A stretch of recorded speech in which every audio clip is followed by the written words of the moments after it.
The following programs were originally aired live, long before the advent of high fidelity, and they were recorded using a variety of means, from direct recording onto early audio tape and glass records, to simply placing the microphone of a wire recorder in front of the speakers of a radio playing the program. I hope, however, that any variance in audio quality will not take away from your pleasure in listening to these, some of the all-time favorite shows.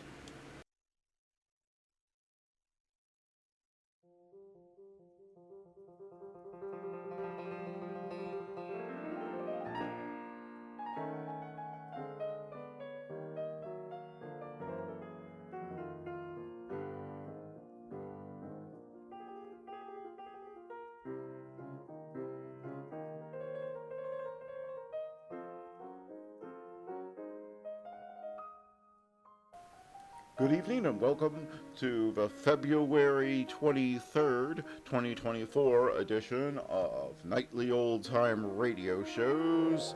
Matt from the past here, and I'm about to take you on this day in history.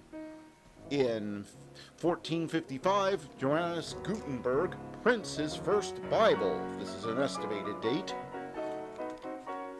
In 1540, Francisco Vasquez de Coronado's expedition sets off from Mexico in search of the seven cities of Cambell, which turned out to be a myth, so this may have been one of the biggest waste of times in history. In 1836, Alamo besieged for 13 days until March 6th by Mexican army under General Santa Anna. Entire garrison eventually slaughtered. In 1904, United States acquires control of the Panama Canal Zone for $10 million. And believe me, back then $10 million was actually $10 million. In 1945, U.S. Marines raise American flag on top of Mount Suribachi, Iwo Jima. Pulitzer Prize winning photo of which by Joe Rosenthal later becomes iconic, inspiring the Marine Corps War Memorial sculpture. In 1954, first mass inoculation against polio with Jonas Salvik vaccine takes place at Arsenal Elementary School in Pittsburgh, Pennsylvania. Even back then they were testing it on the kids first. In 1998, Osama bin Laden publishes a fatwa declaring jihad against all Jews and Crusaders. He might be a little late on that. I'm pretty sure the last crusade occurred sometime in the 1600s. In 1996, Trainspotting, directed by Danny Boyle, based on the book by Irving Welsh, starring Ewan McGregor, Robert Carlyle, and Johnny Lee Miller, opens in cinemas in the UK and Ireland. In 1963, Luciano Pavarotti makes his debut at the Vienna State Opera in La Traviata. In 1968, Wilt Chamberlain becomes first NBAer to score 25,000 points. That must have been a long game. Anyway, that was this day in history. Now let's get on with the shows.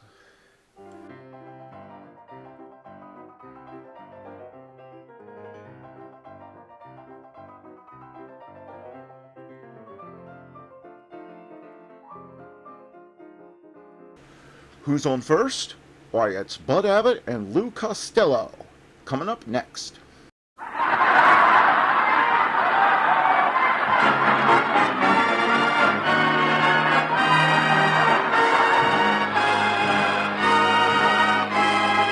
The Abbott and Costello program. Listen to the rhythm of Will Osborne and his orchestra, the great song styles of Connie Haynes and Bob Matthews. And that happy, heavy, hippie little horseman who, when asked to pick the winner of the Kentucky Derby, glanced at his racing form and calmly said,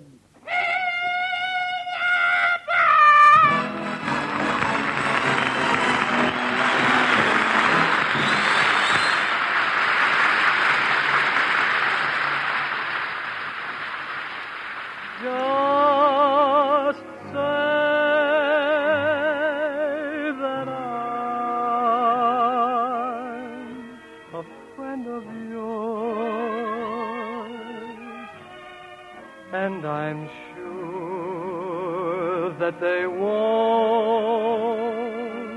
get wise.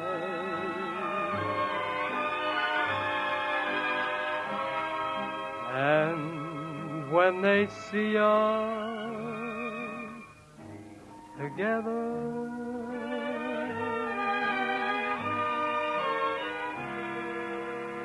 I'll brush the dream from my eyes. I'll tell my heart it mustn't sing the song of remember when. So just say that I'm a friend of yours, that you happen to me again. Just say I'm a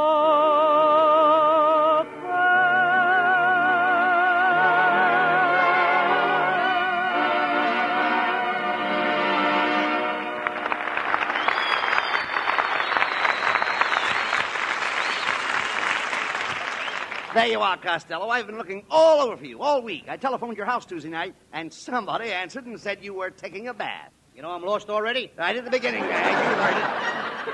Somebody. Look, never mind.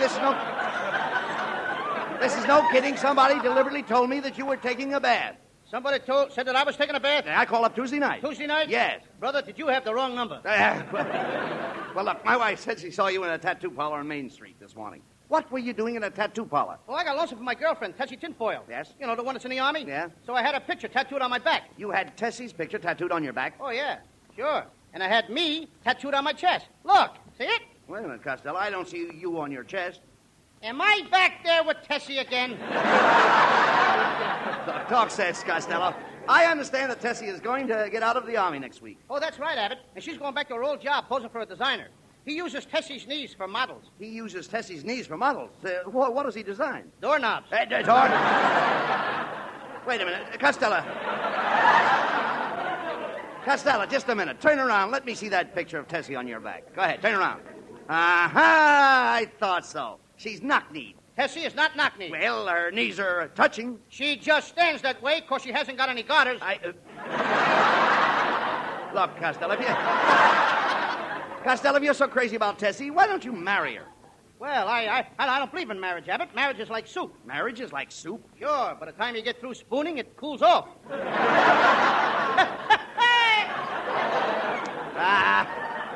That's ridiculous. Well, always, Abbott. You know, I don't know if Tessie wants to marry me or not. You see, she's also in love with 9 other guys. Tessie is in love with you and 9 other guys? Yeah. You should have been there the day Tessie left for the Army. What do you mean? It was beautiful. The 10 of us chipped in and bought her an engagement ring. Wait a minute. I understand you had a little spat with Tessie before she left. Well, what was it about? She got mad at me because I stole a kiss. Oh, now that's silly. Why should Tessie get mad because you stole a kiss? I stole it from her sister. And you know something? That's the first girl I kissed since last Christmas. Oh, Costello, you mean that from last Christmas till now you kissed just one girl? How do you account for that? Oh, I guess I'm just a wolf.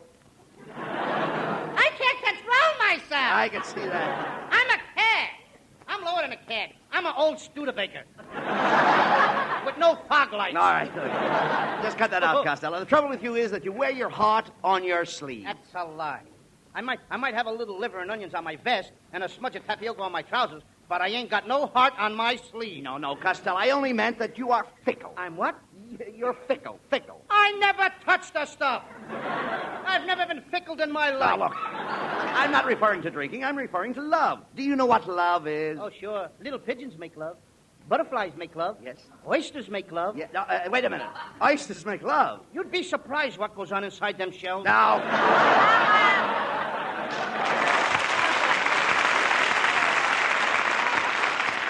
Costello, you don't appreciate romance. You know, you don't, really, Lou. You don't appreciate romance at all. Oh, when I was courting my wife, there was a big grandfather's clock in the living room. And we used to sit and listen to it tick, and it said, take your time, take your time, take your time. Yeah, but things are different now, Abbott. Today, when a fellow sits in a parlor with his girl, there's an alarm clock on the mantel that says, get together, get together, get together, get together, get together. Ah, I'll never forget that old grandfather's clock. It's a great memory, though, Lou. That old grandfather's clock. The day we were married, it stopped. Stop. Yep. Your wife must have looked at it. I guess... wait a minute. Are you insinuating that my wife's face would stop a clock? Well, it ain't running, is it? Look, forget about the clock, Costello. What happened to your romance with that tall, red-headed girl? Oh, you mean lean against her? Yes. Whoa. We're married and happy. Married and happy? Yeah, she's married and I'm happy. I'm glad she married somebody else. The only reason you wanted to marry her was for her money. Well, marrying for money is better than getting married for no reason at all. Costello, when I married my wife, everyone said it was a perfect match. Match is right. She struck you and you went out like a light. Well, at least I'm not henpecked. Henpecked? Before you were married, you used to snore in your sleep. Now you cackle. No. No, that's not true. Before I was married, everything was lovely. I'd sneak into the parlor, and I'd catch her in my arms. Now you sneak into the bedroom and catch her in your pockets. Oh, forget about my marriage, Costello. I'd like to get you straightened out. Now, Tessie Tinfoil is not the girl for you. Tessie is too blasé. Too what? Blasé. Tessie's too blasé. She's got more than two blasés. Tessie's got a red blasé and a green blasé. And she's got a yellow blasé. She wears them with her checkered skirtay, under the cote of her soutee. No. There's too many No. things. You don't understand, you dummy. When I say she's blasé, I mean Tessie's sophisticated. Sophisticated? That's right. How do you like that? And she promised to me that she'd stay on the wagon. Listen, you imbecile, please. When I say a girl's blasé, I'm not referring to her clothes. Anyone who is blasé is sophisticated, and sophisticated has nothing to do with being inebriated. It merely means that a person has reached a degree of sophistication, where he or she becomes blasé. Oh, when you say a girl's blasé, you're not referring to her clothes. No. And anyone who is blasé is sophisticated. And sophisticated has nothing to do with being inebriated. It merely means that a person has reached the degree of sophistication where he or she becomes blasé. Now you've got it. Now I don't even know what I'm talking about. Get him out of here.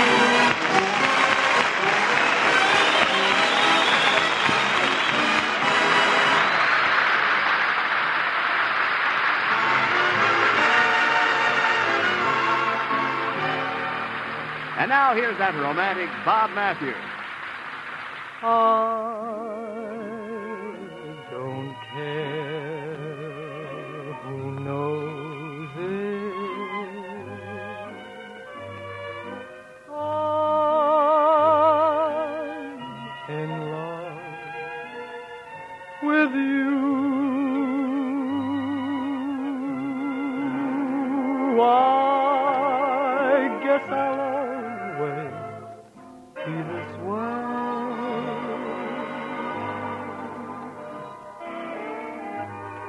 Nothing you do or say could ever change me. I'm for you forever.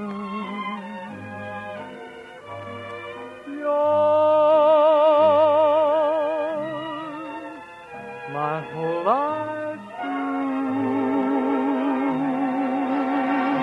That's how I am, and I don't care who knows it. I'm in love with you. I'm for you forever, just yours, my whole life through. Now that's how I am, and I don't care who knows it. I'm in love with you. Let them say what they will, dear, I love you still, and I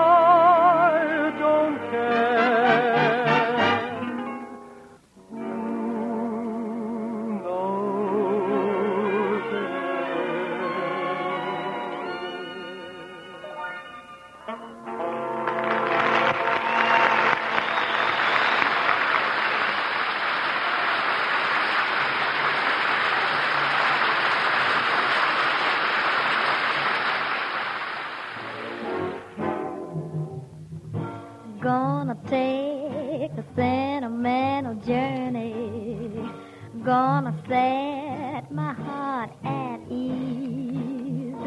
Gonna make a sentimental journey to the new old memory. Got my bag, got my reservation. Spent each dime I could afford. Like a child in wild anticipation, long to hear that all aboard. 7, that's the time we leave at 7. I'll be waiting up for heaven, counting every mile of railroad track that takes me back. Never thought my heart could be so yearning. Why did I decide to roam? Gotta take the sentimental journey home. 7, that's the time we leave. 7, I'll be waiting up for heaven, counting every mile of railroad track takes me back. Never thought my heart could be so yearning. Why did I decide to roam? Gotta take the sentimental journey home. I gotta take that journey, that sentimental journey, 'cause it takes me back home.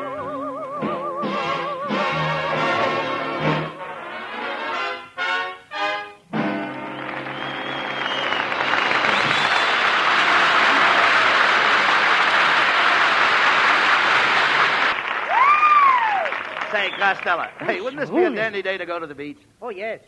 If we had a telephone call, we could call up some girls. If we had a nickel. And if we knew any girls. There you go again, girls, girls, girls. Can't you think of anything better than girls? There's something better. Oh, look, Costello. Hey, there's Connie Haynes. Why don't you ask her if she'd like to go to the beach? Okay. Oh, Connie.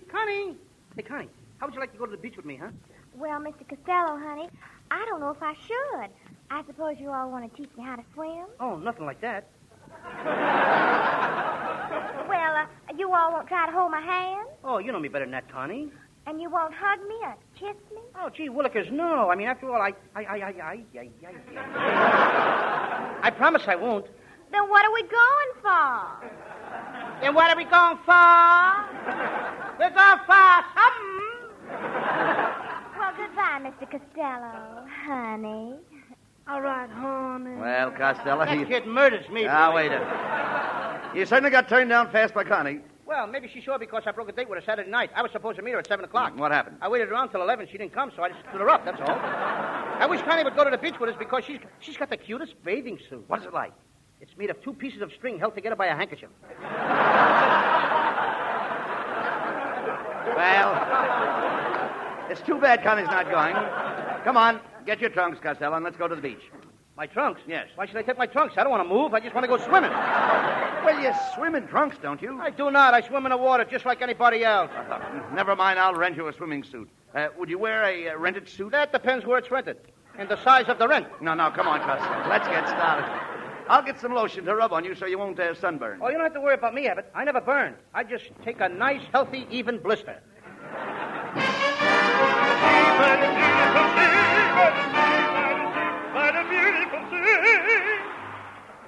Well, come on, Costello. There's nobody around, so get into your suit. Isn't the beach beautiful? Just look at the birds flying over the water. Oh, I wrote a poem about them birds.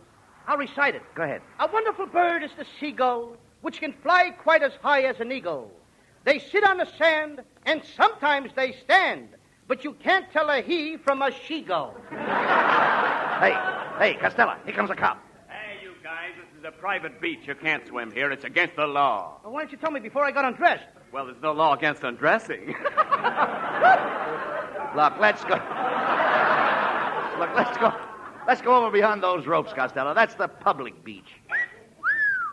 a beautiful redhead. I'm going with her and teach her to swim.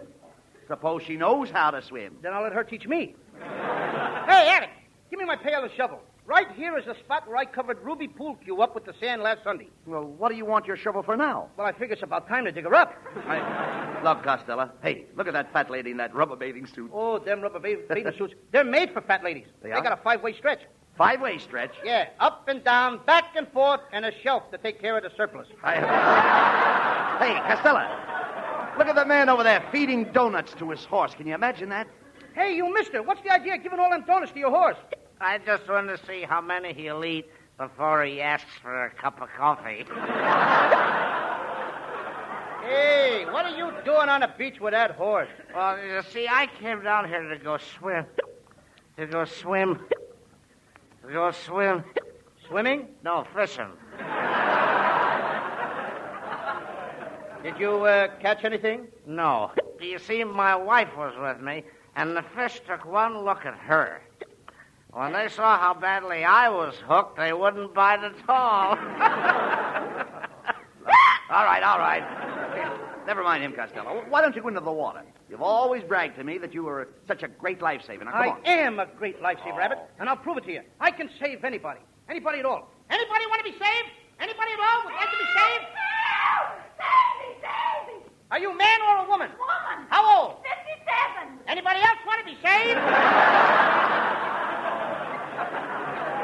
Never mind. The lifeguard got her.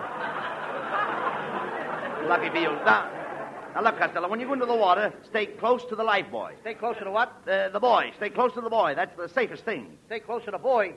That may be the safest thing, but if you want to have some fun, you got to stay close to the girls. Costello, girls have nothing to do with this kind of a boy. The kind of a boy I mean will keep you up. Well, what do you know? What is the boy's name? No, the boy has no name. It's just a plain red and white boy. A red... I mean, this boy is anchored to a sandbar, and it has a bell. What is that bellboy doing in a bar? No, the boy is not in the bar. The boy is on the bar. He probably crawled up there to steal some pretzels. No. Listen, you imbecile. That boy is on the bar to keep people from going on the rocks. So he finally learned his lesson. Why didn't his mother keep him out of that bar? This boy hasn't got a mother. Hasn't got a mother? No. That did it. What do you mean? Abbott, you have gone too far. I didn't mind when you said that the girls will have nothing to do with this poor boy. And I was only mildly surprised when you told me that he was half red and half white. I said nothing when you pushed him up on top of that bar to steal pretzels when the bartender's back was turned. But when you tell me that that poor boy has no name and no mother, you have not only besmirched the sanctity of the American home, but you have cast aspersions on the good name of the Campfire Boys of Troop Number 35 USA, Patterson, New Jersey. Get him out of here. Suburb of New York.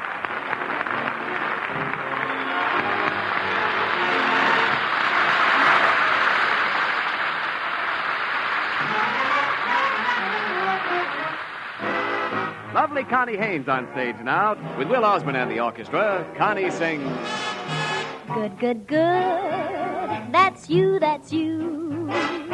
Nice, nice, nice. That's you, that's you. Fine, fine, fine. That's you, that's you.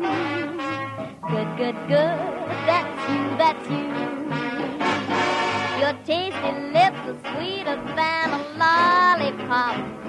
And every time I kiss you, ooh, I hate to stop. I rack my brain to find the proper adjective, a sentimental compliment to give you. Good, good, good. That's you, that's you. Nice, nice, nice. That's you, that's you. Fine, fine, fine. That's you, that's you. Good, good, good. That's you, that's you. Good, good, good. That's you, that's you. Sweet, sweet, sweet. That's you, that's you. Yum, yum, yum. That's you, that's you. Good, good, good. That's you, that's you. I never went to Cornell University. Therefore, I have a limited vocabulary. And so I use the language that I have on hand.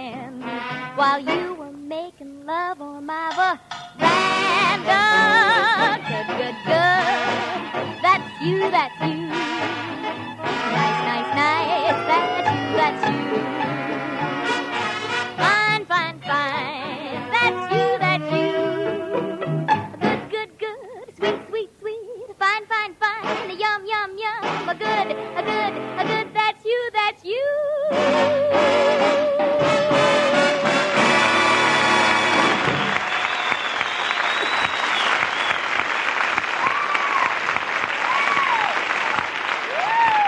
Costello, what are you doing with that horseshoe? I'm going to throw it over my left shoulder and make a wish. I wish that Hedy Lamarr was the head of a giraffe and I was the body. Oh, now that sounds silly. That's ridiculous. Why should you wish that Hedy Lamarr was the head of a giraffe and you were the body? I always wanted a long neck with Hedy. Right. Costello, you've got to get girls off your mind. Why don't you walk in the park at night and admire the stars? You mean like Betty Grable, Lana Turner, and Dorothy Lamour? No. I'm talking about heavenly bodies.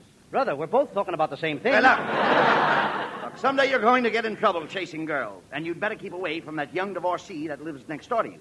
You'll never get to first base with her. I did get to first base with her, Abbott. What happened? Her ex-husband was on second. Hey, dummy, girls like her are a dime a dozen. Yeah? Dime a dozen? Yeah. Well, here's a nickel. Get me six. I think you've got women on the brain. Last night in your sleep, you kept hollering for Ingrid Bergman. Well, Ingrid Bergman happens to be my favorite actress. Since I saw her in that bathing beauty picture. You saw Ingrid Bergman in a bathing beauty picture? What was it called? For Whom the Bath Towels. Costello, please. Do you dream of women every night? Not every night. Well, that's better. Sometimes I take a nap in the afternoon. Come in.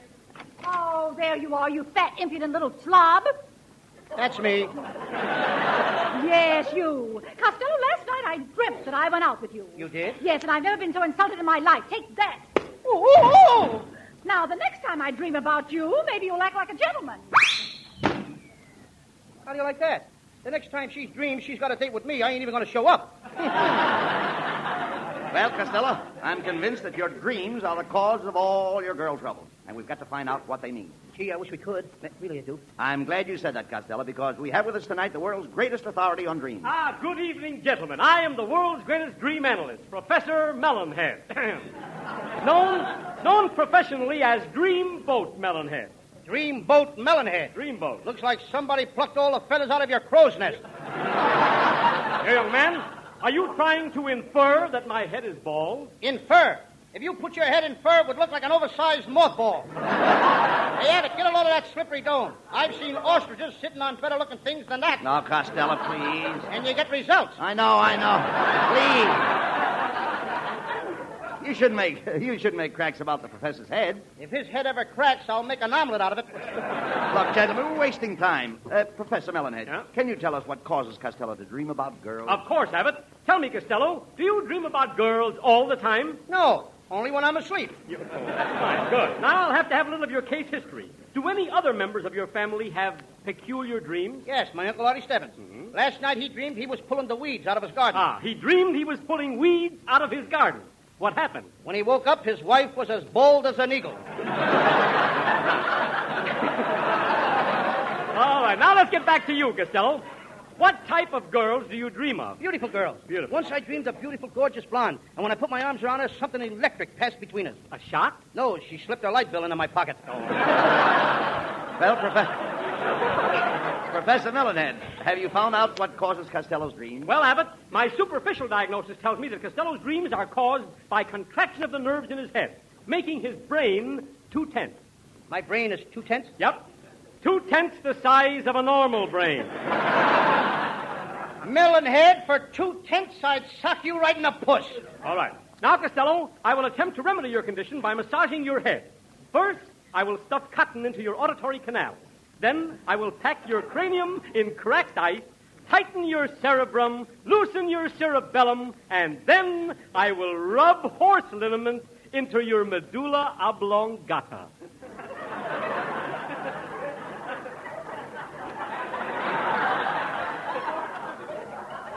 You wouldn't dare. You haven't got the nerve. Oh, now, Costello, a person's equilibrium is often an important factor in the cause and effect of dreams. Therefore, I will have to test your equilibrium. Melonhead, if you as much as lay one finger on my equilibrium, I will call my mother. No. To test your equilibrium, Costello, I want you to climb up this stepladder here and balance yourself on the top step. Go ahead. Well, it's very silly, but I'll go. Here I go. Costello is now climbing the ladder. He's up 15 feet. He's up 30 feet. Keep climbing, Costello. Now he's up 75 feet. Costello has now climbed up to 100 feet. Now. Wait a minute, Professor. Wait a minute. That stepladder is only 9 feet tall. Oh, my goodness. What a mistake. Costello, come down here at once.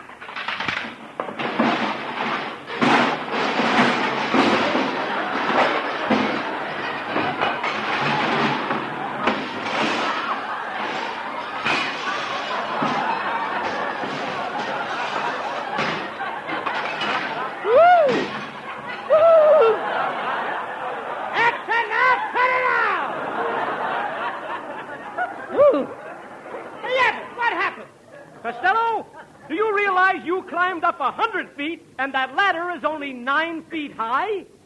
Now, he tells me. Oh, let me out of here. Let me at that melonhead, will you? Let me at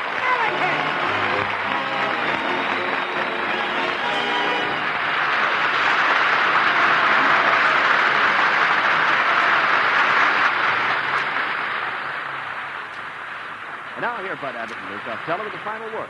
Well, Costello, I think I figured out a cure for your mania for chasing girls. I've asked Connie Haynes to give you a nice big kiss. Yeah, but that ought to cure me. Go ahead, Connie.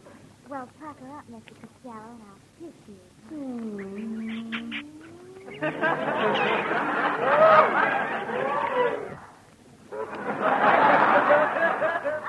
How do you feel now, Mr. Costello, honey? I feel fine, but that sailor in the first row just fainted. Good night, folks. This is the Armed Forces Radio Service.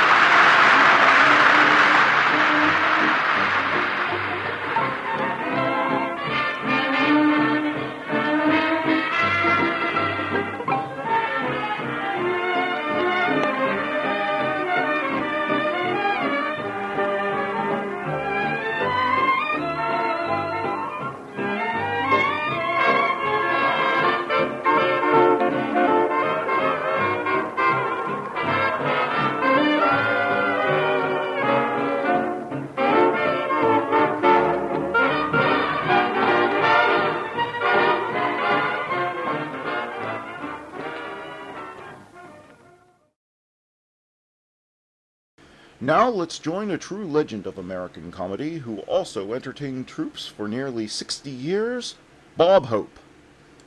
Show.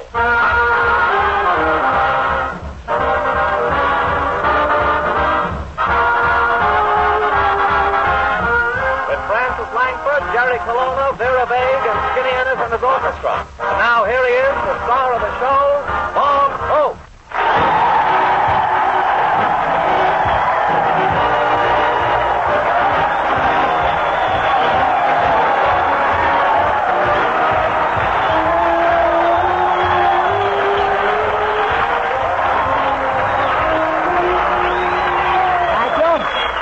How do you do, ladies and gentlemen? This is Bob broadcasting from the Birmingham General Hospital in San Fernando Valley, Hope.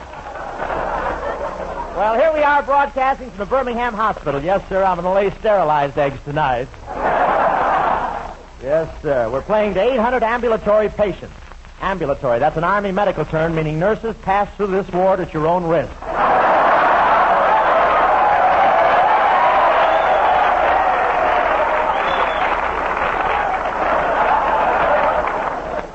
You know, when I walked into this hospital today, I was a little scared. The last time I was in the hospital, some guy held me upside down by my feet and spanked me.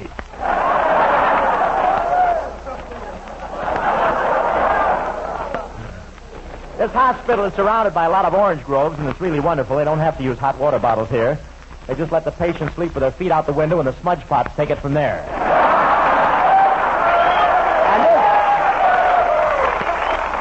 And this hospital is really tremendous. It has 8 miles of corridors, and it's really hard to find your way around. I saw a guy with a beard walking through one of them, and I said, "What are you doing, playing Santa Claus?" He said, "No, I grew this thing while I was looking for the washroom."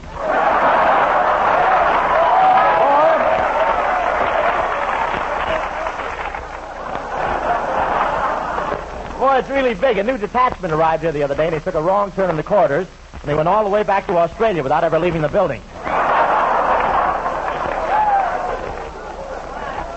This hospital has the most up-to-date streamlined equipment, but they aren't allowed to have dates with patients. And there are a lot of heroes here from the Southwest Pacific. I saw one soldier, and he was wearing so many medals, he had a zoot chest with a drag sag. And a bunch of these guys just came back from the South Pacific. I won't say they were over there long, but one guy saw a bowling ball for the first time and broke 3 hammers trying to get milk out of it.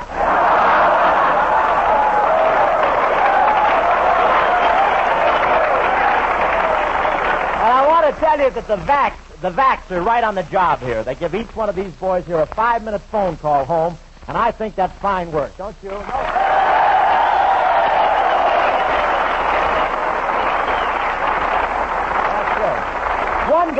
One guy called his old top sergeant in New York, and the operator said, "The Bronx?"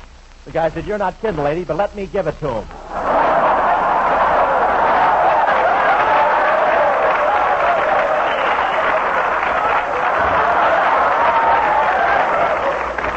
One soldier there shot down 150 Japanese planes with nothing but his rifle, and Hedy Lamarr started to give him a kiss for each plane. It would have been the most heavenly evening any man ever spent, but just then the MPs asked to see my papers.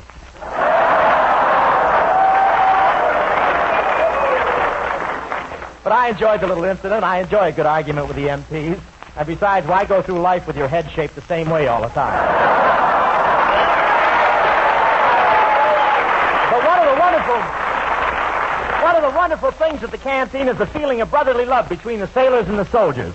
If a soldier is dancing with Hedy Lamarr and a sailor taps him on the shoulder and says, "May I cut in?"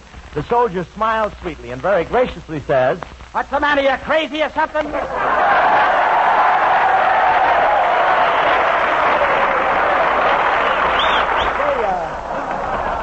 How do you feel tonight, Professor? Chilly. You're chilly? Yes, laundry doesn't get back till Thursday. What day do your brains get back? Friday, need more starch. You know, Professor, I was also going to give you a hatchet for those knots in your head, but I gave it to my kid brother instead. You gave him a hatchet? Why did you give him a hatchet? He's a rug cutter. Rug cutter, hatchet. Get it? Hatchet. Why should I hatchet? You laid it.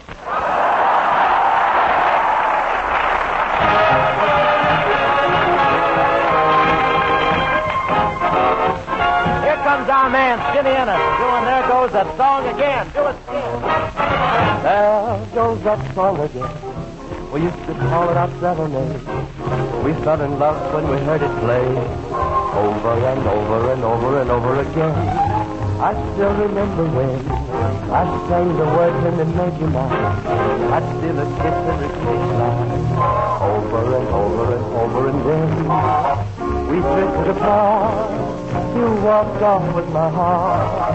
It's funny how one misses got me reminiscing. I'd soon forget that day. I told myself when you said so long that I was wrong. There goes that song again.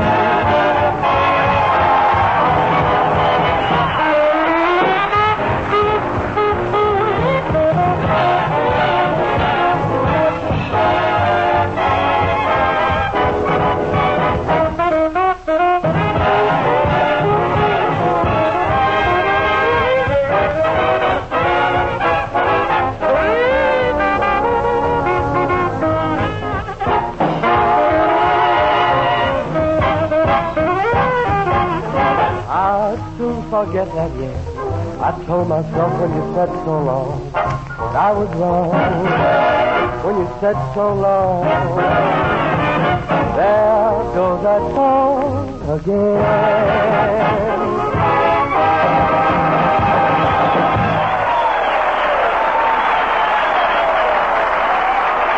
Fine. That was Skinny Ennis, he of the purple lungs, singing There Goes That Song Again. And now, ladies and gentlemen, I'd like you to meet one of the girls who are doing such a grand job here and all around the world, an Army nurse stationed here at the Birmingham Hospital, Lieutenant Julia Flanagan.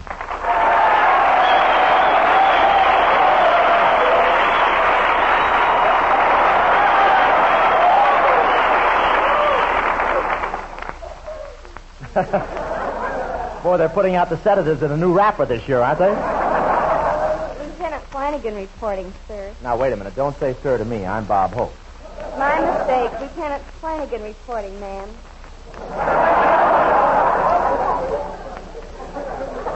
These dimples fool everybody. Say, it's really a pleasure to be here with you at this hospital, Lieutenant.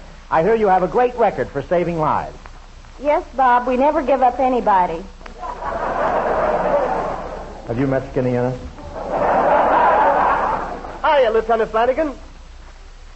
Of course, they've got to have life in them to start with. Say, where do you hail from, Julian? Fairbury, Illinois. Fairbury. You must have the whole town here. Fairbury, how big is that? Why, I remember I played vaudeville there. Did you happen to see my act? No, Mr. Hope, I wanted to, but that day my kindergarten teacher kept me out of school.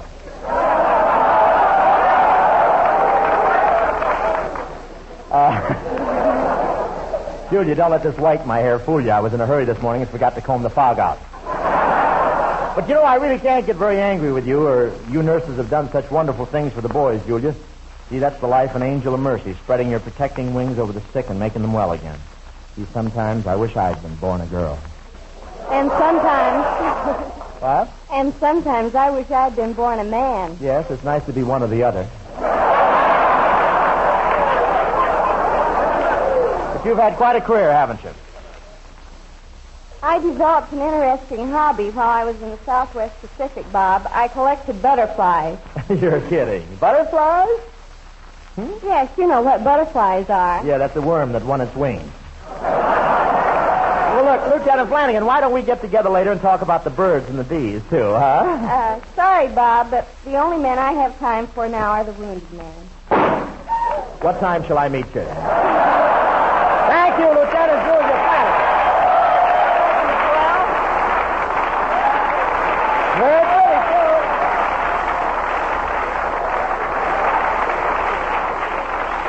And now, ladies and gentlemen, our next guest in the Birmingham hospital is a boy who landed in France 4 days after D-Day, was wounded at St. Lo, and is now a patient here, Private Bernard W. Miller. Get him all. Thank you, Bob. Well, let's not waste time. Where's Francis? Hello, soldier. Hello, Miss Lanford. Now, you can just call me Francis. Okay, Francis, and you can just call me, Yes? anytime.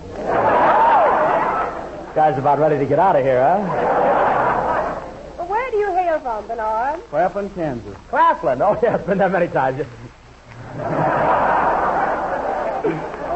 Where were you wounded, Private Miller? St. Lo, France. See these stitches of Bernard? Where'd you get those? Cigarette counter, Van Nuys.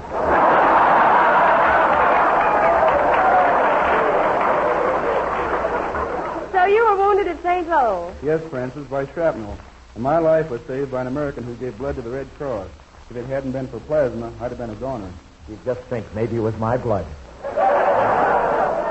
No, Bob, it was red.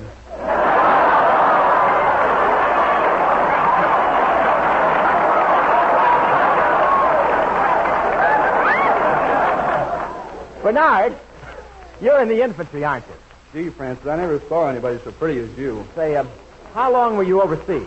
And what beautiful hair you have. Well, where were you wounded? What are you doing tonight? You know, the Germans wouldn't get much out of him, would they? Gee, you're cute, Francis. Maybe after the show we could slip out together and have dinner, huh? Oh, I'd love to, Private. Oh, but of course, you'll always have to take Bob along, too. You know? Yeah, that's right, and I know a swell restaurant. Well, baited booby trap, wasn't it? Fine, Bernard. Good luck to you.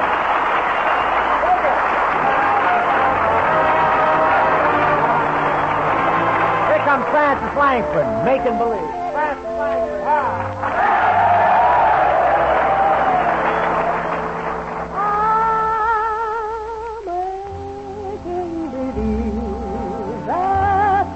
my arms. I know you're so far away, making believe I'm talking to you. Wish you could hear what I say, and hear in the gloom of my lonely room. We're dancing like we used to do.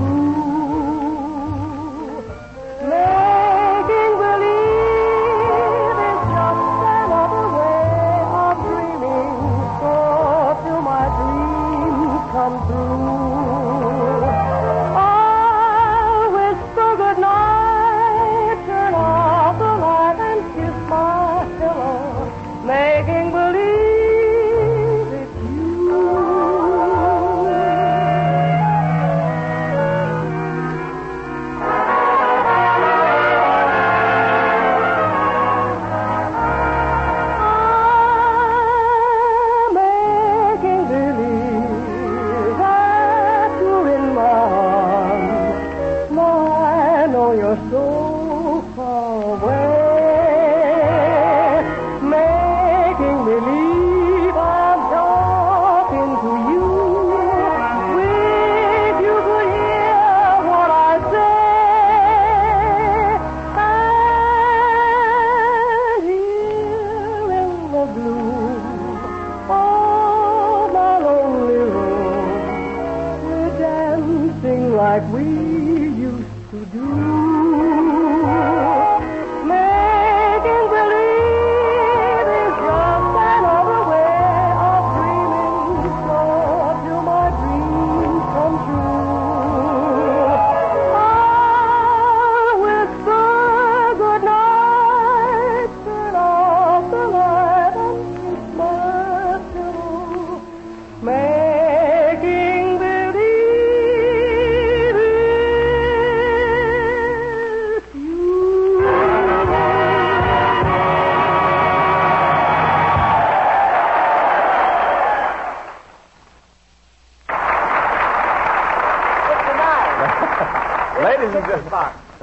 Ladies and gentlemen, Bob Hope has heard about the doctor shortage and has decided to do something about it. He's decided to become a doctor and join the staff of Birmingham Hospital. I'll get in anyway. After taking the full course of 2 lessons, the school sends a man to give Bob his final examination. Mr. Hope, this examination is very strict, as we naturally award diplomas only to the keenest, most intelligent students. Now, do you have a thorough knowledge of diathermy? No. Do you have any understanding of diagnostic analysis? Well, no. Metabolism? No. Adhesions? No. Therapy? No. Do you have 20 bucks? Yeah. Congratulations, old man. You made the grade.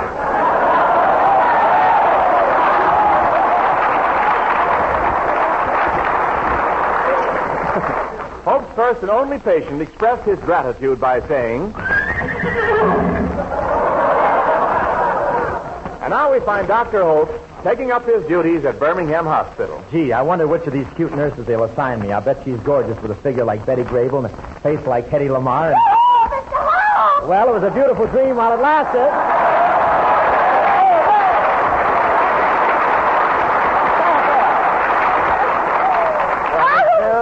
My goodness, Mr. Hope, are you a doctor now? Yes, I'm a doctor. Don't I look spick and span? I don't know about the sick, Mr. Hope, but you sure got enough span.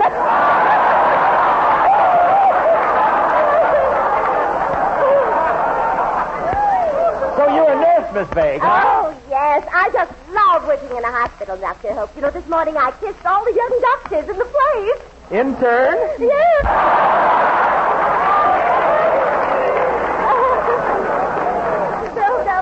I just love being a nurse. Goodness, if I try hard, I may work myself up to another nightingale. I don't know, Miss Vague. That's a pretty long climb for an old crow.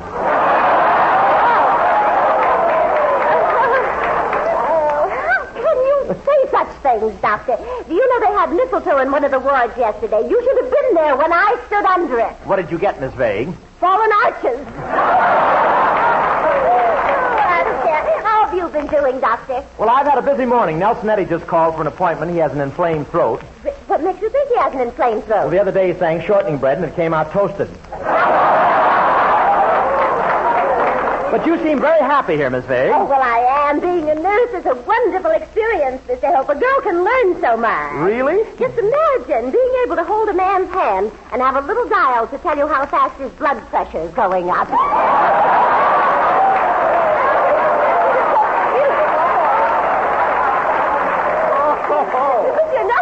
These soldiers here are so romantic. They keep trying to flirt with me. Yes, well, some of them have been out in the jungle a long time.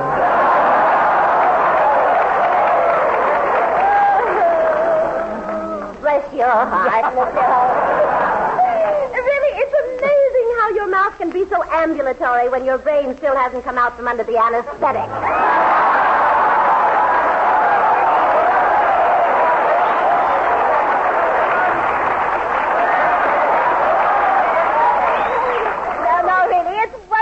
Mr. Hope, serving all these wonderful boys. Well, Miss Vega, I must warn you, while you're here, I'm sure that you won't try to make any of your patients fall in love with you. Oh, of course not. I wouldn't think of such a thing. Oh, goodness, we're dreaming tonight, aren't we?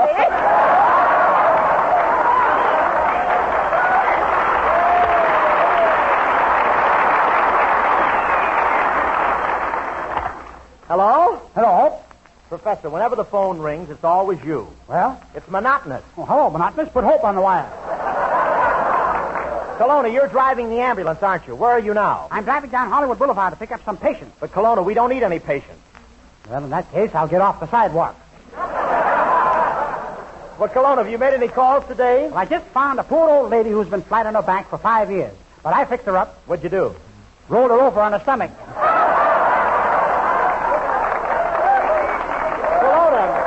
Kelowna, come over here right away. I'll be there in 5 seconds, Hope. That's silly, Kelowna. You can't get here in 5 seconds. Sure I can, Hope. I'll take a shortcut through the middle of this orange grove. Watch.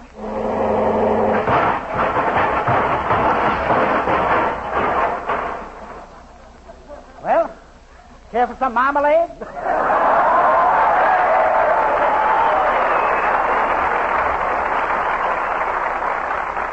Hiya, folks. Well, look what just came in. Well, don't stand there, Mr. Hope. Let's put it under the microscope and find out what it is. Well, that's Skinny Ennis, or it was. Say, just lay right down there anywhere. Listen, Doc, I don't need an examination. I haven't spent a sick day in my life. You must have spent some terrible nights. Say, Miss Begg, I'm single, you know. You should see more of me. Well, come back when there's more of you.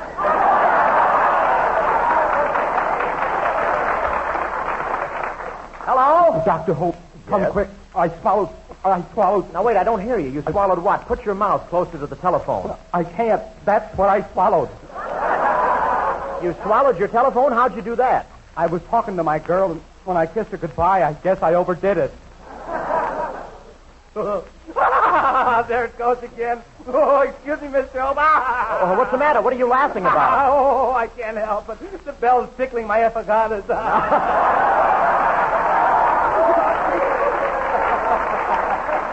Well, look, I'm not supposed to do this, but if I come out, will you promise to keep it a secret? Doctor, after you treat me, I'll never breathe a word.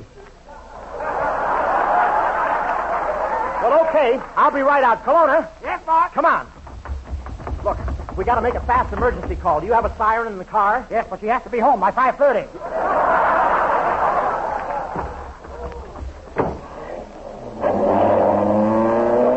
Here it is.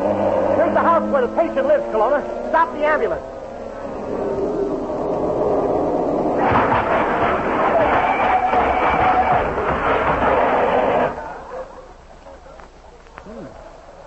Think I ought to back up a little, Hope? What for? I'm parked on his chest. Well, it looks like I'll have to operate. Kelowna, you assist me. Okay. Forceps. Sponge. Sears. Roebuck. Okay, Hope. Let's start. First, I'll hand you the forceps. Kelowna, that's always been forceps. How come now it's triceps? Withholding tax. Oh, that's probably my girl calling me. All right. Hand me those forceps, Hope. All right, now you pry his jaws apart. Okay. All right, Kelowna. I've got his mouth open. See if you can get down in there. Well, this is fine. I can see the telephone. Not now. Call back later. We're busy.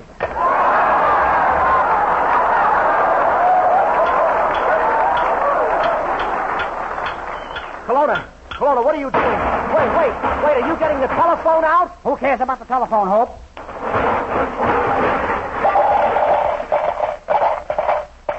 I'm getting the nickels out.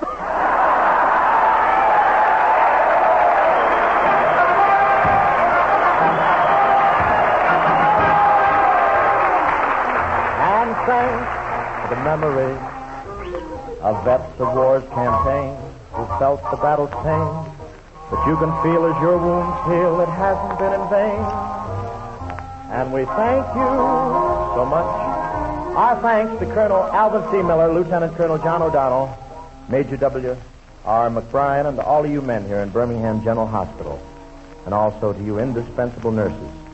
And folks, I wish you could see the great work being done here. It's the last word in government hospitals and medical care for the fighting men. Of course, you don't become a patient in any hospital unless you have to. But there's another good reason a lot of these men are here instead of back there in the jungle where they got hit. And that reason is the skill and genius of the American doctor. Believe me, he's a general in a white coat. In an age where nobody believes in miracles, he's up near the front working miracles 24 hours a day. And under conditions that even the old country doctor never ran into. I've seen him in a tent with a box for an operating table, a pot-bellied stove for a sterilizing machine, with a tropical storm trying to drown him out and blow him away, performing an operation that ought to be done at Mayo Brothers. There's been no bigger battle in this war than the medic's battle against the casualty list, and his losses have been mighty few. Time and time again, when death slips away for a touchdown run, the medic nails him like an all-American end. Yes, sir, it must be a comforting thing when a soldier goes into battle to be able to say, God is on my side, and thank God the American doctor is too. Good night. Now, in the time remaining, let's listen to Skinny Ennis and the band. I was walking down the street, down the street, down the street. I met somebody who was mighty sweet, mighty sad to see, and asked her, would she like to have a talk, make some talk. All the fellows standing on the wall, wishing they were me. Mama, mama, let's dress up tonight, dress up tonight, dress up tonight. I've got a secret, gonna fess up tonight, gonna dance by the light of the moon. Gonna dance with the dolly with a hole in the stocking while the knees keep a-knocking and the toes keep a-rocking. Dance with the dolly with a hole in the stocking, dance by the light of the moon.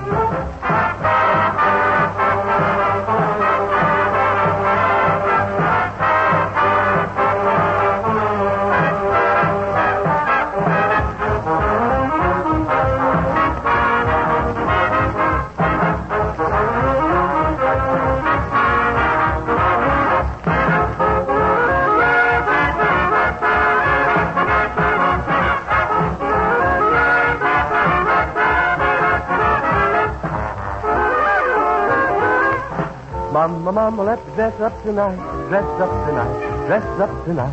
I've got a secret, gonna fess up tonight, gonna dance by the light of the moon.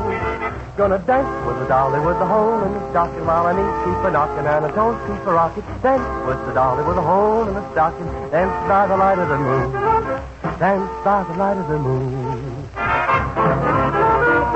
Gonna dance by the light of the moon.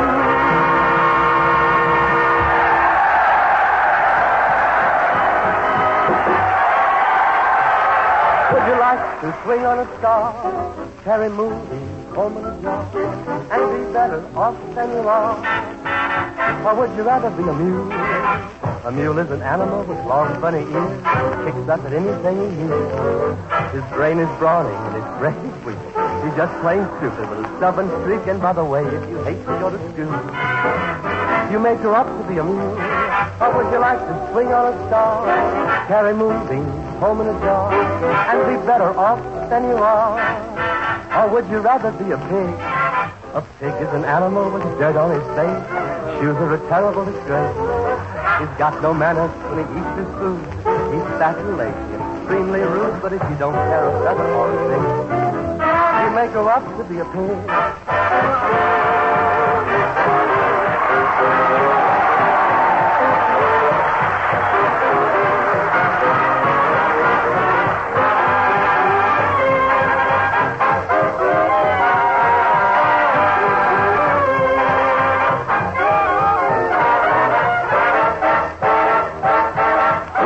Would you rather be a fish? A fish won't do anything but swim in a brook. He can't write his name or read a book. And to fool the people is his only thought. And though he's slippery, he still gets caught. But then if that sort of life is what you want, you may grow up to be a fish. And all the monkeys out in the zoo, every day you meet quite a few. So you see, it's all what to you. You could be better than you are. You could be swinging on a star.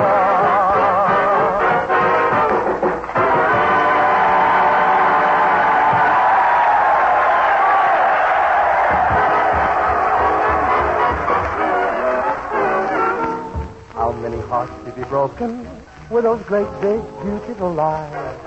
Those great big beautiful lies that tell such beautiful lies. How many times have you kissed somebody like you kissed me just then? I don't believe you mean it, oh, but baby, kiss me again. How many hearts have you stranded on the dreamy road to romance? Baby, I'll take a chance. I need some loving. I just can't resist you, even though I'm wild. To how many hearts you have broken with those great big beautiful arms.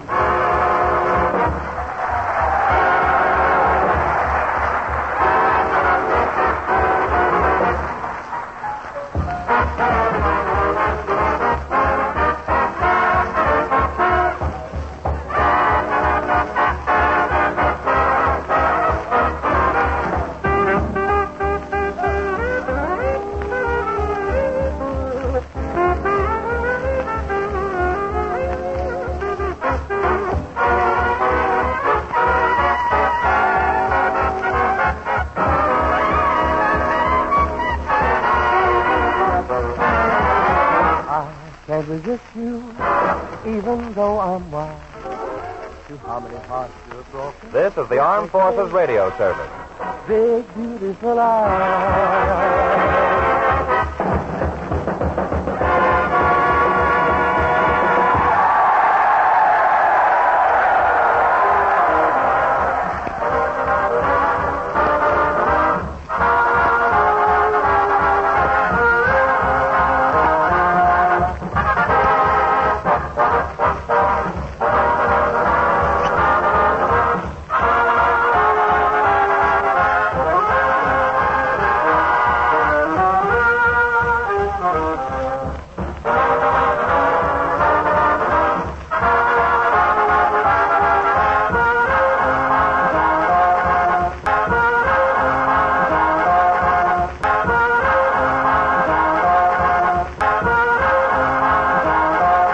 True crime stories of the 1940s and 1950s are up next with Jack Webb's Dragnet. The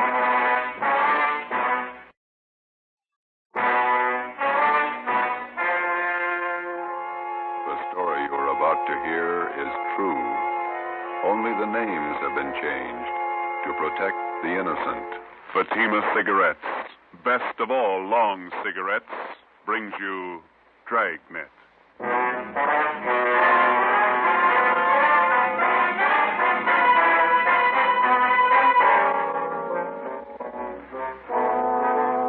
a detective sergeant. You're assigned to homicide detail. Attempts have been made on the life of a notorious hoodlum in your city.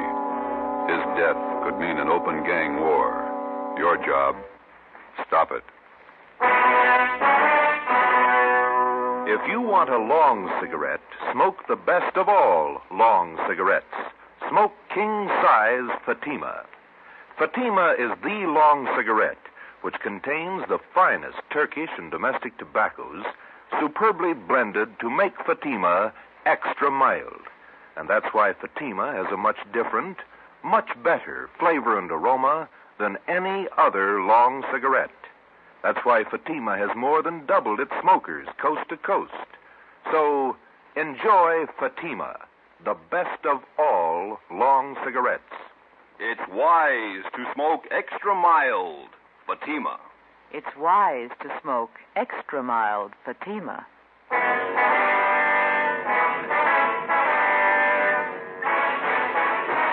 Dragnet, the documented drama of an actual crime.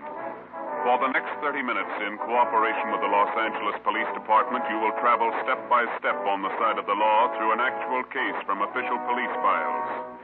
From beginning to end, from crime to punishment, Dragnet is the story of your police force in action. It was Tuesday, July 18th. It was hot in Los Angeles. We were working the night watch out of homicide detail. My partner's Ben Romero. The boss is Thad Brown, chief of detectives. My name's Friday. It was 5:35 p.m. when we got out of the car at Sunset Boulevard and Paris Avenue and walked down the street to the scene of the machine gunning, Lupo's Cafe.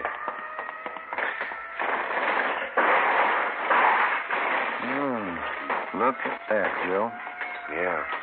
Ripped out the whole front of the place. Yeah. Hi. Yes, sir.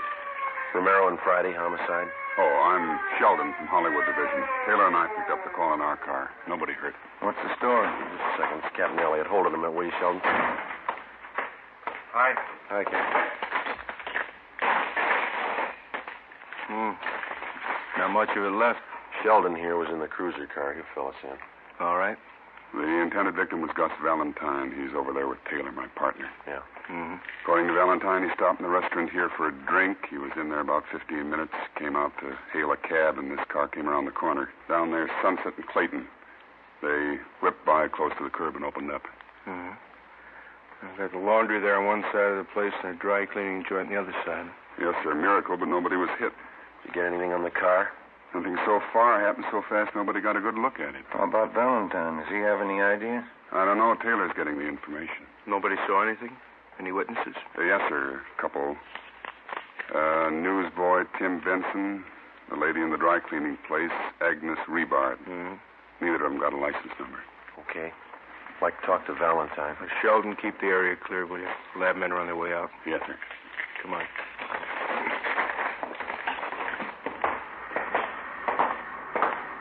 I told you I had many ideas. Green Ford sedan, that it? Yeah. Elliot, Central Homicide. Yes, sir. This is Mr. Valentine, the intended victim. Yeah. This is Sergeant Friday, Sergeant Romero. Sergeant Friday, how are you? Fine. It's been a long time. Finally got out of the uniform, huh? 7 years ago. Who was it, Gus? If I knew, I'd tell you. I don't like being shot at. Let's go sit in the car. This way, Valentine. You want to get him back? All right.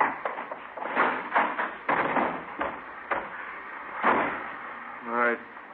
What's the story, Valentine? How do you mean? Let's not play it cozy. Who's after you? You suppose this would have happened if I knew? Who's carrying the beef? Somebody's unhappy with you. You must know who. I don't. You know what kind of a car it was? I told the other cop over there. Sedan, green Ford. We're not going to press you, Valentine. You might as well know how we peg this kind of thing. Yeah? We got your number, had it for a long time. You're all up and down the blotter from Lincoln Heights to the county jail. You got a record everybody in this town knows about. Aren't you a little mixed up? I'm the guy that got shot at. We know that. I pay my taxes for protection, not a lecture on my past. Let me give you the word, Valentine. I've known you for a long time, and I've read about you in the newspapers. I've watched your so-called climb from two-bit penny ante rackets all the way up. Now, you've been told more than once about keeping your nose clean. This is a switch, isn't it? Man gets shot at, cops read riot act, innocent victim. Look, we know you and we know that crowd you run with. If you want to start a war, run a battlefield. Don't pick the streets of Los Angeles to fight it out. I think I asked for it the way you men talk. You did somewhere up and down the line. We know your operation. You walk the sideline marker all the way. Always got 1 foot inside the law. When you make yourself a target for some punk's machine gun, that's where you step outside. Well, what are you going to do, eat me out and let the man with the machine gun get away? We'll get him, whether you want to help us or not. We just don't have the time to run around jamming a cork in the barrel of every gun in town. Before you get out of this car, let this sink in. There's not going to be any innocent people cut down by bullets that were meant for you. Oh, I get it. My tax money's no good, huh? I pay a bigger chunk than most of the clouds in this town. You haven't got a clear title to the city yet, and until you do, don't set up a shooting gallery. Now, what do? Dig a foxhole till you get ready to tab whoever's taking pot shots at me? You can tell us who it is. You got all I know. Don't you think I'd want him picked up? I think you're a liar. I think you better square your beef and knock off this gangster stuff. It's not going to be any more of this kind of thing, understand? That's the trouble with civil service. It makes a big man out of you $200 a month. I've never passed an exam, but I keep in step. You missed the first one, from the gutter to the sidewalk.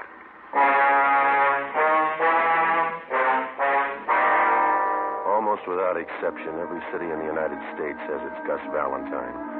These men remain out of custody not because of any lack of law enforcement, but because of their ability to hide behind the laws which are designed to protect the innocent and use them to their own advantage.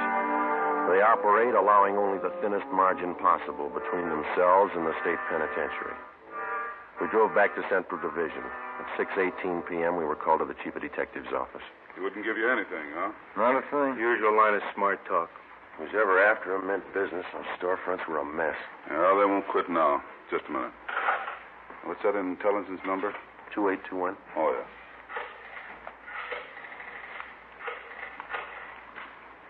This is Brown. Captain White gone home? Oh, no, ask him to come up to the office, would you, please? Thanks. If they do manage to tag Valentine, it could cause a pretty sour mess. He's got enough flunkies around to parlay it into a fair-sized shooting war. Seen him started on less. Was there any chance of pulling Valentine in until things simmer down? No chance. We got nothing on him. Nothing we can prove. He's got a few boys close to him. Maybe one of them could tell her. Same 2 lawyers work for all of them. We'd pull them in, they'd be out in an hour in a writ. You want to see me? Yeah, White. Sit down. That Valentine's shooting this afternoon. Yeah. What's your guess? There's been some talk. We heard he was hot. You knew that. Yeah. The way we figured, he's getting too big for his pants. coming up fast. Stepped on a lot of toes on the way. Shouldn't be too tough to find out why. That's half of it. If we get that much, maybe we can find out who. You got a big field to pick from. I can find you a dozen possibles. We don't need a dozen. All we want are the ones in that car this afternoon.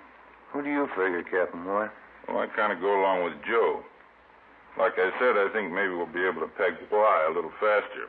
And we can go from there. All right. Well, let's take what we know about the guy. Let's just take this past year. We know he's got more than a good share of the Mexican narcotics traffic. That means he's taking business from the Eastern Syndicate. That makes one of those boys a candidate. That's right. Then there's the pinball machines. He's given Big Ernie Jacobs and Monk Watson a big push on those. That puts them in the running. That's a long list. The horses, fancy poker games, prostitution, the works. He's squeezing them all. A lot of guys could be shooting at him with a machine gun. Where do we start? Legwork, lots of it, fast. We'll start nosing around, see what we can pick up. Friday, you and Romero can give us a hand there. Yes, sir. All right with you, Elliot? Fine. I don't have to tell you we've got to move as quick as we can. We've got a lot of places to hit, and we haven't got too much time. We'll keep Valentine under surveillance to make sure he doesn't try to square things with a gun. Yeah. This is one the taxpayers wouldn't understand. Yeah. Trying to keep a guy alive that'd be more dangerous dead.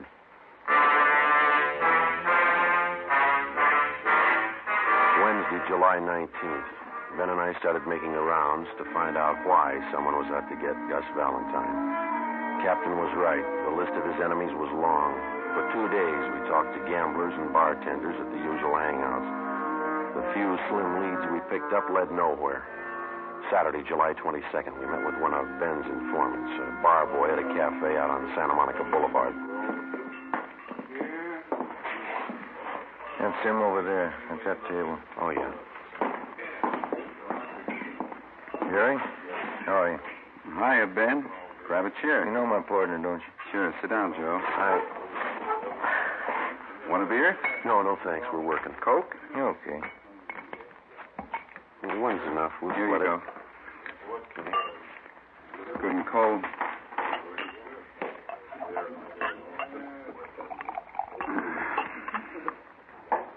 Doctor cut me down 1 beer a day.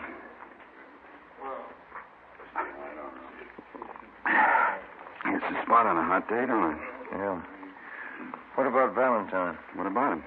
You hear anything since I phoned you? A couple of things. Word's getting around he's a welcher. Horses? I don't know. Big money. Hasn't paid off yet. Who does he owe? I can give you the name of one of them. Sal Tapper. I don't know him. Meatpacking business, wholesaler. Got a big plant down at 54th and Commercial. Owns a little neighborhood bar. That's where he spends most of his time. Where's that? Gardena. Calls it the Mile High. And what about this Salt Tapper? What do you mean? How close is he to Valentine? You mean one of his boys? Yeah. No. Valentine's his book, that's all. Well, supposing Valentine owed him a wad of dough, would he push his point?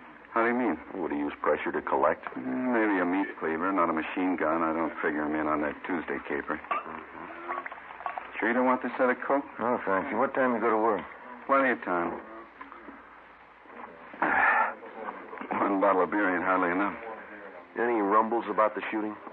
How do you mean? Anything worth repeating? Oh, everybody says the same thing. He's got it coming. Who is everybody? The homeowners, neighborhood Joes. They got it all pegged. What's the popular guess? A dame. Well, that's about it, huh, Jerry? That's about it. What's your guess? Fresh out, I don't know.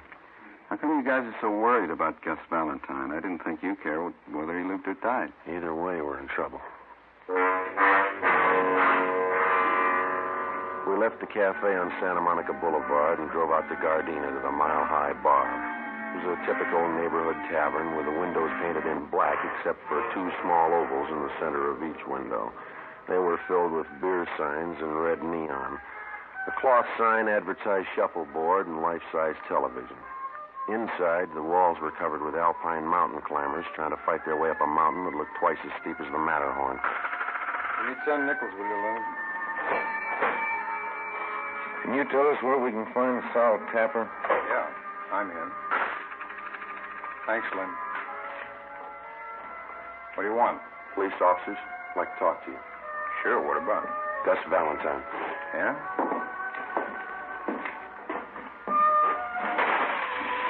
He owes me money. Is that all you've got against him? As much as he owes me, that's enough. This is a real tough machine to do. How much money does he owe you? Enough. How long has he been booking for you? I didn't say he was booking for me. No, we did. About 2 years.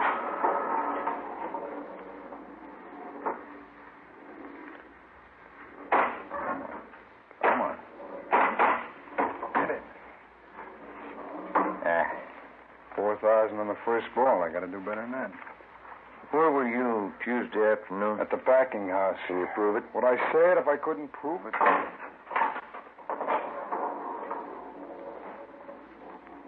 When that little gate up there turns green and you go through it, you get an extra ball. If it's red, it doubles your score, but it's real tough to get in there. How long has Valentine owed you money? Oh, a little over a week. When did he say he'd pay you? He didn't say. Said he was trying to raise the dough. You're the only one he owes? No.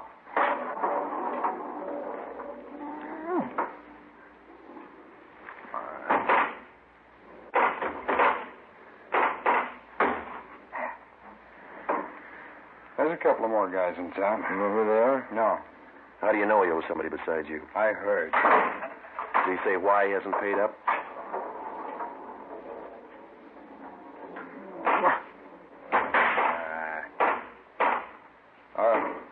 What'd you say? Did he say why he hasn't paid I up? told you. He said he was trying to raise the money. You sure you haven't tried to put the bite on him? Sure I have. I want the dough.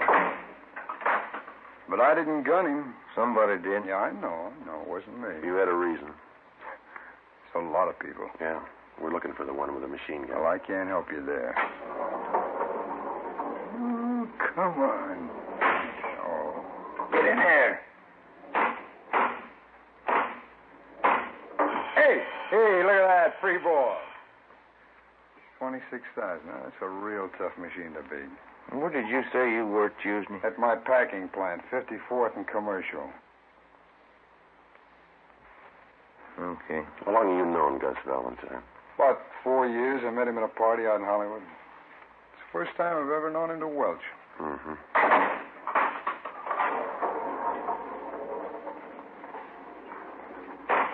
In there. Now. 27,000. I'm not doing so good, am I? I don't know. It depends on where you were Tuesday. 12:30 p.m. We talked with the superintendent of Tapper's meatpacking house. He told us that Sol Tapper had been there all day when Gus Valentine was shot at. We talked to several employees of the plant. They corroborated his story.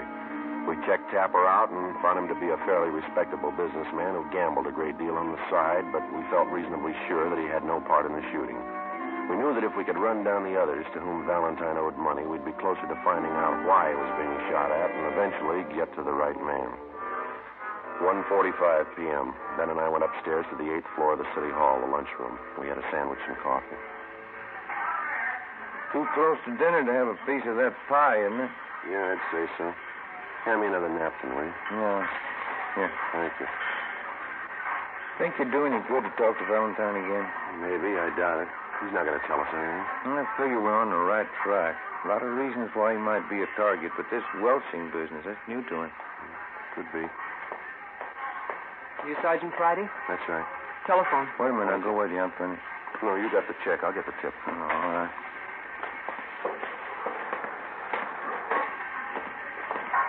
Slide that phone over, will you? Oh, yeah. Thank you. Friday. Elliot, come down to Chief Brown's office right away. Yes, sir. Let's go.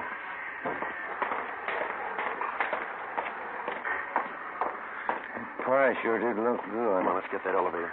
Yeah. Hey, who called? The skipper. He wants us to go to Chief Brown's office. Cambell Street floor, please. What's up? I don't know. You make the runs again tonight? Yeah, a couple places we can hit in the south end of town. I called Charlie Flint's place this afternoon. Maybe he'll have something for us. Yeah, I hope so. Come on. Wish now I'd had that pie. I'm still hungry. I got a candy bar in my desk. We can have that. I can't eat those chewy bars inlays. Oh, it's some kind of a fudge bar. Oh, fine. Come in. Yes, sir. Get over to Georgia Street right away. Why? Gus Valentine. They did it again. Yeah? This time they didn't miss.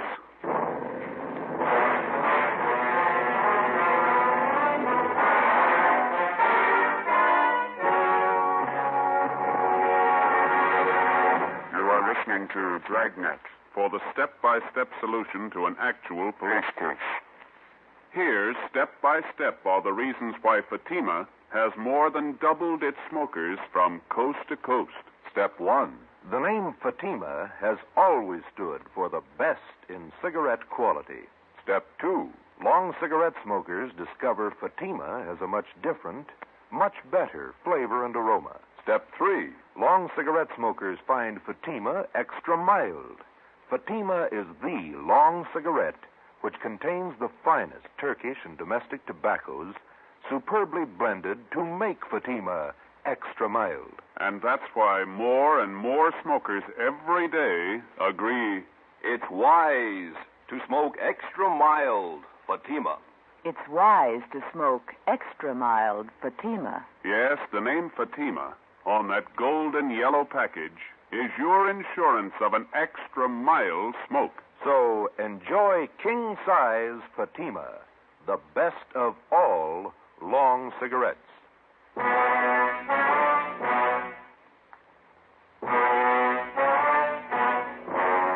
Saturday, July 22nd, 5:30 p.m. We drove to the Georgia Street Receiving Hospital and went up to the 3rd floor. We talked to the doctor in charge, who told us that 2 slugs had been taken from Gus Valentine's right leg and 1 from his right shoulder. They had been marked for identification. He was in fair condition. We talked with the patrolman who made the ambulance follow-up. They told us Valentine had been shot as he entered his apartment house garage. There were no eyewitnesses. We went in and talked to Valentine. You told the officers that the guy who shot you was on foot. Yeah. Who was it? Couldn't tell. You haven't any idea who it could have been? No. You don't expect us to swallow that again, do you? I don't care either way. Why don't you pay up what you owe? What do you mean? You owe some big money you haven't paid off. Where'd you get that? That's the word going around. Looks to us like you either pay up or get shot up. Did I ask for advice? No, and here's something else you didn't ask for. Twice in 1 week you've been mixed up in shooting scrapes. We told you the city doesn't belong to you. I don't claim ownership. Now listen, we've been over this before, and this is the last time. Don't push us any courage. We know you talk big and you haven't got the guts to go along with it. Yeah, sure. Now come on, who's shooting at you? I know your phone number. I'll call you if I need help. I'll take care of this myself. Valentine, the first time you pull a cap gun, we're going to sit on you. If there's any retaliating, we'll do it. I'm tired of sitting like a duck on a pond. Then tell us who's gunning for you. That's between me and them. I'll meet them when I'm ready. All right. We're through talking. When we get to the bottom of this and find out who's been doing all the shooting, we'll have an answer. And if we find out you've been withholding evidence, it's going to go hard for you, understand? Yeah, sure. Now leave me alone. Come on, Jim. Yeah. I better call the office.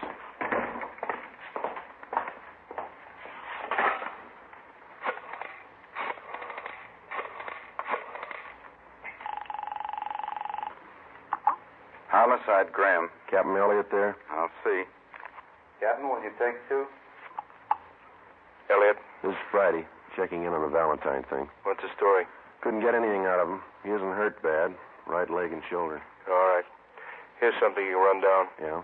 Got a tip from White in Intelligence. He's got a man out at Freddy's Fish and Chips on Slauson. Says a couple of guys in there blowing off about Valentine. Who are they? Billy Keel and Tony Farrar. They're not on Valentine's team. That's right. White's man says the party's getting rough out there. You, Romero, better follow up on it. Right. Another thing, if it looks like anything, you better bring him in for questioning. Okay. Check me when you get in. Right. Let's go. What is it? Keel and Farrar. Skipper wants us to pick him up and bring him in for questioning. What do they know about the shooting? They know enough to talk about it. 7 p.m. We located Freddy's Fish and Chips place on Slauson near Montgomery Street. A dozen or so tables at the back of the restaurant were already taken with the overflow lined up 2 deep at the bar. The man from Intelligence Detail was down at the far end of the steam table nursing a cheese sandwich. He motioned us over and pointed out Billy Keel and Tony Farrar. They were sitting at one of the tables along with 4 other men drinking Boilermakers and eating French fried potatoes. Ben and I made our way through the crowd toward the back tables. Sorry. Right. Pardon me. Can I get through here, please? All right. So it figures. Done it? You, Billy Keel? That's right. Which one's Tony Farrar? He's getting a beer. What do you want? Police officers want to talk to you and Farrar downtown. What's the matter? I'd like to ask you a few questions. You want to get your hat? You got any questions, you can ask them here. Hey, Vic, how about buying around? Come on, Keel, let's go. I got nothing to tell you now. Let me alone. There's two ways to go downtown, the hard way and the easy way. Let's take the easy way. All right. This way. Okay.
Yeah.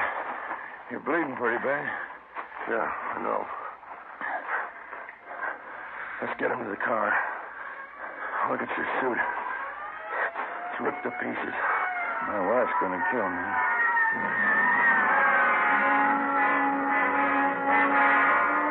One of the officers in the ambulance follow-up drove our car back to the city hall. Tony Farrar and Billy Keel were taken to Georgia Street Receiving Hospital for emergency treatment. We went in the same ambulance. Ben had a broken index finger, a 2-inch cut in his scalp, and a deep gash in his right thigh. I had 5 stitches taken in my upper right arm and 3 above my left eye. My right eye was swollen shut. The man from intelligence detail was taken to the P&F ward to be treated for a minor concussion. It was 9:15 p.m. when we got back to the city hall, the interrogation room. How about it, Keel? What? What do you know about the Valentine shooting? I don't know anything about it. You're worried. About what? You tell us. You started that fight out there. I didn't see any reason to go downtown. Does Valentine owe you any money? No. You've been talking a lot. Any law against that? Why'd you shoot Gus Valentine? I didn't shoot him. Can you account for your time Tuesday afternoon? I don't have to answer that. Where were you this afternoon? My lawyer's coming in. Ask him. How much money does Valentine owe you? Keel? Ever see this before? I don't even know what it is. We found that machine gun in your apartment. Doesn't belong to me. We got your car downstairs. Green Ford sedan. Doesn't belong to me. White slip's got your name on it. Here's something else with your name on it. 2 chits for $750 signed by Gus Valentine. Money he owes you on the horses. You shot him, didn't you? I don't see how you can prove it. I'll tell you how. We ran this Tommy gun through the crime lab. We dug the same slugs out of the front of those stores where you tried to kill Valentine. Your prints are all over the gun. How much more do you want? It's not my gun. All we got to do is find the .45 you used this afternoon and match it up with the slugs we dug out of Valentine's leg, and, mister, you'll be away for a long time. All right. We used the Tommy gun. We didn't hit him. Didn't try. Only wanted to scare him. I got tired of waiting for my dough. I got no use for a welcher. What about this afternoon? No, sir. Me and Farrar didn't have nothing to do with that. I'll take the machine gun rap, but it wasn't us this afternoon. Elliot, Friday, step outside a minute. Yeah. Valentine. Yeah? Somebody just blew his hospital room full of holes. It took us 17 minutes with red light and siren to get to the Ferndale Sanitarium where Gus Valentine was recovering from his gunshot wounds. 3 cruiser cars were out front when we pulled up. We went to room 12 in the West Wing. There's the doctor, Joe. Yeah. How is he, Doctor? He was dead when we got in here. He had a private nurse. Shot her, too. Dead. Anyone else hurt? It was visiting hours. Some woman was in there talking to him. She got hit. We're treating her down in the emergency room. Appreciate it, Doctor, if you keep your staff out of the room here until we finish our investigation. Yes, sir. Thank you. Let's have a look inside. Mm-hmm. Look at that. He didn't fool this time. Too bad he wouldn't give us more help. Yeah. We're no worse off than we were. We still have to find out who it was without him. I hope we can get to him before Valentine's crowd starts shooting back. We got to. Anyway, this cancels out his debts. You know his record. Yeah. He owed a lot more than he could ever pay.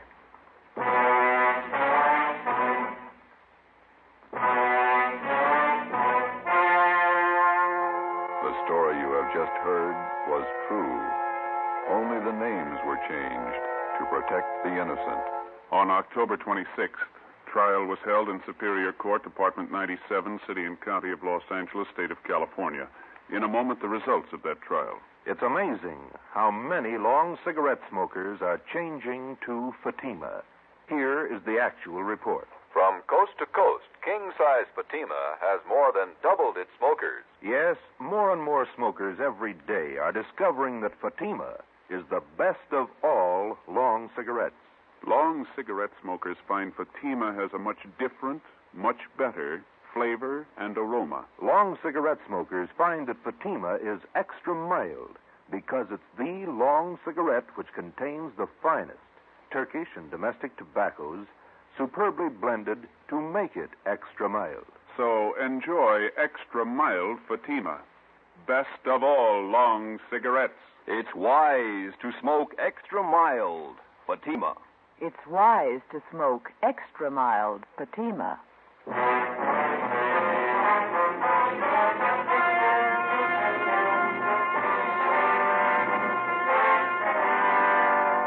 Billy Keel and Tony Farrar were tried and convicted of assault with intent to commit murder. They were filed on by the federal authorities, Bureau of Alcohol and Tax Unit, for the illegal possession of a machine gun and were found guilty in federal court. Because they were both in custody at the time of Gus Valentine's murder, they were cleared of any complicity of the crime. Valentine's killer was still at large. Next week, The Big Gangster, Part 2. You have just heard Dragnets, authentic cases from official files. Technical advice for Dragnet comes from the Office of Chief of Police W.A. Wharton, Los Angeles Police Department. Today, the American Red Cross is carrying on a campaign to finance one of the greatest programs in peacetime history.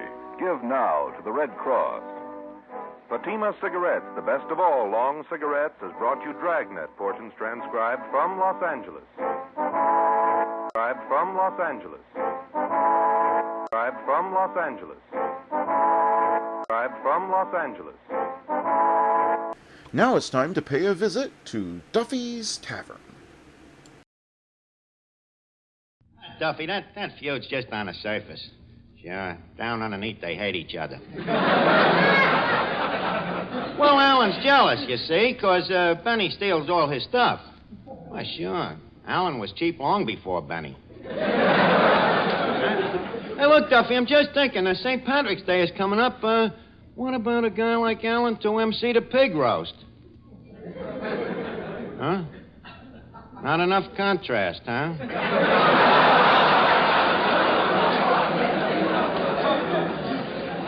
Well, I don't know. Maybe we could distinguish them. Maybe we could get Alan to wear a blue suit. Okay, I'll talk to him about it. So long, Duffy.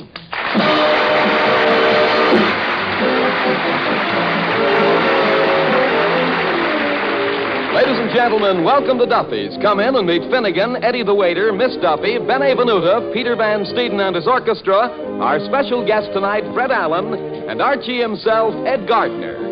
Brought to you by two products that will pay you to remember. Minute Rub when you have a cold, Sal Hepatica when you need a laxative.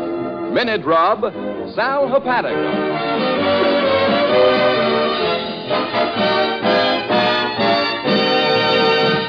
Eddie. Yes, yeah? Eddie, you want to hear a real funny joke? No. An absent-minded professor slammed his wife and kissed the dog goodbye. Okay, I'd like to hear a joke. Look, Eddie, I'm rehearsing to be one of them. What do you call them guys that tells jokes like the one I just told there? A ghoul? No, a monogamist. I'm learning these gags so when Fred Allen gets here, we can bandage a few ab-libs at each other. You gonna be pitching or catching? Eddie, you never heard me at a party. Honest to goodness, every place I go to, people say, "That Archie, what a convulsion." Yeah, wait till me and Allen gets together. Boy, it'll be a real battle of wits. The trouble with this battle is he's got you outnumbered. Listen, Eddie, I got just as many intelligence as he has.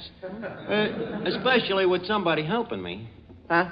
Well, for instance, say me and Allen are standing here, throwing witty sisms at each other.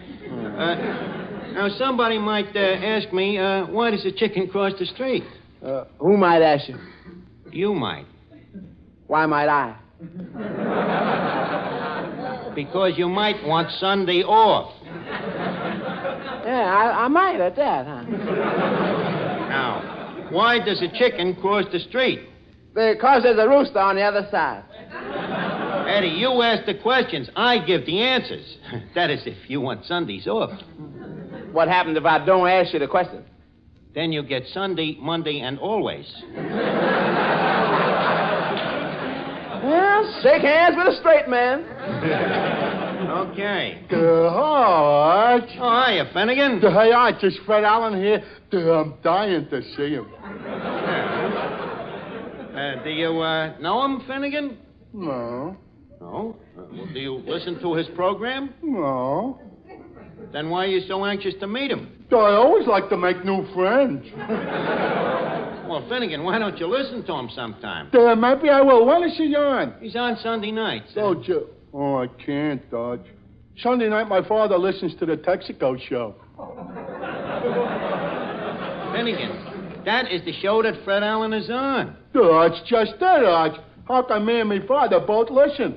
It's on the same station. Yeah, that would be tough at that one. Why don't you listen some Sunday night when your father ain't home? I even tried that, but I just tuned in at the finish of the program. When the announcer said, "Tune in the same time next Sunday." Well, did you tune in the same time next Sunday? Yep, and once again, they were just finishing.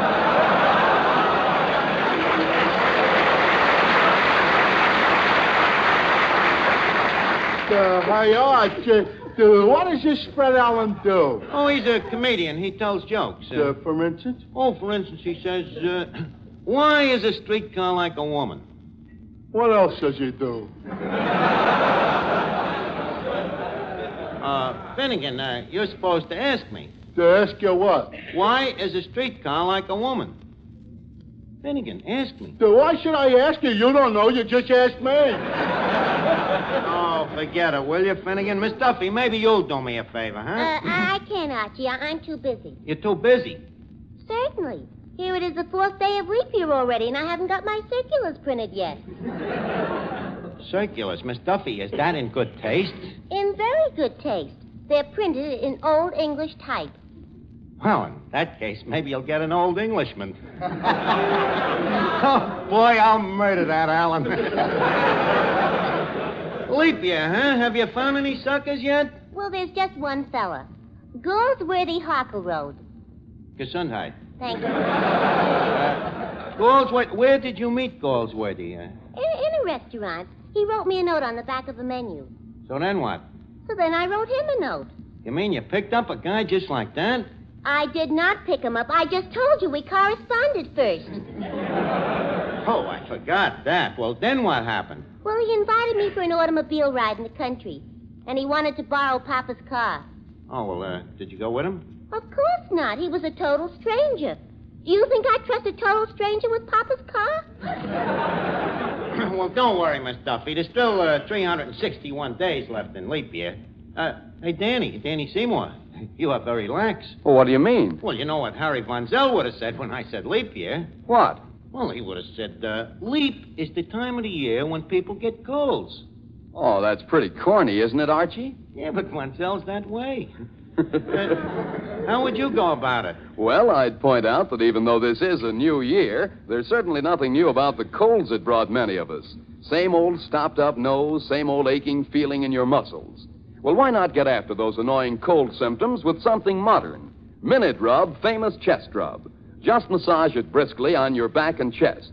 Yes, that's all you do. And soon, in fact, even before you've finished, you feel a gratifying sensation of warmth as Minute Rub begins to soothe the discomfort and tightness caused by your cold. And meanwhile, Minute Rub gives off active menthol vapors that help relieve that stuffed-up feeling in your nose and throat. Minute Rub won't harm clothes or linens. It's greaseless, stainless, seems to disappear as you rub it on. So get after your cold symptoms with this nationally famous chest rub that takes only a minute to use, that helps bring such fast relief. Minute Rub, M-I-N-I-T-R-U-B. Minute Rub.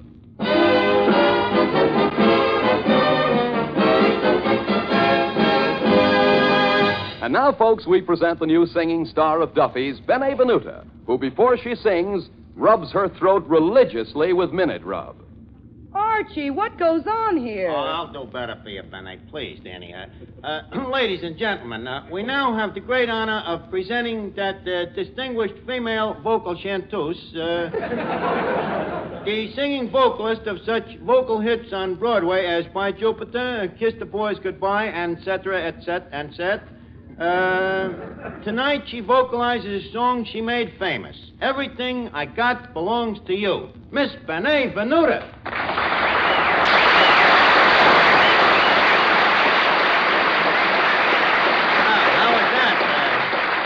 Wasn't that better, Benet? Oh, yes. That's fine. Everything else satisfactory? You like your dressing room? Yes, except that I have to get out every time somebody wants to use the telephone. Oh, we'll have that fixed immediately. Eddie, put an out-of-order sign on Miss Venuta's dressing room. Go ahead and sing, Benet.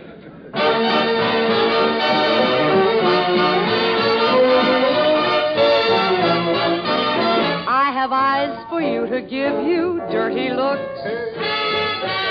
I have words that do not come from children's books.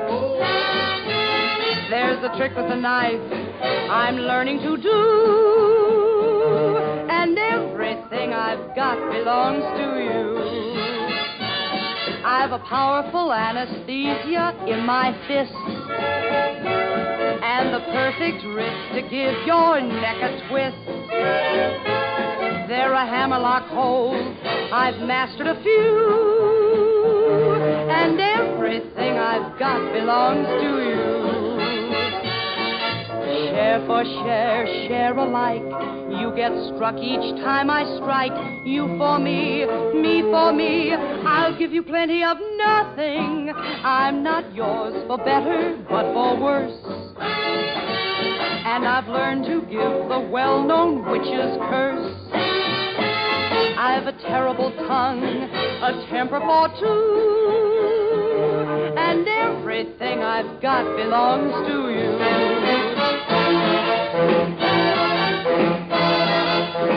Don't stamp your foot at me, that's impolite.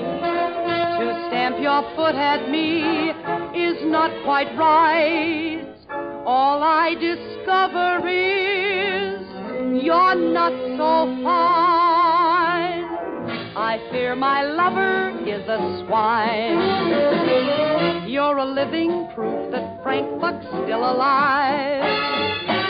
You haven't brains enough for any child of 5. But I'll never let go.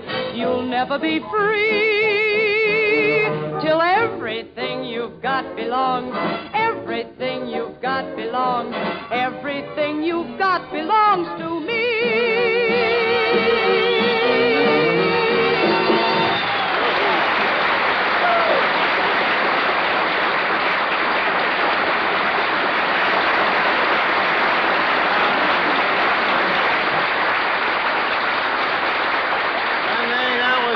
Terrific. It feel the sawdust falling out of your mouth. May I say that when television comes in, you'll be a big star? Oh, thank you, Archie. It's a lucky thing television ain't here now. Why not, Miss Duffy? Look what's coming in the door. Fred Allen.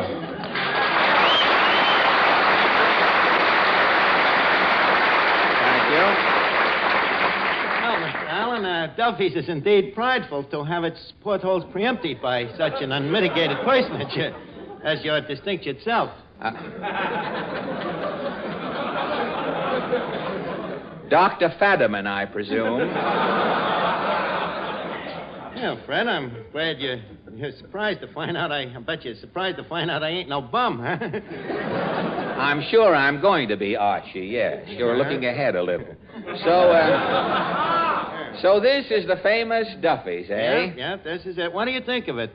Well, I have been in a lot of dumps, Archie.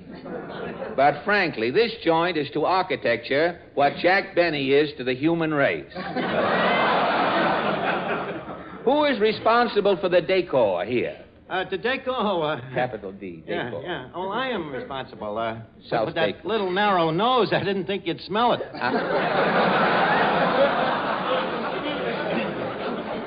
But tell me, what do you think of the decorating?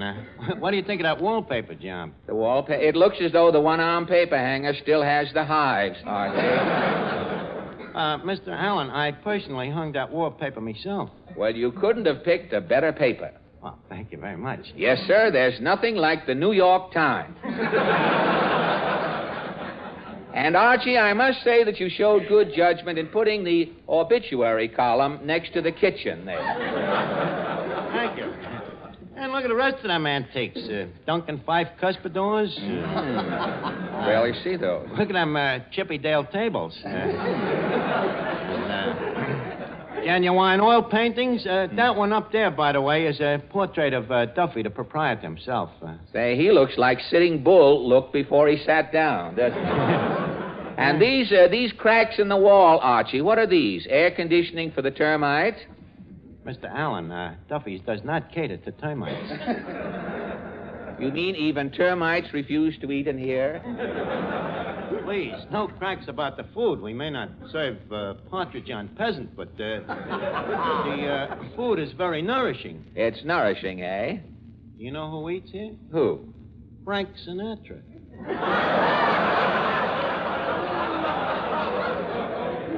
That I can believe.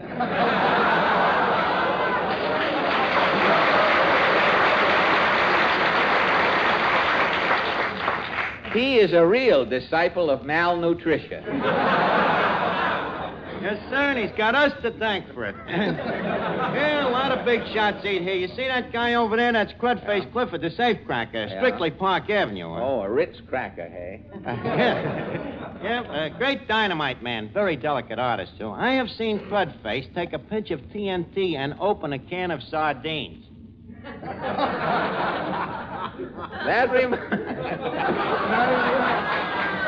And when the can of sardines were opened, there were the little sardines laying there with that joke alongside them.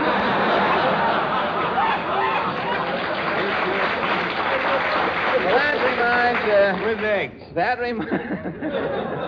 That reminds me, I knew a safecracker once, Archie. One Halloween, purely as a prank, mark you, I put a little bicarbonate of soda in with his nitroglycerin. What happened? That night, don't anticipate. You heard it the first show. Now you're laughing before we get there. It's better as it goes along, I hope. I put a little bicarbonate of soda in his nitroglycerin, and that night, for the first time in history, a bank burped. Must have been very embarrassing. A bank naturally couldn't say, pardon me. No, it was just one of those corny exchange banks, you know. Couldn't have been no cornier exchange than this. Oh, Mr. Allen. Well, as I live and breathe, if it isn't... Archie, what is it?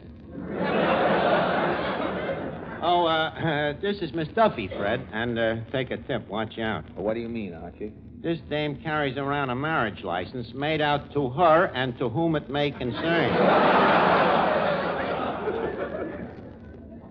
Miss Duffy, Archie tells me that you've entered yourself in the leap year derby for fillies. Yeah, and the way she's been running, you'd think she was owned by Bing Crosby. You two talk like I was a horse. Now, listen, Archie, if I was to tell you exactly... Little lady, don't get excited. You might pull a tendon. Save your wind for the track. I will have you two know that I am no horse. What'll we do with her, Fred? Slap a saddle on her and put her in a claiming race. I would. That's the trouble with her. Nobody'll claim her. Oh, you. Well, so you're Fred Allen. That's right. By her relatives, I'm called Portland Hoffer's husband. And you are? Clifton Finnegan. Clifton Finnegan. So you're Fred Allen. Uh-huh. Boy, no wonder you make so many people laugh. Look at you. Finnegan. Please, that is ill mannered. Yeah. Mr. Allen is not responsible for his ghastly looks. Thank you, Archie. Say, that's a good trick you got. What's that? Talking to your nose like that. It must be hard to slip the words past your adenoids. How do you do it? I use small words. Of course, if I feel a big word coming on, I give it both nostrils. And then I push it through with hyphens on occasion. It's very simple, really. Excuse me, Fred. Sure. Hello? Hello, Duffy. Huh? Yeah, Alan's here. The bags? Brother has he got 'em. Yeah, looks like his eyes is waiting for a red cap. No, I ain't asked him about the pig roast yet. Okay, I'll approach him, Duffy. Call me back. Fred, I'll be blunt. How would you like to make a fast buck emceeing a pig roast? Sounds like a greasy buck to me, Archie. What is this pig roast? Well, it's Duffy's spring semi-annual St. Patrick's Day music hall and pig roast. Sounds gala. Oh, yeah, sure, all Irish. Now, how about you emceeing it? Now, wait a minute. Don't rush me into it. What about the salary? $5 and all the pig you can stomach. $5. Now, let me see. 10%. That's 50 cents goes to my agent out of the $5. Don't forget the pig. Don't worry. He'll be around to collect his commission in the morning. Well, Fred, $5 ain't nothing to be sneezed at. $5? I can make more money than that peddling Wilkie buttons to Roosevelt. You could, huh? Just a minute. Hello? Hello, Duffy. You won't take the 5.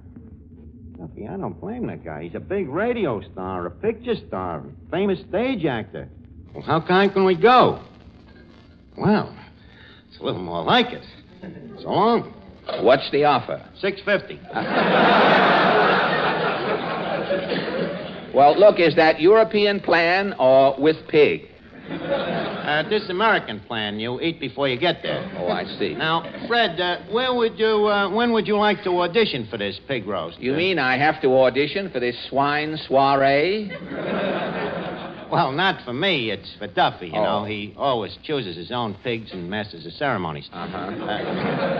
So what do you say, Fred? What do I say? Yeah. Oink. What did you say? I said oink. Let me take a look at your knuckles, Fred.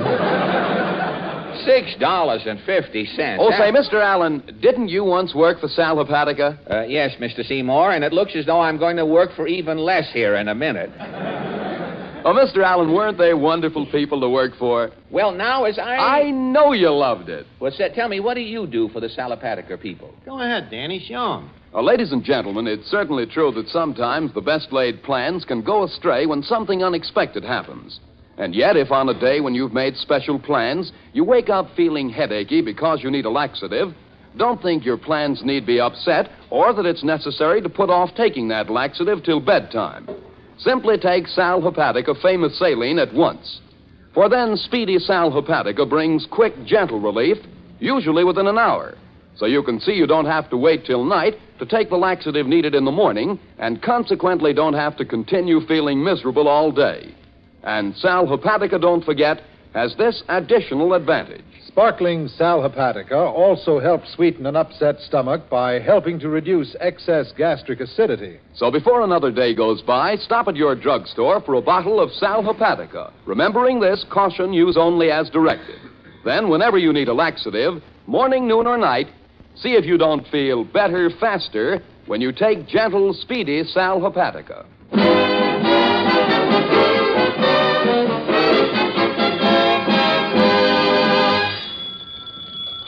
Hello? Hello, Duffy. Huh? First, you want him to fill out the questionnaire? Okay. Fred, would you mind answering some questions? All right. First, your name? Fred Allen. Uh-huh. Occupation? Part-time gasoline salesman. Uh-huh. Social Security? I'm already collecting it. Obviously. Next, any hobbies? I can spin a yo-yo. Can spin a... how do you spell yo-yo? Y-O. Well, that's just the one yo. How about the other one? Likewise, I'm sure. Any other talents? Juggling. Juggling will be handy. The MC has to wait on tables, too. Anything else? Well, I sing and play the clarinet. Sing and play a clarinet, huh? Excuse me. Hello? Duffy, you all ready for the audition? Well, he says he sings and plays the clarinet. Okay, listen in. Van Steeden. Yeah? Loan Mr. Allen the lend of a clarinet, will you? Okay. Here you are, Mr. Allen. Thank you. Say, isn't that strange? I have a clarinet just like this one at home. Mr. Van Steeden, didn't you used to have the band on my program? Yep, and I quit. Why did you quit, Pete? Some rat swiped a clarinet. Well, I'll see that you get this one back. Okay, Fred, leave us start the audition. What song do you think would be apropos for a pig roast? Pig roast? How about something from Porky and Bess? Or So Sweet You Are? Or While Strolling Through the Park One Day? Well, Duffy don't mind what you sing, you know, as long as it's When Irish Eyes Are Smiling. All right. When Irish eyes are smiling, all the world seems bright and gay. Hello? Just a second. Huh? Okay, Duffy. And now, Fred, for the clarinet. But I hardly sang. You ain't kidding.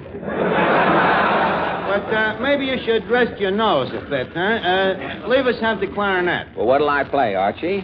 Well, I wrote a song called Leave Us Face It, We're in Love. Archie, I heard that song. What do you want to do? Turn this clarinet into a plunger?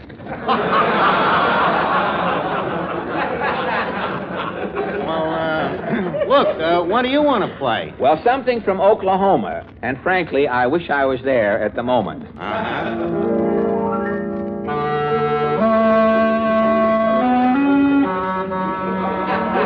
He even plays this through his nose.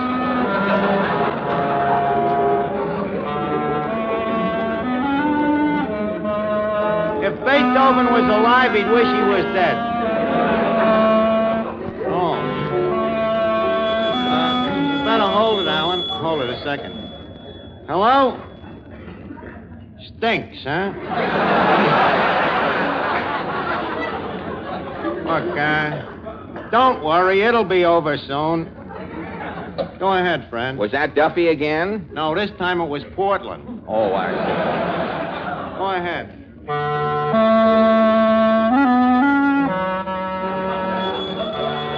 Fred, Fred, couldn't you control... the guy is berserk. He's nuts. He thinks he's Benny... Just a minute. Fred. Hello? Well, he stopped, didn't he? Uh-huh. Oh, Fred, Duffy wants to talk to you. Oh, hello. Hello, Duffy. Say, what did you... Huh? Well, I can't. It's Van Steeden's clarinet.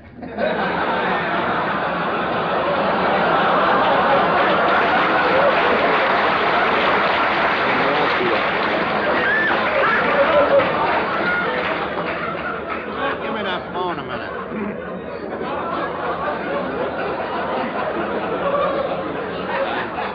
Hello, Duffy.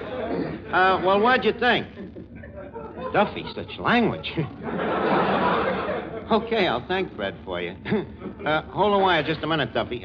Look, Fred, do you know any jokes? Well, there's one joke about the absent-minded motorist.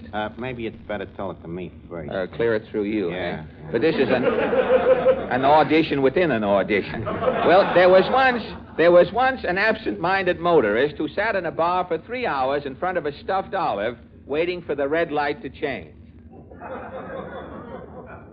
Tell the sardines to move over, huh?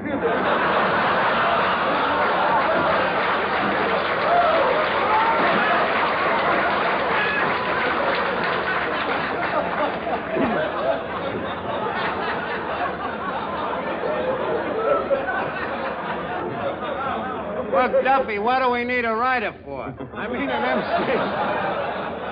MC. Look, don't forget these days a pig is a pretty big attraction by itself. Okay. Look, Fred. I know, Archie. This happened to me one time in Newark with a trombone. Well, look, Fred, don't worry. I guarantee we won't hire nobody else. We'll just take the $6.50 and buy a heavier pig. Say, wait a minute, Archie. A heavy pig is pretty hard to find these days. Well, I'll have to start looking. Say, just a sec. Does it matter if the pig comes from the Midwest? No. Does it matter if he wears a toupee? Fred, you ain't suggesting that... No. I guess I'd better not spoil a high-class pig roast with him around, Archie. Good night. Good night.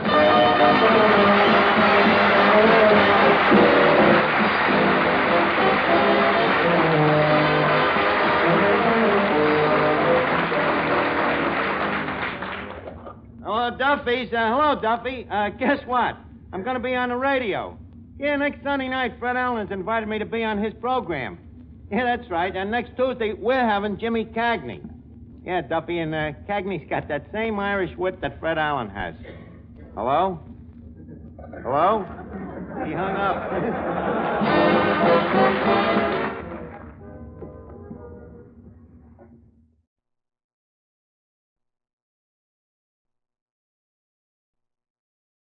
Another exciting tale of escape is up next.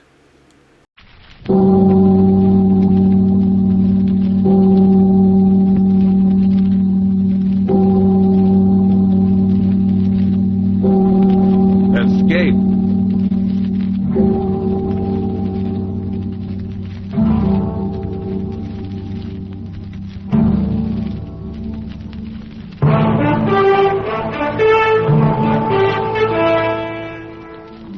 Time to escape into the world of adventure.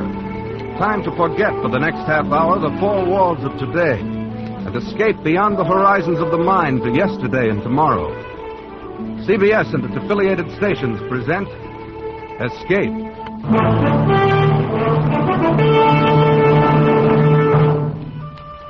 Tonight we escape with Rudyard Kipling and the two gentle scoundrels he created in his immortal story, The Man Who Would Be King.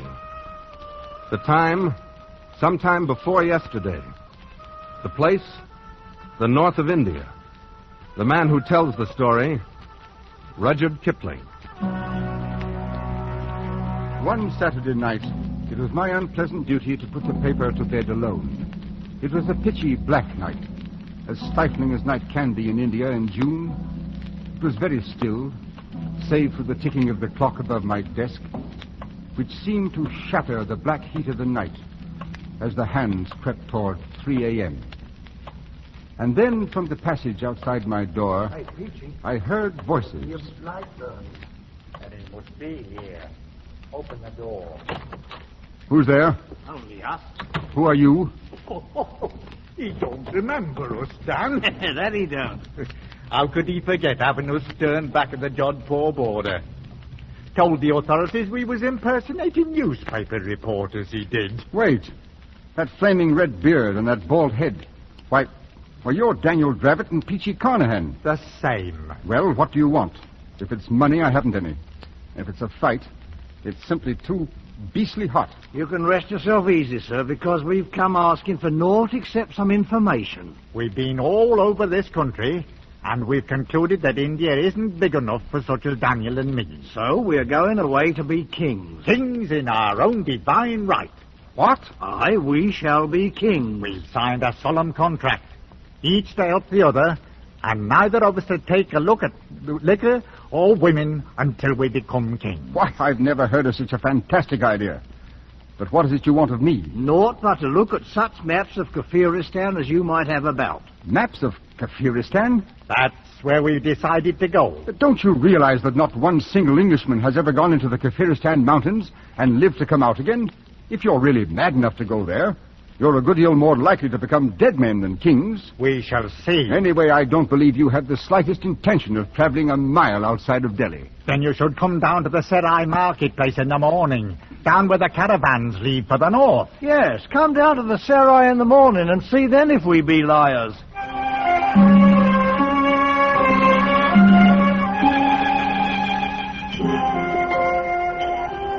Oh, thieves, robbers, liars, the blessing of Pierre Khan upon all thieves, dogs and perjurers. Who will take the prescription from heaven? You should not laugh at him, Sahib. The witless are under the protection of Allah. Quite so, boy. Who is the fellow anyway? A mad priest, Sahib, who has arrived only this morning from Ajmer. Ah, yes, Sahib. Come to look at my camels, loaded with toys to please the eye of an Amir. Oh, here now. Go about your business. I haven't any use for toys. These are wondrous toys indeed, Sahib. Fit for a king of Kafiristan. What? Good Lord.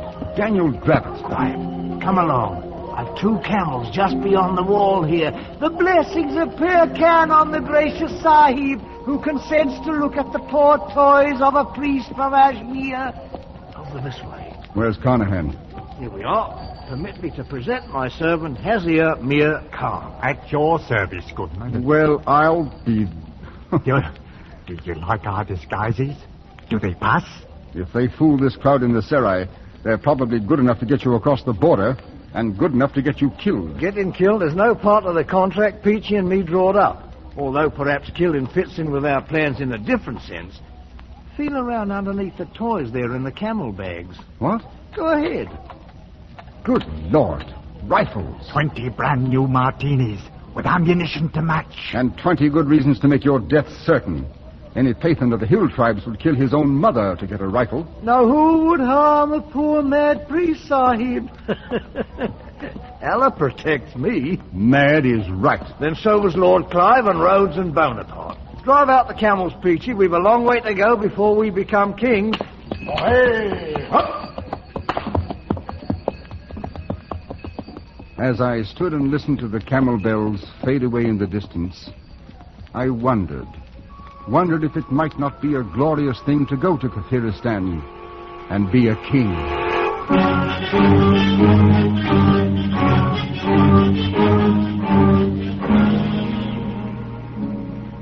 3 years pass in India much as they pass in any other land. It grows hot, then the rains come, and then the heat again.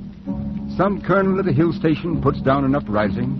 A new viceroy comes out from London, and the paper duly records the death of a sultan in Rajputana, and the trees in the courtyard grow a few feet taller. Finally, time in its circle turned up another night, much like the one 3 years before. Once again I sat alone in the office, listening to the clock and waiting for some unimportant item to come over the wire from Europe. It was long after midnight when my office door slowly opened. I say, look here, you might knock first, you know. Knock. Good Lord, man. What's wrong?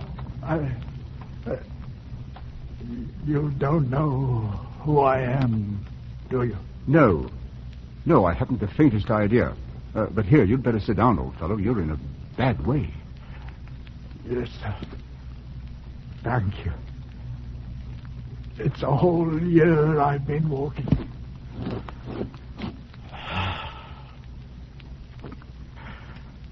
Right here in this very office we settled it.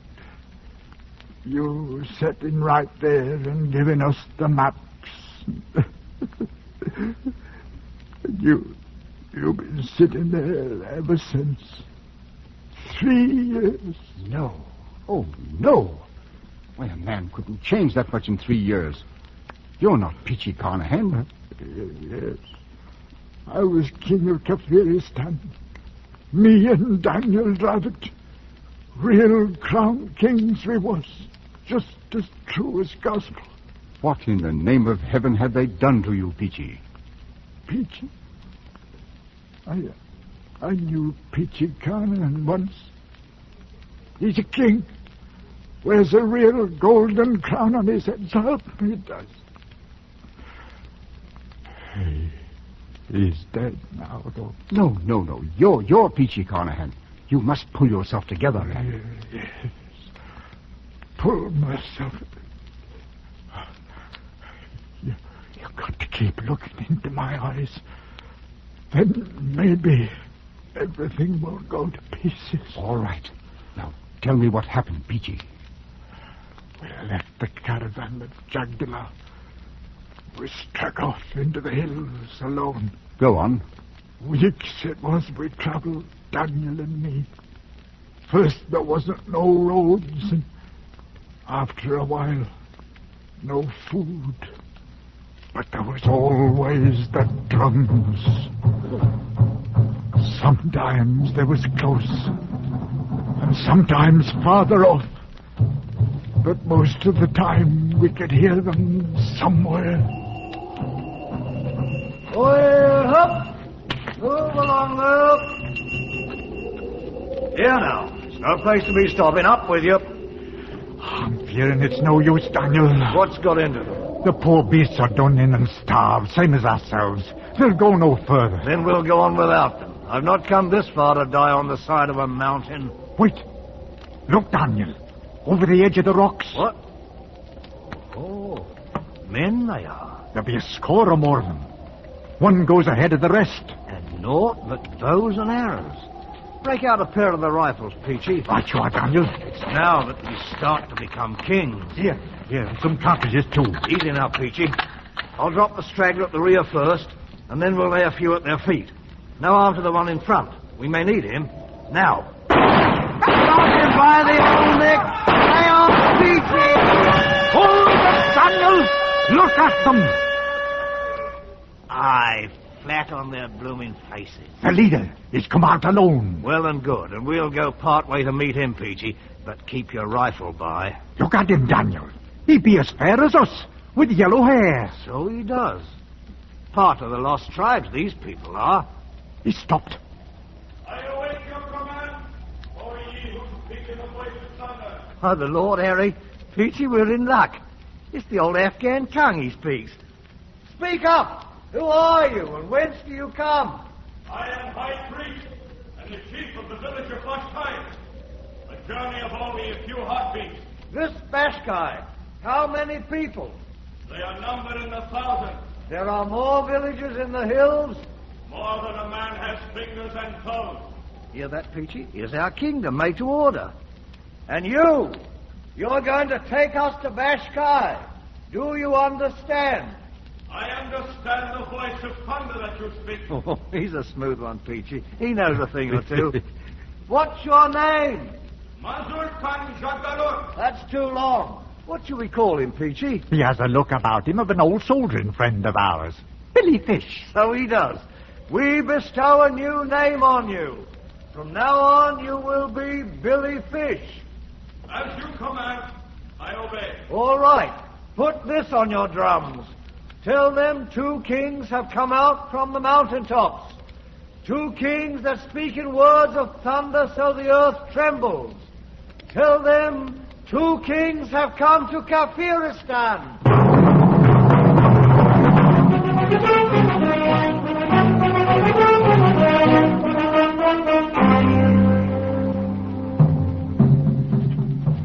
That you, Peachy?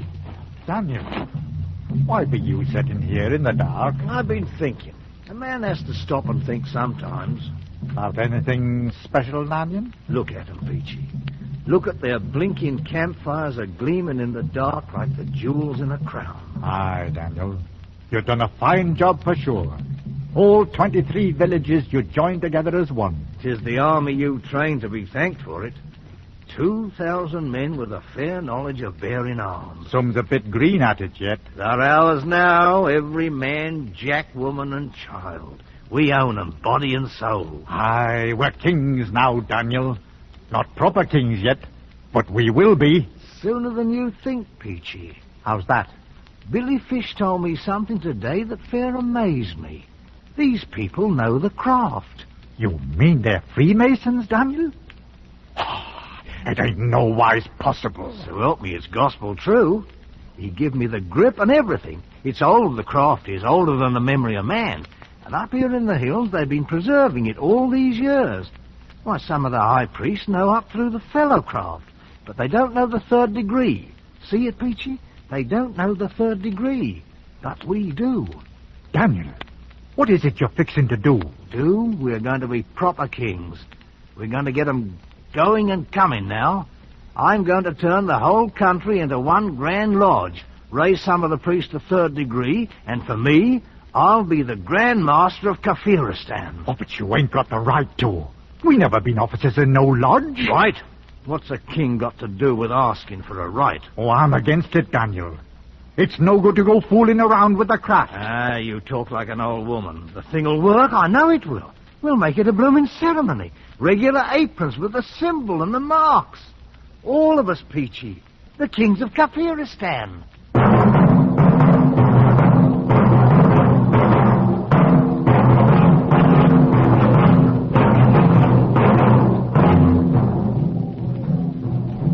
Everything is prepared, Master. And the priests and the people wait. Well, they don't have to wait much longer, Billy. Here now, Peachy. How do you like my apron? It's a wondrous sight for fair, Daniel. Made of white ermine skin it is. And the master's mark with emeralds studded. The mark? You know the meaning of the mark? That I do. What's got into you, Billy? Not. But 'tis a thing that's passing strange, Master. Strange and rubbish. Come along now. Ready, Peachy? Right with you, Daniel. Then out we go. Onto the temple steps. We'll give 'em what for. Knock their blinking eyes out. That's what we'll do. Look at 'em, Peachy. Right down on their blooming knees and yelling their foreheads off. Oh, to the good thing to be a king, Daniel. Behold, the mark! It is time. The promised ones have come.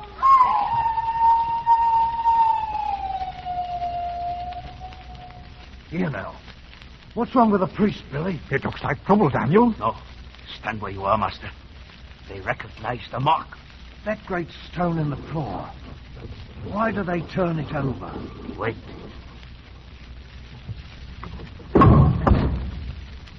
It's the same! He bears the mark! The promised ones have come! Speak up, Billy Fish. What's the meaning of it? See for yourself. Look. Daniel. Carved on the back of the stone. Tis the master's mark, all right. And the same as the sign you wear. Only a few of the priests have known of the hidden mark on the stone. What does it mean? The many who have doubted you were a god doubt no longer. And you, Billy? What do you think? I, Master? I think that now it is the time for these. Daniel! Golden crowns! Aye, how they glitter. Fit for the brow of a king. 'Tis what we came for. Here now, put 'em on. We'll crown ourselves in our own right. Listen to 'em. You know something, Peachy? We come here to be kings, and that we are, all right. But blamed if we ain't a couple of blooming gods to boot, with 1,000,000 people bowing on their knees before us.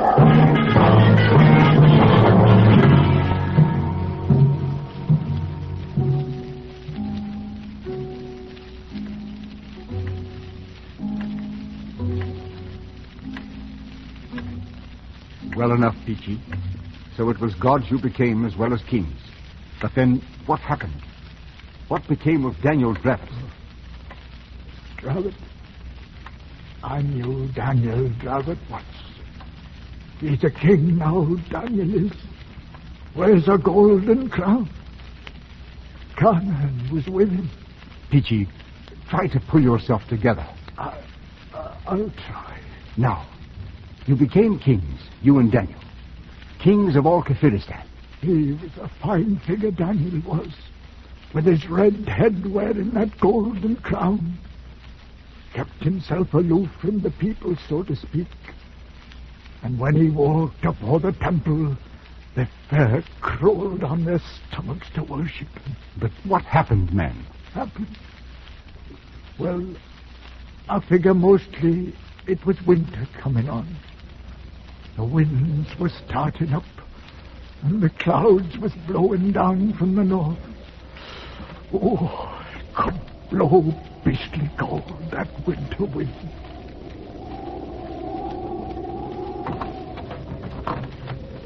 Hey? Who's out there? That you, Billy? Confound it anyway. Here now. What's this? I brought you food, Master. Stew of the wild sheep with curry and rice. Up off your knees, girl. Bring it inside. Thank you, Master. Place it there. Now, you're a well-favored wench. I do not understand. Why were you crawling on your knees? It is a fitting way to approach the god of Kafiristan.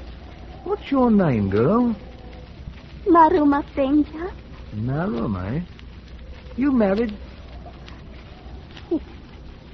It has not yet been my happy fortune, Master. Are you afraid of me? You are a god. I mean, how do I seem to you? Do you find me pleasing or what? Your face is more wondrous than the noonday sun. And your look is the look of eagles. Very well, you may leave now. Thank you, Master. Narrow, eh? Peachy! Peachy! Is you calling me, Daniel? Oh, the food's here, eh? Good. Not that wind outside. Winter's about due to strike and fill the trails with snow. There'll be little moving about afore spring. Right you are.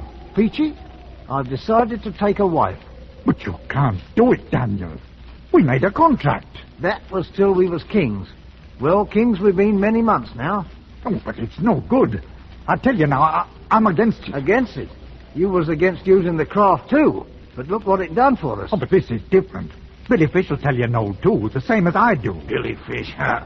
Who's the king here, him or me? My mind's made up. 3 days from now, I shall have me a wife. And you can put it on the drums and tell every blighter out there in the hills.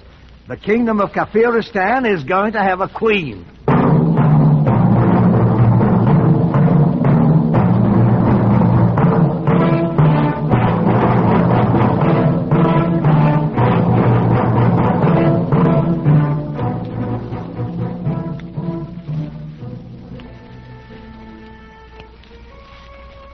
What's keeping her, Peachy?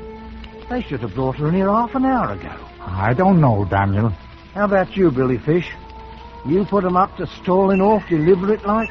Certain preparations must be made, Master. She's across the court with some of the priests. Maybe they're trying to hearten her up a bit, Daniel. She thinks she's going to die, you know. Aye, indeed. Why, I'm only... Master, it is against the laws of heaven for a woman to marry a god. I'm not a god. I'm a man. You know that by now, Billy. No, and I should not want to think so, Master. But either way, this can mean only trouble. I beg you to reconsider. And I beg you to shut up, Billy. I'm through waiting. I'm going over there. Master, please. We've got to go with him, Billy. And I'm thinking it's going to mean trouble. How many men can you depend on? No more than 20 with rifles. Most of my men are in Bashkai. Then what shall we do? We shall have to make a run for it, I fear. We might be safe in Bashkai.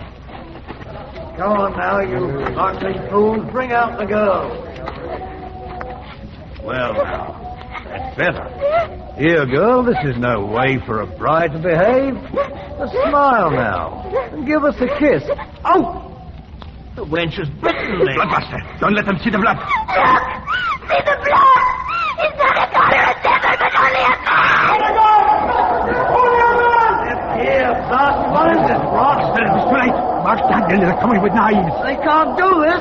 I'm the king. You've got to run for it, Master. Come on, Daniel, come on.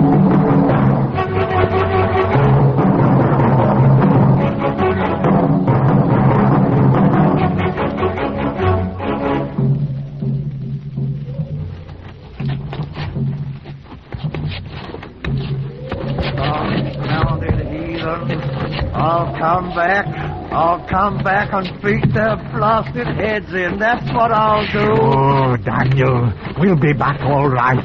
How much further, Billy? Only a short way beyond this ridge, Master. Well, so far, so good. Last them blooming drums are stopped. We're at the top, Daniel. A right good climb it's been. Oh, wait. Look. Seems the drums have come before us, Master. Cut off. No less than 1,000 of them standing there quiet like, with them wicked long knives in their hands. There'll be no getting past them, Daniel. No. We're done for. Go back, Billy Fish, and take your men away with you. Go with him, Peachy. It's me they want. I did it. Me, the king. No, Dan. I'm sticking with you. Billy Fish, you clear out. I am your friend. I stay with you. You're a good man, Billy. Maybe coming now, Daniel. Peachy. Forget it, Daniel. I forgive you freely and fully. Then let them come. There'll be one thing they can't change, Peachy. We've been kings. Kings in our own right. Kings of all Kafiristan.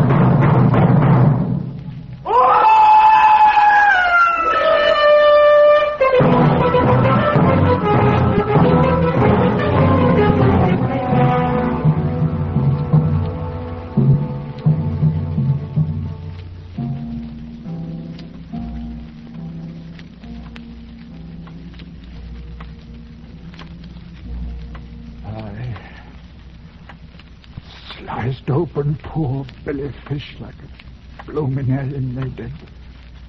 There in the snow and the rocks. Good Lord, man. But you, Peachy, you got away from them. Like no way did I get away from them. They had us for fair, all right. Strung me out on a tree.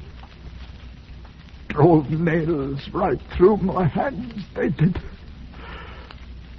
See? But I fooled them all right. 'Cause morning came, I wasn't nowise dead. And then I made them think I'd lost my senses. They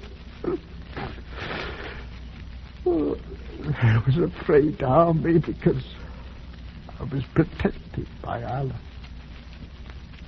They cut me down then, and after a while, they let me go. You poor devil. But what of Dravit? What happened to Daniel? Daniel's the king. He wears the golden crown. But now, what happened to him? He's never left me. All them long months walking on the road back, he kept me safe. The mountains, they danced at night. But Daniel held up his hands and Peachy came along, bent double. I never let go of Daniel's hand, nor Daniel's head that they gave me in the temple as a present. It's with me now, here, in this bundle. You knew old Daniel's. Him that was a monarch once. Look at him now.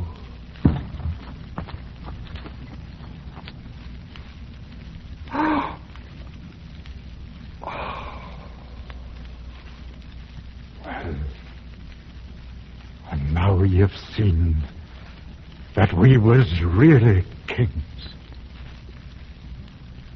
I'll be on my way. You'll pardon me, sir.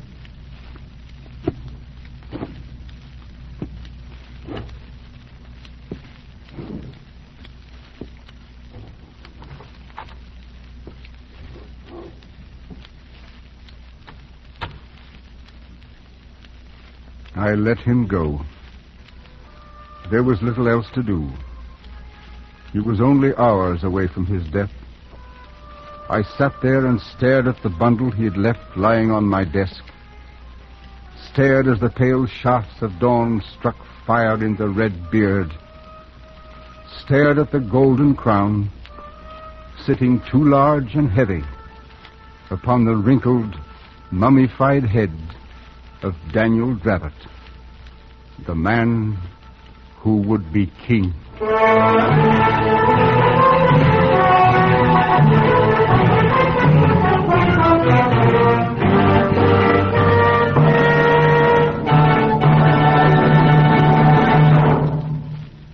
Escape is produced and directed by William N. Robeson. Tonight's story, Rudyard Kipling's The Man Who Would Be King, was adapted for radio by Les Crutchfield and featured Raymond Lawrence as Peachy, Eric Snowden as Daniel Dravot, and Herbert Rawlinson as Kipling.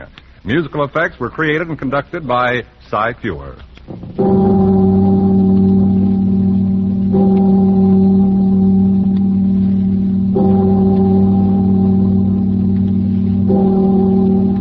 Next week, CBS and its affiliated stations invite you to escape in Operation Fleur-de-Lis, an episode from the files of the OSS. And so, good night, until a week from tonight, when again we invite you to escape.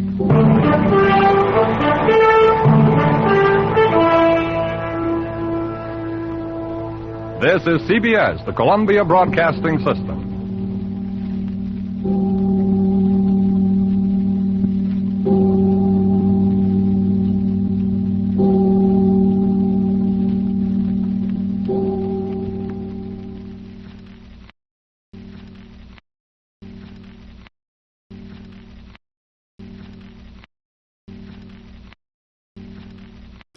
Now let's see what Fibber McGee and Molly are up to. Hi, folks. The program originally canceled for this time will now be heard. And here it is, the Johnson Wax program with Fibber McGee and Molly.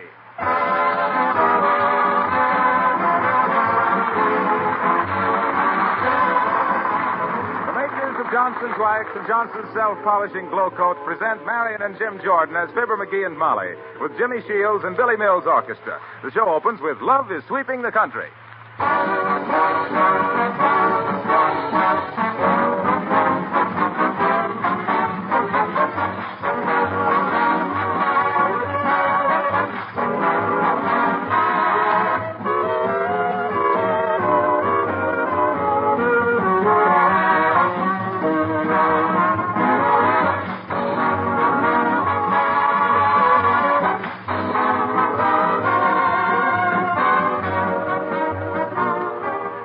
One problem that faces everybody at this time of the year: how to remember to write 1940 instead of 1939. Well, here's something you might try.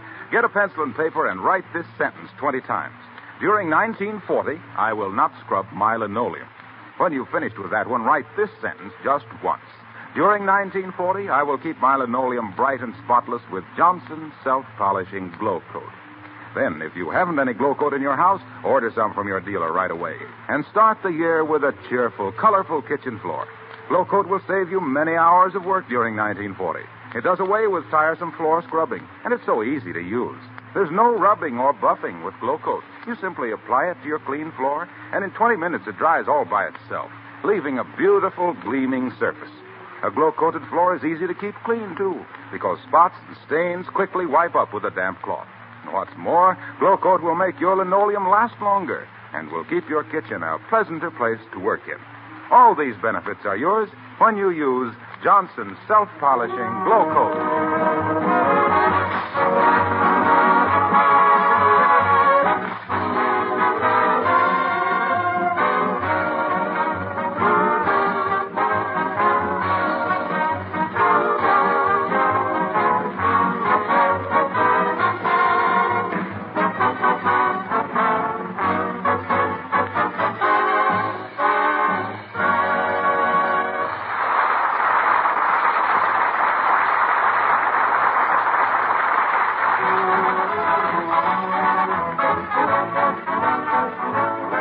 Well, it's a fearful and a wonderful thing what a set of Christmas gift carpenter's tools will do for a guy who ordinarily couldn't split a shingle or pound a nail through a sponge cake.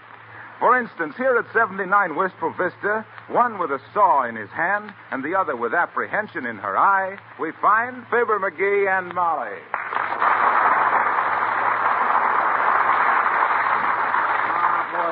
Oh, boy. This is a wonderful set of tools you give me for Christmas, Molly. I'm just itching to fix something. Well, just scratch yourself and put that saw away. Hey, Molly, ain't that dining room table a little wobbly? Ain't one leg shorter than the other? No, dearie, no. It's all right. It looks to me It's wonderful. Perfectly solid. But that leg... I never saw a table as substantial. Yeah, but look... Just forget it, dearie. Shucks. I'll bet if I sawed the three other legs off even, it'd take the wobble out of it. Now, please, McGee. You tried that once with the coffee table, remember? I did? Yes, and the legs got shorter and shorter till we had to use it for a serving tray. Shucks, what'd you give me the tools for if you don't want me to use them? Like giving a kid a new drum and then telling him to be quiet because Papa's got a headache. Yeah. Well, for heaven's sakes, you don't have to fix things, do you? Why don't you make something? Oh, what'll I make? Make a bookcase. Make anything. Build a doghouse. Oh, doghouses. That's kid stuff. I should waste those wonderful tools on a mutt mansion. McGee, stop that. Huh? You're making big dents in that chair. Oh, this arm is loose. I was just hammering it tight. You see how it is now? You couldn't pull it loose with a tent. Now you see what you did? Good. Now I can take that chair down in the basement and really go to work on it. McGee, I won't let you do it. Dad-ratted Molly, there you go again. Always holding me down. Where would Rembrandt have been if his wife had complained about his paints always smelling up the house? Well, nevertheless, you'll have to use your constructive genius on something besides my furniture. Okay. I'll build a doghouse. What kind of dogs you like? Well, I think Pomeranians are cute. Or Pekinese. You call them things dogs? Why, they're so small a mama flea won't let the baby fleas go out and play because they might get Pomeranians on them.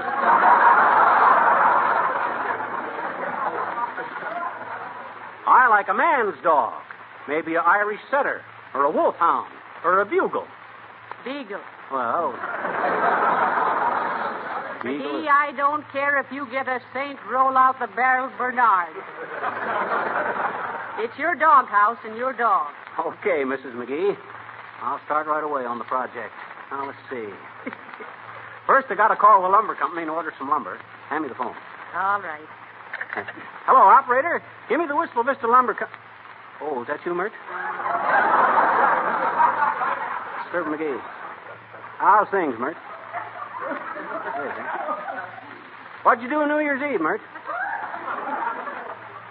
Oh, now, Mert, you didn't really. Heavenly days. Now what? What say, Mert? All drunk, eh? Oh. What? The neighbors called the police. Oh, boy. Disgrace. What do you know about that, Molly? What? They were going to have a party at Mert's house, but they found the root beer was all drunk.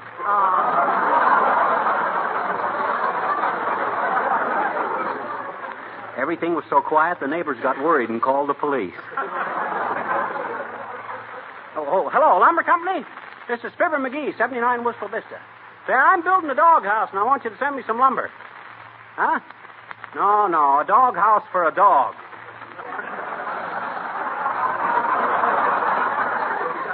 Yeah, get it right out here, will you? Okay, Bloom. Thanks. Well, thank goodness you're really going to do something constructive. I'll say I am. This is going to be the doghouse of doghouses. A canine Taj Mahal. I'm going to build it with a guest room in case Glowcoat wants to have a friend over for the weekend. Glowcoat? Yeah, that's what I'm going to call our dog, Glowcoat. So he won't scratch.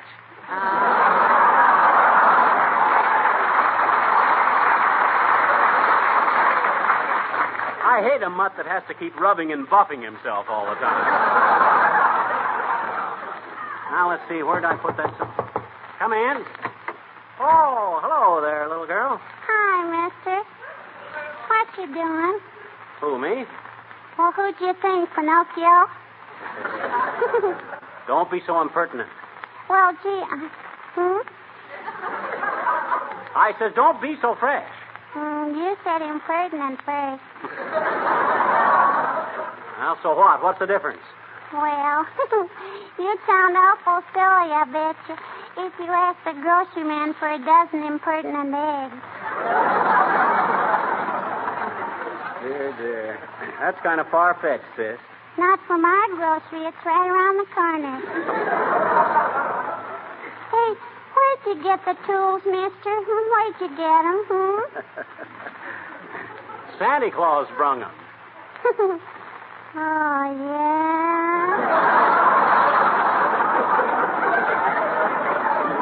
Now, listen, sis, I'm very busy today. What was it you wanted?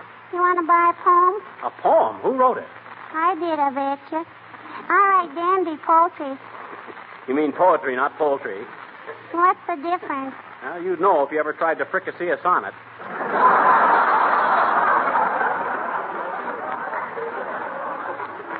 Well, okay, sis, let's hear the poem. Okay, mister. Can I have some music with it? No, read it raw. All righty. Title. My New Year resolution. Oh, yeah. When every New Year comes around, folks say I always can be found with pen and paper on the table, making up some peachy resolutions the very best that I'm ever able.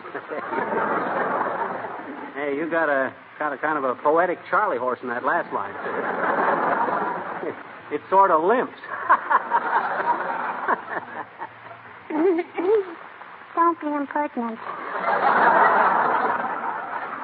To continue, I write down 10 things I must do to start the year all bright and new. Then tear them up as is my custom, 'cause I know darn well I'm going to bust them. The end. You want to buy it, mister? No. Okay, I'll give it to you. Here. Go on, mister.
I'm going to build a doghouse right here at the corner of the garage. Oh, see? yeah. I'm going to build it with a big living room, a sleeping room, a dining room. A dining room for a dog? Certainly, and he's going to get plenty to eat, too.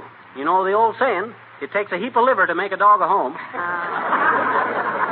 Don't you get it, Molly? It takes a heap of liver Ain't funny, McGee. Oh, well. Dumb animals, dumb jokes. Let's see. Here, take one end of this tape, Molly, and I'll twist it up. Whoopee! Happy New Year, everybody! Yippee! Same to you, Grandma, but ain't you a little late? This is the 2nd of January. So what, Sonny? Better late than sober.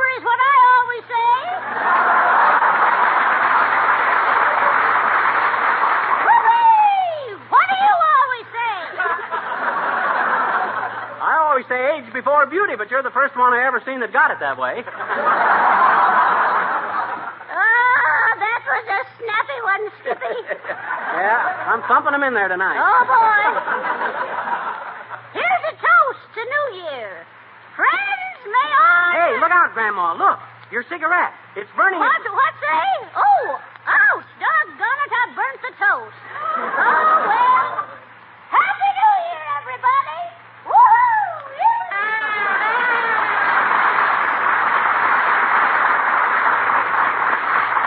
I knew 1940 would introduce a lot of wrinkles, but I didn't expect them to walk right into our own backyard. Well, come on, McGee. Get busy. The doghouse, remember? Oh, yes, the doghouse. Well, in the first place, I got to move hello there, Molly and Fibber. What goes on? Oh, McGee is building a doghouse, Mr. Wilcox. What kind of dog have you got? Well, he hasn't got one yet. I ain't quite decided what kind. I think you ought to have a good hunting dog. Would you be interested in a pointer? Oh, boy, I sure would. You know anybody that's got a good pointer for sale, Harlow? Well, I'll give you one, free. Oh, how wonderful. Don't forget to use Johnson's Glow Coat on your kitchen linoleum, because when a dog tracks dirty, and it can easily be wiped up with a damp cloth, you know. And his claws won't scratch a floor that's Glow Coat protected. Say, that's a good idea. Sure. And you know how easy it is to use Johnson's Glow Coat. Just pour a few drops on the floor and spread it around, and it dries to a beautiful gleaming luster in 20 minutes or less. Well, we'll certainly do that, Mr. Wilcox. Yeah, well, when can I see the dog, Harlow? What dog? I thought you were going to give us a pointer. I just did. Use Johnson's Glow Coat. That's the finest pointer I could give anybody. So long, folks. Oh, that's it. I'll be a series of dashes. I would like to get a hold of a good pointer, though, Molly. I had one years ago, you know. Oh. Old Matt. Matt? Mm-hmm. I suppose you called him Matt because he was always laying in front of the door. No, his real name was Man About Town, but I just used his initials, M.A.T. Matt was the smartest pooch I ever seen. He used to sit in the wings of the theater when I was playing vaudeville and watch my act. Well, he was not only smart, but courageous. Well, sir, one day in the middle of my act, who should come walking out on the stage but Matt? He just stood there, stiff as a board, nose pointing out into the audience, tail out straight like a ramrod. What did the audience do? Put his hat on and go home? Just then a guy in the third row stood up and gave me a Bronx cheer, a raspberry. Imagine a dog sensing that. What do you mean, sensing that? He was a hunting dog, and he knew I was going to get that bird. Another time when I was up in the wait a minute, McGee. Look who's coming around the house. Uh-oh, Mrs. Uppington. The quick trick in clubs. Why? Oh, how do you do, Mrs. Uppington? So nice to see you. How do you do, Mrs. McGee? And Miss McGee. Hi, Uppy. How do you like the Beagle Pavilion I'm building? Oh, The doghouse. Is that what that is? Well, I thought it was... Oh. Well, I just thought I'd drop by and give you my best wishes. Now, stop me if you've heard it, but Happy New Year. Thanks, Uppy, and to coin a phrase, the same to you. And if I may phrase a coin, e pluribus unum. Oh, how delightful. Phrase a coin. Yeah. All right. Well, how'd you celebrate New Year's Eve, Uppy? Well, my young nephew, Fotheringill Uppington, was home from college, and he took me to the most delightful place. I don't quite remember the name of it, but I think he said we were going to a place called Tom and Jerry's for some Jack and Charlie's. Ah, dear. Oh, McGee and I had a wonderful time, too. We had a wrong side table at a nightclub. Ringside, Molly. There was nothing wrong with that table. In fact, we were so close to the orchestra, I let the clarinet player cool my coffee. Did you have a good time, Uppy? Oh, my dear, I must have had, because my nephew told me the next morning he never heard anyone play the snare drum the way I did. Oh, you better watch out, Uppy. You're in danger of losing your social dignity. After all, you got to keep up the aristocratic tradition of Wistful Vista, you know. Oh, thank you, Mr. McGee. That's so sweet of you. Do you really consider me an aristocrat? Why, certainly he does, Mrs. Uppington. In fact, Uppy, I've heard it said you were so aristocratic you suffer from blue toothbrush. Oh, from blue toothbrush. Oh, well, so you're building a doghouse, are you? And are you familiar with the care and handling of dogs? Who, me? Why, shucks, Uppy. I've been a judge of dog shows ever since I was chin-high to a child. I used to get more applause than any dog in the place. Had to take a bow at the end of every show. Oh, I was really a wow. Bow Wow McGee, I was known as in them days.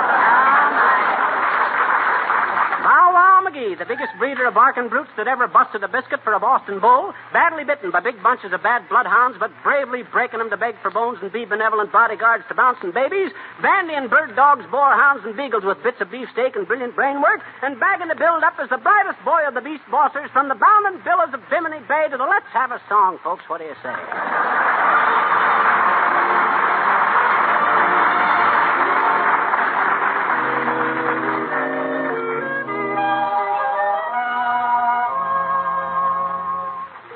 I went away, one thing is clear to me. You were dearer than dear to me from the moment you came.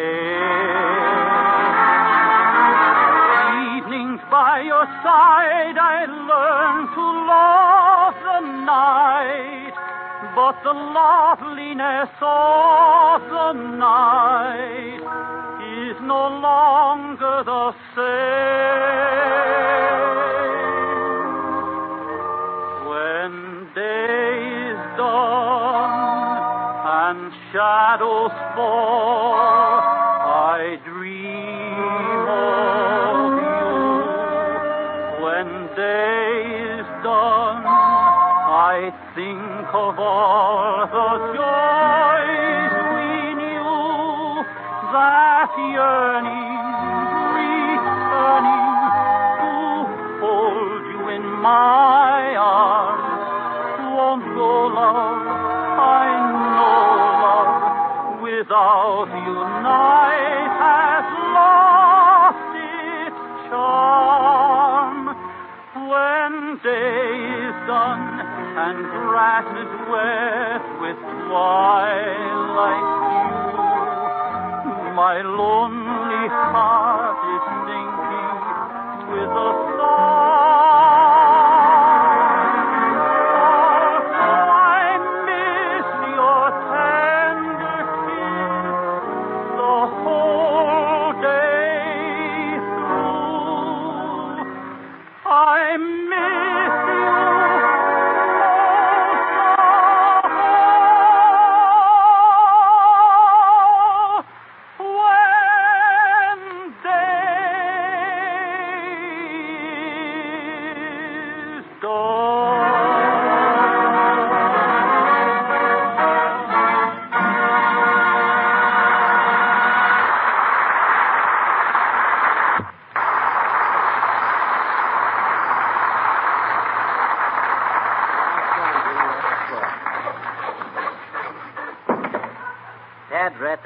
Now, look at that now. What?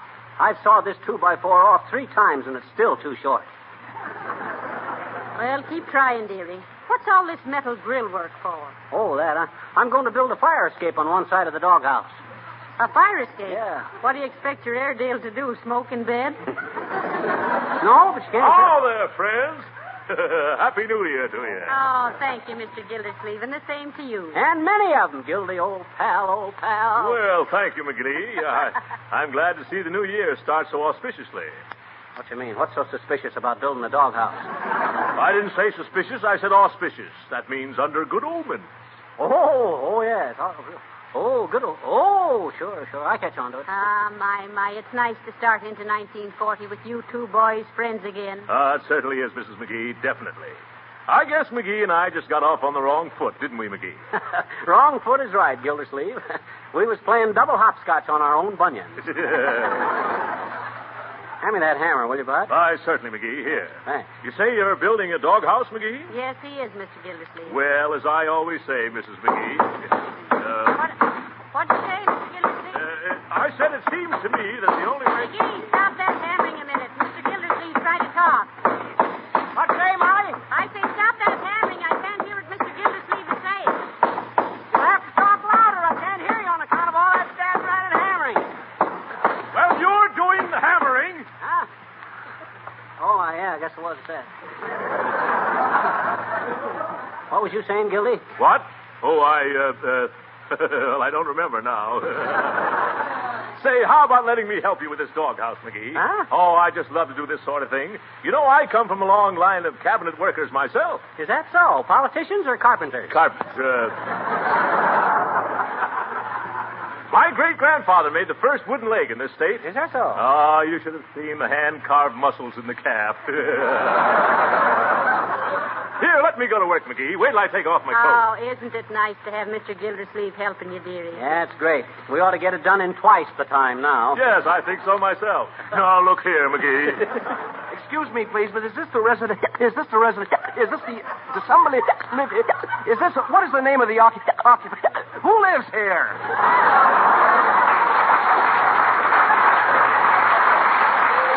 This is the McGee residence, sir. Why? Well, I'm in charge of the tabulation of the I'm employed by the government. The government. I'm the census taker. The census taker. Well, you're starting a little early this year, aren't you, my boy? Yeah. Besides that, he's got water in his gas. Well, you'll have to come back later, Bud. I'm busy. Anyway, why start here, Mr. Census Taker? Well, maybe I'd better elucidate. Let me explain. I have to get a head start on the other the other census takers, because we're counting the noses. And the house down the street is a resident. Well, Jimmy Durante lives there. Good day.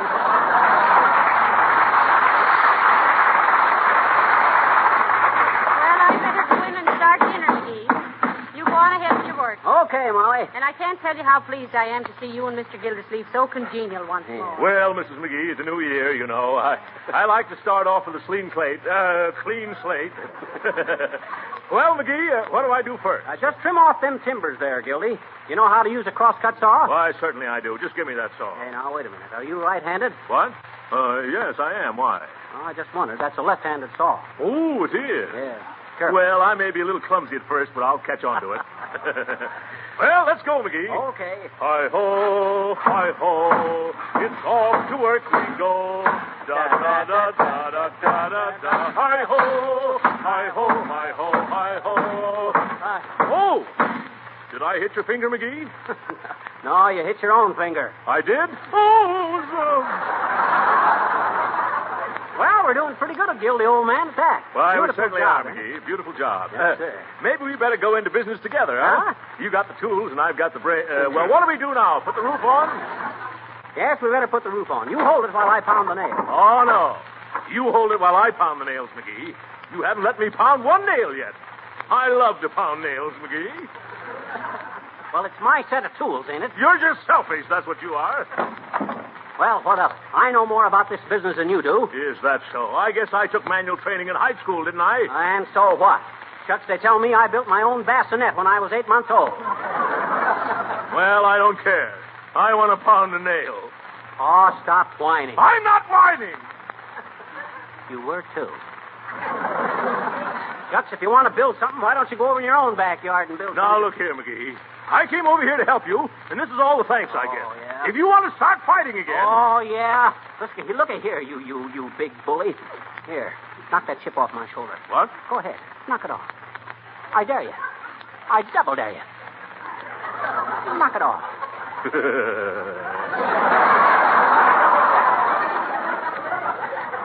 Okay, McGee, I guess I kind of just flew off the handle. You fly off the handle so much, Gildersleeve, you ought to have a pilot's license. Yeah, pilot's license. That's very good. Or is it? I don't know. All right, you pound the nails, McGee. Okay, let's get... Say, wait a minute, McGee. You forgot something. What you mean? The door. Where's the door? Huh? The door. How is your dog going to get in and out? Oh, my gosh, I forgot to saw a door. Now we got to take the dad-ratted whole thing all down apart. No, we haven't. I'll get inside and saw a hole in the front. Oh, no, you don't, Gildersleeve. Lift the roof off. You want to have all the fun, eh? I'll get inside and saw the door. Oh, gee whiz, McGee, I want to do... Cut it out, Gildersleeve. I guess I got a right to get into my own doghouse, ain't I? Here, help me lift this roof up. Oh, shucks. Okay. Hand me the saw. Here you are, McGee. You better kneel down now so you can see better. Okay, it's not a bad idea. You let me know if I'm getting it even. Don't worry, McGee. I'll see that everything gets even. Hey, what are you doing? Take that roof off of there. Hey, Gildersleeve. Hey. I certainly love to pound nails, McGee. Hey. Let me out of here. Hey, Gildersleeve. Hey, McGee. Can you hear me? Yes, I can hear you. Now, quit kidding and let me out of here. I just remembered what I came over here for, McGee. Huh? I hope you have a very doggy New Year. Hi-ho,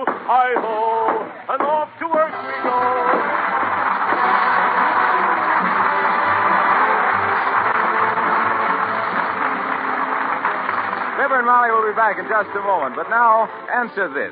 Which wears longer, wood or stone? Most people would say stone without much hesitation. And yet, there are in ancient palaces of Europe wooden floors that are still intact and beautiful, while the stone steps outside have worn away during the centuries. In fact, in the beautiful new Johnson office building at Racine, Wisconsin, there is a section of one of those old floors over 400 years old. It's still in excellent condition and mellow and rich in its beauty because all during those years it was protected with wax. In our American homes, we can have beautiful floors with much less work than in those olden days. There are easy-to-use weighted brushes, and there's the Johnson electric floor polisher that you can rent from your dealer at small cost. And every good dealer sells genuine Johnson's wax in either paste or liquid form. With this famous wax polish, you can protect your floors against wear, give them rich beauty, and save yourself hours of housework. And what's more, there are over 100 extra uses for genuine Johnson's wax, such as furniture, woodwork, windowsills, lampshades. You'll find these labor-saving uses listed on the familiar red and yellow Johnson's Wax package. Try some tomorrow. Fibber! McGee! Where are you, dearie? Here I am, Mom, in the doghouse. Well, heavenly days, what are you doing in there? Come on out. I can't. I'm nailed in. Get the tools and try me out. There aren't any tools here. You bad breath, that Gildersleeve. Is the show over, Molly? Yes, it is. Why? I just wanted to say Happy New Year, folks. May your 40 be fair and fat. And the same for me. Good night. Good night, all.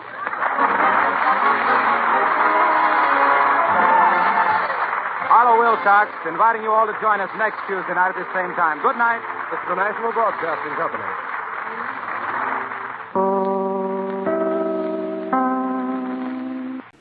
Flash Gordon is going to be taking you on an intergalactic adventure next.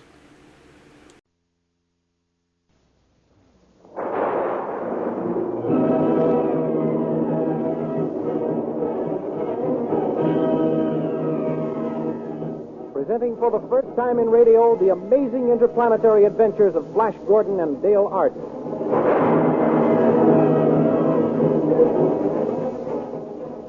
These thrilling adventures come to you as they are pictured each Sunday in the Comic Weekly, the world's greatest pictorial supplement of humor and adventure. The Comic Weekly, now printed in 32 tabloid-sized pages, each page in full 4 colors, is distributed everywhere as a part of your Hearst Sunday newspaper.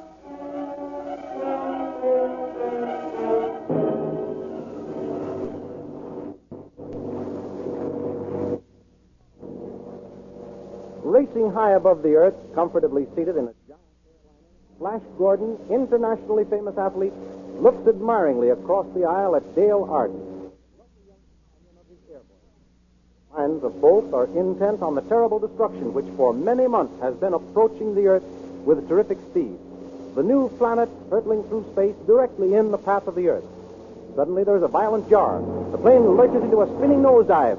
Flash Gordon carry him across the aisle to the frightened girl. He gathers her in his arms and leaps free of the falling plane, and pulling the ripcord of his parachute, glides to earth. Don't be frightened, Dale. The plane has crashed, but we're safe. Yes. Hold fast. We're landing now. Careful. Easy. There. Dale? Yes. Good, good. Oh, look, Flash. There's a round steel tower. Where can we be? Why, that's the laboratory of the great scientist, Dr. Hans Zarkov. Why, he's coming this way. I'll call to him to help us. I hope you'll pardon us for breaking in on you so unceremoniously, Doctor, but you see, we had to bail out. I know you for what you are. Spy. Come to secret. But I have the answer to that. Come with me. Put that gun away, Professor Zarkov. The man is mad, Dale. We'll have to humor him. All right, Professor. All right. We'll come with you. Ladder into this tower. All right, all right. There now, we are in my rocket ship, and in 10 seconds we will our way to the new planet. We will all die. Die for science.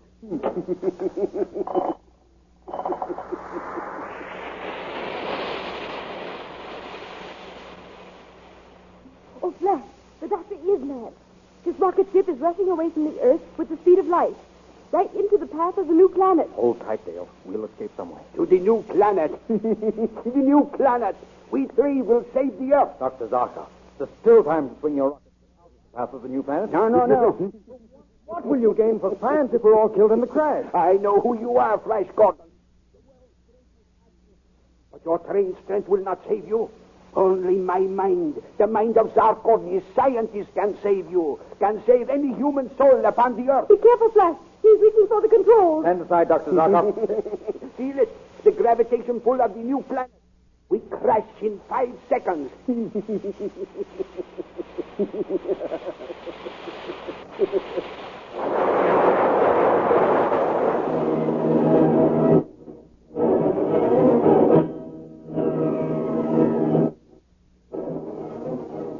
The rocket ship hits the planet. Dr. Zarkov and Dale are thrown from the rocket ship unconscious. Flash is thrown clear of the wreckage and lands on his feet uninjured. He rushes to the side of the unconscious girl, picks her up, and starts to carry her toward the distant towers of a city on this weird new planet.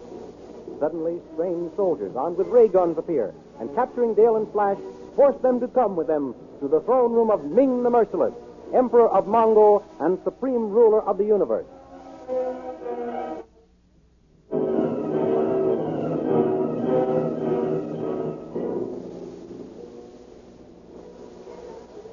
O thou exalted Ming, Majesty of Mongo, Supreme Ruler of all the peoples of the new planet, thy slaves salute thee. Slaves, bring forward the earth people. Thy slaves obey, O Ming the Merciless. Take your hands off me. I'm no slave. As a free man and an equal. So, Earthman, you are a free man and my equal. Throw him to the red monkey man in the arena. With the sport with this free man, my equal. There is thy freedom, Earthman. Now you go into the arena to meet the red monkey men of Mongo. No, wait. Don't worry, Dale. Emperor Ming, I'll show you that I, a free man from the earth, am more than a match for your brainless red monkey men. Flash reaches the bottom step leading to the arena. He leaps and swings at the nearest red man. Then, grasping the falling man-beast under the armpit, Flash whirls him around like a flail, knocking the others in all directions. Emperor Ming, fearing that his monkey men will all be killed, orders his soldiers to destroy Flash with their ray guns. In the midst of the confusion, Princess Aura, the beautiful young daughter of Emperor Ming, calls to Flash. Quick, brave Earthman. This way. Here to my balcony. Flash leaps to the royal balcony and joins the gorgeously jeweled princess, who commands the slaves to keep back, while she takes Flash through a secret door and into a passage leading to a private elevator. The two get in, and Aura closes the door and presses the switch. Who are you, beautiful maiden? I am the Princess Aura, only daughter of Ming the Merciless. Princess, I owe you my life. You are brave and handsome. You must not die so young. I have never seen anyone like you, Earthman. Where I come from, Princess, there are many stronger men and better looking. But tell me, Princess, where are you taking me? I am taking you to the private landing frames of my own rocket cars. There you will be safe. We have arrived, Earthman. Get in this rocket car. No one can harm you here. But, Princess, hurry, I don't... Hurry! But, Princess Aura, how am I to rescue the Earth girl? They are lost. That is why you are in my private rocket car, Earthman. Why, what do you mean? Bale Arden shall never be rescued by you. The princess... As for you, Earthman, you shall love me or die.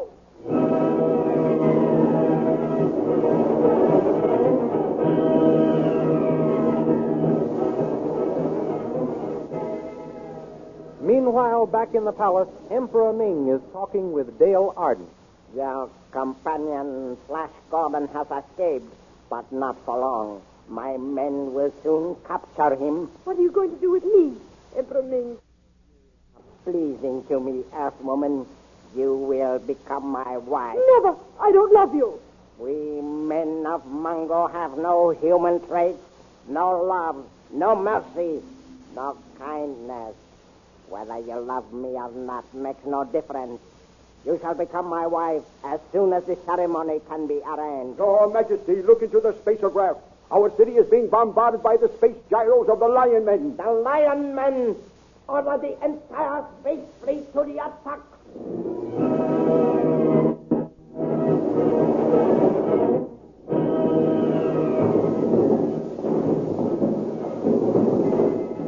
In the terrific battle which takes place between Emperor Ming's space fleet and the gyros of the Lion Men, the attacking gyros, the rocket ship in which Flash Gordon has been held captive is destroyed, and Flash is thrown to the ground unconscious.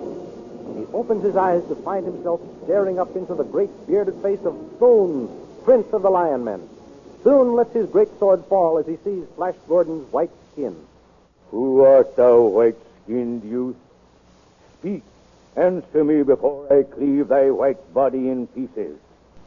Art thou a new kind of soldier of Ming the Merciless? I am the sworn enemy of that fiend Emperor Ming of Mongo. He has captured a girl who is from the earth, like myself. I live only to rescue her. An earthman, thou sayest? Yes. And an enemy of Ming the Merciless? That's right. Tell me, are you friend or enemy? I am Thun, Prince of the Lion Men, hereditary enemies of the men of Mongo. If thou wilt accept me as thy friend, Earthman, I will gladly join thee against me. Here's my hand on it, then, Prince Thun. Good. What is thy name, Earthman? I am called Flash Gordon upon the earth, Your Highness. Call me Thun, friend, and I will call thee Flash. Friend Thun, do you know how we can gain admittance to the palace that we may rescue Dale Arden? Come, I will show thee a secret way into the palace. Good. The Emperor Ming is away pursuing my gyro fleet. We may be able to rescue the Earth Girl before Ming returns.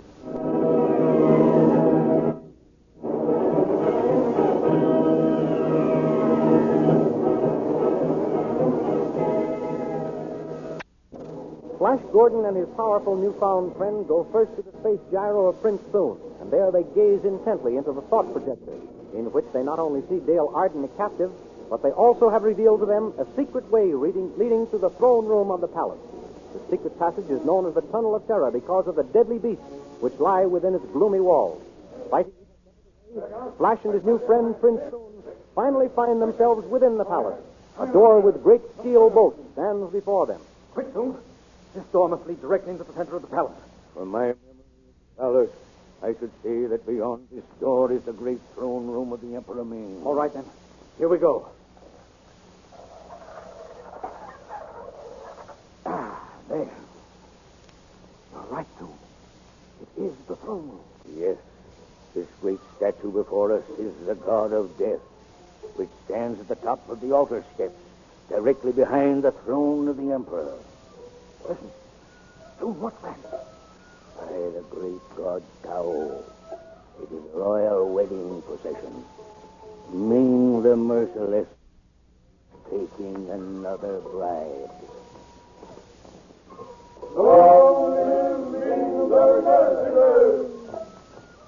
They're coming up the altar steps, Thun. Around the idol. To look around the idol means death. Thou must not. Come back. Come back, Flash. Thun, save yourself.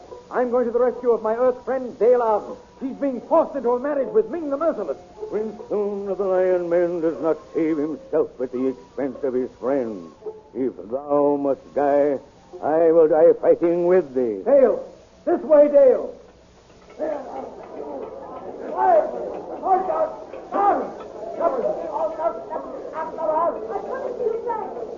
This way, Dale! Down this passage, Earth Maiden, as fast as thou canst run. Quick, Thun. They're swarming up the altar steps. Help me topple the idol over on them. Now. 1, 2, 3.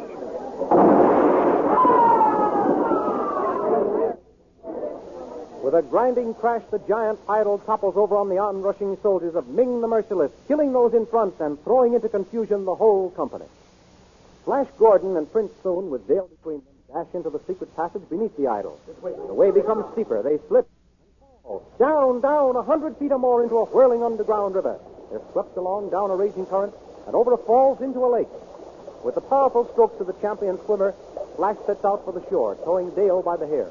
They reach the shore, and as Flash reaches down to drag Dale to safety, she screams and disappears beneath the calm surface of the lake, clutched in 2 powerful green, scaly arms. With no thought of his own safety, Flash Gordon dives to Dale's rescue and finds an adventure stranger than any which has gone before.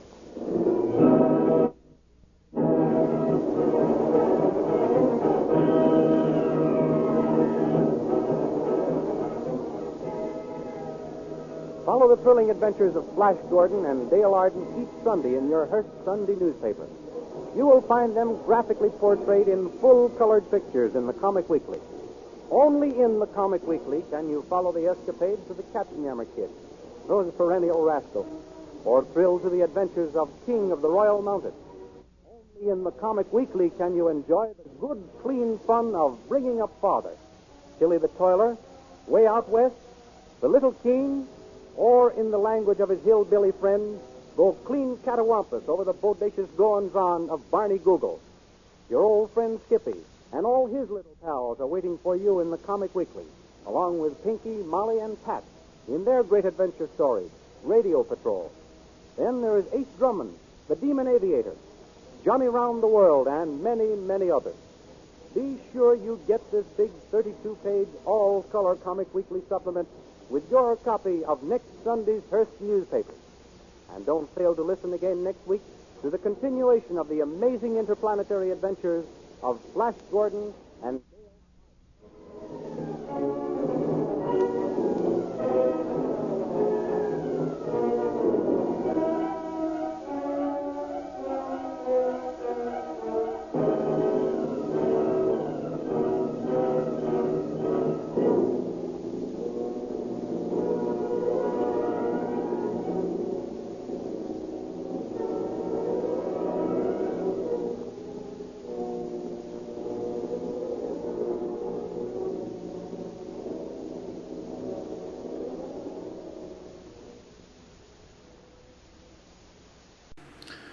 Now it's time to pay a visit to the only man in old-time radio who wrote all his own material, Fred Allen.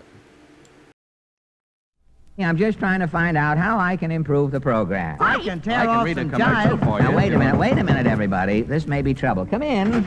You want an opinion? You heard the program? Yes. And? It's too slow. You mean? Speed it up. I should. That's it. Bang, bang, bang. Goodbye. He must be in a fast business. I make minute rub. So long. Minute rub. Okay, the sponsor wants speed. That's what he's going to get. Now, on your toes, everybody. We'll start the program over. Take it away, Pete. Ipana, Sal, present. And here he is. Thank you, and here she is. Hello? Well, you can't get it any faster than that. During his career on radio, 18 years with 39 shows a year, Fred Allen starred in and was responsible for, at the very least, 700 weekly radio shows. Through those endless seasons, the sponsor had big money riding on Fred's popularity with the listeners, week after week after week. After all the jokes and the friendly feuds and insults were over, the competition was strictly life and death. Network radio for Fred Allen was profitable, gratifying, and in a way soul-destroying. Early in his career, of course, it was all innocent fun to ridicule radio. Well, who are you, either one of you? You're in a huddle with Tripod Bite, president of the Better Radio Program Builders, Inc. But what's that got to Alan, do? your popularity is slipping. Yeah? I can fix this program so you'll be right up there with H.V. Kaltenborn. Mr. Bite can do it, Mr. Allen. I can fix your radio program the same way I fix the picture business. How? Dishes. Can't give... Oh, now, wait. You can't give dishes away over the air. Why not? You see this little radio? It's my own invention. I'm calling it the Allen Radio Set. I'll put it here. Well, now what happened? Give me the finish of your program, Allen, and watch this radio. All right. Okay, town hall tonight. We'll be back again next Wednesday. Good night. Watch the Allen Radio. You get it? The minute your program is finished, millions of your listeners all over the country get a complete set of dishes.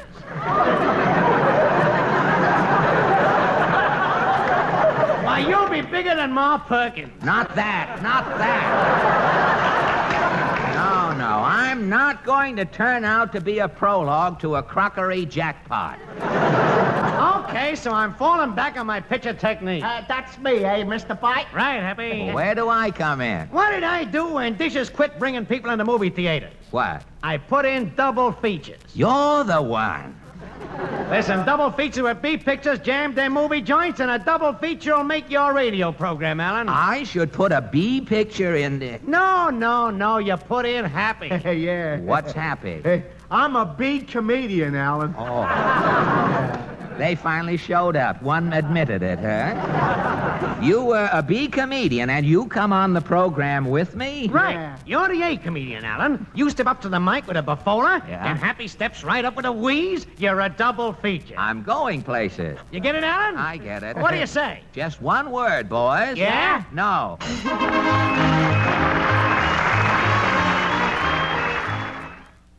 As the years wore on, the burden became heavier. Fred lost his patience with nitpickers from the networks and myopic sponsors. His parodies of radio formats began to curdle just a bit. What's this note here on my desk? It's a memo from the wristwatch king. Fuller Pulliver? Yes.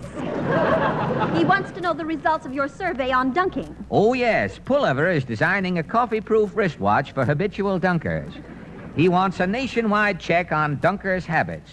Take down these messy statistics, Miss Graff. Yes, sir. Composite conclusion, 62% of all Americans dunk. Check. 18% are neat dunkers. They hold a spoon under their crullers to catch the seepage. 12% are sloppy dunkers. They wring their donuts out after dunking. Get these figures right off to Fuller Pulliver. Donut dunking and its menace to the wristwatch was one of Fred's favorite gags. In the late 1940s, the giveaway shows grabbed a big share of the listeners. What began as the innocent $64 question mushroomed into a nationwide mania for winning prizes in literally hundreds of radio raffles, local and network. It was the beginning of greed time. Fred's listeners only enjoyed themselves. The giveaways of money and merchandise began to cut into his audience and his patience. Continuing the theme of donut dunking, he did a brilliant parody of the Pot of Gold show. Yes, folks, tonight, $1,000 will be given away by the makers of Digby's Non-Dunkable Donuts. Yes, Digby's Non-Dunkable Donuts. The donuts laboratory tested and especially designed to eliminate dunking. By a special patented process, a thin waterproof layer of Digby's edible rubber covers all Digby's non-dunkable donuts. A Digby donut cannot absorb coffee. Plunge it into your cup, it bounces. Immerse it slyly, it floats. Remember, folks, the Digby slogan, no pop, no sop, no slop. The next time you buy Digby. Non-dunkable. You know. And now we present our tub of silver master of ceremonies, the genial band leader, Norris. Thank you, Sam, and good evening all. Well, folkses, I know you're all waiting to hear how the $1,000 prize was spent by last week's lucky winner, Mr. Olaf Drab of Stilton, Oregon. Well, it seems that after getting the good news last week, Mr. Drab had a sudden heart attack. But with that $1,000, he's sitting back in an oxygen tent, living on the fat of the land. The Pot of Gold show with band leader Horace Height, whose music was always interrupted, reached people by phone to offer them prizes. Well, I'll spin her again. Here she goes.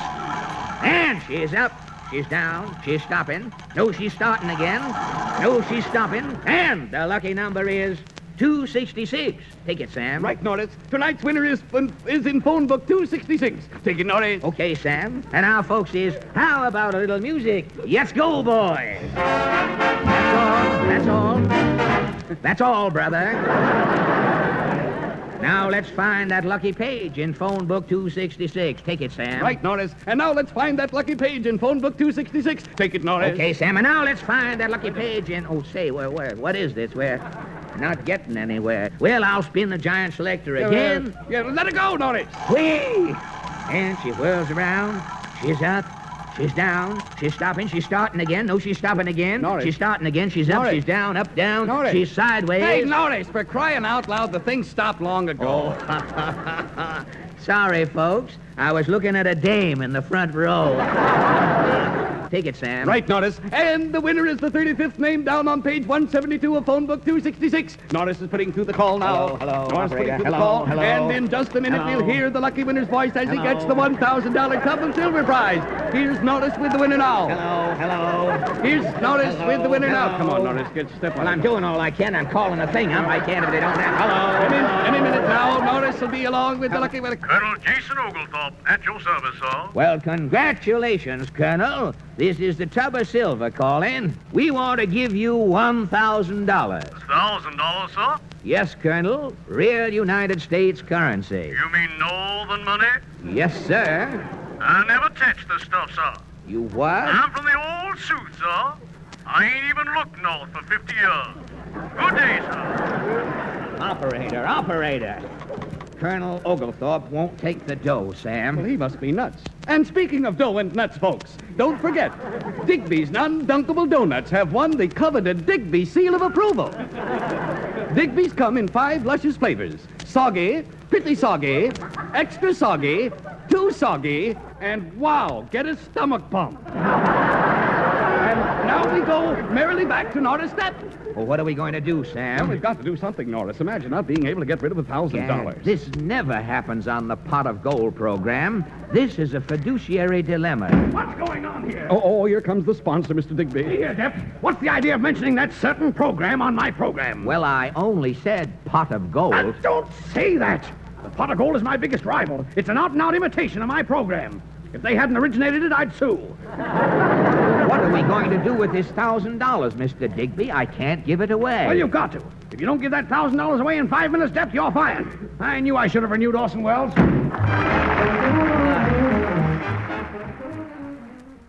As a gag and to stop the loss in listeners, Fred contrived to insure anyone who failed to answer a prize-winning phone call while listening to him.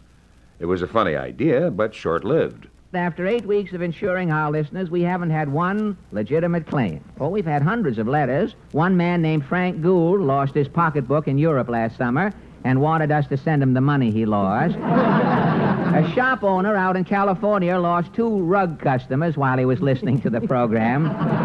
He wanted the $22 profit he would have made on the sale. And we had a letter from a woman in Sioux City. She said, why do giveaway programs bother with radio shows? Why don't they just mail the money out to people and save all that trouble? Well, enough about the giveaway, Imglick Portland. What's a word which I will translate later in the program. What is new? One of Fred's really great parodies, and he did some fantastic radio parodies, was broadcast in the late 1940s. His guest was Tallulah Bankhead. The subject was the 6 a.m. wake-up nonsense. Here it is, complete. Good morning, Freddie, darling. Good morning, Tallulah, Angel. Sweetheart, I must say you look refreshingly well rested this morning. Yes, thanks to our wonderful Pasternak factory-tested Pussy Willow mattress. The mattress that takes all of the guesswork out of sleeping. So soft. Only the hearts of the tender Pussy Willows are used. Well, breakfast ready, Angel Face? Yes, sweetums. Here's your coffee. Well, thank you, doll. Oh, peach fudge. You've spilled some on your vest. Good. Now I can try some of that little Panther spot remover. No harsh rubbing. Just spray some Little Panther on your vest and watch it eat the spot right out. And imagine, darling... Stop! Don't you dare move, Tallulah. But, darling... What have you done to your hair? That sheen, that brilliance. Well, I guess it's what so many society women are doing these days. I went to Madame Yvonne's Hair to Heaven. It's on Madison Avenue. You go to the back of the orange juice stand. Rap 3 times and ask for Antoine. Well, it is divine. Your head looks like the back of a bunny, really. Well, you know, darling, that Madame Yvonne uses a sensational hairdressing. Really? It contains that new mystery ingredient, chicken fat. Oh, our canary. Little Yasha is so happy, so carefree, and why shouldn't he be happy? Yes, he knows that the newspaper on the bottom of his cage is New York's leading daily.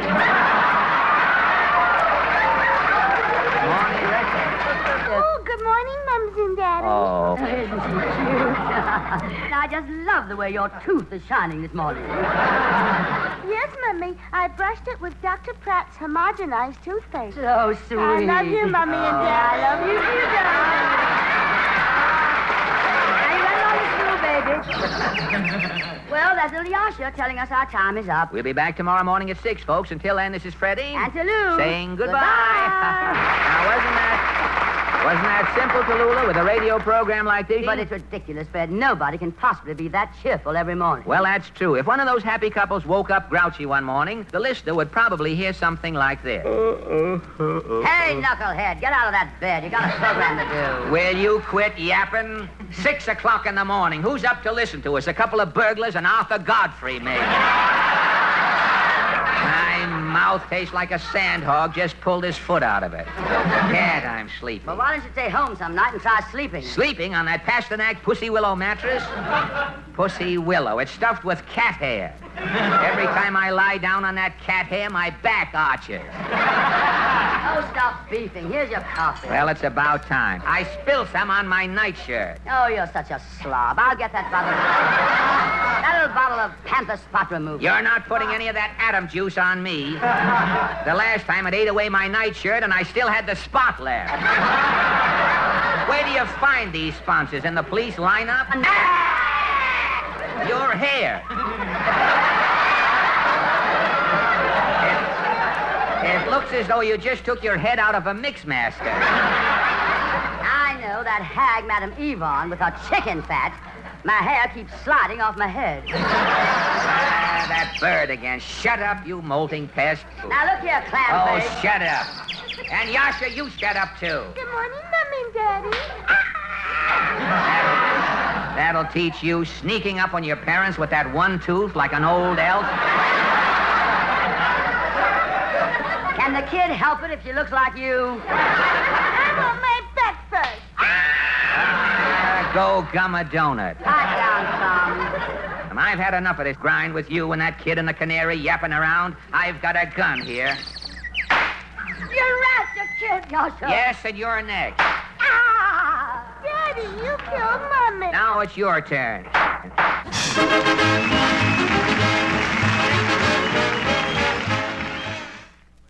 At some point in the late 1940s, every radio performer had to consider the new medium, television. It wasn't just a question of putting a camera between the studio audience and the comedian. It was a whole new dimension of entertainment. They had to recreate all those zany characters and personalities in a visual dimension. The funny sketches had to have settings and props, and the actors had to dress up, or down. Also, that's where the sponsors' money was going. And now, ladies and gentlemen, I know you didn't expect to meet. Is it anyone I know, Fred? Oh, I hardly think so, Harry. Our guest tonight is bent on putting you and me out of business. You're not interviewing the sponsor, Fred. No, not quite yet, Harry. This gentleman, unless he's here in another suit, this gentleman I have in mind is going to put us out of business the hard way. He is a part of that great new industry, to wit, television. And the minute people can see what they've been hearing, Harry, that is the end of us. Yeah. Say, maybe you ought to get your face lifted for television, huh, Fred? No, I think I'll get my face lowered, Harry. Lowered? If people can only see my hair on their television sets, like that, if they can only see my hair, they'll think I'm a little boy. And they'll keep tuning in, waiting for me to grow up so they can get a good look at me. On another evening, Fred remarked, I have been in vaudeville, I have been in the theater, I've been in motion pictures, and I have been in radio. Currently, I am in trouble. Trouble spelled sideways is television. Television has not only changed the lives of the performers, but the lives of many innocent people. I heard of a sad case where, after a couple got married on the Bride and Groom television program, they learned that their marriage will not be legal in 12 states for 6 weeks until the kinescope is shown there. Fred made several attempts at television, but the technical equipment and the people bothered him and cramped his spontaneity. The role of the TV guest, a sort of elder statesman of the ether, hadn't been invented in 1950 when he finally stopped broadcasting, and it was one that might have suited him perfectly. That same year, 1950, NBC charged actress Tallulah Bankhead with the last stand of entertainment radio, The Big Show, an hour and a half of all-star entertainment. It was a great evening when Fred Allen joined her. NBC has tried me on radio, and they've tried me on television. Now, while they're waiting for a new medium to come along, they're trying me on this special assignment with my clarinet, sort of freelancing. I see, darling. Now, what special assignment? Well, first, the announcer, Ed Hurley, he has to ad-lib something, and then I'm supposed to play...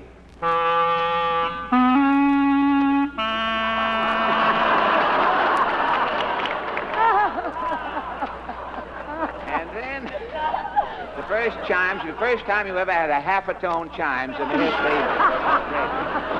And then I am supposed to say, this is NBC, the National Broadcasting Company. Fred, my darling, you fool. Oh, yeah. It's so nice to have you back on radio. I've missed you. Oh, so you are the one. According to Hooper, you are the one. No, darling, we've all missed you. Why don't you come back, Fred? Well, I'll tell you, darling. I have been dabbling in something which, for the want of a better name, we shall call television. Please, darling, people are eating.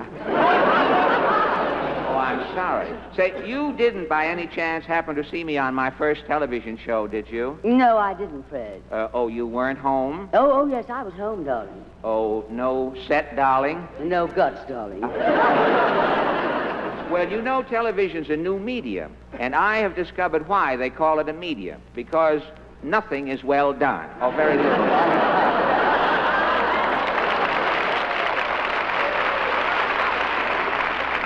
Oh, darling, I think you're so funny. So you are the one. No, Fred. No, seriously speaking, darling.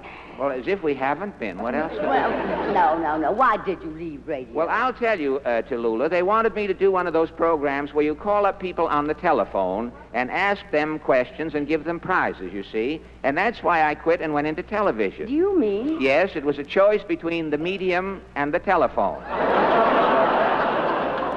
Wait for laughs. Oh, excuse me. No, don't read the stuff in parentheses. You skip I'm that. sorry, That's Fred, just I'm sorry. Well, anyway, I'm glad I was able to get you back on radio, even if it is only as a guest. Uh-huh. Well, in radio, Fred has been a four-letter word for some time. In the 1950s, Fred took the time to publish his famous letters and his memoirs and life story, Treadmill to Oblivion. He did guest shots, wrote, worried a lot. In 1949, he volunteered some thoughts about humor. It was spleen, but, as always, brilliantly phrased. While so-called radio humor flows unceasingly, it has lost all spontaneity. The king of the airwaves, the comedian, is rarely more than a mouthpiece for his writers. Now, witness one Jack Benny, who once confronted me with, "You wouldn't talk to me like that if I had my gag writers here." Radio humor has become a serious, mass-produced enterprise, demanding material to fill 18 hours a day, and in the process leaving its exhausted perpetrators, writers and actors both, mark you, with naught but blank expressions and trembling hands. Now, all humor, in my opinion, should be created and disseminated in an atmosphere of relaxation. There should be time to think humor, time to tell humor, and to enjoy humor. Maybe with men working fewer hours in the day and finding more leisure, the quality of our humor will improve. But I have my doubts. And certainly radio works against all of this. Fred was asked, is humor really dying? Well, where there's life, of course, there's always hope. But the present-day trend, to me, it seems to be in the wrong direction. Now, look, I never thought that I would live to see the day when I'd have to compete with a washing machine and $300,000. Ice boxes are replacing actors and musicians. The idea is, of course, if you can't entertain people, give them something. Now, if that isn't a sorry commentary on contemporary entertainment, then I don't know a sorry commentary when I see one. And I have seen some sorry commentaries.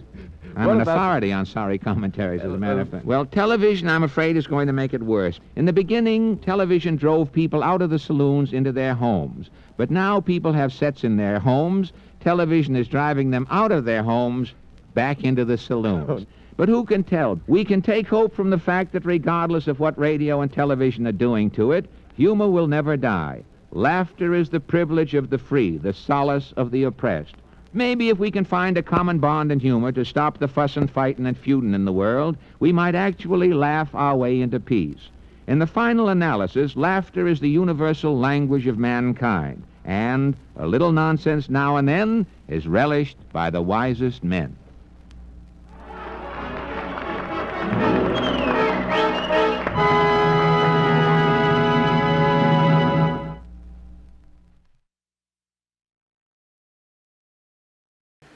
Take a trip back to Dodge City with Marshal Matt Dillon in Gunsmoke, coming up next.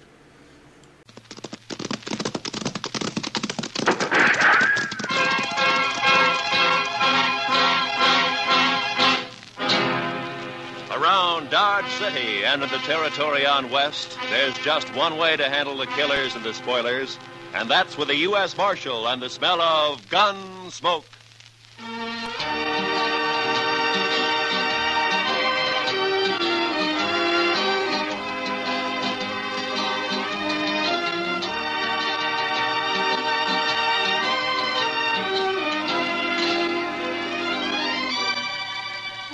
Gunsmoke, starring William Conrad.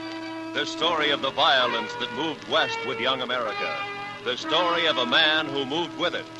Matt Dillon, United States Marshal.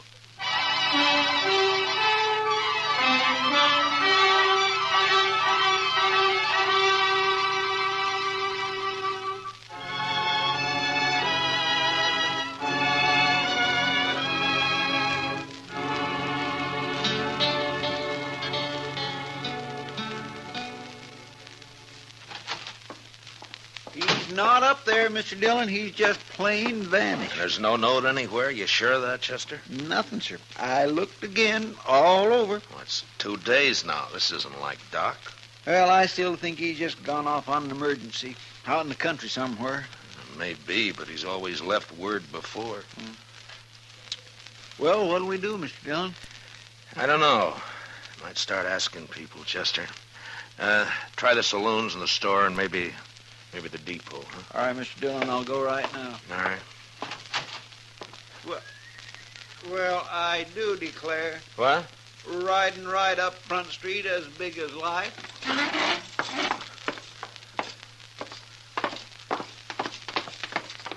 Why, that old rascal getting us all worried about him. For the land's sake, you sure are a sight for sore eyes, Doc. Where in the world have you been at, anyway? Here. Hello, Chester. Matt. Hey, you had us worried, Doc. That's so? You've been gone 2 days. I know. Next time, leave word, Doc. I will. I surely will. If I can. Well, it'd sure save us a lot of Now, fretting. wait a minute. What do you mean, Doc, if you can? Just that. If they let me, I'll leave word. Come on inside, Doc.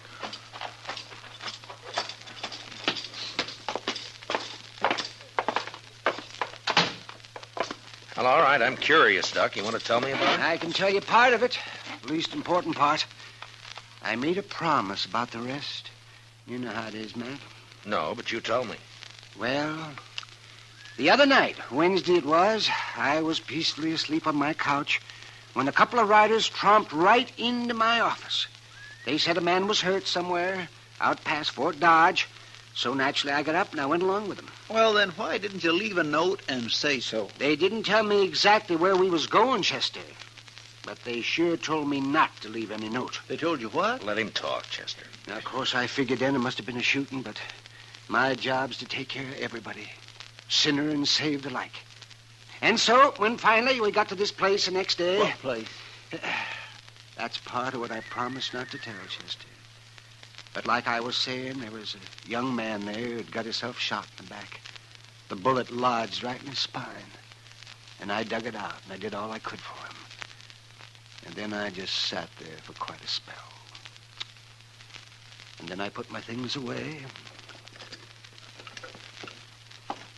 And I walked out into the other room. So, Doc, how is he? I did what I could. What do you mean? He's dead. The shock of extracting that bullet was too much for him. It's a bad place, the spine there. You killed him, huh, Doc? No, I didn't kill him. He's dead, ain't he? Look, mister, doctors don't kill people. Murderers. Watch do. your mouth, Doc. That boy wouldn't have lived more than a couple of days with that bullet where it was. And whoever put it there murdered him. You want me to shut him up? Not yet. Doc, tell me something. You know that boy in there? I do. Sure. And the three of us here, you know any of us? Him. I've seen him around somewheres. Dodge, I guess. Well, that settles it. He ain't walking out of here. Shut up. Know his name, Doc? No. No, I don't. Of course, it might come to me. Let me think now. You don't understand, Doc. He wants to kill you already. Now you're trying to remember his name. That's just going to make it worse. You can't kill a doctor for following his oath? Oh, no? I shot that boy when he tried to get away, and I shoot you just as Don't be a fool. I'm a doctor. Since there's nothing more I can do here, I got to be available to other patients. I've been away too long. No, what are we arguing about? Sooner we shoot him, the better. What kind of a man are you, anyways?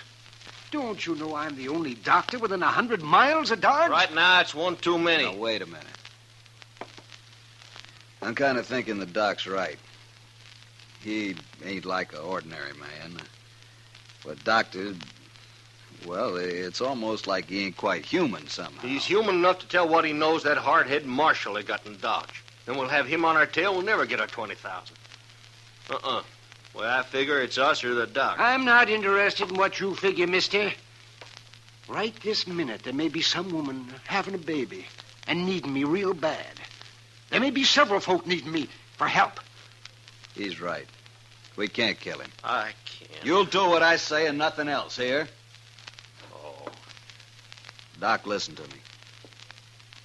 If I let you go, will you promise not to tell about anybody you recognized here? And if I don't? Then doctor or no doctor, I'll kill you myself. Yeah, I suppose you would. All right. I'm here as a doctor and nothing else. I promise. Word of honor, Doc? That's my word of honor. Okay, get out. One other thing, Doc. What? You break your word. You tell anybody where this place is or who you saw here, and we'll get to you. We'll kill you no matter where you try to hide. I gave him my word, didn't I? Sure, but don't forget what I said anyway. Don't forget for 1 minute. We'll kill you or die trying.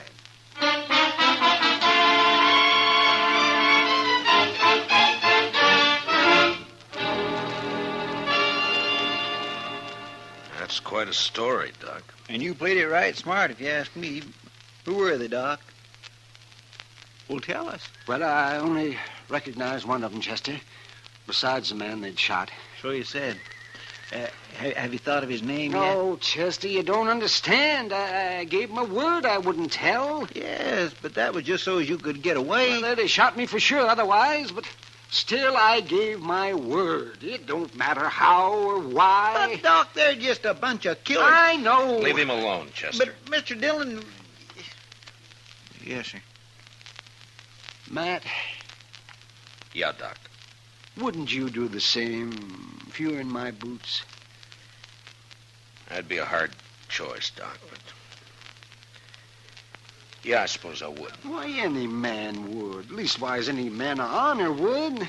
I guess I wasn't really thinking about it that way. Yeah, well, I'm going to get some sleep.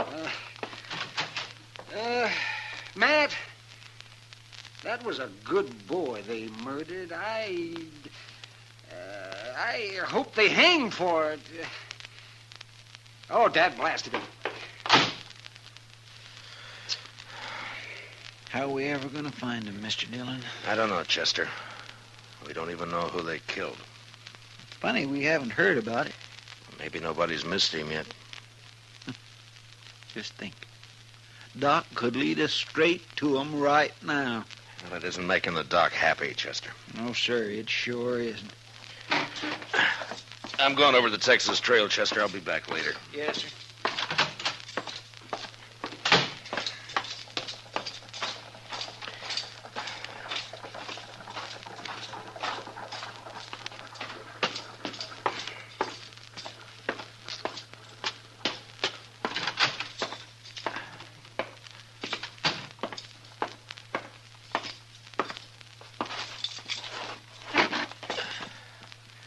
Hey, Sam, bring me over a bottle and a glass, will you? Sure, Marshal. Hello, Matt. Oh, hi, Kitty. You want some help with that bottle? Yeah, sure. I'm only going to have one. You can finish it. Sit down. Oh, my reputation's bad enough without my trying to get around carrying about a bit of whiskey in me. There you be. Oh, thank you, Sam.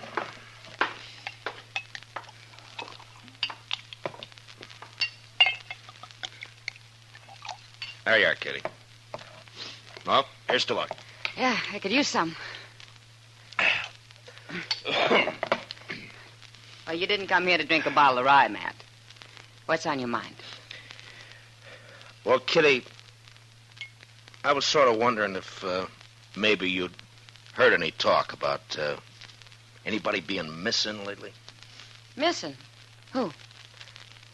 Well, that's just the point. I don't know who.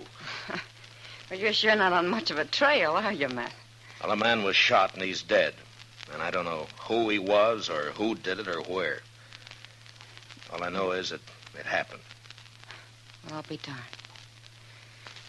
Well, Matt, I don't know a thing I've heard that'd help. I'm sorry. Yeah, it was just a chance. You know, it's not often a man gets shot around here without everybody knowing about it. Well, I'm glad for that much anyway. Well, thanks, Kitty. Well, good luck, Matt. Yeah, take it easy with that bottle. Yeah, I'll save it for you. So long. See you, Matt.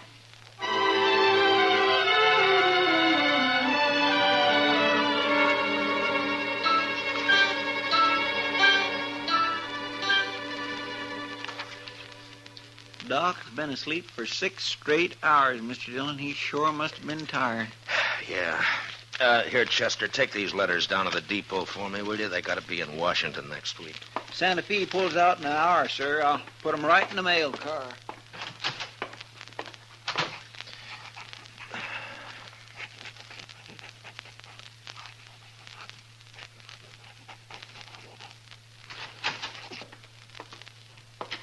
Marshal?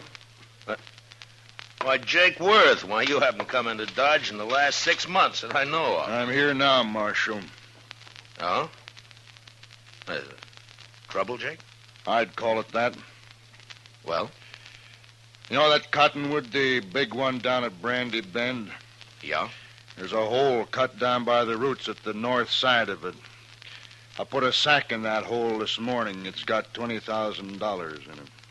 It's a lot of money, Jake, even for you. It isn't if Hank gets back all right. Hank? That's your youngest boy, isn't it, Jake? Yeah, 18 last month. Yeah. And that's ransom money. Your boy's been kidnapped, huh? He didn't show up the other night, Marshal. Next morning, I found a note tacked on the corral. Said to leave the money or they'd kill him. Oh, come on, Jake. We'll try to get there before they pick up the money. No, Marshal, I won't take any chances. They'd shoot him sure if we did that. Well, you should have told me before you left the money. You should have come here first, you know. You didn't hear what I said, Marshal.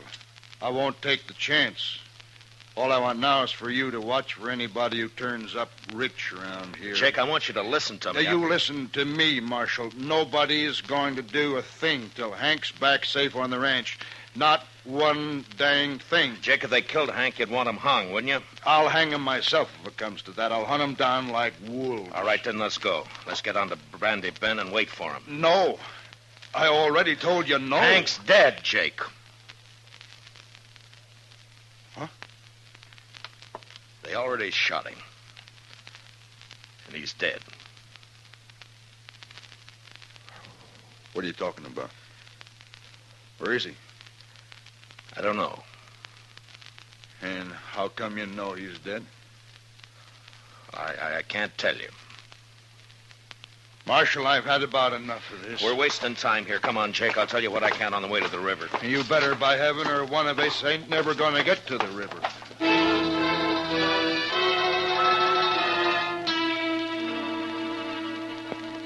Jake Worth was known as a hard, hot-tempered man, but he was straight as they come.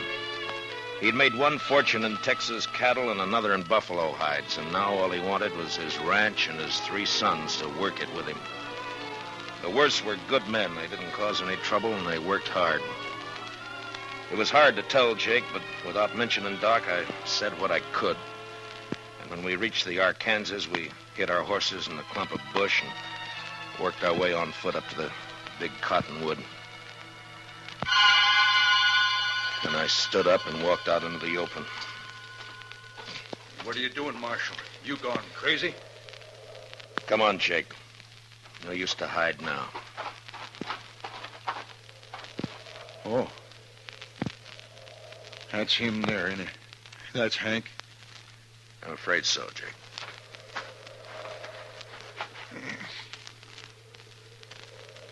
And they killed him. They killed him, all right. He was a good boy. Had his whole life to live yet. Why'd they do it? I gave him the money. Why'd they do it? I'm sorry, Jake. Marshal, I've been kind of confused by all this. I swallowed your story on the way down here. But I want the truth now. Every bit of it. That's all I know, Jake. Hank tried to break and one of them shot him. But we'll get him. I'll take care of myself soon as you tell me who they are. I don't know who they are. Don't lie to me, Marshal. You know a lot you're not telling me. What's going on with you anyway? I've told you all I can, That's Jake. my boy lying there, Marshal. He's been murdered. And if I didn't know you so well, I'd begin to think maybe you had something to do with Now, it just yourself. a minute, Jake. I know you're upset. Then why don't you tell me? Because the man who told me about it had to promise not to name anybody, that's why. What man? Who is he? I'll get it out of him if I have to cut it out. Yeah, I know. That's why I can't tell you who he is. What kind of a lawman are you, anyway? I've told you all I can, Jake. No. No, you haven't. Marshal, I don't believe your story about nobody promising nothing. You know who done it. And you're going to tell me or Don't I'm... try it, Jake. You can't kill me, and you know it. No, I can't. Me and my boys can.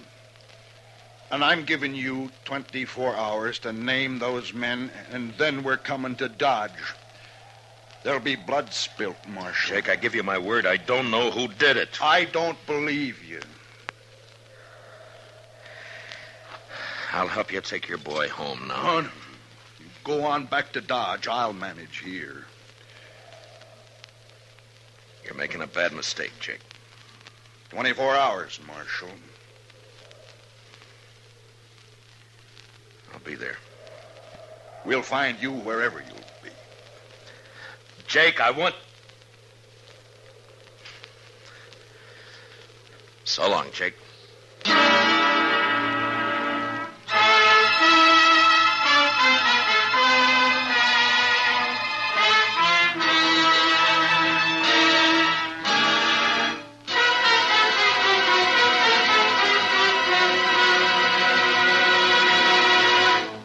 We will return for the second act of Gunsmoke in just a moment. But first, 300,000 volunteers are needed for the Ground Observer Corps.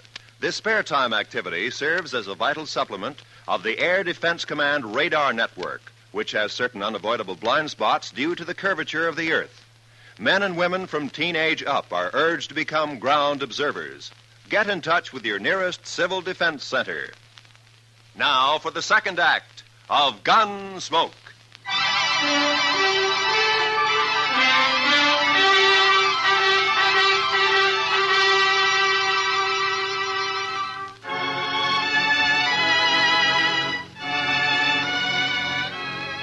There was no use arguing with him.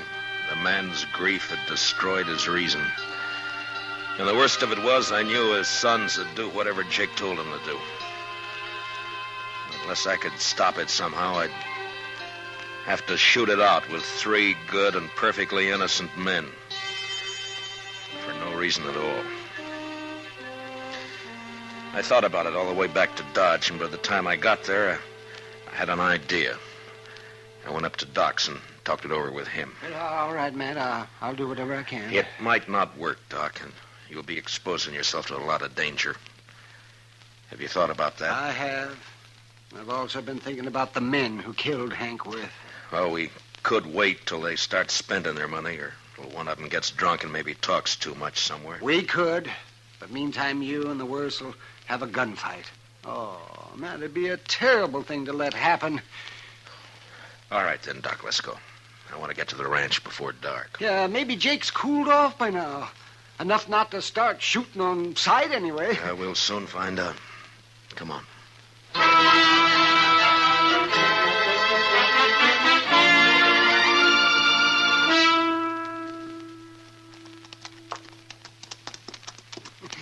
You know, Matt, I haven't been out here since Mrs. Worth died. Oh, that must be 4 or 5 years ago. Well, the place sure has changed, hasn't it? Yeah. I don't see anybody around, do you?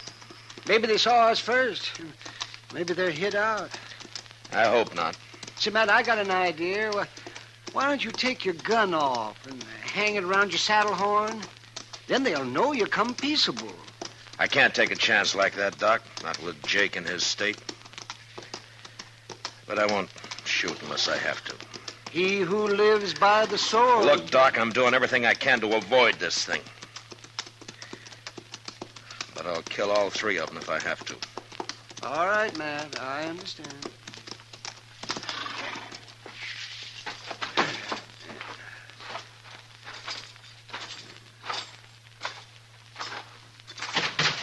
That's far enough, Marshal.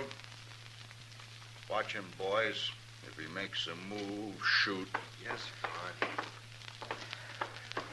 Jake, I came here to stop a shooting, not to start one. You can stop it, Marshal. Just tell me who killed my son. If I knew, I'd be on his trail, Jake. I'm not sure of that at all. What's Doc doing here? Tell him, Doc. I took the bullet out of Hank. He died soon after. What? That's right, Jake. Now come down here where we can talk like friends, and I'll explain it to you. Stay where you are, boys.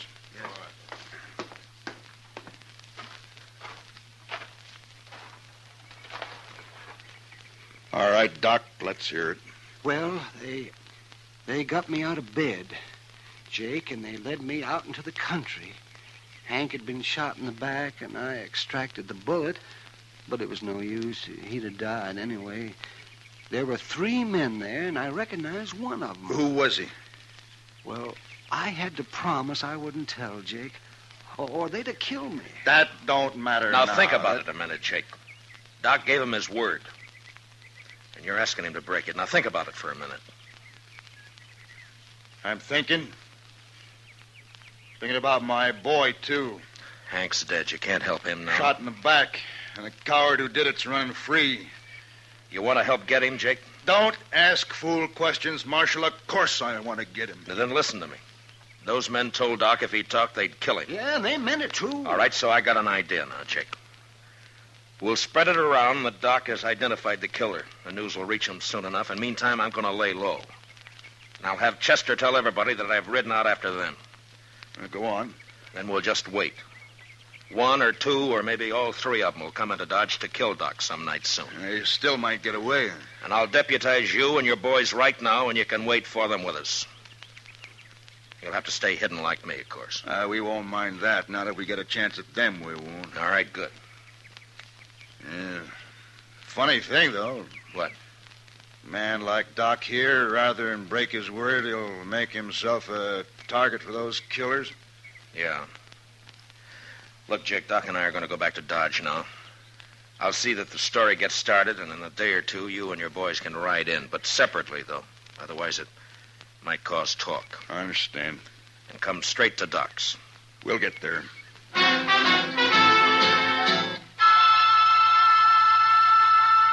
For the next few days, Doc never left his office. I figured that'd make him look scared and draw the killers right into our trap. The rest of us sat around in his back room and waited. Chester kept us supplied with food and coffee, but we began to get pretty restless cooped up like that. And by the 5th night, we were being real careful with one another and over polite. But on the 6th night, about midnight, we got our game. Mr. Dillon, I think it's them. Where? They just rode up Front Street, 3 of them. They're tying up outside right now. They acted too deliberate-like for ordinary riders, so I run up the back way to tell you. Doc, Come on in. What do you want me to do, Matt? Take cover in here and stay out of sight. Yeah, whatever you say, Matt. Let's go downstairs and meet them, Marshal. No, we might just scatter them that way. Now listen. One of them will probably stand guard on the street while the other two come up here to get Doc. Chester, you and the two boys go down the back way. Jake and I'll wait in the doc's office. But don't jump that man till we go into action up here. Do you understand? I got it, sir. All right, then move fast. Come on, Jake. Now what? Well, we'll just wait here in the dark. Good. I'll fix Doc's blanket on the couch here so they'll think he's in it. They're on the stairs now. All right, get back in the corner, Jake, or we'll be shooting each other. All right. Quiet now. And don't start shooting till I do.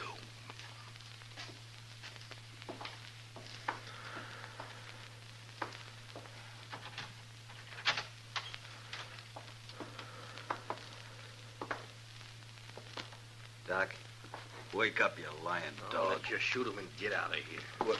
Wait. He ain't here. What? Get your hands up. You're under arrest, both of you. It's a trap.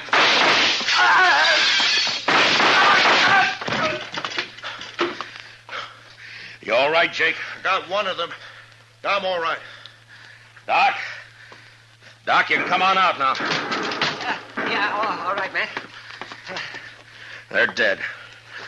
Light the lamp, will you, Doc? All right, yes, sir, Matt. I'll light the lamp right here.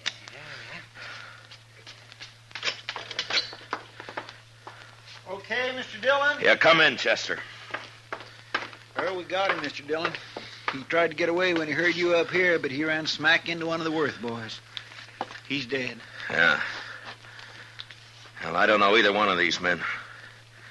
Doc, you can tell us now. Is one of these the man you recognize? Let me see here. This one here. I remembered later I treated him for a broken nose some time back. I never did know his name, though. He come up on the, up the trail with a herd, I think. It don't matter now, long as they're all dead. Oh, well. Bring the other bodies up, Chester. I'll do the autopsies quick, and I'll get them out of here. It's about time I got something out of all this. Okay, Doc. I'll fetch him. Well, Jake, I'm satisfied, Marshal. Me and the boys will be getting back to the ranch now. Sure. Marshal, Yeah? I doubted you. I'm sorry for that. Forget it, Jake. No. No, it's best I remember. Man shouldn't make mistakes like that. Well, there was no harm done. The way it worked out. I'll buy you a drink before we leave, Marshal.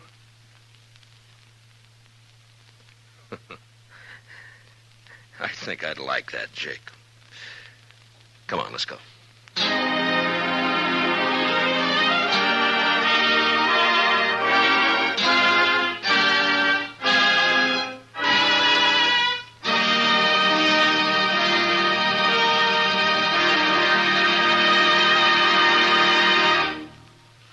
Gunsmoke, under the direction of Norman MacDonald, stars William Conrad as Matt Dillon, U.S. Marshal. Tonight's story was specially written for Gunsmoke by John Meston, with music composed and conducted by Rex Corey. Featured in the cast were John Daner, with Lawrence Dobkin and Harry Bartell. Parley Bear is Chester, Howard McNear is Doc, and Georgia Ellis is Kitty. Gunsmoke is heard by our troops overseas through the facilities of the Armed Forces Radio Service. Join us again next week as Matt Dillon, U.S. Marshal, fights to bring law and order out of the wild violence of the West in Gunsmoke. This is Roy Rowan speaking over the CBS Radio Network.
America's Favorite Miser is coming up next. It's the Jack Benny program.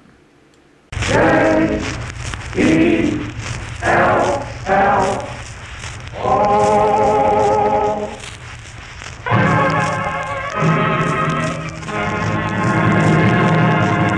The Jello program starring Jack Benny with Don Bester and his orchestra. And the orchestra opens the program with Over My Shoulder from Evergreen.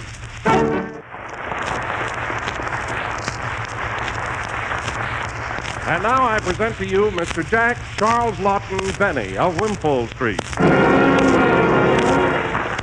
you. Hello again. This is Jack Benny talking. You hear me? Well, folks, I started wearing my winter undies this morning, and am I hot tonight? Oh, you're always hot, Jack. But not like tonight, Don. Now, before the pests come in, you know, the people who annoy me, I want to get in a real good story. I'm in that mood tonight. It's old, but what's the difference? You know, even new stories get old the minute you tell them. Anyway, there was a traveling salesman, a farmer, and the farmer's daughter. But one day the daughter... Say, Jack, that story is too old. It is? Why, certainly. The daughter is happily married now and has 5 children. Well, that's news to me. Well, we don't need her. There was a traveling salesman and a farmer. So one day the farmer... But, Jack, that was years ago. The farmer sold his farm and now is a movie star in Hollywood. Oh, yeah? Say, I wish him all the luck in the world. But I must go ahead with the story. There was a traveling salesman and nobody. So one day nobody came to the farm. I mean the salesman. Oh, I forgot to tell you, Jack. The salesman isn't traveling anymore. He runs a store in his hometown. I'll tell this story if it kills me. There was a storekeeper, a movie star, and a woman with 5 children. Now you've got it, Jack. Now you've got it. Go right ahead. Go ahead with what? Who's interested in a fellow that's too old to travel and a woman with a flock of children? I am, Jack. Go ahead. Tell it. Oh, hello, Frank. Listen, Parker, I'm glad you got here. There was a traveling salesman, a farmer, and the farmer's daughter. So the salesman... That wasn't a salesman, Jack. If I remember right, it was a sailor. A sailor? And what would a sailor be doing at a farmhouse? Well, how do you know it was a farmhouse? Maybe it was a battleship. All right, Frank, all right. There was a traveling sailor, a battleship, and the battleship's daughter. Are you satisfied? Well, I know it wasn't a salesman. Hey, Parker, what's Jack hollering about? I don't know. He's nuts. Nice company I've got. Say, Bester, come here. You're pretty smart for a musician. Now stop me if you've heard this. There was a traveling salesman, a farmer, and the farmer's daughter. So the, Oh, have you heard it? Heard it. I was the farmer. You were? Well, don't you remember me? I was the traveling salesman. Who's that? The farmer's daughter. Mary. Well, here we are together again. Mary. Listen, Mary, do you think that joke is too old about the traveling salesman and the farmer? Nothing gets old, Jack. I've been watching the Captain Jammer kids for the past 20 years, and they haven't aged a bit. She's right, Jack. Nothing gets old. Why, look at the Statue of Liberty. She's been standing in the harbor for 50 years, and her face doesn't show it. Clean living, Don. That's what does it, you know? And look at the Brooklyn Bridge. 65 years old, not a gray hair on it. That's right, Jack. And look at King Tut. He's been lying in a tomb for 3,000 years and looks better than you do. Oh, yeah? Well, if Jack could take a nap for a couple of thousand years, he'd look good, too. You're right, Frank. Nothing becomes antiquated. What's antiquated, Jack? I don't know. I just read these lines. I don't write them, you know? Can I play too, Jack? Sure, go ahead, Bester. Well, look at old Mother Hubbard. She hasn't changed much. Say, I think she had something in her cupboard besides bones. Don't you, Wilson? Sure she did. She had Jell-O in all 6 delicious flavors, and it tastes twice as good as ever before. Oh, raspberry. Yes, and strawberry, cherry, orange, lemon, and lime. You said a mouthful. Play, Don. This program is just like a dinner. We always end up with Jell-O. That was I Saw Stars, played by Don Bester and his orchestra. By the way, Don, I see where you and the boys are playing at the Stanley Theater in Pittsburgh this week. How are you doing? Oh, fine, Jack. We're doing well. And incidentally, I saw your picture, Transatlantic Merry-Go-Round. How'd you know it was my picture? I saw Nancy Carroll's name in lights. Oh, yes. Yes, that was my picture, all right. But tell me, Don, how did you like me in it? Very cute. Cute. That's what I was afraid of, you know? Oh, I saw your picture too, Jack, and I thought you looked swell in that blonde wig. Blonde wig? Yeah, didn't you wear a blonde wig? That was Gene Raymond. Oh. No wonder you look so good. Mary, never mind how I look. The main thing is, how did you like my acting? I never noticed it.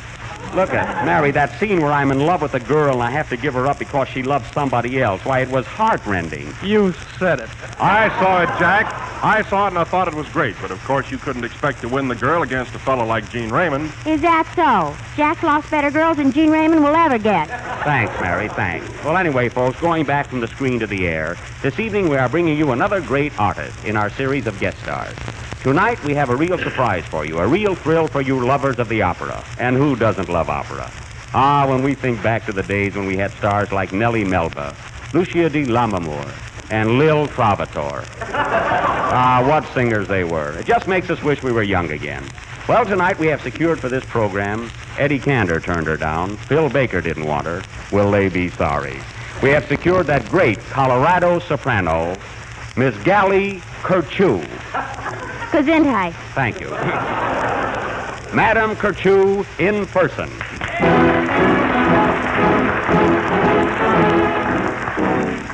Ah, Madame Kirchu, say hello to the folks. Hello, hello, hello. Never mind the chorus. I can tell by just those few notes that you're a genius. Madame Kirchu, I think you are without a doubt the outstanding singer of the day. Yes, that's the trouble. I'm outstanding, but Lily Pons is inside sitting. Well, I wouldn't let that worry you. What's Lily Pons got that you haven't got? Of course, that can be acquired. Now tell us, madam, when did you first discover that you were a singer? When I tried to dance. I see. Frank Parker has the same trouble. Mary, quiet. Mary, that's Madame Gallie Kirchu. I like Toots Razzini better. Never mind her, madam, never mind. But tell me, I suppose it's pretty, you find... That was cute, Mary. But tell me, I suppose it's pretty hard work becoming an opera singer. No, you just open your mouth and let it go. You must have studied on an ocean liner. Now, how about entertaining us? How about entertaining us with a number or two? I know we'd all be thrilled. Have you brought any selections with you? Yes, here's the racing form and the Morning Telegram. That about covers everything, huh? Well, what would you like to hear? I don't care. We'd appreciate anything at all. Are you familiar with Madame Butterfly? No, but I'm a great friend of Charlie Butterworth. Is that so? Well, what's Butterworth now? About 40 cents a pound. Mary, keep that joke for our grocery store, will you? Pardon this interruption, madam, but sing anything at all. I'm sure we'll all be delighted. Well, what would you like? Would you care for La Boheme or La Paloma? Well, I mentioned cigars on the Jell-O program, you know. You have quite a large repertoire, haven't you? What's the difference as long as she's healthy? Don't get personal. Now, Mary, professional courtesy. Well, madam, sing anything at all, anything at all. How about Angela Mia? Oh, that'll be fine. Angela Mia. Now, before you start, madam, what is your range? Gas. Oh, I see. You're a gas star, huh? But what I mean is, what notes do you reach? Here, I'll show you exactly what I mean. Let me have that sheet of music, Don. Madam, can you reach this note here? Yes, if it stops walking. Don, see that those B-flat notes stop moving around. Go ahead, madam. Angela Mia. Oh, by the way, I'll have Don Paderewski accompany you on the piano. Oh, is that Paderewski? Yes, if you're Gallie Kirchu, yes. And who are you? Will Rogers. Go ahead, Don. Give her an introduction. Ought to be very good, I think.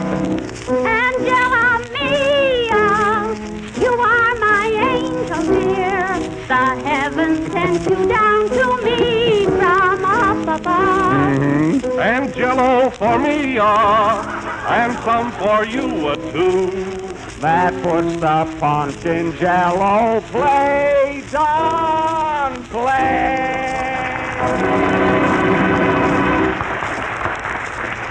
Well, why didn't you let me finish the song? That's all we wanted, madam. Now run along to the opera house and play. I'll never come to this dump again. That's the idea, yes. Oh, Madame Kirchu, may I have your autograph? Yes, certainly. And now, ladies and gentlemen, Senor Tito Rufo Parker will make amends by singing The Moon Was Yellow. Do you want my autograph, Jack? No, just a cigarette, Frank. That's all.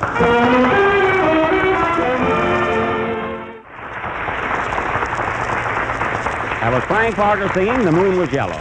And now, ladies and gentlemen, may I tell you that tonight the beautiful Hawaiian Islands have been added to our list of stations. And for the first time, this program reaches that faraway group of islands in the Pacific. I am sure that you would like to know something about this romantic and industrious place. On some of our past programs in a former series of broadcasts, we have taken you by means of a travelogue film through England, France, Ireland, China, and India. And tonight, to mark this very special occasion, we are going to take you on a trip through the Hawaiian Islands, where they love Americans but pick on youths. Mary, has the picture operator arrived yet? Yes, he's here, Jack. Well, have him get the reel ready. Reel of film. This little trip will go on immediately after the next number, played by Don Bester and his Connecticut Hawaiians. Pack your bags, folks, and get ready for the trip. Don, will you play something to get us in the proper mood? Wiki Waki Molokai Mu. He said yes, folks. Play, Don. Don Bester and the boys playing You Gotta Give Credit to Love. That was very good, Don. Fine Hawaiian music. And now, folks, the Laurel and Hardy comedy has just finished, so we will now run our travelogue, which we call Through Romantic Hawaii. The Hawaiis, as you know, are a little group of islands in the Pacific Ocean, about 2 inches from Hollywood on a small map, or 2,000 miles if you really mean business. There are 8 of these islands in the group, 5 of which are inhabited, and in order of importance, they are named Hawaii, How Have You Been, How's the Missus, How's Crick, and one more. What's the 5th one, Mary? Likewise. Likewise, that's right. In this group, Hawaii stands out like the hips on your Aunt Emma. And now for our travelogue. Lights out, quiet please. A little atmospheric music, Don.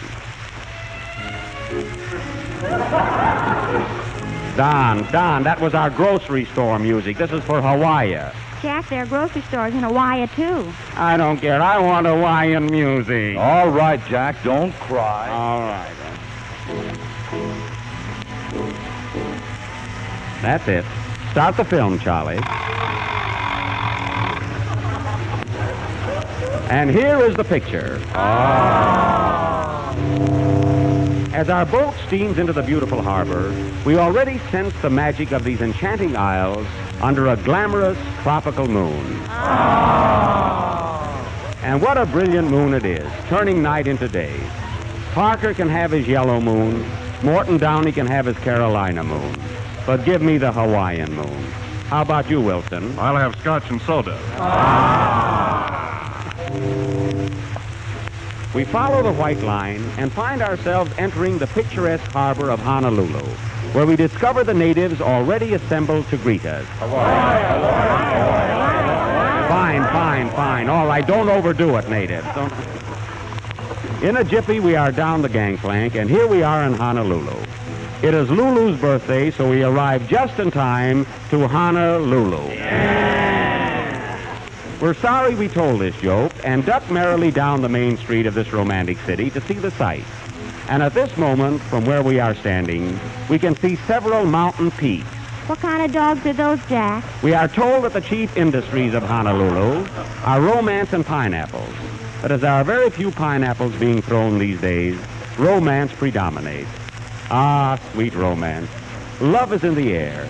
And here comes a maiden fair with teeth like pearls and jet black hair. Hello, babe. Graham. This maiden fooled us, so we merrily wend our way hither and thither, and daylight time finds us lost. So we stop a native boy and address him as follows. We are lost, sir. Can you tell us the way to Waikiki? Yakahula Hickey Dula Wiki Wiki. We are still lost, and evening finds us wending our way. Mary, quiet. Young man, are you a native here? Yes, sir. Well, we've lost our way. Can you direct us to Waikiki? No, sir. Well, do you know where the Royal Hawaiian Hotel is? I don't know. He looks like Frank Parker to me. Mary. Well, young man, can you tell me what street this is? I don't know. You don't know anything, do you? No, but I'm not lost. What a sap you are. A what? Sap. I don't understand. Sap, what comes out of trees? Monkeys like you. We knock over a native tenor and hastily depart, still following the white line, and morning finds us in Malakamokalu. We look at our scripts and find ourselves hungry. So we stop at a little restaurant called the Presto Lunch, run by a native, Mr. Wikikula Slapapopoulos. We enter this romantic eating place and order some of their native food, which consists chiefly of fish and poi. Hey, waiter. Coming right up. What do you like to eat? Give us 2 orders of fish and poi. What kind? We got apple pie, peach pie, and strawberry pie. Have you got any children? Yes, 1 pie. Just to bring me a ham sandwich. And you, lady? I'll have some Jell-O. Thanks, Mary. You're welcome, Don. Even in Hawaii, you can't get away from Wilson. We finish our dinner. All right. And again follow the white line from Molokamokalu to Vutiterveabu, a fascinating little hamlet only a few miles distant.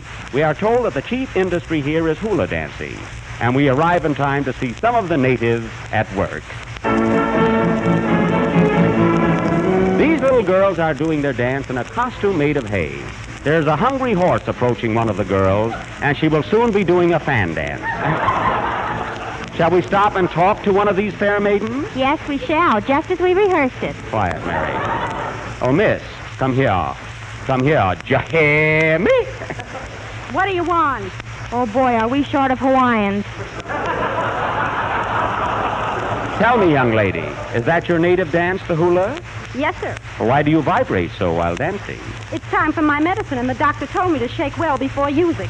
We shake the girls, once more following the white line, and high evening finds us on the beach at Waikiki, where we should have been in the first place. And we haven't met a Hawaiian yet.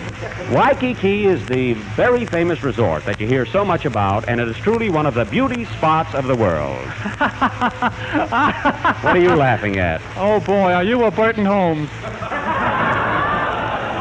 We ignore this jealous person and follow the white line to the water's edge where we decide to go in bathing. Can I take a dip too, Jack? Yes, you dope. Dip's dope, as long as I can swim. Ah, what teen sport, bathing and splashing in the blue waters of Waikiki. While we are indulging in this little diversion, we at last run into a real Hawaiian, who is also dunking himself in the ocean. Hello there. Howdy there, stranger. Wait a minute. Are you a Hawaiian? What? Are you a Hawaiian? What else? Go on, you're not a Hawaiian, I know you. Sure, my name is Schlepperman. Certainly, Schlepperman. Mary, look who's here. Hello, Schlep. Tell me, Schlepperman, what are you doing in Hawaii? What do you mean, Hawaii? This is Coney Island. Coney Island? You're done tootin'. Well, listen, what are those hula dancers doing here? What hula dancers? That's Minsky's show. They're playing on the boardwalk. Mary, we had the wrong film. This is Coney Island. You're telling me a herring just bit me. So we return to our steamer and again follow the white line. As we sail up the beautiful East River leaving Waikiki, or Coney Island, we hear in the distance the natives singing their fond farewell.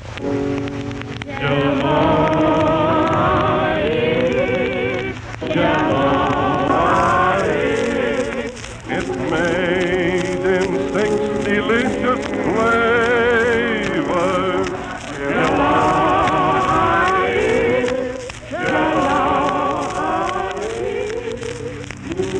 Mary, after this, get me the right travelogue, and we sincerely apologize to Hawaii. Play, Don.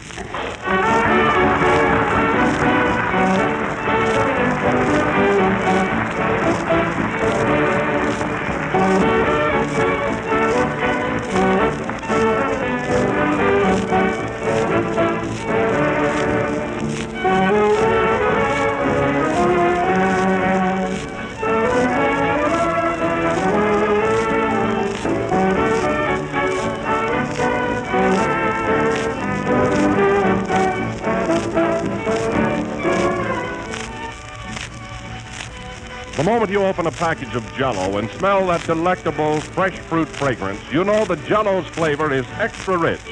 And when you dissolve those delicate crystals in warm water and sniff again that enticing fruit aroma like a fragrance wafted from a fruit orchard, you have more proof of Jell-O's new extra rich goodness. And when you pour your Jell-O into a mold and chill it to beautiful shimmering firmness, when you dip in your spoon and take your first taste, then you know for sure that Jell-O tastes twice as good. Crystal clear, colors as gay as the rainbow, and flavors as delightful as the rich, fresh fruit itself. All 6 kinds of Jell-O are extra rich, crammed with fruit flavor. Strawberry, raspberry, cherry, orange, lemon, and lime. Look for the big red letters on the box. They tell you here's a dessert your family will go for in a great big way.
Concludes our fourth program in the new Jell-O series. And even though we gave you the wrong travelogue tonight, I hope you were entertained. Oh, Jack. What, Mary? I just found the Hawaiian travelogue. It was lying on the piano. Too late now, Mary. Good night, folks.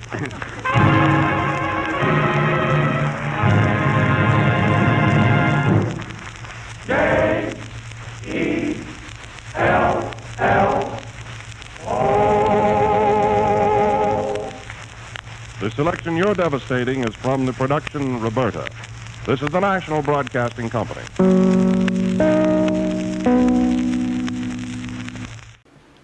Lux Radio Theater brings you another classic story coming up next. Hollywood, California, Monday, March 15th.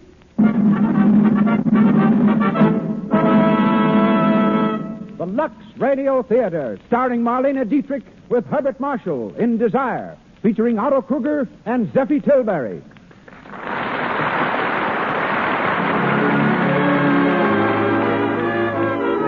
Lux presents Hollywood, bringing you Marlene Dietrich, Herbert Marshall, Otto Kruger, and Zeffie Tilbury.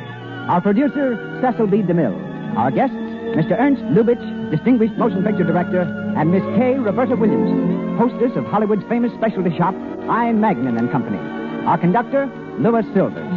From our theater on Hollywood Boulevard, the makers of Lux Flakes bid you a hearty welcome to the 124th performance of the Lux Radio Theater.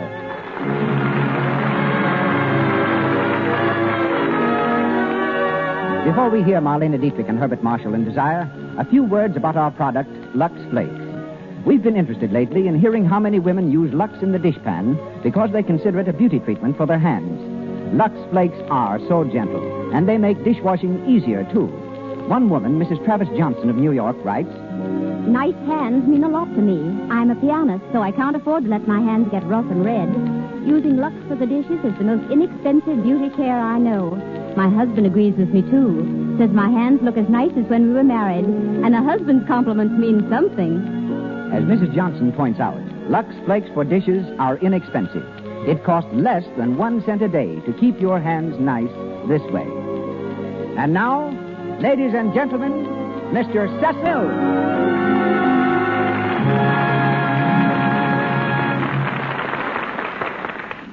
Greetings from Hollywood, ladies and gentlemen.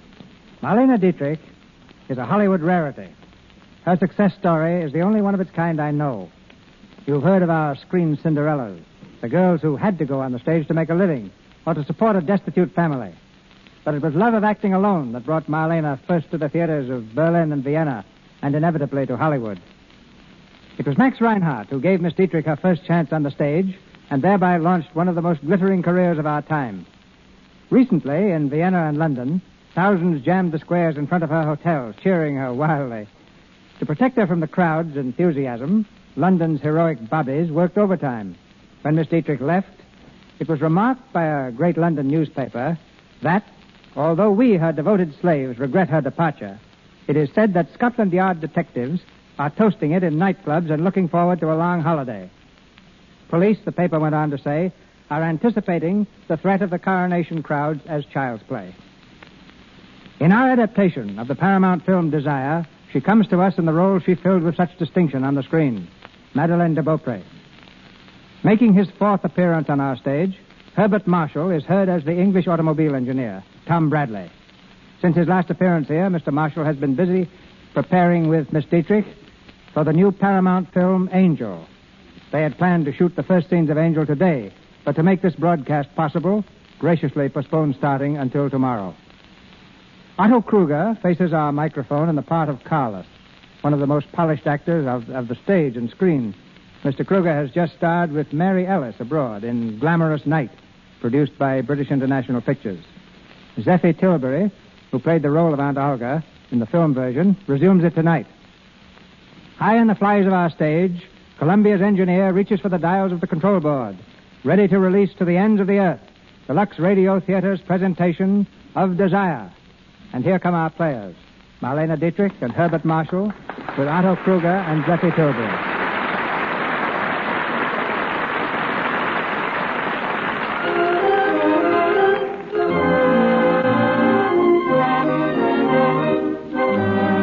Our scene is the Paris branch of the Bronson Automobile Factory. In the manager's elaborate office, a young man paces the floor angrily, talking to himself in loud, threatening tones. He's rehearsing a speech he's going to deliver to the boss. Turning suddenly, he leans across the manager's desk and points a menacing finger at the empty chair. Now look here, Mr. Gibson. You're going to stop me and no one else is going to stop me. I'm going on this vacation whether you like it or not. And if you want to throw me out, why don't you? What's that? Now, why do you bring up arguments like that? What? Yes, I know you brought me over from Paris to London. But you didn't do it for my sake. You did it because you wanted a good engineer, Mr. Gibson, and I've done my job. I've been designing Bronson Motors for the last 3 years, and I need a rest. No? Oh. Well, let me tell you this, Mr. Gibson. I'm not going back to London before I've had my vacation, and that's final. Right. Good morning, Tom. Oh, morning, Mr. Gibson. Well, Tom, it's all right. You can have your vacation. I can have... Oh, well, thank you. Oh, you don't have to thank me. You've done a fine job. Everyone in London recognizes that. But they want you back home for the 15th at the latest. The 15th? That gives me 2 weeks. Where are you going? Italy. Oh, yes? That's why I've always wanted to go, ever since I was old enough to know about it. Milan, Florence, Livorno, Napoli. All those places I've read about and never had a chance to see. And I'll have 2 weeks, 2 whole weeks in Italy. Fine, fine. And to show you how much we appreciate your services, we are lending you a car for your trip. That's great. But we thought we might just as well utilize you for a little publicity. You won't mind putting one of these signs in the car, will you? A sign? Well, Now, let's see. Which one is the best? I am delighted to drive a Bronson 8. No. I am glad to drive a Bronson 8. It's difficult to decide. Must be quite a strain, Mr. Gibson. I am delighted. I am glad. Well, which do you like? Personally, I prefer happy. Happy. Happy. I'm happy to drive a Bronson 8. Why, that's splendid, splendid. We have our slogan now. I'm happy to drive a Bronson 8.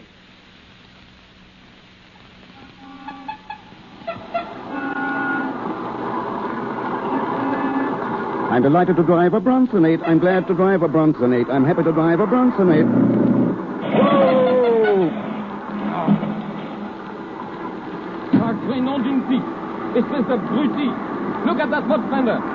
It's all right, old man. No damage done. No damage done, huh? No damage done. Look at that butt fender. It is bent in two. Well, so is mine. I'm perfectly willing to pay for it. If you do not know anything about cars, why do you drive? Sorry, I'm just a beginner. You should take lessons then. Albert, come back here. But, madame? At once, please. There, you see. The lady wants you to get back into your car. Albert. Oh, I'm coming, madame. Sorry, Albert. Tell the lady it was my fault. Get in, Albert. Yes, madame. Now drive on. Yes, madame. I've told you 20 times not to pick quarrels, Albert. You do not have to address me as your footman now. There is no one listening. All the same, the advice is good. That Britisher is a fool. We don't stop to argue with fools. Not when we are carrying a string of pearls worth 2 million francs. Huh?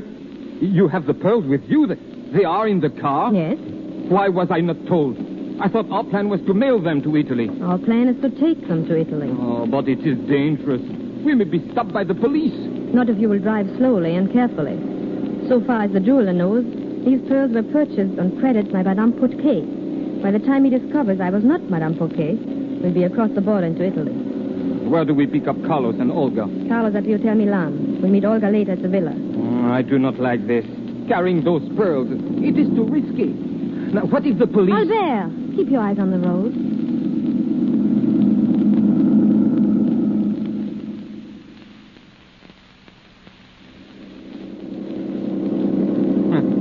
When I'm driving, you say to go slow. When you are driving, it is something different, eh, Madeleine? We are safe here, and I'm driving carefully. What did that last sign read? Badonekia, 5 kilometers. Baronekia, that's the Italian border. We must be almost there. Yes. But you may not be so safe when the custom officers search your handbag. It's only the luggage they're interested in. You think so? Oh, well. Be careful, that man on the road. Hey! Hey! You almost hit that man. He shouldn't stand in the middle of the road taking pictures. Madeline, I just remember. You know who he was? That man back there on the road? Who? The Britisher. The one who bumped into us in Paris. What are you laughing at? Oh, you do not see what happened? When you pass him, you drive through some mud puddle. He was covered up from head to foot with mud. That is very funny, no? We are coming into town. Please try to act like a chauffeur, Albert. Oh, yes, madame. Where do we go now? To the customs office. You'll come with me.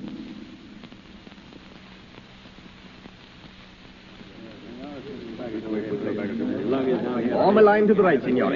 All luggage must be inspected. Ladies will open all handbags, please. A line to the right. You hear, Madeline? They inspect everything today. All the women's luggage. Be quiet. What will you do with the pearls? Be quiet, I say. Officer, I'm looking for the owner of that white roadster outside. I'm sorry, signore. I do not know. Where is he? That's all I want to know. Where is he? Here, monsieur. Oh, you. We meet again, mademoiselle. I'm sorry I splashed you with mud. It was unintentional. It's quite all right, really. It was silly of me to make a fuss about it. Well, you know how these things get you for a moment. Of course. You're passing your luggage through the customs? Yes. Is this the line? I'm the last one. You may go before me if you wish. Oh, thanks, but I wouldn't want... Oh, it's nothing. I'm not quite ready yet. Well, very well. Who is the next, please? Will you come this way, senor? Right with you. Thanks again, mademoiselle. Madeline, quick. Before they search your bag, we'd better go. It'll be all right now, Albert. But the pearls? The pearls are in the Englishman's pocket. What? I put them in his coat pocket when I spoke to him. Are you mad? Now, how are you going to get them back again? I'll get them back. I go on alone from here, Albert. I'll meet him on the road. You get in touch with Carlos by telephone. Tell him I'll see him at the Hotel Milan in 2 days. Entendu.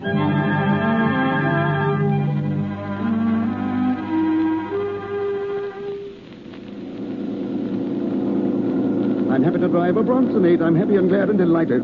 Delighted to drive... Whoa! Hello there. Oh, good afternoon, monsieur. What's the matter? Are you stuck? Yes. There's something wrong with my car. I'll have a look at it. Thank you. Let's see now. How did this happen? I bumped over a rock. Must have been an awfully big one. I'd swear that carburetor was hit with a monkey wrench. You can't fix it, monsieur. Not without spare parts. Well, What are you going to do? I'll just leave it here and send back for it tomorrow. Would you give me a lift? Why, of course. Delighted. Delighted, mademoiselle. I'll put your grips on my carrier. Thank you, monsieur.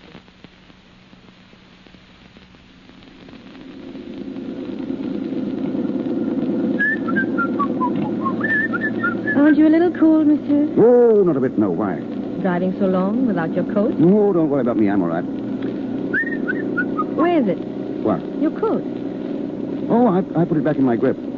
Oh, Nice country, isn't it? beautiful. You know, I'm glad you had that accident. Are you? Very glad. Do you think our luggage is safe back there on the carrier? Who cares? But Don't you worry. I put yours on the bottom. If you hear anything fall, it's my suitcase. You've nothing to worry about. Oh, that's fine. You know, I'm really lucky. If I hadn't found you, I'd still be standing there in the middle of the road instead of being on my way to Milan. Is that where we're going? We? Sure. I'll drive you there. I am lucky. You're lucky. You mean I am. Having you with me. Thank you. You're very charming, you know. Or did you know? Very difficult question to answer.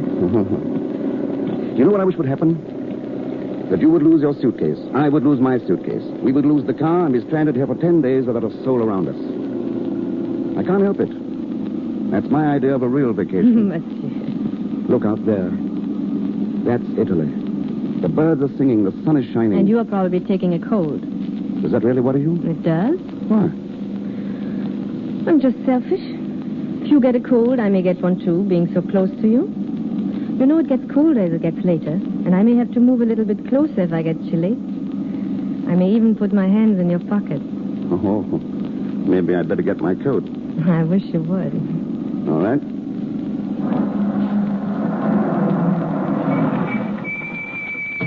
With you in a minute. Hey! I say, wait! Where are you going? Come back here. Come back with that car.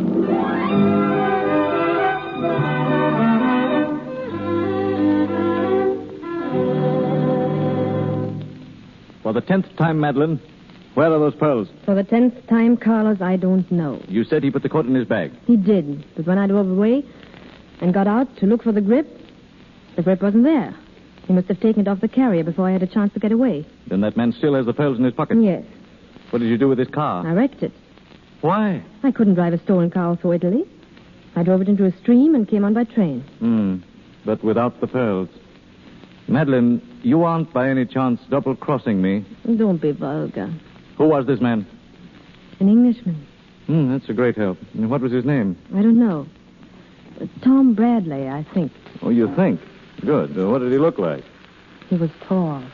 Well, one more little clue like this, and we ought to have him in our hands. Any other distinguishing traits? Well, he seemed to be a man of very good taste. He liked me. Didn't I tell you never to mix love with business? Don't be absurd, Carlos.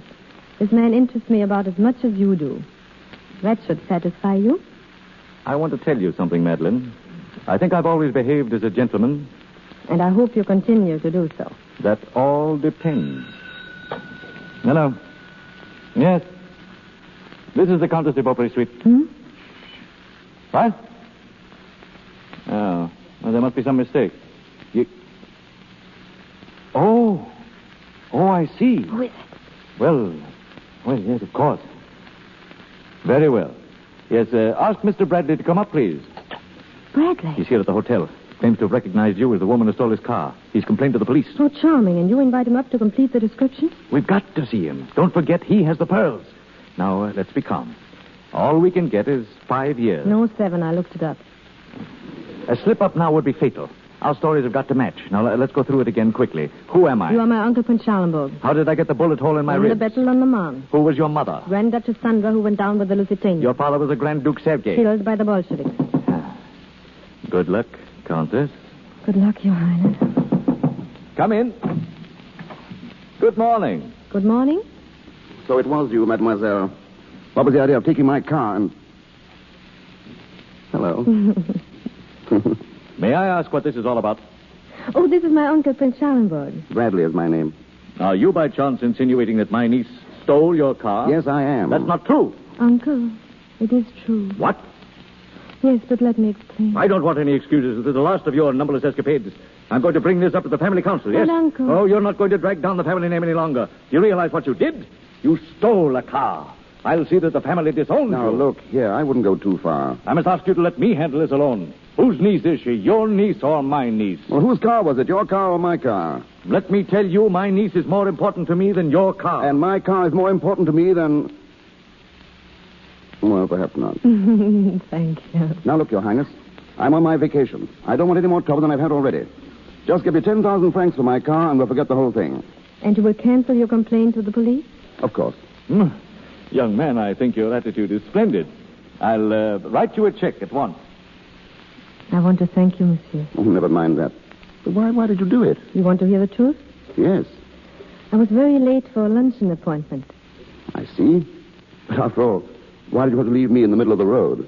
I would have been glad to drive you. You were going slower and slower. And you know yourself why. It's silly to say, but suddenly I got in a terrible panic. We were alone there. I didn't know you. And before I knew what I was doing, I stepped on the grass. I was really afraid. Of what? Of you. Oh, there was no reason for that. I paid you a few compliments. I told you how charming, how lovely you were. And I would still repeat it. But I didn't do anything. But you intended to. I did not. You had it in your eye. I didn't know it showed. By the way, did you make your luncheon appointment? Yes, but after I got here, I didn't keep it. Would you keep a dinner engagement for tonight with me? With you? It may sound very strange, but I've never had dinner with a countess. And I'm afraid you never will. We're leaving today. So am I. Are you going to Florence, too? No. Neither am I.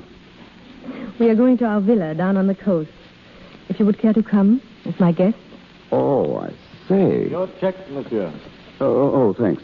Uncle, I've just invited Mr. Bradley to come with us to the villa. Splendid. Mr. Bradley will be delighted to have you. But I haven't much with me in the line of clothes. Oh, it'll be quite all right. Just bring the clothes you have now. The ones you had with you in the car. Oh, of course. Well, it's very kind of you. Not at all. I insist, Mr. Bradley. I insist. Yes, and so do I, monsieur.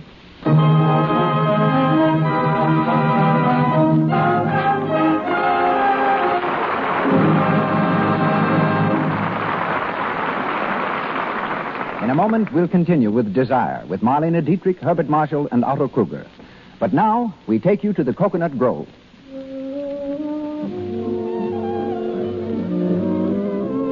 It's tea time, and the room is filled with dancers. In the middle of the dance, a handsome couple return to their table, a frown on the girl's pretty face. What is the matter? Let's listen in.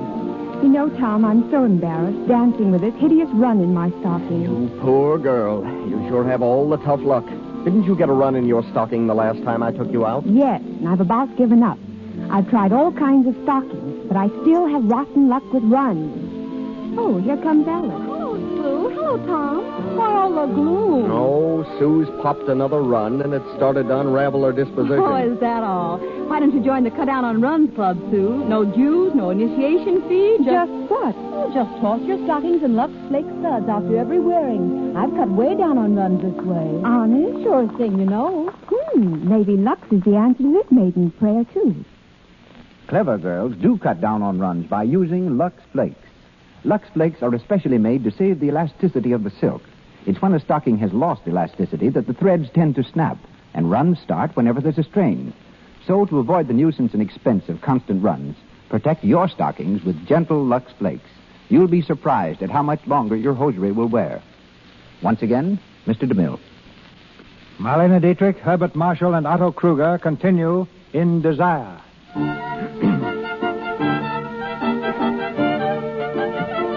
It's evening of the following day. In the living room of a beautifully furnished villa on the coast, Madeline sits by a shortwave radio, waiting for the international news report. She seems amazingly self-contained in view of the fact that Bradley still has the pearls in the pocket of his coat.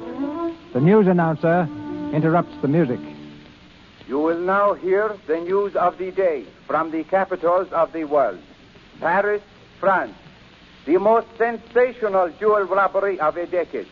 The disappearance of a 2 million franc string of pearls from Duval and Company, the famous jewelers, still goes unsolved. Madeline, turn that thing off. Police reports from other capitals. Well, Carlos, I just came in from Bradley's room. he's dressing for dinner? Yes. What color was his coat? The one with the pearls? Dark brown. Confound it, that's the one he's going to wear. How do you know? He has no dinner jacket with him. The brown coat was lying across the bed. You don't think he has found the jewel? I don't think so, no, but we've got to be careful. Madeline, have you any kind of a pearl necklace? Yes, the imitation I bought in Vienna. Put it on. Wear it at dinner. Why? Never mind. Now, one thing more. In which pocket of the coat did you slip the necklace? The left-hand pocket. Good. After dinner, I may work a little magic.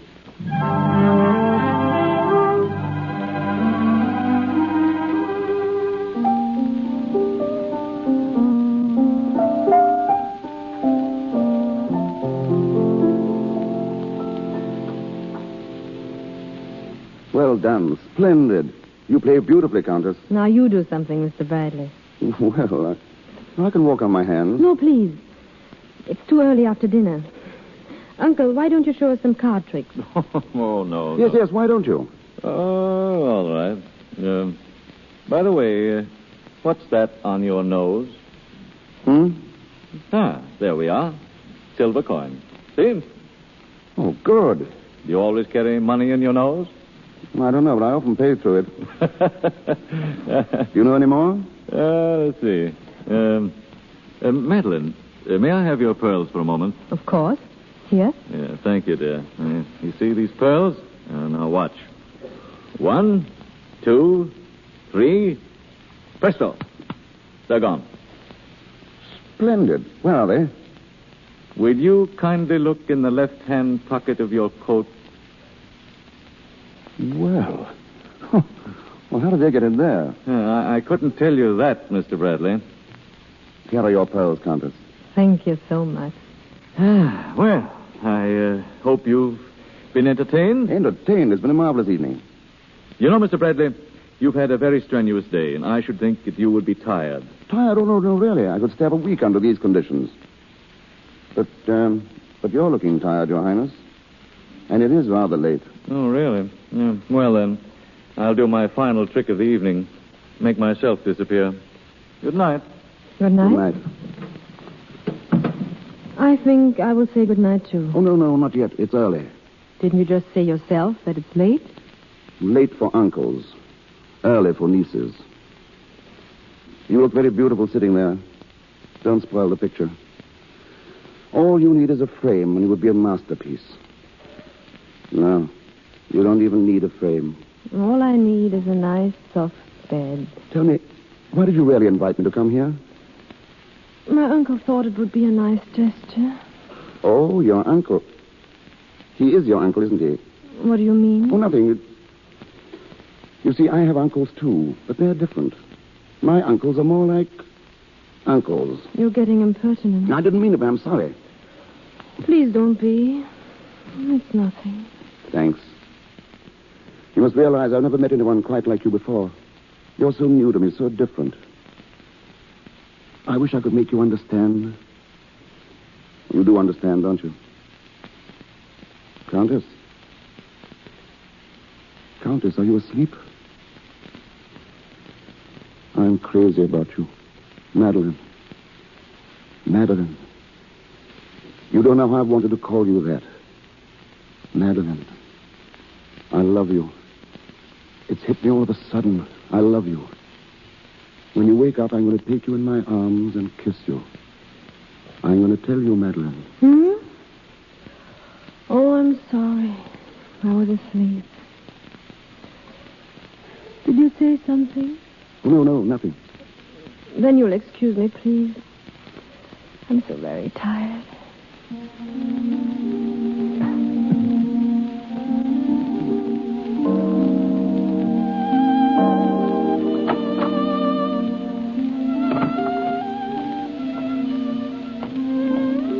Hello? Going for school? You're still up? What are you doing out here? I couldn't sleep. Nervous. Why should you be nervous? I don't know. I didn't know I had a nerve in my body till tonight. Why don't you go to bed and get a good rest? I try to, but that moon, you see him there? Very strong, isn't he? He was shining right into my window. Why don't you draw the curtain? Oh, I see. Turn off the moon, turn on the moon, just as you like it. Some people can do that more easily than others. I understand. Aren't you a bit hasty, Mr. Bradley? Maybe I am. I'm sorry. You see... Oh, you wouldn't understand. How could you? I've only a few more days and then back to prison. This is the first vacation I ever had in my life. A few days and I'll have to be back in London, and all the fun is over. Getting up at 6 o'clock and working way into the night. Yet I couldn't live without it. I love it, and I hate it. You know, Mr. Bradley, the moon is very becoming to you. I never saw you in this light before.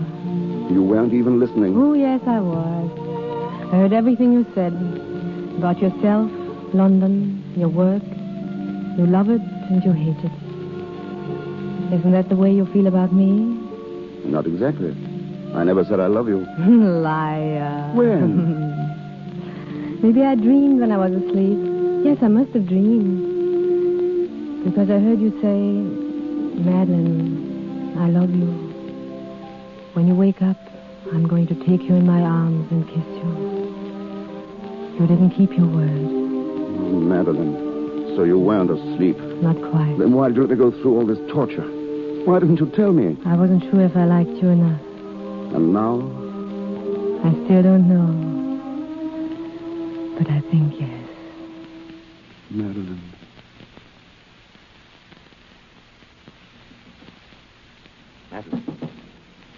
Madeline, are you awake? Madeline. Oh, good Lord, Madeline, wake up. Yes, darling. What? Listen, I've had a wire from Florence this morning. I have to leave immediately. I'm going to take this Bradley with me. What did you say? I said I'm going to take this Bradley into town with me. I'll get rid of him there. Oh, and the pearls. I have them. Goodbye, Madeline. Wait, Carlos. I can't. I've got to wake up Bradley. Mr. Bradley. Mr. Bradley. Bradley. Wake up, Mr. Bradley. Yes, darling. What? Oh. Well, wake up, please. I'm leaving for Florence. Well, goodbye. Have a good trip. If you'd like to go with me, I'll be only too glad to have you. It's a wonderful trip. You can see Italy. I can see what? Italy. I've wanted to see Italy since I was a little boy. Well, now's your chance.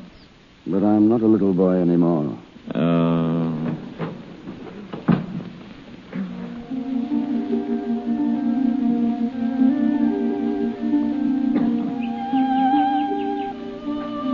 Darling, I tell you you're wrong. Darling, I'm right. Darling, you're beautiful, but you're stubborn. Do you know this is the first disagreement we've had? All right, let's find out. We'll ask the cook. Giuseppe. Yes, senor? What day is today, Thursday or Friday? Saturday, senor. Saturday.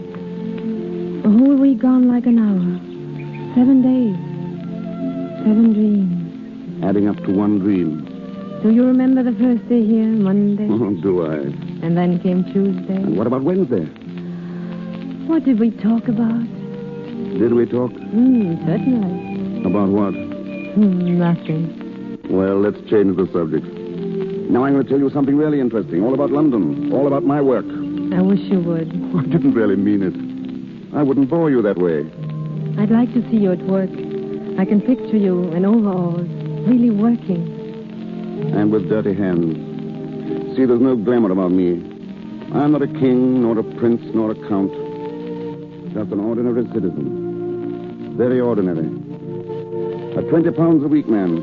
That's a lot of money for me. What's the matter? It's Saturday. Our dream is almost over. When must you go? Monday. Must you? Yes. Don't let's talk about it. Let's hope something will happen. Something must happen. I can't leave you. The idea of not seeing you anymore. Darling, I can't even think of it. Countess, pardon me. Yes, Giuseppe. Your Aunt Olga has arrived. Oh, where's she? In the house, Countess. You'll excuse me, Tom. Of course. I won't be long. Oh, don't be, please.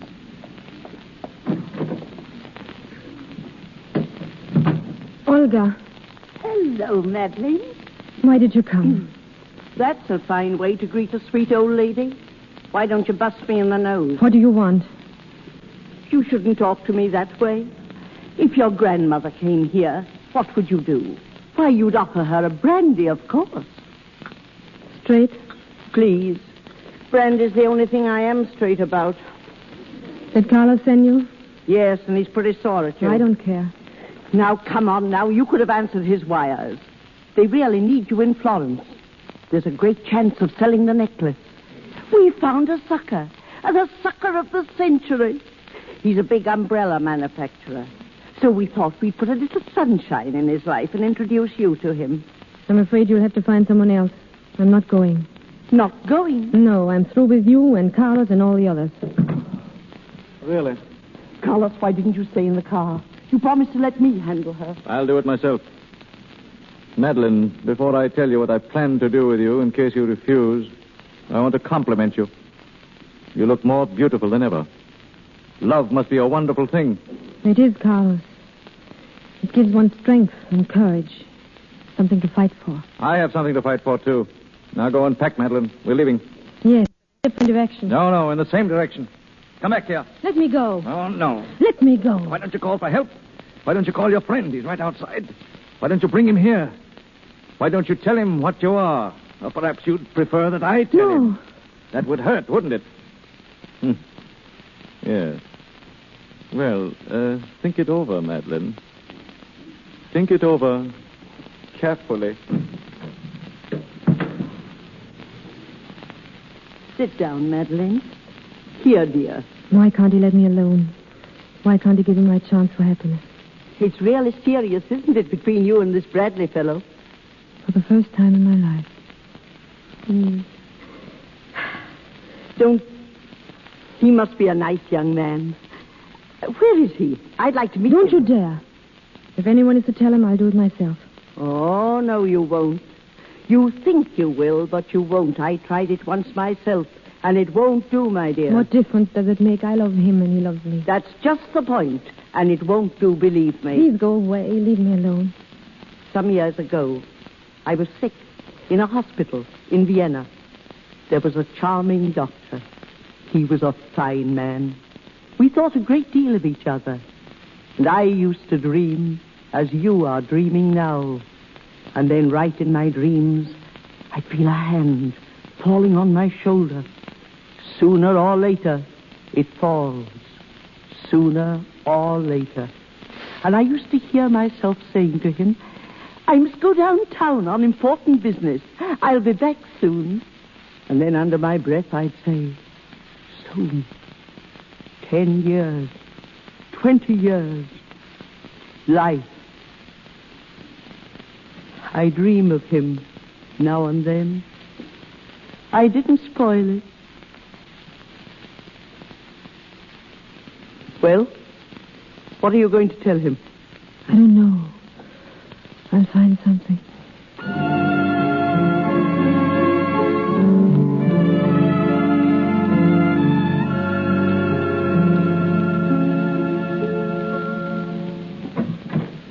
Madeline. Oh, Tom, come here. I've something to tell you. Wait until you hear what I have to tell you. Do you know what this is? Tom. It's a piece of paper. That's what you think. But it isn't. It's King Solomon's mines and Captain Kidd's treasure. It's a gusher of oil. That's what it is. Please listen to me, Tom. Look here. Do you see these two lines? These two little lines? Yes. Well, I spent years looking for them. I've told you about my new carburetor. I had ideas for it, good ones. Everybody liked them. But there was one little thing to make it practical, and I couldn't find it. And now I've got it. These two tiny little lines make all the difference in the world to the carburetor. And maybe to me. And to you. What do you say? I'm so happy you found it. Now you are a real inventor. And you will be a great man. I don't care about that. You'll be famous. And happy. Is it a go, darling? Will you marry me? It would be wonderful. It would be. It will. It can't be. Madeline, what is it? I have to tell you something. Well, what is it? I don't know how to say it. I should have told you before. Tom, I'm married. Married? That's impossible. It's true, Tom. It can't be. It is. I don't know what to say. I can't believe it. A few minutes ago, you were telling I me... just talked to my aunt. She has nothing to do with us. She has, Tom. She brought me down to earth. She made me see reality. Reality? But we love each other. That's reality. No, Tom, it's a dream. And I'm afraid it'll have to remain one.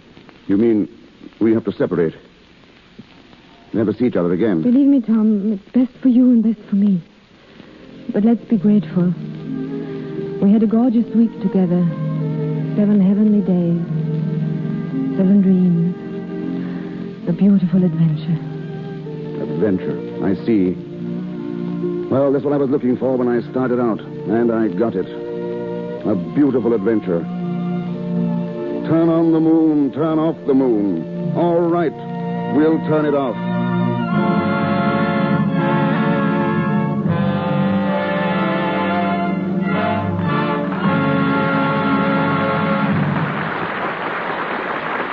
We pause for station identification. This is the Columbia Broadcasting System. This is KNX, the Columbia Station, Los Angeles.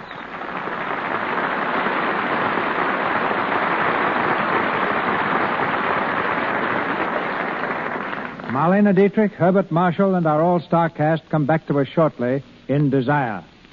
Years ago, when my friend D.W. Griffith and I were fighting it out on a Hollywood battlefront in an effort to raise motion pictures from a novelty to an art, we suddenly realized that a young man was emerging in Europe who might easily steal the prize for which we were struggling. It occurred to Adolf Zucker and Jesse Lasky that the best way to avoid the competition of Ernst Lubitsch was to get him on our side. At the time, too many things stood in the way. But today, I'm proud and thankful that Mr. Lubitsch is one of my colleagues at Paramount Studios. Starting as a comedian, character actor, and stage player, Ernst is now certainly one of the most brilliant directors in the world. Ladies and gentlemen, Mr. Lubitsch.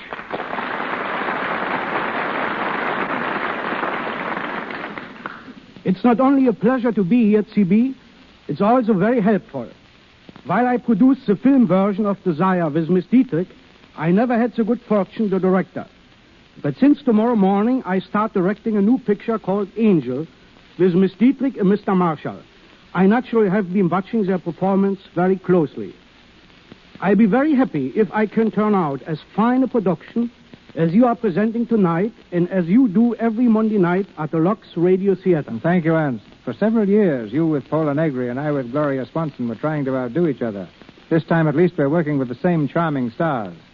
I'm interested to see the result of the famous Lubitsch touch. So am I. What is it? It's the delicious humor. It's the inimitable touch of Lubitsch genius. It's what Phidias gave to a statue, what Rackham gives to painting, what Victor Herbert gave to his music, what Balzac gave to literature. Who can define it? It's just the Lubitsch touch. Well, I'm afraid if I ever become conscious of it, I would lose what you call the Lubitsch touch. Ernst, what's your definition of a good director? Well, you and I and a few others. That's very nice, but seriously, what is a good director? A good director is a man who can execute successfully what other people have written for him. But a great director is a man who helps in the creation of the story and tells it in his own unique style, putting his own personality into the telling of that story on the screen. Well, tell us what procedure you follow in directing a film. Well, I understand that we both use the same methods. I never start shooting until I've worked out every detail at my desk. I believe that the story is all important, and like you, I write with the writers. This business of solving anticipated problems takes much more time than actual shooting of the picture. On the set, I try to encourage the cast at all times. The stage actor has the benefit of audience reaction. In pictures, he has only the director to look to.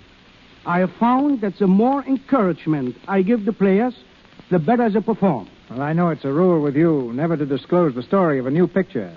Will you make an exception tonight? Yes, to this extent. Miss Dietrich will play the part of a modern married woman, known as Angel. Whether or not this is a misnomer, you have to decide for yourselves when you see it. Mr. Marshall is a British statesman, and our scene will be Paris and London.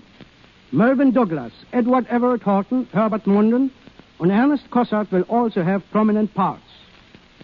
I enjoyed producing pictures tremendously, but I'm delighted to return to directing. After all, the thrill is not alone in conceiving ideas, but in having the director's opportunity to interpret and follow them through. My thanks to you all. My thanks to you, and he gets things in a picture nobody else can get. Back to Marlene Dietrich with Herbert Marshall in Desire, featuring Otto Kruger.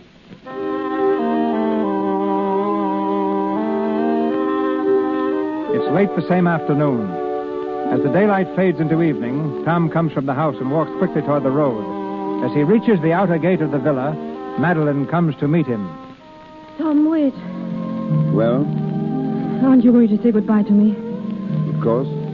Goodbye, Madeline. Is that all you have to say to me? What else can I say? You hate me, don't you? No, why should I? You remember when I first met you on the... I took you for a ride. And now you've taken me for a ride. It's only fair. Tom, These are our last moments together, and the way we'll always remember each other.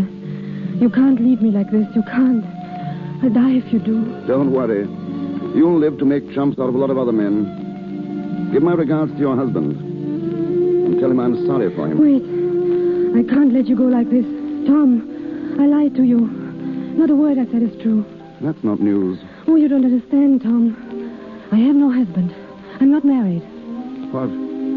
What did you say? The truth, Tom. I don't know what to believe anymore. What is the truth? I love you.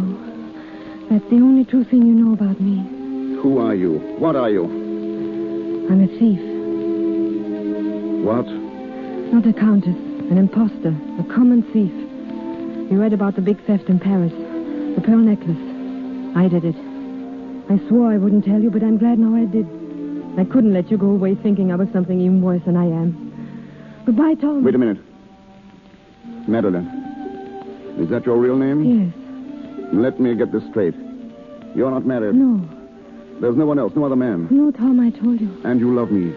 I do, Tom. But it's no use. There's a wall between us.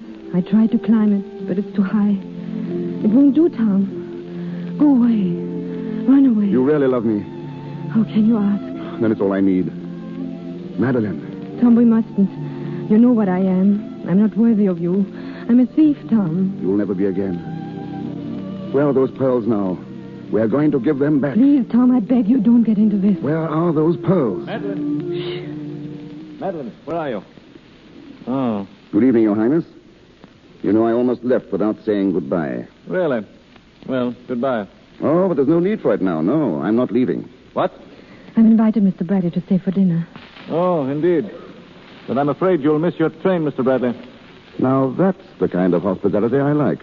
Mr. Bradley, the truth is, I'm sure you'll understand, we have some very serious family problems to discuss. Oh, that's all right. Don't think of it. Just consider me one of the family. Shall we go into the house? Uncle Carlos?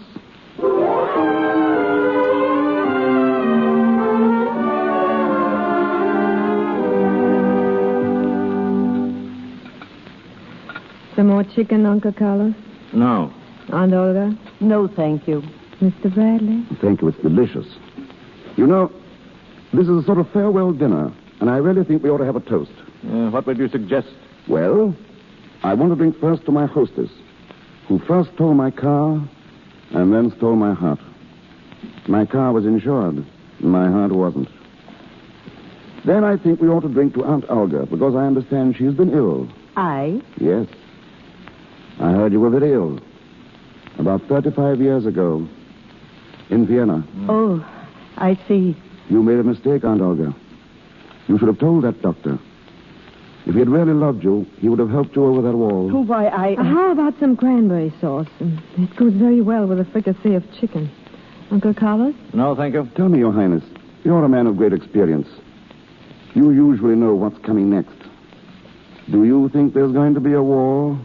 I hope not. I'm always in favor of peace, but as the situation is at the moment, with nobody minding his own business, you never can tell what will happen. How about some more cranberry sauce, Aunt Olga? A little, please. You know, Your Highness, I was just thinking of some parlor tricks you once showed me. They were awfully good, but I think I can show you one that tops any you've ever seen. Now, you see this chicken on my fork. Now watch. 1, 2, 3... Presto. It's gone, isn't it? Where is it? In my stomach. That's what you think. But it isn't. It's in the inside pocket of your coat. And it isn't chicken anymore. It's changed into a string of pearls. That's marvelous. I can hardly believe it. Now, let me see. Yes, you're right. It's in my inside pocket. But it didn't change into pearls. It changed into a revolver. Carlos, put it down. You see, Mr. Bradley, it's a better trick than you even thought. Carlos, don't. Now, Mr. Bradley, I'm going to lock you up in a nice, cool cellar for 2 or 3 days where you'll have a chance to think about life and Brunsonates. In other words, I'm giving you back to the automobile business. Those are your plans, Uncle Carlos? Exactly. But suppose I should upset them. Why, you... Drop that gun. Oh, drop it. Oh, stop. Pick it up, Madeline. I have it. Good. Sorry I had to twist your arm like that, Uncle Carlos. Now, you can do one more thing for me. you can give me that pearl necklace. Really? Please, Carlos, we must have it. Our whole happiness depends on it. You dirty double-crosser. Well, you won't get it. No? Then I'll have to do my final trick of the evening. You see this hand? Now it's a fist. The fist is still in my hand. When I count 3, that fist will be on your jaw. 1, 2... Wait! One moment. Suppose we talk this over. Splendid. Shall we sit down?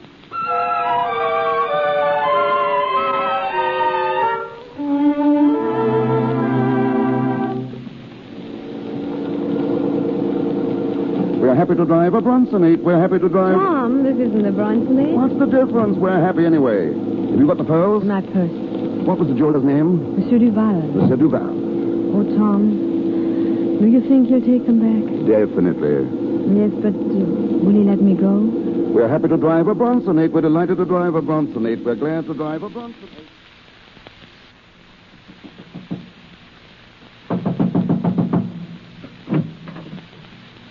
Monsieur Duval! Monsieur Duval! Yes, Antoine? There's a lady here to see you, and a gentleman. Show them in, then. But the lady, she is the one who stole our pearls. What?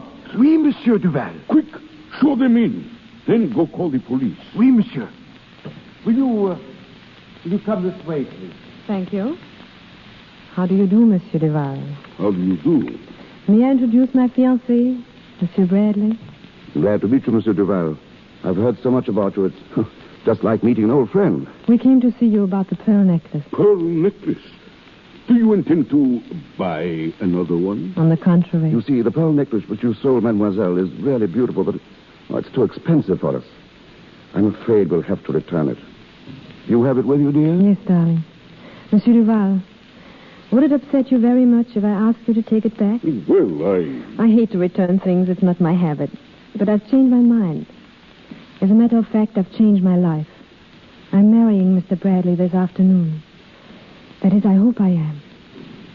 Here are your pearls, monsieur. The pearls, you give them back to me? Monsieur Duval, I know my fiancée is indebted to you, and even to France. And if you could see any way to help us, to release mademoiselle from her obligation, it would be very wonderful. Otherwise, we'll have to postpone our marriage for a long time, I'm afraid. 7 years. 7 long years, Monsieur Duval. You are very much in love. Very much, monsieur. Monsieur Duval, the police. They are here. Police? One moment, please. Antoine. Monsieur? Tell the police there has been a mistake. The pearls were not stolen. Oh, monsieur. Tell them, Antoine. Oh, monsieur. Our thanks, Monsieur Duval. It is nothing. The pearls were, shall we say, temporarily mislaid. There will be no complaint. I think you may safely buy your tickets for England now. We will. And be assured, Monsieur Duval, that when I'm in England, I'll recommend you to all my friends. Oh, please don't. Just as you like. Goodbye, Monsieur Duval. Goodbye, monsieur. And thank you. Goodbye and bon voyage. Oh, Tom, I'm free. Darling, turn on the moon. Turn on the moon. For good, Madeline. And forever, darling.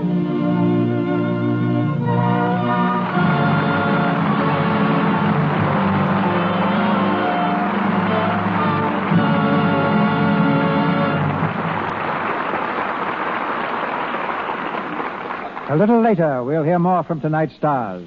But now we drop the curtain on our play, hoping that every desire may be as pleasantly fulfilled. It's not news when dogs bite men, though when actresses come to Hollywood to go on the screen. But the story's different when an actress comes here to stop acting. Formerly in the Ziegfeld Follies, musical comedy and stock companies, Miss K. Roberta Williamson journeyed to the film capital to become hostess of the Hollywood link of specialty shops operated by I. Magnin and Company. Ladies and gentlemen, Miss Williamson. Thank you, Mr. DeMille. Whenever the stars come to Magnan's in droves, we know that some party or social event is about to take place. Any number of evening gowns, wraps, and furs were purchased for the recent ball of the Los Angeles Turf Club, winding up the season at the Santa Anita track. The other day, Ginger Rogers gave a big roller skating party, which meant that we were busy from morning till night, fitting the stars in play suits, shorts, and little jackets. When the stars come to I. Magnin and Company, I know they have splendid collections to choose from. Suppose you tell us who buys what. The policy of our store doesn't permit that, Mr. DeMille. But you may be interested to know that your daughter Catherine just bought a bathing suit from us. Yes, it interests me considerably, Miss Williamson. I just received the bill. Anyone who wants to get an idea of what the stars like in clothes can find out right here in the Lux Radio Theater. It's been my good fortune to see many of your broadcasts. And in doing so, I've also seen a real Hollywood fashion parade. Tonight, for instance, there's Marlene Dietrich, proving that a tailored suit can be decidedly feminine. She is wearing a black tailored gabardine suit with a white georgette blouse. On her recent appearance here, Jean Arthur chose a crepe dress of vivid hunter's green. Her woolen hat was a variation of the Cossack toque, while her fitted coat, made of the same fabric, was worn with a pair of cloth foxes. Jean Harlow also wore crepe. Her short-sleeved, simple black dress was trimmed only with rows of narrow black silk fringe.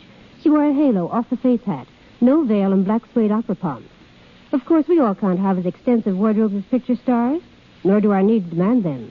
But we'd all do well to take care of our washables the Hollywood way, which is just another way of saying with Lux Flakes. Now, my experience has been that by using Lux Flakes, I can keep clothes looking like new, just about twice as long. By that I mean dainty, fresh-looking, and appealing. Lux protects colors wonderfully, and for silk stockings, there's nothing better. There's something about Lux Flakes that preserves the elasticity of silk threads. This enables them to give under strain, instead of developing runs so often, and makes them last ever so much longer. My recommendation is based on experience, the same experience that finds the wardrobe departments of all the leading Hollywood studios using Lux Flakes. Holidays and birthdays bring the leading gentlemen of the screen to our store for gifts. Herbert Marshall and Otto Kruger, Gary Cooper, and Mr. DeMille are favorites with the sales girls. Typical of Hollywood, they're very discriminating and know exactly what they want. Thank you again, and good night. It's a pleasure to have such a charming hostess for a guest. And now, a bit of dialogue in Demitas from our celebrated players, Mr. Herbert Marshall, Mr. Otto Kruger. Many thanks, C.B. Though it's a little late for a welcome home, Otto, I'd like to say that it's nice to see you back in America. Thanks, Bart. It's great being back. When I arrived in Hollywood from England last week, I found my manager on my doorstep. Before I could take my hat off, he told me that Mr. DeMille and you and Miss Dietrich were waiting for me here to start rehearsing our play. Well, of course, I came. I didn't know even what play we were doing. But I didn't have to know that. We've learned that any play in the Lux Radio Theater is bound to be a good play. It must have been something of a shock, Otto, to find that I'd cast you as a villain. Yes, rather agreeable shock, though. In spite of the fact that this was the first of more than 300 productions in which I didn't get the girl. But it's always a pleasure to lose to Bart. You've nothing on me, Otto. Mr. DeMille gave me a new role recently when he asked me to guide this broadcast while he was roaming the Louisiana swamplands seeking material for his new film, The Buccaneer. How did you like playing producer? I was never so terrified in my life. I would much rather have faced the Buccaneer than to have played the role of Herbert Marshall trying to be Cecil DeMille. Did you hear me, C.B.? Yes. I managed to reach a tiny store down there among the bayous in one of the most isolated sections of the United States. The owner had a radio, and I took possession of it immediately. Strange, though, you know. Every time you came on, something seemed to go wrong with the set. There was a peculiar noise, like thumping on a door. That wasn't the set, C.B. That was my heart. Well, you sounded great, Bart. And I must say, I was particularly impressed when a grizzled shrimp fisherman, not knowing who I was, turned to a friend and remarked, that DeMille, he getting better all the time. All I can say to that is my gratitude to you out there who bore with me. My gratitude, and once again, a reluctant au revoir. To which I can only add a very sincere ditto. Well, thank you both. And now, Marlena, a word from you. Not one, but 5. Thank you, and good night. Thank you, Miss Dietrich, Mr. Marshall, and Mr. Kruger. This is your announcer, ladies and gentlemen, Melvin Wood. Word of next week's presentation comes to us shortly from Mr. DeMille. Miss Dietrich, Mr. Lubitsch, and Mr. DeMille appeared through courtesy of Paramount Studios, Mr. Marshall, RKO, and Columbia Studios, and Mr. Silver's 20th Century Fox, where he was in charge of music for the new film, Seventh Heaven. And now, Mr. DeMille. Next Monday night, in the Lux Radio Theater, good fortune finds me host to one of Hollywood's most charming and accomplished couples, Frederick March and his lovely wife, Florence Eldridge. Our play is one whose record on the stage and in motion pictures stamps it as one of the most successful stories in modern times. We will hear Mr. March in the same role he played on the screen, Prince Circe, and Miss Eldridge as Grazia, in the remarkable romantic fantasy, Death Takes a Holiday.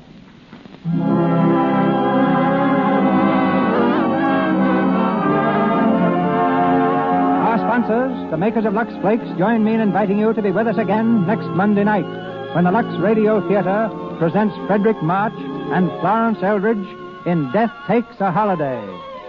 This is Cecil B. DeMille saying good night to you from Hollywood. Assisting our stars tonight were Georges Glenavon as Albert, Ward Lane as Mr. Gibson, Ferdinand Munier as Mr. Duval, Victor Rodman as Antoine, Leo McCabe as radio announcer, Lou Merrill as Giuseppe, and Frank Nelson as customs officer. Before saying good night, may I say we were honored this evening by a most distinguished audience, including Mr. Frederick March, his celebrated wife, Florence Eldridge, and Miss Kay Johnson. This is the Columbia Broadcasting System.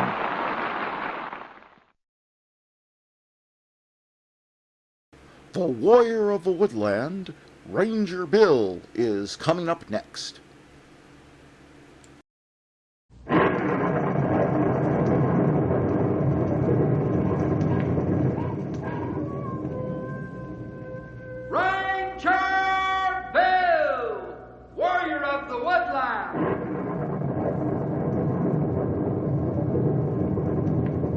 Ranger Bill, warrior of the woodland, struggling against extreme odds, traveling dangerous trails, fighting the many enemies of nature. This is the job of the guardian of the forest, Ranger Bill. Pouring rain, freezing cold, blistering heat, snow, floods, bears, rattlesnakes, mountain lions. Yes, all this in exchange for the satisfaction and pride of a job well done.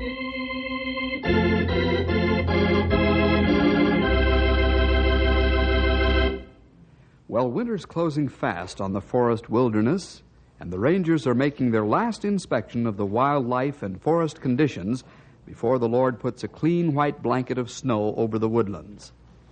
Today we find Bill and Ranger Tom on their way home and well on the last lap before they turn toward Knotty Pine and rest. And before you know it, they'll be into the story, The Hermit.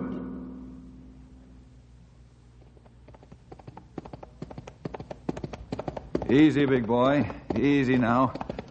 I know you got lots of energy, but we still got quite a ways to go. Hey, Bill, wait up. Whoa, Storm. Whoa there, big fella. Whoa, Maud, old girl. Come on, take it easy now. What's the matter, Tom?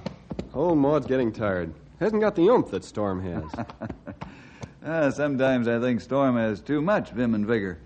More than he knows what to do with. Not only that, he's 5 years younger than Maud. Now we better rest the horses here. Yeah, this sure is rough country. Bill, what say we dismount and walk a bit, eh? I'd like to stretch my legs. Okay. I don't know why they can't make saddles out of foam rubber. Oh, this leather gets as hard as concrete after a day's riding. That's right. Say, Bill, wonder who's down in that old line shack. There's smoke coming out of the chimney. I don't know. It's an abandoned shack. Let's take a look when Maud gets rested a little. That shack hasn't been lived in for years.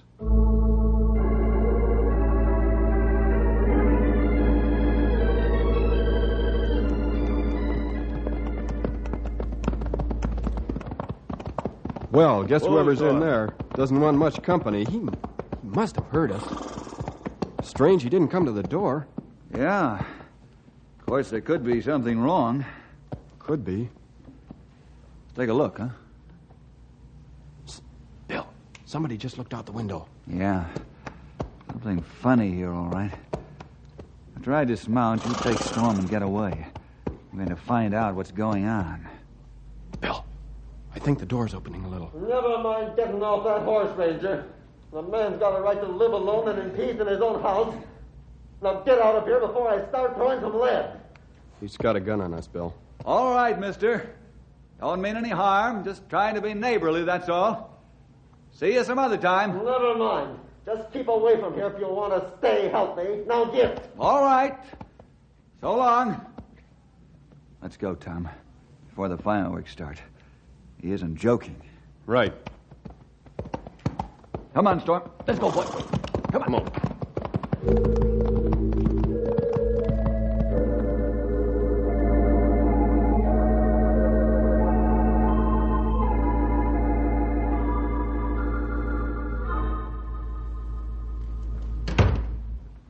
Well, Ralph, this is a pleasant surprise. Find you here. Yeah. Hi. Oh, hello, Ralph. Hello, gentlemen. Just thought I'd drop by and see how you were before winter sets in. Nothing important, just taking a look around, that's all. Anything out of order, sir? Not a thing, Bill. Everything looks in fine shape, in accord with the best traditions of the Forest Service. Thank you, sir. We certainly want to keep them that way. Yeah. But if we meet a couple more characters like the one we met this morning, I'm afraid our tradition will be shot full of holes. And us rangers, too.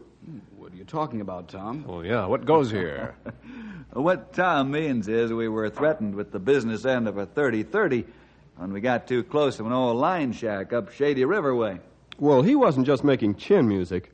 Believe me, he'd have put daylight through us if we'd ever tried to get off our horses. I believe you're right. That old prospector sure wanted to be left alone. What prospector, Bill? Who drew a bead on you two? Come on, I'm curious. Oh, you two talk like dogs chasing tail. Go round and round and get nowhere. Well, the truth is, we stumbled onto some ornery old fellow living in an abandoned line shack.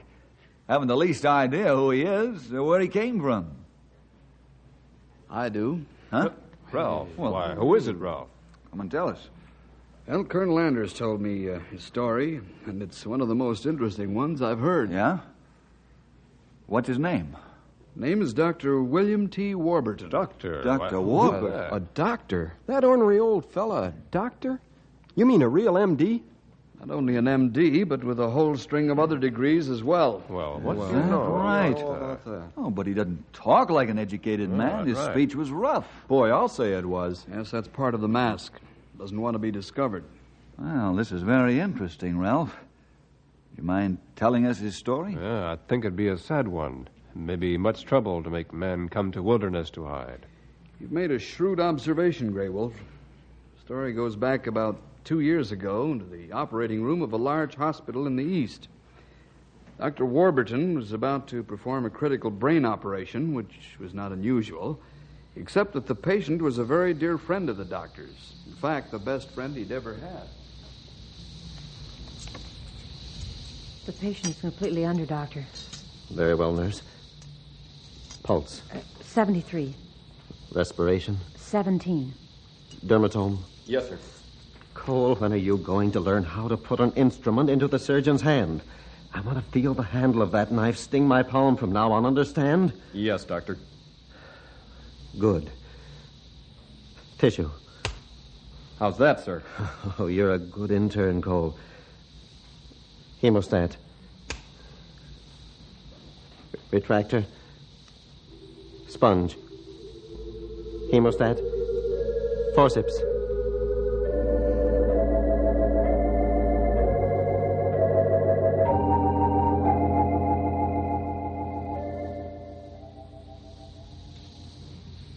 Doctor, how much longer? 1 hour. You can have a relief nurse take over if you're tiring. Clear that field, Cole. Yes, sir. Very little blood. Prepare 30-day chromic sutures. Now, second phase. Yes, sir. Doctor, the patient's beginning to show the strain of long anesthesia.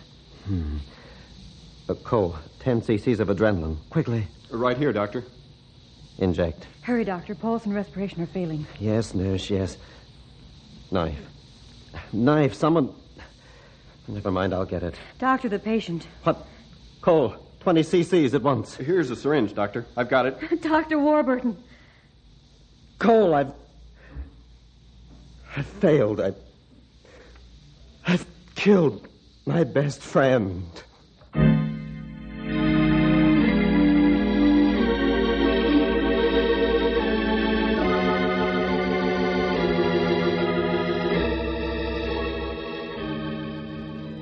That was the beginning of the end of a wonderful career in surgery. Yeah, I can see what you mean, Ralph. But why? Sounds like simple heart failure to me. The heart just wasn't strong enough to stand the long strain of anesthesia. But you see, Bill, Dr. Warburton blamed himself for subjecting his friend to that strain. But such things, who can know? I not think he was to blame. I'm sure it was not his fault in any way. Yes, and that was the opinion of all the doctors in the hospital. In fact, several weeks later, the chief of staff called on Dr. Warburton at his home and tried to reason with him. Found the doctor in a state of nervous exhaustion and under the influence of liquor. Bert, you've got to stop blaming yourself for this. I can't. The autopsy shows you didn't kill him. The heart just stopped, that's all. How could you know? Every test gave evidence that his heart would stand up under the strain.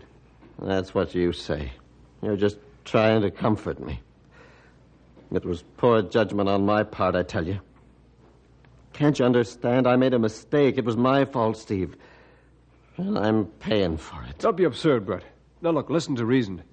I've been asked to come here and invite you back to the staff. Back? What do you mean? Can't you understand? A human life isn't like a machine. Make an error on a machine. You buy a new part and fix it good as new. I can't do that for Jim. He's gone. And I'm through for good. When you sober up, you'll come to your senses. Then get back to work. You've got a whole life ahead of you. And we need you. The medical profession needs you. Need me? Need a failure? Don't kid me. Get out of here and leave me alone. All right. I'll be back when you're not so drunk. Do you have to rub it in? Now get out of here. Get out.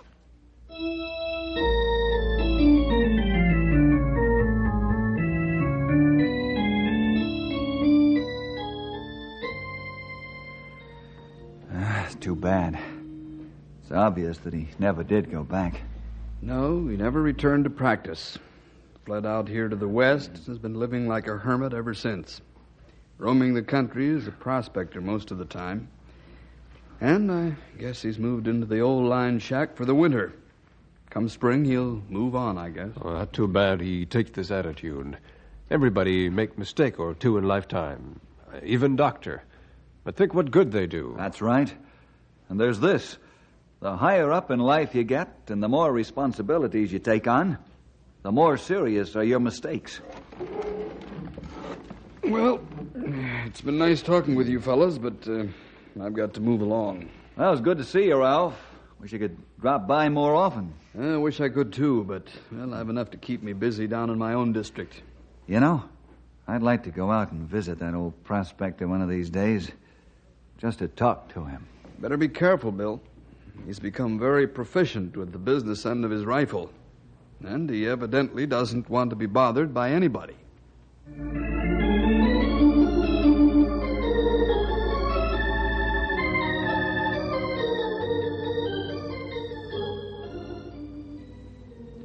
You wait here, Storm, and behave yourself like a good fella. I'll see if I can't talk to that ornery old doctor in the cabin over there. Storm, you act like you understand every word I say. Uh-oh. I can see the business end of a 30-30 looking me square between the eyes. I'll just keep on walking as though I didn't see it. Hold up there, Ranger. You ain't welcome here, and you ain't invited, see? Guess not, by the looks of things. Hold up there, old-timer. There's nothing wrong. I just want to talk with you, that's all. I'm not even armed, as you can see.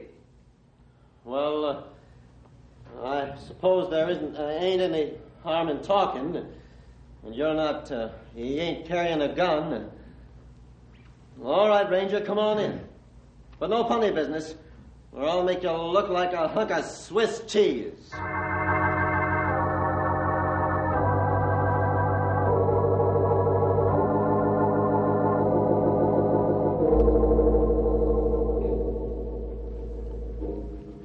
No, you ain't such a bad young feller after all.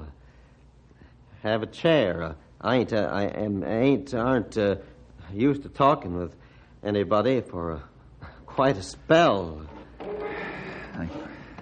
Ain't much for associating with people, you know. Yes, I gathered as much from the reception I got. Well, you know how it is. I don't like nobody prying into my business. Oh, I know what you mean, Doctor. As I was saying... Doctor? I'm sorry, I guess that kind of slipped out. And then you know who I am. And you know my secret. Now listen to me. You get out of this shack, do you hear? Get out. And never let me see you again. Doctor, just a minute, please. Believe me, Not a minute, not even a second. Get out of this cabin before I put a bullet through you. All right. That's the way you want it. I only want to help you. You'll help me by leaving me alone. You understand? Leave me alone.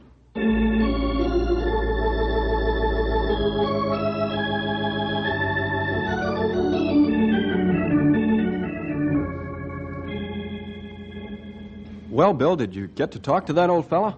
About 24 words, and most of that over the muzzle of a rifle. Oh, what a mistake it is to try to run from the realities of life. That one thing no one can run from, Bill. Oneself. It's too bad, Grey Wolf, especially in the case of Dr. Warburton. Because medical science needs him, and sick people need him even worse. Incidentally, Tom, he's not an old man, even though he looks like one. Hey, wait a minute. Listen. Hey, fellers! Stumpy, what's the matter? You got trouble. Trouble enough, you fellers. There's a mountain climber laying on a ledge way up on the side of Old Balding. He's got a busted head. Well, why don't they bring him down? You got to have experience and equipment to do this job. Must have thought he was a human mountain sheep or something. Somebody's got to get him off of there. Well, you come to the right place, Stumpy. We do it. How? Sounds like it's going to be tough. Tough or not, let's not stand around and talk. Tom, you get a doctor from the hospital and bring him here. We'll leave instructions just where we're going. Stumpy, Grey Wolf, let's go. We're going to climb Old Baldy and get that man down if it's the last thing we ever do.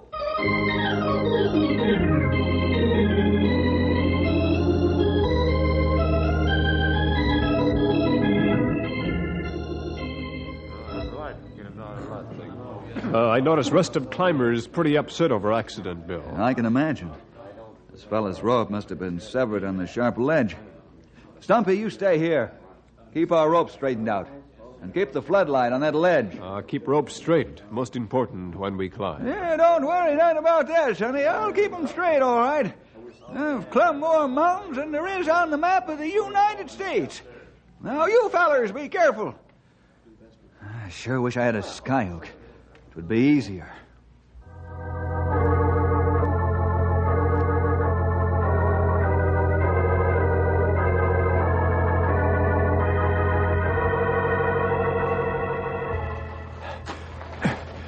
Well, here he is. He out cold as ice cube. Maybe you better hurry and lower him. About 200 feet down. I think you're pretty close to right, Grey Wolf. You take a look at our injured friend while I signal Stumpy to drop the small line. Rig the harness so we can lower him as soon as we get the heavy rope up here. Okay, Bill. Stumpy! Watch the line! Stumpy! Watch the line! Okay! Let her drop! I'm lowering the small rope, Grey Wolf. Soon Stumpy ties down the heavy rope, gets back up here. We can lower the injured fellow off this ledge. That's fine, Bill. I got harness on him. Tom should have an occupied doctor waiting for us when we get down.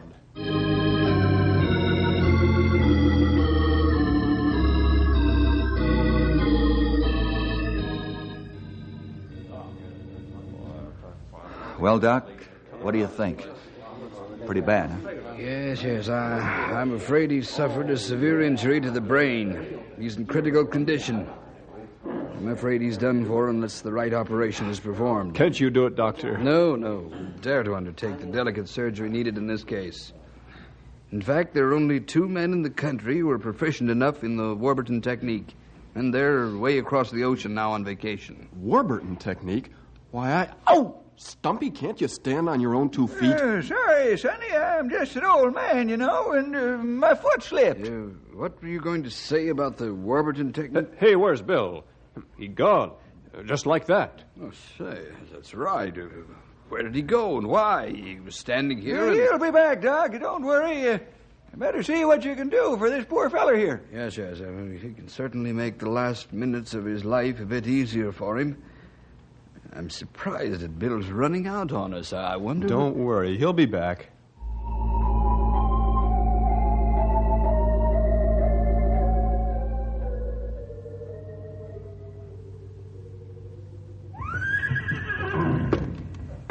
Well, looks like somebody's snooping around again outside.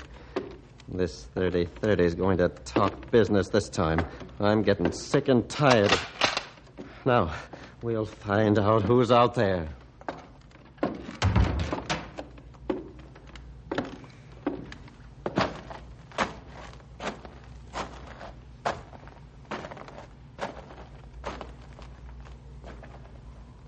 Hold it right there, Doctor. And don't turn around if you want to stay alive. So, you're back again, Ranger. And you think you've got the drop on me. I'd just like to get one crack at you with this rifle. I'm not joking, Doctor. I said don't turn around. Drop that gun, now. All right. Since you seem to be in command right now. Step back 3 steps and turn around.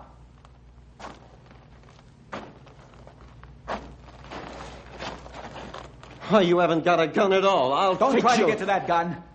You'll never make it. Now inside. I want to talk to you, Dr. Warburton. There's not a minute to waste.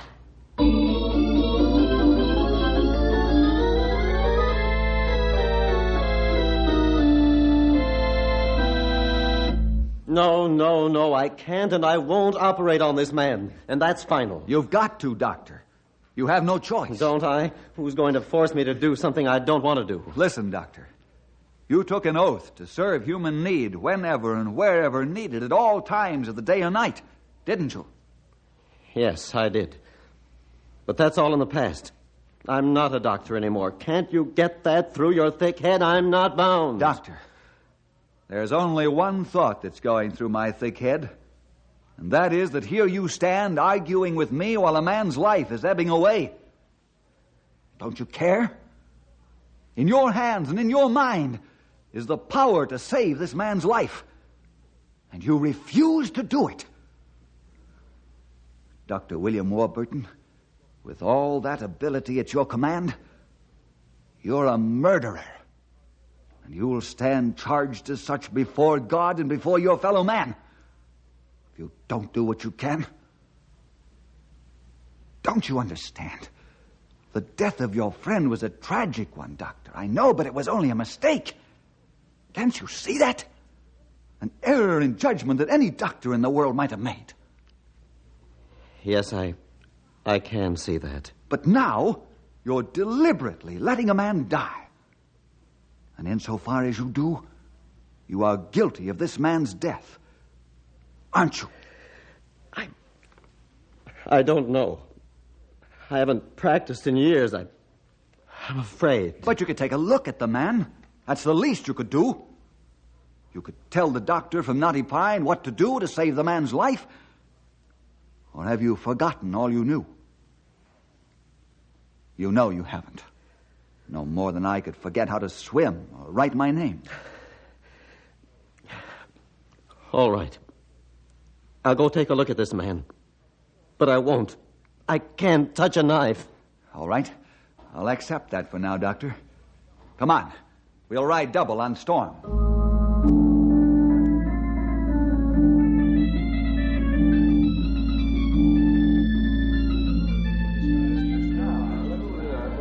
Who is this man you brought, Bill? He's certainly a doctor. Seems to know his stuff. He is a doctor, and a good one. One of the best in the United States.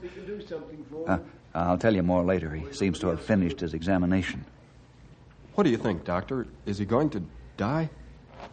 Yes, I'm afraid there isn't much we can do for him. Poor fella. You have it wrong, Doctor. There isn't much we can do for him, but there's a lot you can do for him. You can save his life. Can't you? See here, Bill, I don't get this. How can this man save his life? The patient needs brain surgery. Unless... Yes, Doc. What were you going to say? Never mind. If this man is a surgeon, whatever he needs will get my fullest cooperation. I've a complete emergency kit with me, including anesthesia. Thank you. Well, Doctor, what do you say? We haven't much time, you know.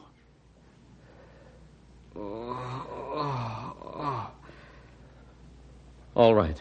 Bill, get this man on the stretcher. Here, let me shift the body. Don't touch that head. Now, under with it. Yeah. Now, back again. Easily. Good. Now, Doctor, you get the equipment set up for the brain surgery. It'll be a crude operation, but I think I know it'll work.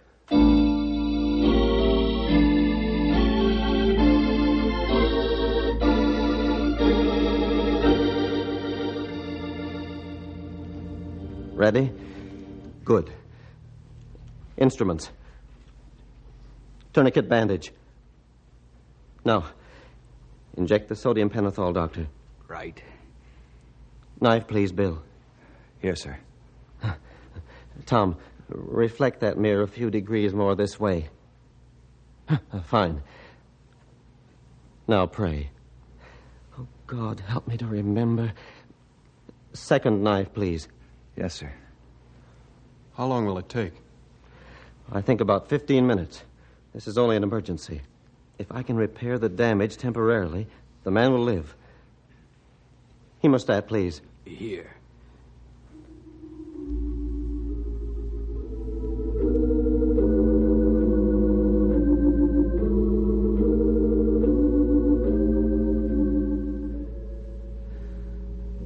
Now we just wait.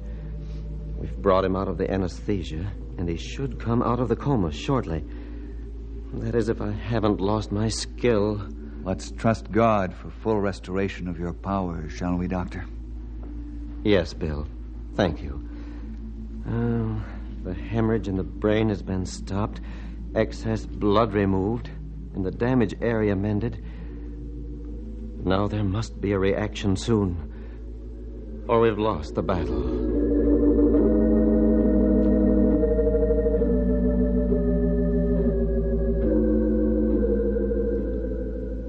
5 minutes, Doctor. How will we know when he comes out of it? He'll open his eyes for a moment, then fall asleep.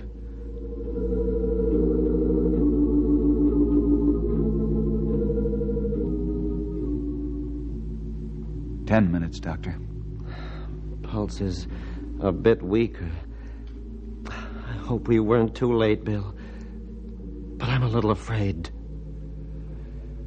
How much longer do we have before we'll know, Doctor? 5 minutes, and we'll know the answer.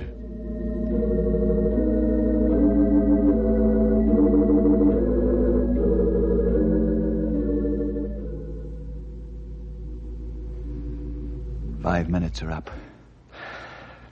His pulse is dropping just a bit. I'm afraid. Doctor! His hands! He's moving them! Good. That's a hopeful sign. And his eyes are opening. You ain't seeing much, but they're open. Gentlemen, good news. Our patient will live.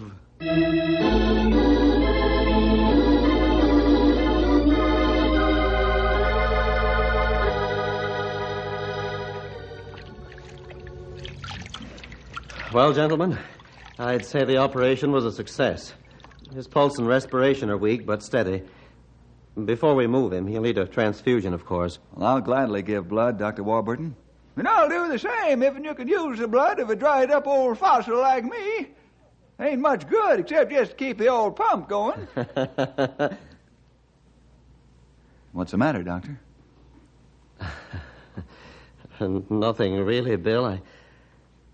I just happened to think that's the first time I've laughed since I ran away from the world.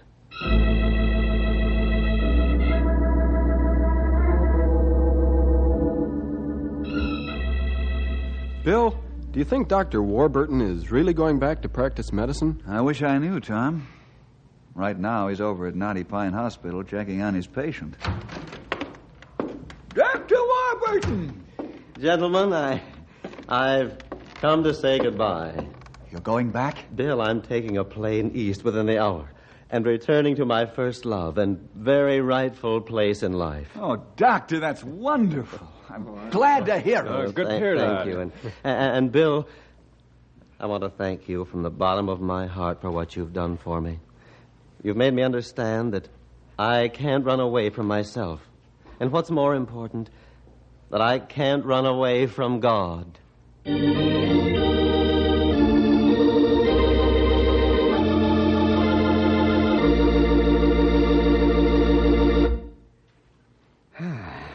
Well, it sort of gives you that satisfied feeling to know Dr. Warburton has returned to his true calling in life. Certainly true, boys and girls, that you can't run away from yourself any more than you can run away from God. Be sure to listen again next week at this same time for more adventure with Ranger Bill!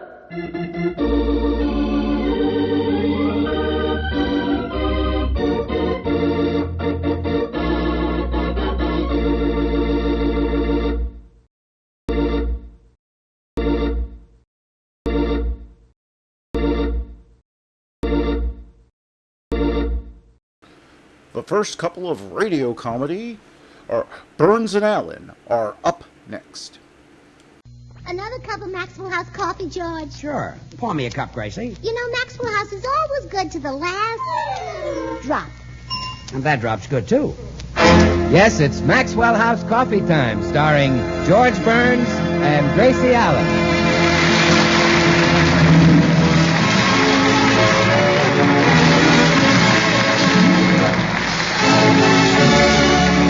With yours truly, Bill Goodwin. The music of Meredith Wilson and his orchestra.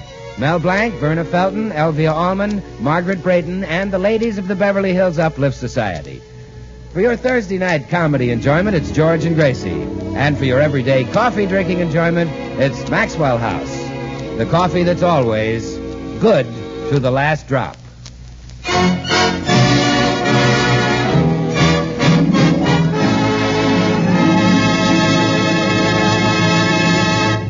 Now, it's morning as we look in at the Burns home, and George is just coming downstairs. A happy, carefree husband coming down to have breakfast with his wife. As he reaches the foot of the stairs, music bursts from his lips.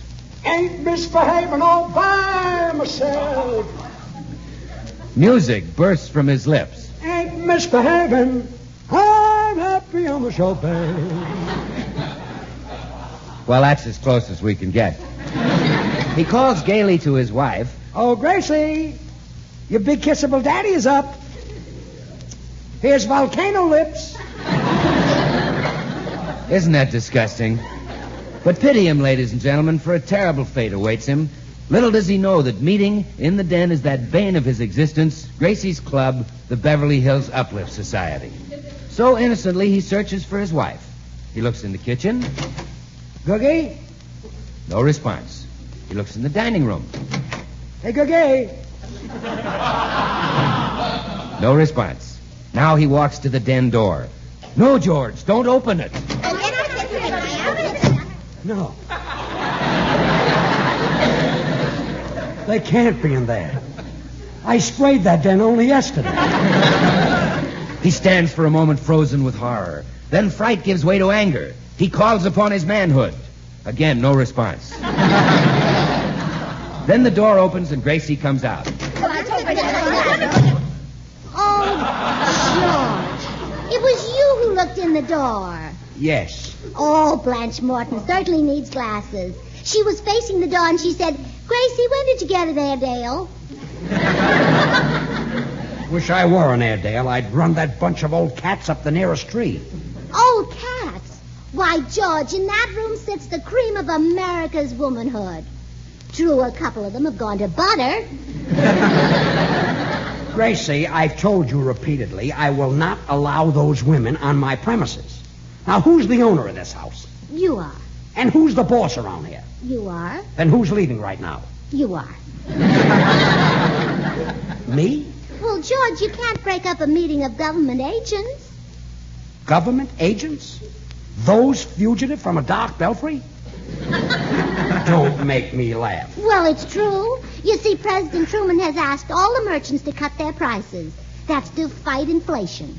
So? So, we girls have volunteered to go around to certain shops and buy things to see if they've cut their prices. We're the OSS HD. I know I'm a fool. What's that? Office of Secret Shoppers, Hat Division.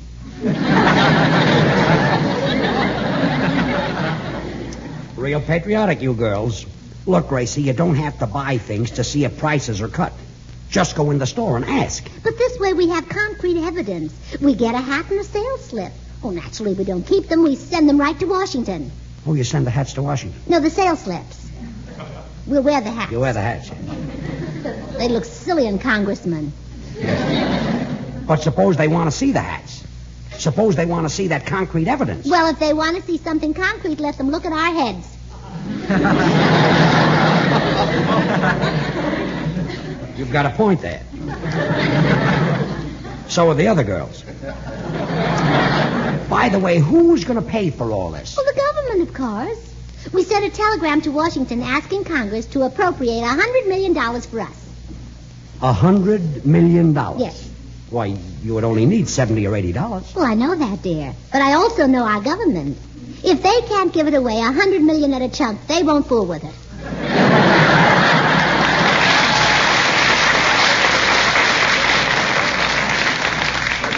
You uplifters have had some wild ideas, but this tops it.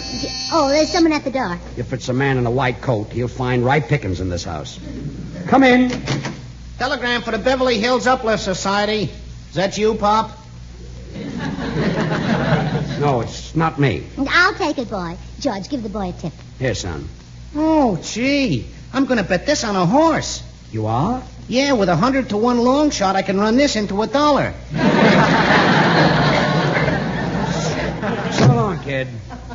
Oh, George. Oh, this is terrible news. Congress won't give us a penny. This can get them all reelected. Oh, dear, I can't bear to go in the den and read this to the uplifters. It'll kill them. Let me read it to them. No. As president of the club, it's my duty. Then let me watch. Very well. Come on. Girls, quiet, please. Girls, fellow uplifters, we have just received our answer from Congress. Did they send the money? Will we get new hair? We girls can't wait. Yeah, tell us, Gracie. Meredith Wilson, are you still a member of this silly club? Yes, George, and I do not regard this club as silly. I'm proud that they chose to make me an honorary woman. But you're a man. Sort of. You can't intimidate him, George. He's one of our most loyal members. Thank you, Gracie. And I will continue to remain a loyal woman, even though my social life has suffered to some extent. How has your social life suffered? Well, so far the only man who's been willing to dance with me is Arthur Murray. I'll be glad to do the mazurka with you, Meredith. Oh, George, stop interrupting.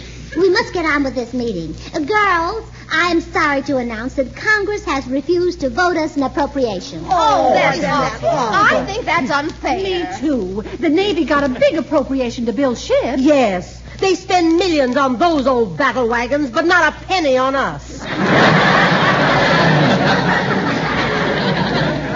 Some battle wagons cost more than others. George, please. Girls, I think you'll agree with me that Congress has acted unwisely in this matter. They certainly have. Of course, we can't expect Congress to be too intelligent. We must remember it's made up of men. And wherever you find men, you'll find petty jealousies, bickerings, and general confusion. Thank goodness we're ladies. Yes, I'm glad of that. Well, I'm not giving up. I intend to fight inflation. This is no time to discuss your diet.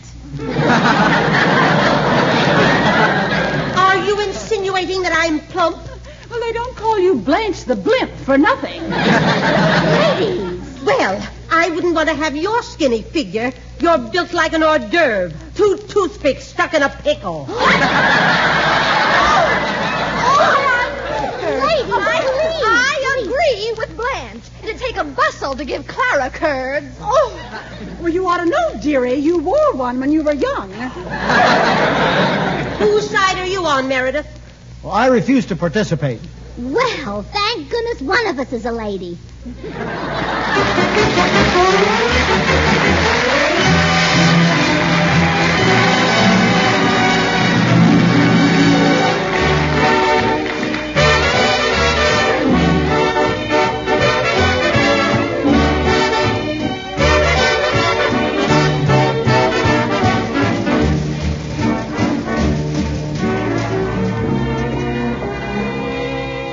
Casey Jones. Ever stop to think how many songs the railroads have inspired, Meredith? More than a feller can count, Bill. More than a feller? Yes, from Casey Jones to Chattanooga Choo Choo and the Atchison, Topeka, and Santa Fe, railroads have been almost as popular with the songwriters as Romance and Roses. Well, Meredith, the fellas who pushed the rail lines west across the country helped build a nation.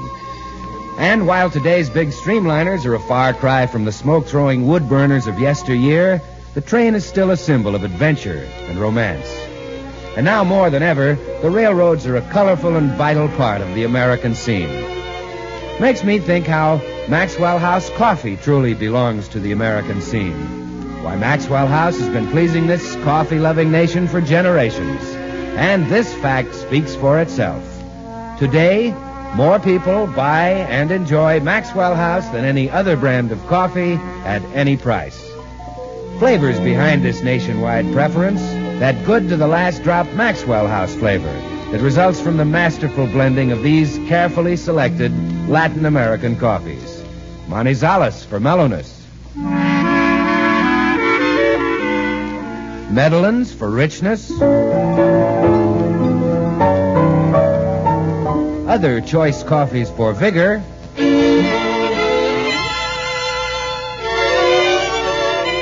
And Bucaramangas for full body.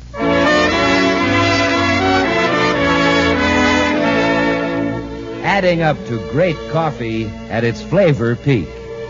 Friends, why not enjoy the extra pleasure of extra good coffee? You can for just a fraction of a penny more per cup than you'd pay for the cheapest coffee sold. Just say, Maxwell House, always good to the last drop.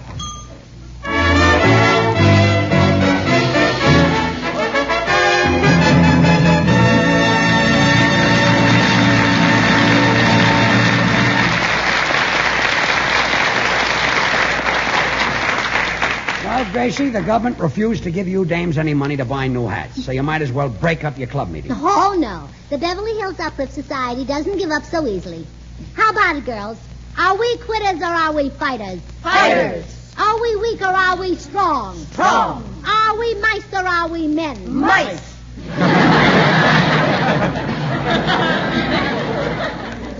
They're mice? Well, I didn't give them much of a choice that time. I see what you mean. We'll show those congressmen they can't shove us women around. Yes, they're forgetting about women's suffrage. That's right. We're all married, and married women go through plenty of suffrage.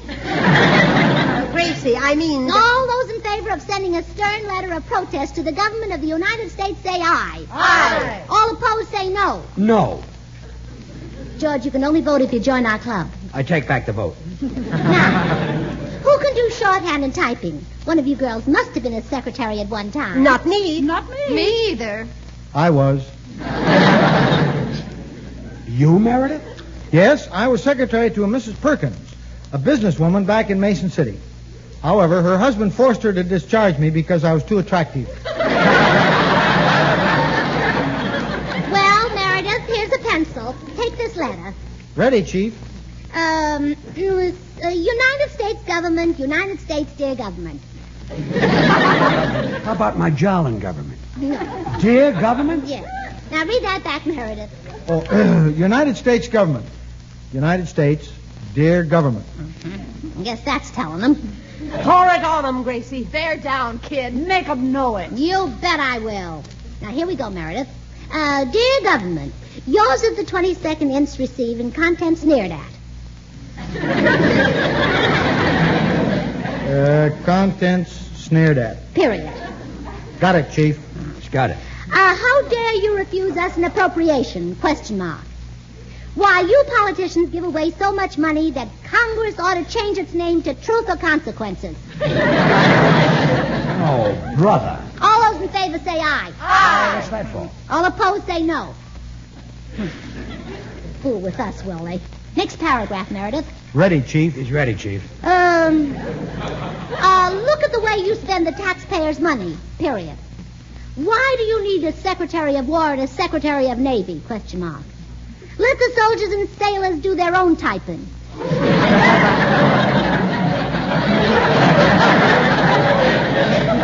Gracie, you can't say that. Why not? Question mark. Because they'll think you're a jerk. Exclamation point. Is that so? Question mark. Yes, comma, that's so, period. Now cut out the punctuation. Well, just tell me this. What did Congress ever do to save us money? They're trying to cut down on taxes. Oh, there you are. They want to cut down on taxis when streetcars are overloaded now.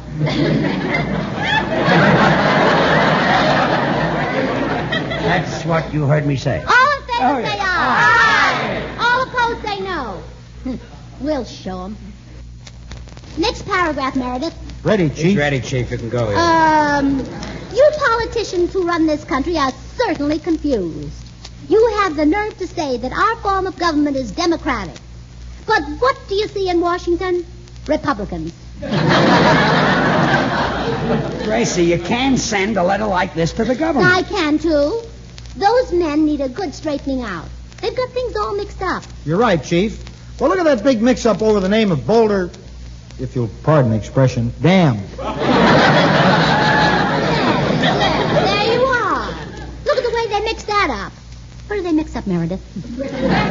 Well, they changed the name Boulder Dam to Hoover Dam. Oh, well, how do you like that? Naming a dam after a vacuum cleaner.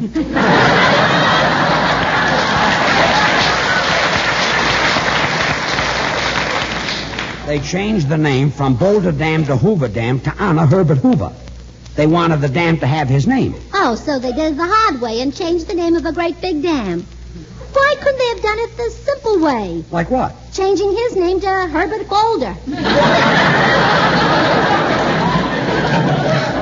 Well, that would never enter my mind. I couldn't... All in favor say aye. All opposed say no. No. Why, Gracie, why did you vote no on your own idea? That's the American way. Now, let's get on with the letter. Last paragraph, Meredith. Ready, Chief. He's ready, Chief. You make me And in conclusion, government, we wish to state that unless you men change your tune, we women will secede from the Union. We'll start our own country, and men won't be allowed in it. A country with no men. What do you do about children? We'll hire babysitters.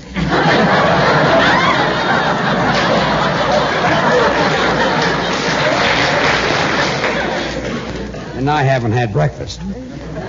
All this on an empty stomach. Well, I'm going to the office. Goodbye, Gracie. Goodbye, dear. Well, aren't you going to say anything to the girls?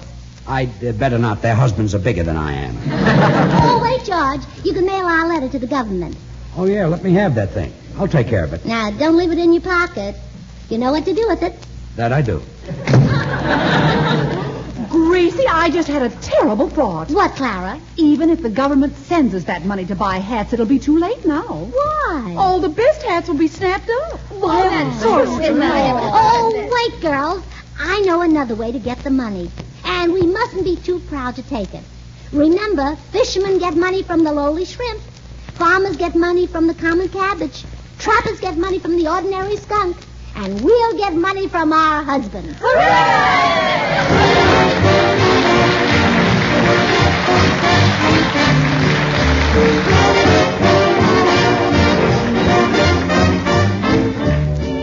Said he was the best man, Meredith Wilson and his orchestra.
entertain suggestions for getting hat money from our husbands. It won't be easy, Gracie. I've tried everything on Harry, and he just sits there on his big fat wallet. Joe's the same way. So is Arthur. Well, there must be some way to make them loosen up. Why should wives work without getting paid? If you have a maid, your husband pays her, and she doesn't even have to kiss them. Well, not if she's fast on her feet. Oh, come on now. Let's think hard. May I come in, Gracie? No one answered the front door. Well, look, girls, it's Bill Goodwin. Girls, if that's the way married women are going to greet a single man, maybe Bill shouldn't be allowed to come in. Now, let's stop for a moment and think of our husbands. Well, that's long enough. Come in, Bill. Thanks, Gracie.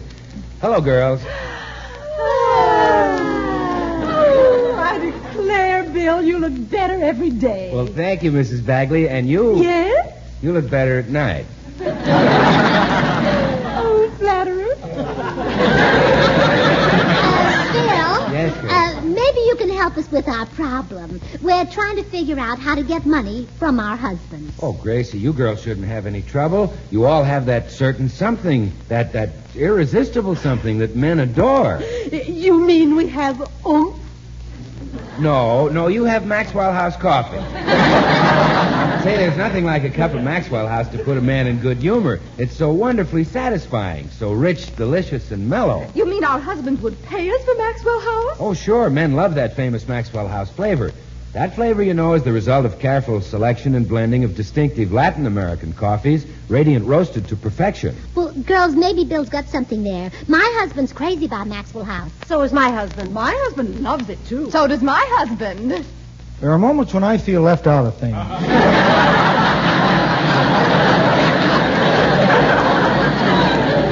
tell you something else, ladies. Maxwell House just can't be beat for coffee drinking pleasure, yet it costs but a fraction of a penny more per cup than the cheapest coffee you can buy. I have a brother who's quite fond of it. Really? You know, with more than 1,000 brands to choose from, more people buy Maxwell House than any other brand of coffee in the world. Also a sister. Maxwell House is always good to the last drop. Well, that's as close as I can get. Girls, Bill has given me a wonderful idea. Not only will we charge our husbands for making them coffee, but for other things, too, like cleaning house, cooking their meals, and washing out their lace things. Lace things? Does your husband wear lace things? Yes, all corsets have laces. Oh, now, we've got to make up a price list. Bill, you're a man. You set the prices. Okay. Pretend that you're married to one of these girls. Let me see now. Who'll be Bill's wife? Eeny, meeny, miny. I will. Couldn't have been Mo. All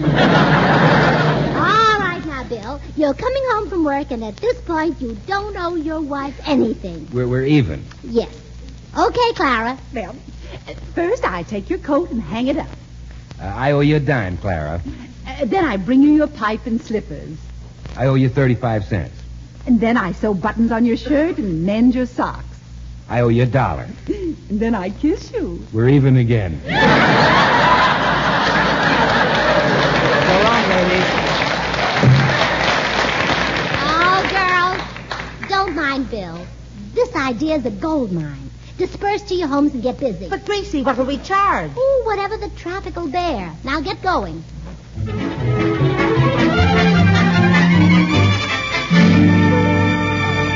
Well, I'm back, dear. Is my lunch ready? Oh, yes, it's on the stove. All I have to do is bring it in. Good. I didn't get any breakfast, and I'm really starved. What did you fix me? Well, first you get a bowl of clam chowder. Oh, clam chowder. I love clam chowder. Yeah, that'll be 15 cents, payable in advance. Uh-huh. From now on, everything is cash and carry. Gracie, I'm not going to let you get away with charging me for food. I'm going to be very firm and very determined. You're also going to be very hungry. No money, no food, huh? Not a vitamin. Okay, you win. How much is the clam chowder? 15 cents. I can get a bowl in Charlie's Cafe for a dime. All right, you can have this for a dime. That's better. I'll do what Charlie does. Take out the clam. Go ahead, take it out. That'll be 5 cents extra for labor. Labor? Removing the clam.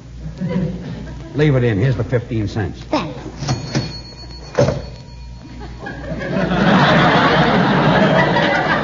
For Pete's sake, you got a cash register? I'm keeping this on a business basis. And now, after the clam chowder, you get a blue plate. That'll be 75 cents. Here you are. What's on the blue plate? Oh, if you want food on it, that'll be another $1. Now, see here. No dollar, no food. If I wasn't starved, I'd walk out of here. Here's the buck. By the way, dear, you telephoned from the office and said you'd be here for lunch. Sure. I always do. That'll be another 50 cents. For what? Making a reservation. Okay, I'm hooked.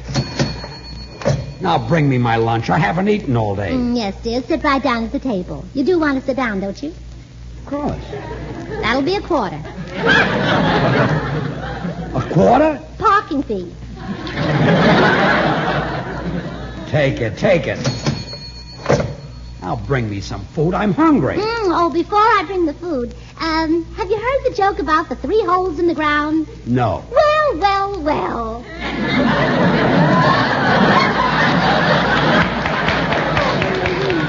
That'll cost you $1. $1? Why? Floor show.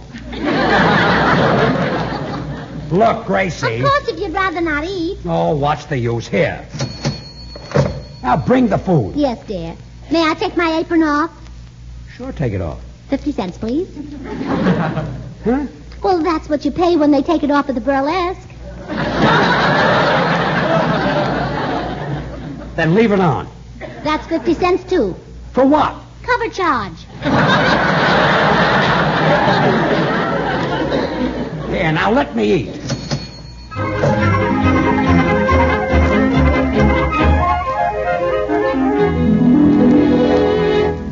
Well, did you have enough to eat, George? Yes. Aw, you're mad at me, aren't you? Yes, I am. Charging me for food. That's no way to get a new hat. Well, it worked pretty well. But we're married. We love each other. You don't have to go through all that. Here, give me that money back, and I'll show you the right way to do it. All right. Here you are. No. Just ask me for it like any normal wife would ask her husband. All right. George, dear. Yes, sweetheart? May I please have the money for a new hat? No. No! No. Well, I think I like the other way better. I like my way.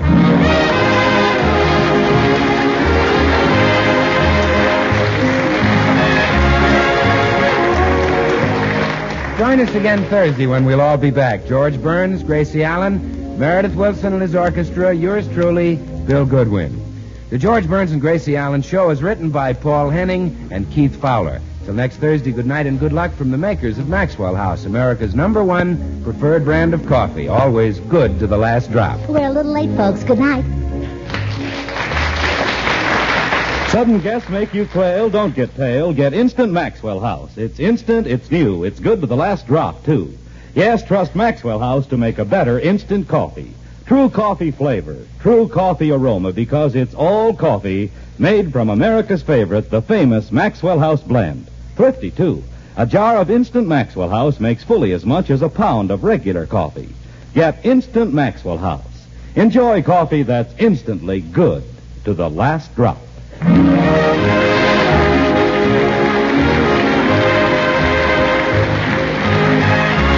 This is NBC, the National Broadcasting Company. The National Broadcasting Company. The National Broadcasting Company. The National Broadcasting Company. Next, hunt the biggest of all game with the Green Hornet.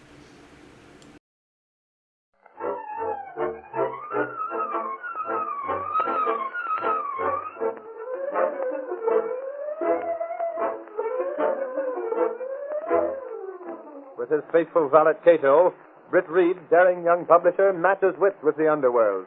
risking his life that criminals and racketeers within the law may feel its weight by the sting of the Green Hornet. Ride with Britt Reed as he races toward another thrilling adventure. The Green Hornet strikes again. Hurry, Cato. Here's where we smash a glass racket.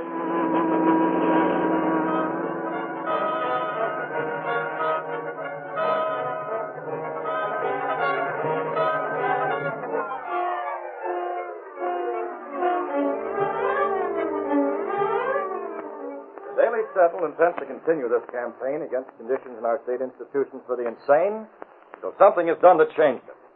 This is the 20th century. We're living in a free country. You got that, Miss Case? Yes, Mr. Reed. A free country. Yet people are committed to insane asylums in this state without a trial, without even appearing in court. Any one of you who reads this newspaper can have a person committed to an insane asylum just by having two doctors certify that he's insane. Nor do these doctors have to be psychiatrists or neurologists, men who know mental diseases. Far from it. The present law of this, our sovereign state, merely says two doctors. They can be horse doctors. It makes no difference, just so long as there are two of them. Think what that means. How would you like to find yourself taken from your family, your home, sealed up behind high walls for the rest of your life? Let me turn the page. The Medical Association has fought for reform. The Daily Sentinel is fighting for it. Every honest citizen is fighting for it.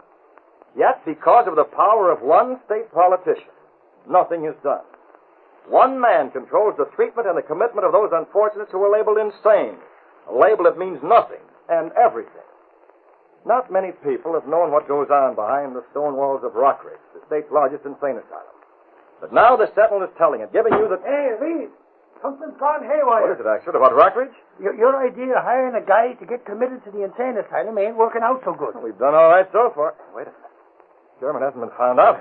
I don't know, Reed. You just came from the asylum? I waited next to the back wall like I've been doing all week. Every day before this, Sherman tossed over a couple of sheets of paper and a roll of film. Yes, that's the stuff we've been printing. Well, today, I waited for a whole hour past the regular time, and nothing come over the fence. Good grief, Mr. Reed. If they spotted Sherman, they might do anything. You should have let me try, Reed. Too many people know what you look like, Richard. I picked him because he was from out of town. No one knew him. I'll bet they do now. Murchison runs Rockridge. He heads up all the state institutions. You think it's Murchison? Who else? He's the politician we're shooting at. The more people he gets in those institutions, the more he can dig out of the state treasury for expenses. And the more he can shove in his own pocket. Of course, it's Murchison. Reed, if anything's happened to Sherman, we'll... Get busy on it, Exford. Yeah. I've got to start pulling strings. I get you, Reed. And keep the Sentinel's name out of it. Otherwise, Sherman is certainly out of luck. I'll see Dunnigan now, Reed. Oh, I hope Sherman gets out of that place. Yeah, it's easy to get in, Miss Case. But it's not so easy to get out. Well, let's get on with this editorial about Rockridge.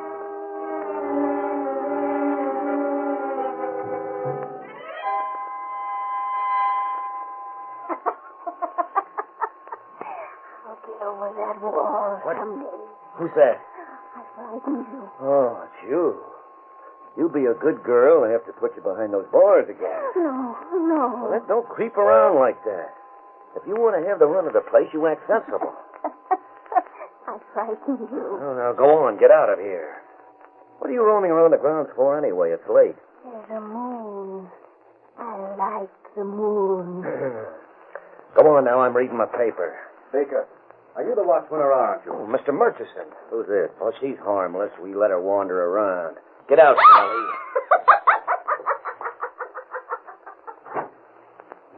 She is crazy. Yeah, I guess so. You guess?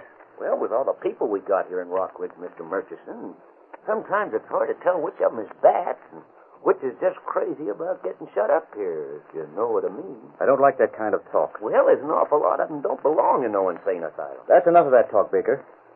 I see you're reading that newspaper. Huh? Sentinel. They're filling the people full of that stuff. It's dangerous. Oh, I don't pay no attention to them. Just curious, that's all. I'm curious, too. I don't get it. You left the gates open. Well, not me. How do you think I got in? Yeah, that's right. I could have You sworn. mustn't be so careless. A lot of the inmates are dangerous. Why, they could walk out. Oh, there ain't no real lunatics here. I'm talking about the others. People who've been committed for other reasons. Can't have them getting out unless we're sure they won't talk. Yeah, I understand. Well, you better. It means your job. And never mind checking the gate. I closed it when I came in. What about this fellow Sherman? Maybe you better talk to the super. The superintendent? Is he in? He told me you'd know about it. Oh, yeah, that's right. He's in town tonight. Well, there ain't nothing much, Mr. Murchison, only I caught this fellow Sherman acting kind of funny this afternoon. Wandering near the back wall, huh? Yeah. He was writing something on some paper. He started to roll it up, then he saw me and walked away. Is he one of the... No, he ain't off his base. Anything else? I kept watching him. He burned the paper when he thought I wasn't looking. Or else he was sure you were looking. Baker, the Sentinel's been describing conditions here in detail. Yeah, I've been reading about They've described the terrible food we serve. They've had pictures of the sleeping quarters. How did they get that? You think this guy Sherman? Did you notice anything else? Well, nothing much, except that there was a man outside the fence. He stayed there for an hour before he left. Outside the wall? Yeah. I heard something and climbed a tree. Looked like he was waiting. I think we'd better question Sherman. Okay. Good Lord. That's Sally. This way. There she is. Sally, shut up, you fool. What's the matter? What is it? Sally, I told you not to play games. What? What did you see? In the moonlight, he ran past me. He had a mask. A mask? Oh, she's making it up, Mr. Murchison. She's nuts. There he is. Good Lord, she's right, Baker. It is a man. Yeah, I can see his mask. Stop! He's going over the wall. This underbrush. Get him. There he is. Did you get him? He's not here. How'd he get over this wall anyway? Who was he? I don't know. He had that mask on, but... What's that? I hear it, too. It's a car. Oh, I can't see over this wall. It's coming right past us. Hey, did you notice? It didn't sound like no car I ever heard. That horn. Baker, that man, he was masked. That was the Green Hornet. Huh? Get back inside and take a look at this man, Sherman. Sherman? You think I don't know. Find out if he's awake or asleep or what. I'll be in the office. Hurry.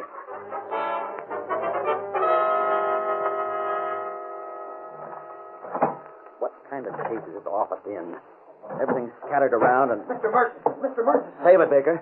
Does the superintendent usually keep his records from messy? No, sir. I can't make head or tail of them. Many of the records seem to be missing. Those things are important. They could be used to show how I'm padding the appropriation, how much the food actually costs, and how much I say it costs. Look around. Find them. Yeah, sure. But, Mr. Murchison... Not now, Baker. Look. But I just want to tell you that... Answer that. Yes, sir. Hello? Rockridge Asylum. Oh, yes, Mr. Leverett, yes. Yeah, there were some shots. Yes, sir. Mr. Murchison. Who's that? It's the superintendent, sir, Mr. Leverett. He says he just got out of the movie in town. Movie? Yes, sir. He says there have been a lot of calls to the police in town about hearing some shots out this way. Well, let me have that. Hello, Leverett. Never mind that. I want to ask you a question. Your office is a mess. Where do you keep the records? Where? You're sure? Just a second. Baker. Yes, sir. Look in that top file. I looked before, but I may have been hasty. You see any blue sheets there? Blue? Yes, blue. The records. I'll see, sir. Hurry. Hold it, Leverett. Don't see them, Mr. Murchison. Oh. Leverett, they're gone. Someone took them. I wanted to tell you. How do I know who... Oh, wait a minute. You wanted to tell me what, Baker? Well, sir, you asked me to look in Sherman's room. Yes? Sherman ain't there. What? You're sure? Yes, sir, he ain't there. And I found this under his bed. A camera? Yes, sir. Oh, that's it. I thought it might have been this Green Hornet, but I was wrong. It was Sherman. He must be a reporter for the Sentinel. A reporter? The camera, you fool. Those pictures in the Sentinel, those stories. Hey, then Sherman must have took them reports, Mr. Murchison. Good Lord, that's right. The reports. If the Sentinel gets those... Leverett, are you still on the phone? What are you going to do? Quiet. Listen, Leverett. Tell the police one of the inmates escaped from Rockridge. A man named Sherman. Tell him he's a dangerous maniac. Yes, I know he isn't, but tell him anyway. Stop asking so many questions, Leverett. The man's a reporter. He's got those records. Oh, I thought that would get you. Give the police his description. He's probably heading for the city. Tell the police he's a dangerous maniac. Tell him he's armed. Tell him to shoot on sight.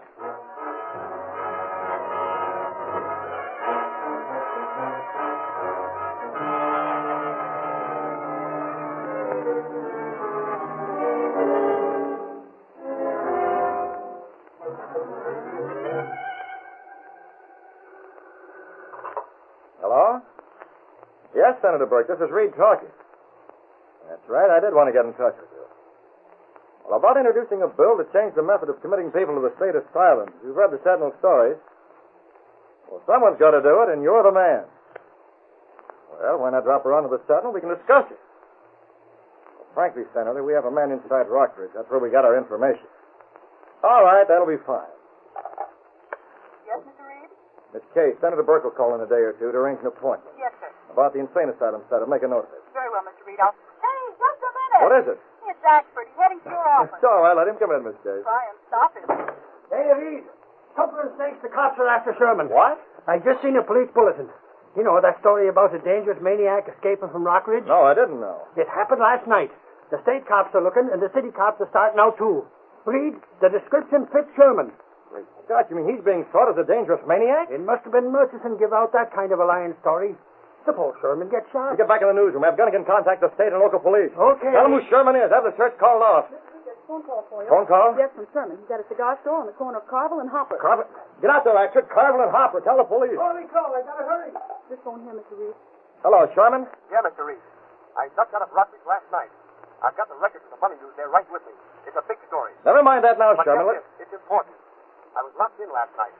I was worried because I thought they'd found me that afternoon trying to toss my stuff over the wall to Ashford. Yes, they must have suspected Sherman. Well, some guy in a mask came along last night and let me out.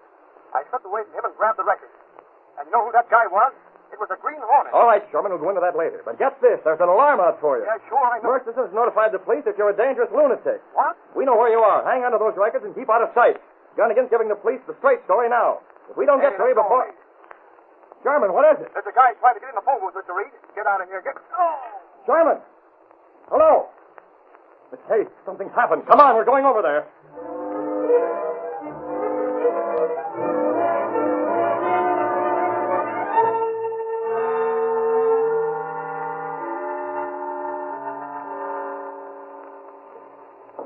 Can't find a sign of him anywhere. The owner of the cigar store says Sherman used this booth in St. Thanks. Doesn't he know? He can't. He was up at the front of the store. The phone booth's back here, off concealed by this corner. And there's a side entrance. Whoever grabbed Sherman came in the side way without being spotted. Is it Sherman out of his booth? Mr. Reed. What? Look here. On the floor of the phone booth. This slip of paper. It's got the seal of the Green Hornet.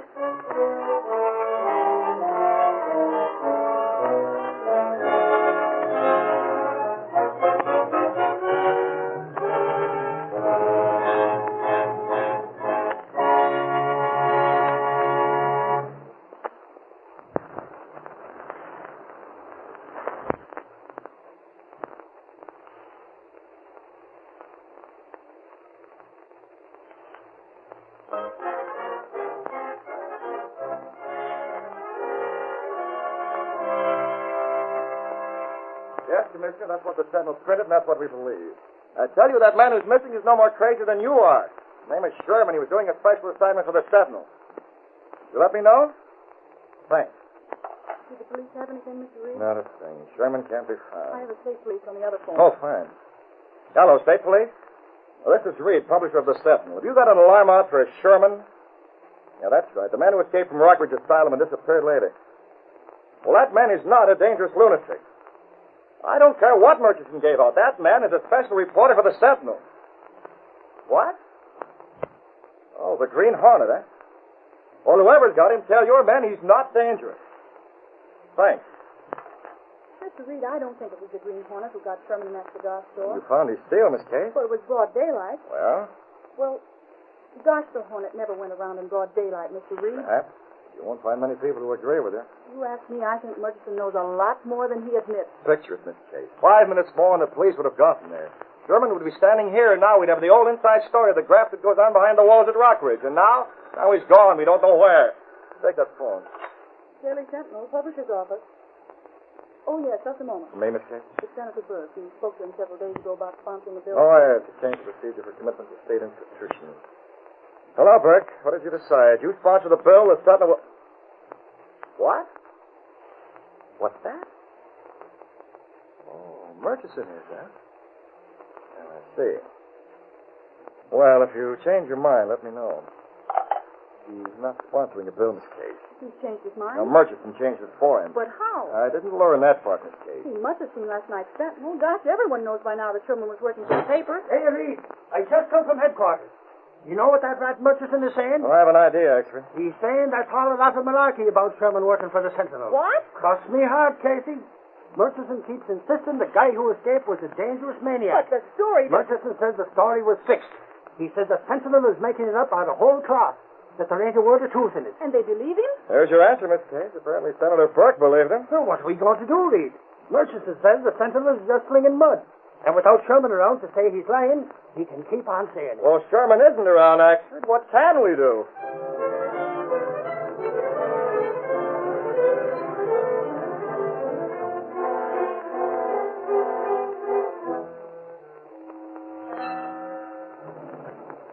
All right, Cato. Take the wanted mask, the gun down below. Check the Black Beauty.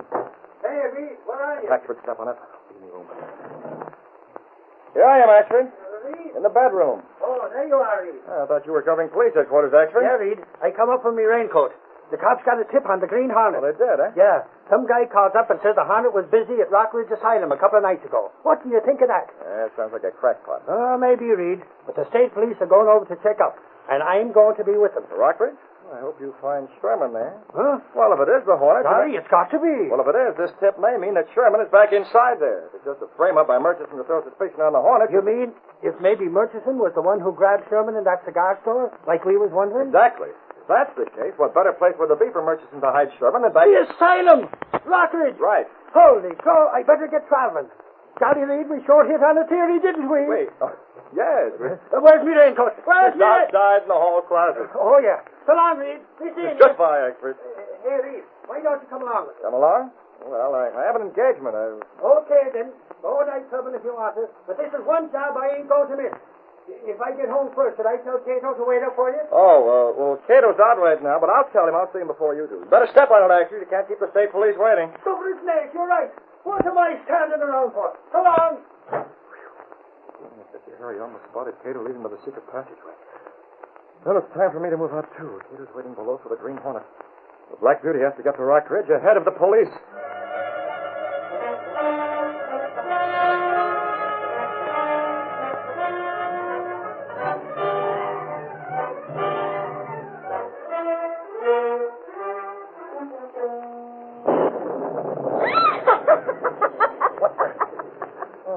You again, Sally. Wandering around in the rain. You get crazier every day. Someone at the gate. Fine time. Baker, open the gate. Yeah, I'm coming. Now, Sally, get back to the main house where you belong. Hurry up. Okay, Mr. Murchison. I didn't expect you. Never mind the social airs. Open the gate. Yeah, just as soon as I find the key.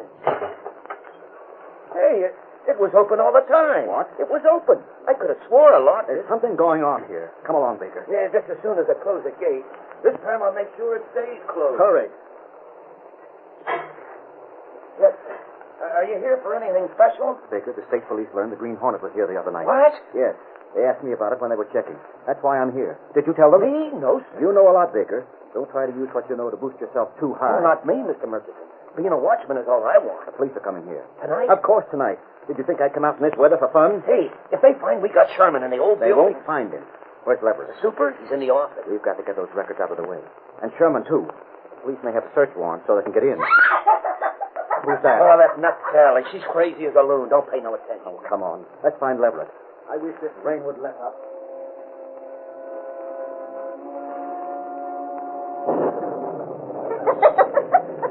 Sally, where are they going? I know you.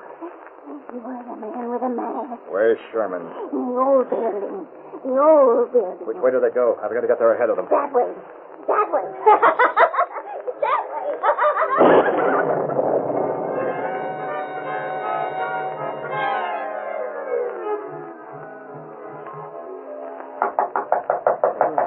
You ain't never locked the door before, Mr. Murchison. Leverett, are you there? Leverett. There's a light inside. Leverett. Mr. Murchison. Well? When we was walking outside coming here, you recall I thought somebody passed us by? It was raining. You must have been mistaken. Suppose the guy seen us inside. Suppose Shut up. Come on, put your toe to this door. Again, hard. That did it. Leverett. Hey, Mr. Murchison. Look at them files. Somebody's gone through them again. The records. We put them back. Come on, they can't be missing again. Yes, sir. Look, Leverett. He's lying on the floor. What happened to him? How did he get this? I shot him, Murchison. Who's that? The Green Hornet. I was waiting behind the door. You're that guy we seen pass by in the rain. You shot him. What for? He tried to stop me when I came looking for these. The records. You were in the file. Right. I heard you coming, so I locked the door to make sure I got what I wanted. Give those to me. Perhaps later, Murchison, for a price. A price? These are valuable, aren't they? Might lose your job if these fell into the wrong hands. I don't like this, boss. This guy's dynamite. Look what he did to Leverett. So you want a bargain, eh, Hornet? Why not? And how will Leverett be explained? Simple enough. I left the Green Hornet seal on the desk. But if I were you, Murchison, I'd get Sherman out of here. Sherman? Don't act dumb. The man who disappeared yesterday. Well, I don't know anything about him. He's gone. The Green Hornet seal was left there, Murchison. I didn't put it there. That leaves you. Sherman. Quiet, Baker. All right, Murchison. I know Sherman's here. I even know where he is. In the old building. You know? Not a woman outside. A woman who whispered. She told me. Is your car outside, Murchison? Yes, outside the gate. Good. We'll use it to get Sherman away. You know the police are coming here. Now move, or you want the same thing Leverett got. No, you're right. Yes, the police. You don't need that gun. We'll get Sherman now.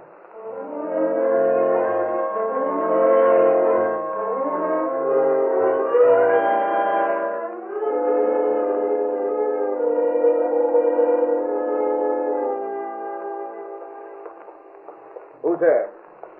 Who's that? This way you're having. Murchison, let me out of here.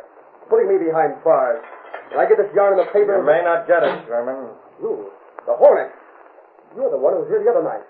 You let me out. Well? I got away from you last time. Took the records from the office. That was last time, Sherman. I have the records right here. Get moving. Where? You're going for a ride in Murchison's car. At the point of a gun, huh? You're going. Oh, that's it. You were going to take care of me last time, but I got away. Then Murchison caught up with me in that cigar store. Right. And this time you won't make any breaks. You're in this together. Murchison and the Hornet. What a story. State institution racket run by... It's a great story. If you ever get it printed, keep moving.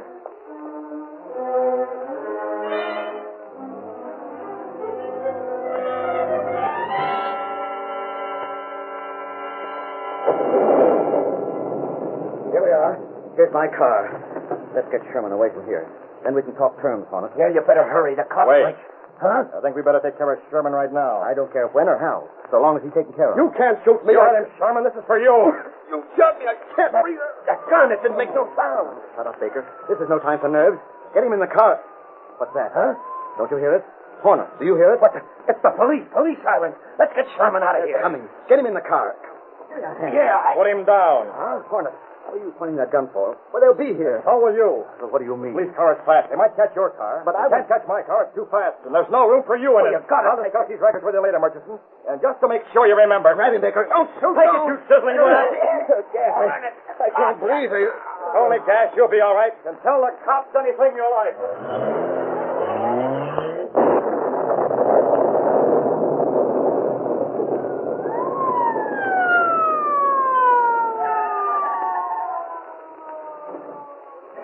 Hey, you almost smashed this car. Turn the flash this way. Okay.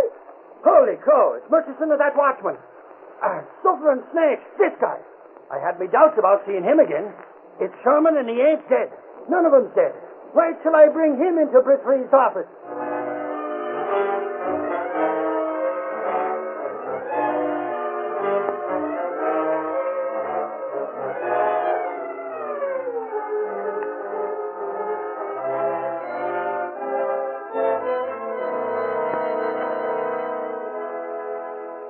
Yeah, that's right, Mr. Reed. The Hornet must have heard the sirens and skipped out. Ashford found me and It was gas the Hornet used on Sherman. The Hornet is in with Murchison. I got that much.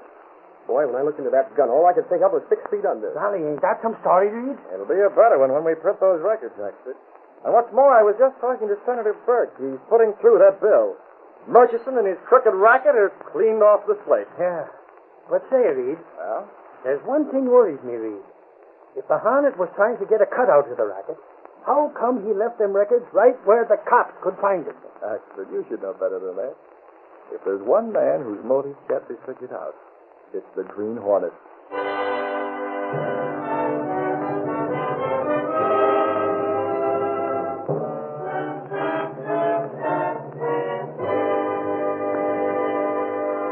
Extra, extra, paper!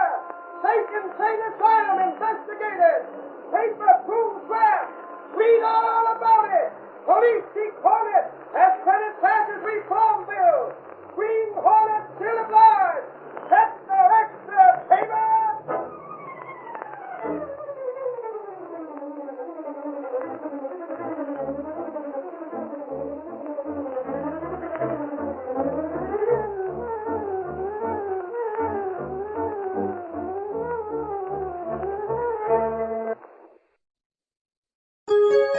VintageRadioshows.com.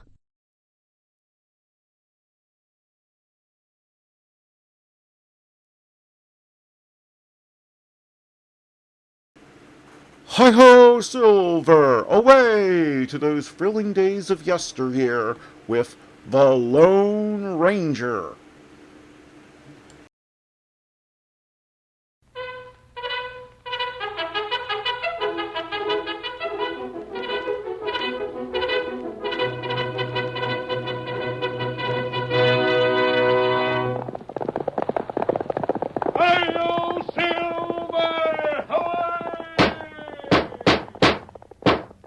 A fiery horse with the speed of light, a cloud of dust, and a hearty hi-yo Silver, the Lone Ranger.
When the United States established a new frontier, spreading its government over the new Western Territory, it found it almost impossible to cope with the lawlessness that ran rampant. Heroes of justice were born in those hectic days, stalwart men whose deeds have been recorded in the written history of this great country. Most picturesque and colorful of all is the phantom figure of the plains who rode astride a great white horse called Silver. Let us return to the west of old and thrill to another exciting adventure. The Lone Ranger rides again. Come on, Silver! That's it, old fellow! We've a big job ahead of us! Dig in, old boy! Hi-yo, Silver!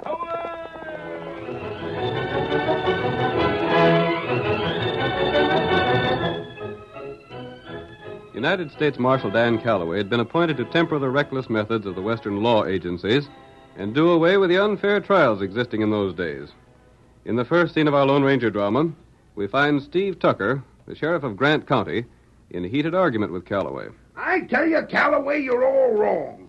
All this newfangled, doggone tomfoolery of yours is just the thing the crooks around here profit by. Your old-style methods of punishing crooks was all right a time back, Tucker. But now, since the Gold Hills have brought so many folks, we need more law and order. Law and order is right. But I'm dad-ratted if you'll get that same by making it easy for crooks to get away with thieving and murder. Who says we're making it easy? I do. Maybe you are the U.S. Marshal, but you're still an idiot. According to law, a man's innocent till he's proved guilty. Ah, that means that we can know a critter is guilty just as well as we know our own name, but can't do nothing less than we can prove it. That's right. Look at Slim Carter. That slick-haired, smooth-talking polecat killed Bart Jones as sure as you're born. Wasn't proved. He stole the folding money Pete Frisbee had saved up. He even spent that money. And still he went free when he come to trial. He wasn't proved guilty, Tucker. As sheriff, it's your job to get enough evidence to convince a jury. I just as much as seen Slim Carter kill old Bart. But you didn't see it, did you? I know he was guilty. Blast it all, Calloway. It is up to him to prove he wasn't guilty. That's where you're wrong, Sheriff Tucker. Your methods are old-fashioned. Now take my advice and run the office like it should be run, or you'll have to be replaced. Why, blast your hide. That dirty coyote Hey, Carter... watch your speech. In the eyes of the law, Carter is as honest as you are. Yeah, he's free when he should have swung a month ago. Free to go and rob and kill some more. That skunk is laughing at the law. You seem pretty sure of yourself, Sheriff. I am. He can do just what he doggone well pleases the way you handle things. Zeke Merrill will tell you the same. Zeke Merrill? Yes, he's worth a heap of money. Owns a big gold claim in the hills. Zeke will tell you what sort of critter Slim Carter is. How's he know? Same as me. We was together when we heard what old Bart said before he died. If only he was alive, he'd tell a few things about Carter, too. Well, there ain't no proof that Carter killed him. The word of Zeke Merrill and me ain't enough? No. Carter proved by witnesses that he was somewhere else, and that's all that's needed in a court of law. Listen, Calloway, you come with me. Where to? Zeke Merrill's house. I don't know if he'll be there or not. He might be out living in the shack at his claim like he does ever so often. But if he's to home, he'll tell you a few things about Slim Carter. I ain't interested in hearsay evidence. Well, come along anyhow. Dad rat it, something has to be done to put Carter where he belongs. If it ain't done, he'll clean out the whole blame town. I ain't interested in hearsay, I tell you. Then I'll go get Zeke and fetch him to you. Blasted newfangled way of doing things. Tain't right, that's all. Tain't right.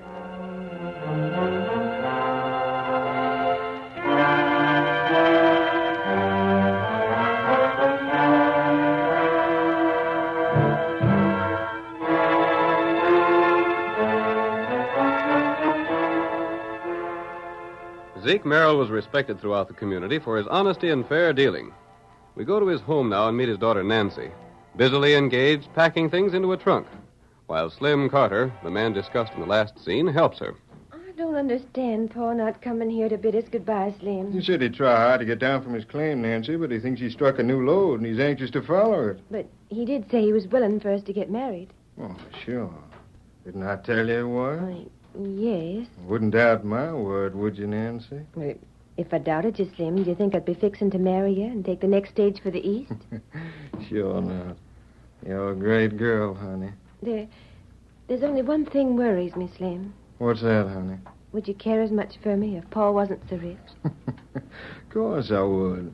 What's his cash got to do with us? Well, likely we'll have it all someday. Money don't mean a thing to me. I'm glad to hear you say that. Hustle up now. Get that packing done. We'll slip over the next town, get married there. Why not here? No, I'd sooner do the thing sort of secret. I don't want a lot of noise making and the horse playing when we take the stage. Perhaps that's Paul. Oh, I'll go see. You wait right here, Slim.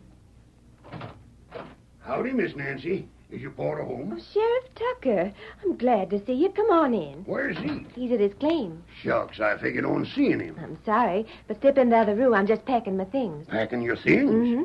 Slim Carter and I are going to be married and take the next stage for the East. What's that? Slim Carter? Yes. Why? Why, that dirty... Sheriff, don't you dare say anything against Slim. Father said it was all right for us to be married. Your pa said that? When? Slim rode up to his claim to ask him. He said it would be all right. That's a downright lie. Where is that snake? Right here. Well, you dirty... That's so fair, Sheriff Tucker. I've got you covered. Slim, don't shoot. I won't, unless the sheriff aims to make some trouble for himself. You had it in for me ever since you failed to solve a couple of crimes.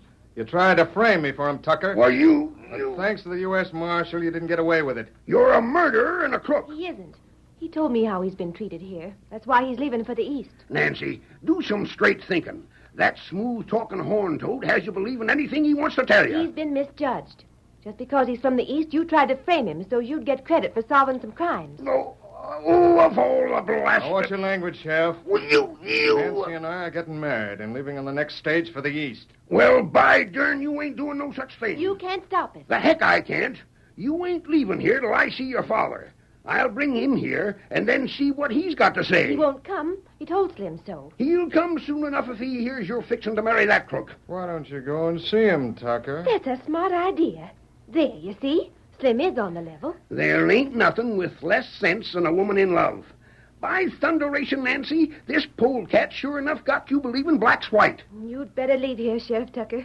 I don't like the things you've said. You ain't heard nothing to what I'd like to say. Please go. I'll go.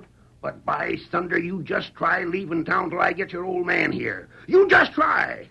I'll have the stage held till I get back with Zeke. Oh, hold on a minute, Sheriff. I have something to say. You said too much. I don't suppose there's any sense wasting time trying to convince you that I did see Zeke. No, there ain't. Well, I'll tell you what I'll do. Well? You wait until tomorrow morning. I'll ride up to Zeke's claim with you. There. You will? Sure I will. What time? Well, I don't get up as early as you do. Let's plan to start about 9 o'clock. Well, that's the middle of the day. I won't start at dawn. We'll leave at 9. It'll be dark when we get there. What of it? We'll spend the night with Zeke and then start back the next morning. But, Slim, that'll mean we'll miss the stage. That's all right, honey. We can take the next one. I'd sooner wait a while and have a lot of trouble with this old fool. Old fool, huh? All right. We'll see Zeke Merrill, and if he says he's willing for you and his girl to marry, then by thunder, I guess I am an old fool. I'll meet you at 9 in the morning.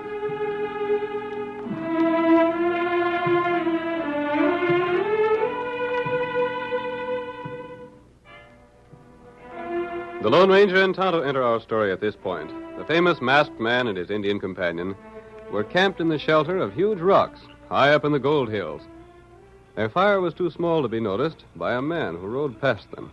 Tonto, it's dangerous riding through these hills after dark. It's plenty bad. There are dozens of places on the trail where a single misstep would mean certain death. Not right. Those who know these hills don't travel after dark. Tonto, go. Warn Ryder. Very well. You stay here. Meet Ryder now. Yeah, now, Silver, old boy. I guess you're pretty well fixed for the night. We'll start out at daybreak, Silver, and head for town to see about the new United States Marshal there. You wait! Wonder who the rider is. I'd like to see him, but if he saw my mask, he might think it was a holdup and try to run for it. Slow ya. Tonto! Tonto! Have you been hit? Me all right. Why did he fire at you? Me not know. Me try stop him. And he shot at you? Him may be loco. Did you see who it was? No, not see him. It's plenty dark. We've got to go after him. Steady, Silver. You right trail? Yes, that man must be stopped. Trail dangerous. Silver can cover it. That man thought you were a highwayman. It'll be our fault if he's hurt. Here, saddle. Cinch up and hurry.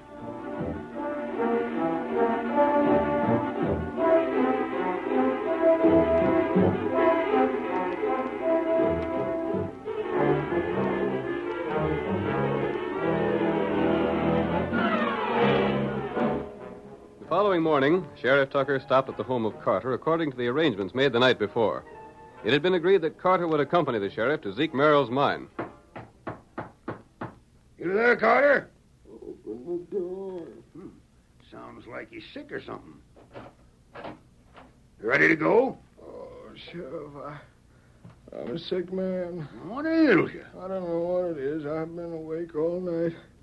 First a bad toothache, and I got the aching all over. So you're scheming to get out of having Zeke Merrill tell the truth about you? No, it ain't that. I just ain't up to riding in the mountains today. I savvy. I wish I could. Look here, Tucker. Why ain't you right up there alone? And leave you here? Sure.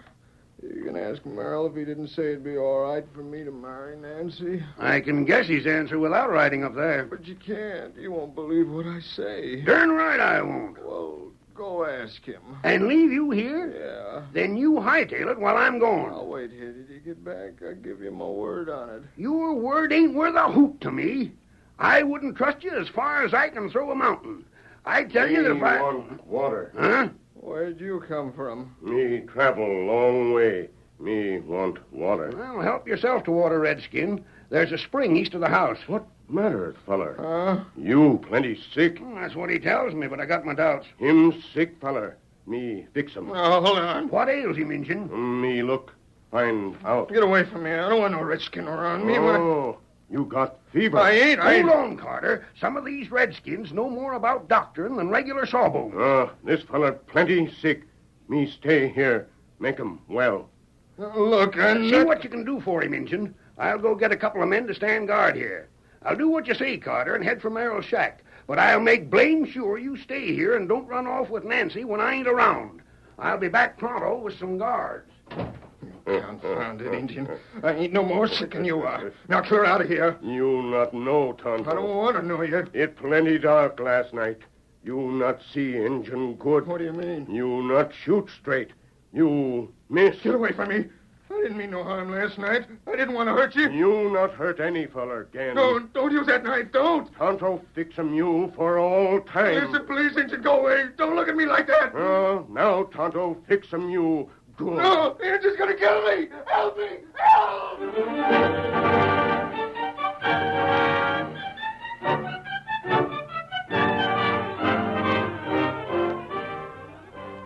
The curtain falls on the first act of our thrilling Lone Ranger drama. Before the next exciting scenes, please permit us to pause for just a few moments.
Slim Carter, whose elopement with Nancy Merrill was prevented by the sheriff, had agreed to face Nancy's father the next morning.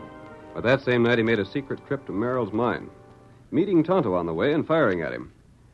When the sheriff called for Slim, the young man pretended to be too sick to make the journey. Tonto entered, and when the sheriff left, he remained behind to threaten Carter. Our next scene is in the sheriff's office. Tucker is strapping his guns on. Doggone, Sheriff. What are you doing back in the office? I'm here to get you. Strap on your shooting iron and come with me. To Zeke Merrill's claim? No, I've got to go on there alone. Slim Carter has took sick. Sick, eh? Too doggone bad he can't be worse off.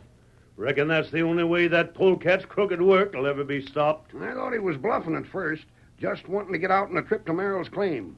But I guess he's really sick. Why? An Injun came while I was there. He said Slim had the fever. Maybe it's the cussedness inside him biling up. Anyhow, I ain't taking no chances. On what? Him pulling the wool over my eyes. I wouldn't put it past him to play sick just to get me to go to see Zeke by myself and leave him to run off with Nancy as soon as my back is turned. Oh, I'm ready. What'll I do? Stay right with Slim Carter. Stand guard. So's he can't leave, eh? Right. Come on now. Sheriff. Yeah? Look, I'm to stand guard on that critter all day long, ain't I? Yep. Maybe all night if you don't get back by dark. Maybe. If it's dark when I'm at Merrill's place, I'll spend the night there sooner than make the mountain trail at night. Yeah. Now, what I was thinking of was this. Suppose, for instance, Slim Carter figured to try and bust away from me. Don't let him. Oh, I wouldn't let him.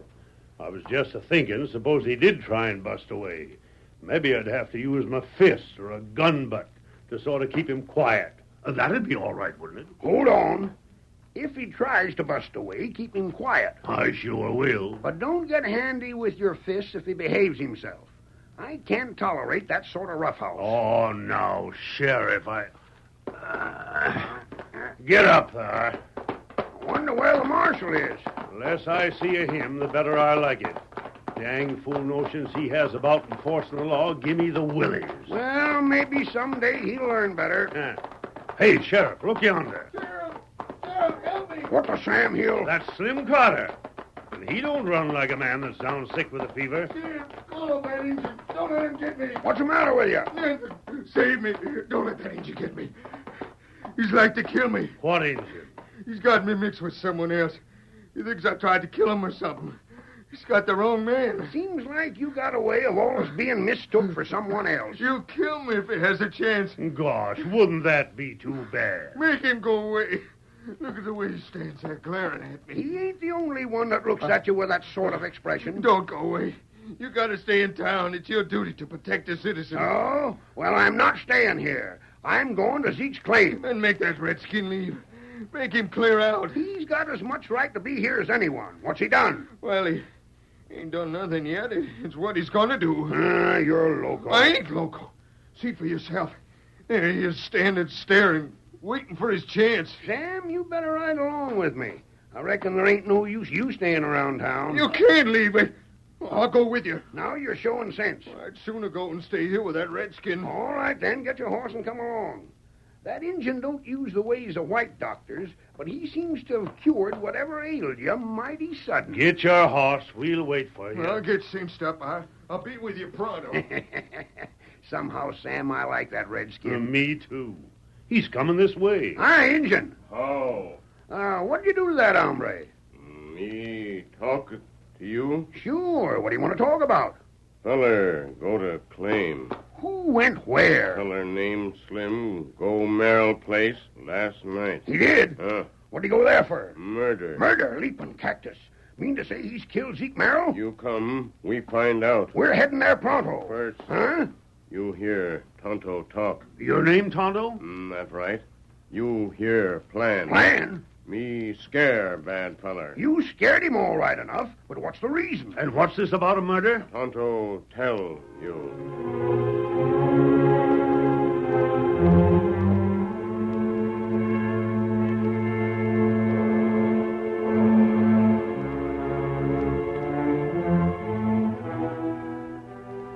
While Slim Carter was saddling his horse for the ride to Merrill's place, Tonto told Sheriff Tucker of the Lone Ranger's plan.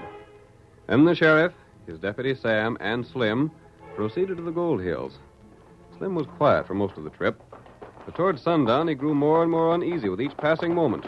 Straight ahead, and there's the shack, Sam. Yep. Won't be long before we get there now. Reckon we won't have long to wait for grub, neither. Zeke will be fixing up some victuals about the time we get there. And I'm that hungry I could eat my boots. Yeah, me too. Not over you, Carter.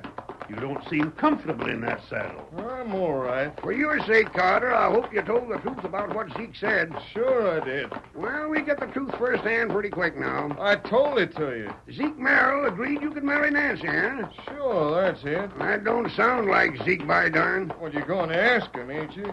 You think I'd have made you ride all the way up here if I didn't know what I was talking about? There ain't no telling what a critter like you'll do, Carter. Ain't no way of figuring out why you do the things you do, neither. Ever ridden this trail before, Slim? Oh, me? Yeah, you.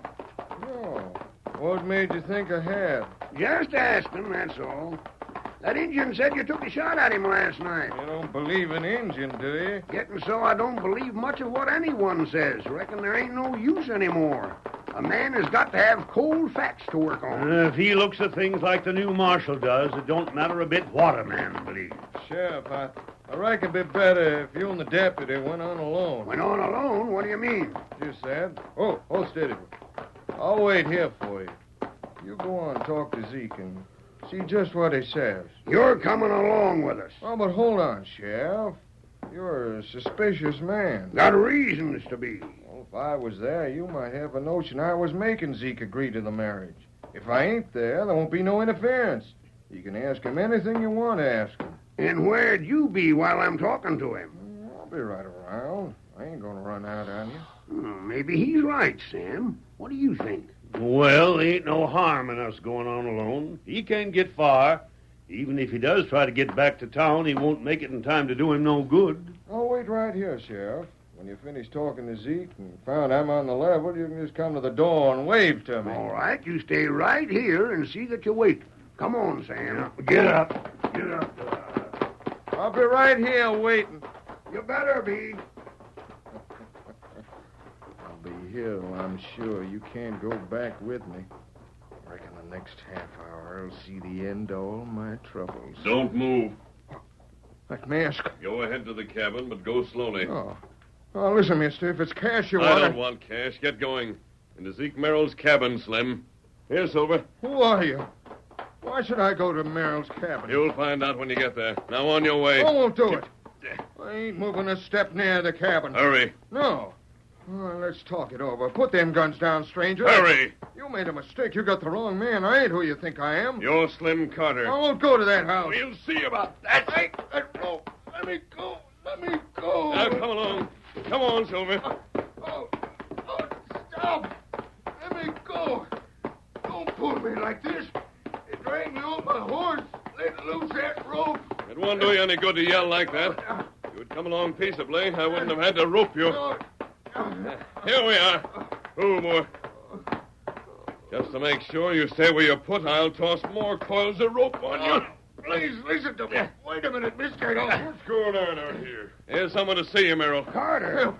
Save me. He's got me wrong. Again? Don't none of you draw your guns. I'm covering you. What's the big idea of this? Put this man near your fire. Help me. Help me, Sheriff. What for? All of you listen to what I have to say. Merrill, you and Sheriff Tucker are the only ones who know Slim Carter for what he really is. Let me out. It's life and death. It's hot here. Put that fire out. Listen to me. Shut up. We got something more interesting to hear. Go on, stranger. What's the mask mean? Who is this man, Sheriff Tucker? Throw more wood on that fire. I'll attend to it. Both of you men knew Slim Carter was no good. He had to get rid of both of you so he could marry Nancy and inherit your money, Zeke. I'd like to see him try to marry Nancy. He was figuring on it. If you were killed, she'd believe his story that you gave permission for the marriage. If the sheriff was killed with you, there would be no obstacle left. That's what Slim Carter planned when he sent Sheriff Tucker here. And a murderess. Why, you dirty, scheming fool, Let me out can't of you? here. I'll explain everything. I can explain it all. I'll do the explaining. Let's have more fire. It's cold here. Sam, more wood. Yes, sir. Oh, wait. Don't throw no more wood on that fire. Build the fire high so it'll last till morning. We leave here and get the U.S. Marshal to come up and get Slim Carter. I hope you got proof of what you said, mister. How'd he plan to kill us? Let the Marshal find that out. Come with me. No, don't leave me. Don't leave me to die. You can't do it. It's the same as murder. You'll be comfortable here, Carter. no, The ropes won't hurt unless you struggle. no. We'll be back before you need food. Let's go.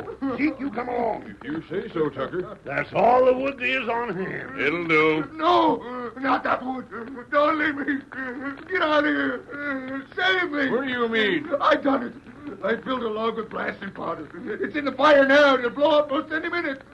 Save me. Take me out of here. Hurry while there's a chance. You admit filling a log with powder? Ain't I telling you? Attempting to kill Zeke Merrill? I admit anything. Just take me out of Sending here. the sheriff here to die? Yes. All right, that's all we need. Your confession will be enough. You needn't worry, Carter. I followed you last night. Saw you come here and fill that log with powder and put it where Zeke Merrill would take it into the house for tonight's fire. You did? Well, I'll be. And you didn't tell me? Instead, I took the powder from the log. It's harmless. Tonto went to town to learn more about Slim Carter. Now we got you, Slim, with your own confession. Frame me, huh? Frame me. Well, I deny it all. What's the word of a masked man? You ain't no proof of what you say. And you think the U.S. Marshal will believe you in preference to us? I'll take my chances on that. Of all the dirty, two-faced, double-dyed skunks. Well, we're witnesses to what you confess. Sure, and the two of you have been trying to jail me all along. Well, I'm glad there's law and order in this section that calls for proof. No, untie me. You overlook one thing, Carter. Well? You're counting on the leniency of the new marshal. He's for law and order. He certainly is, and that's why Tonto brought him here to overhear all that you said. We hear him. No. Howdy, gents. Marshal. Did you hear this rat-faced crook squealing when he thought his worthless hide was in danger? I sure did, Merrill. And it looks like Sheriff Tucker and I had better get together on the way we deal out justice. Carter, this is the time you stuck your neck right into the noose. Shucks, he didn't do it. The masked man and Tonto stuck his neck in for him.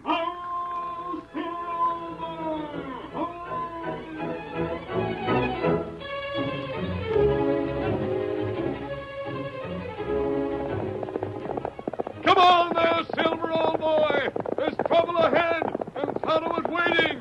Hi-yo, Silver! Away!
The story you have just heard is a copyrighted feature of the Lone Ranger Incorporated.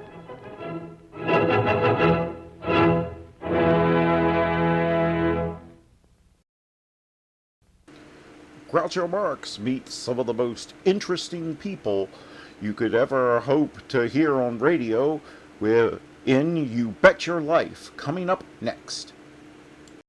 Ladies and gentlemen, the secret word tonight is window. W-I-N-D-O-W. Really? You bet your life!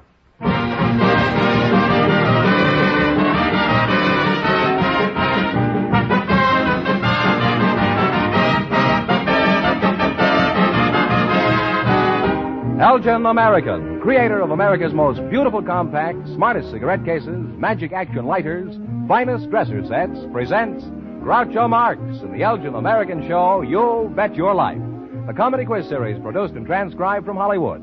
And here's that sterling Elgin American, the one, the only... Nice fellow, known him for years. Hey, that's me, Groucho Marx.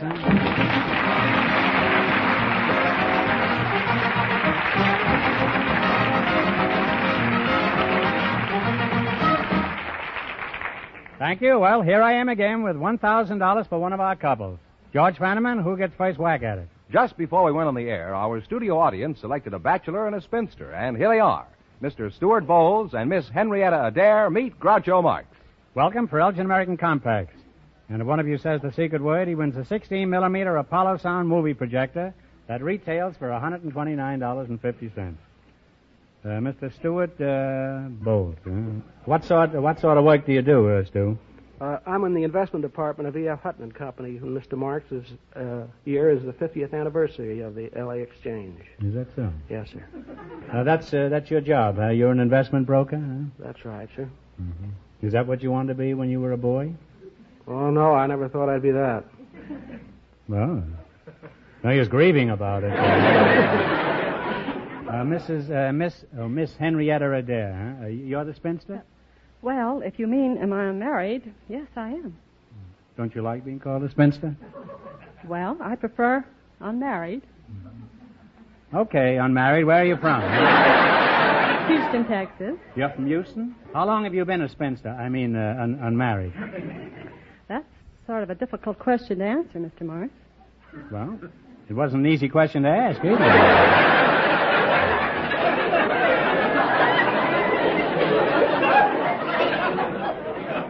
Well, I'll try to make it easier. At what age does a girl become a spinster? Not you, I mean, any girl. Oh, around 30. About 30. And how long has it been since you were 30? You're just trying to find out how old I am, Mr. Marx. Well, that's the general idea, yeah. Mr. Stewart, how old are you? Oh, I'm about the same age she is. Well, you're a pretty cagey pair. Now, George has the perfect gifts from our sponsor. For Miss Adair, this lovely engraved dresser set by Elgin American. It's finished in rich silver, the finishing touch for your dresser. Beautiful, and I don't have one.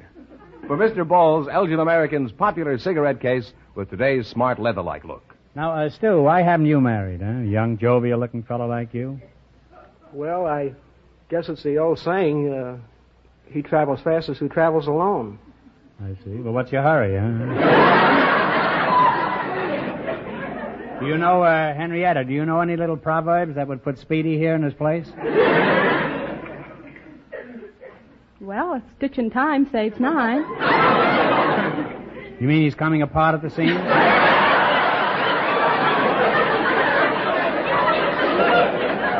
I think she's just giving you the needle here, Stu. Henrietta, getting back to the subject of romance, why is it you haven't married? Well, I suppose I just didn't take advantage of my opportunities. Well, I think opportunity is knocking right now.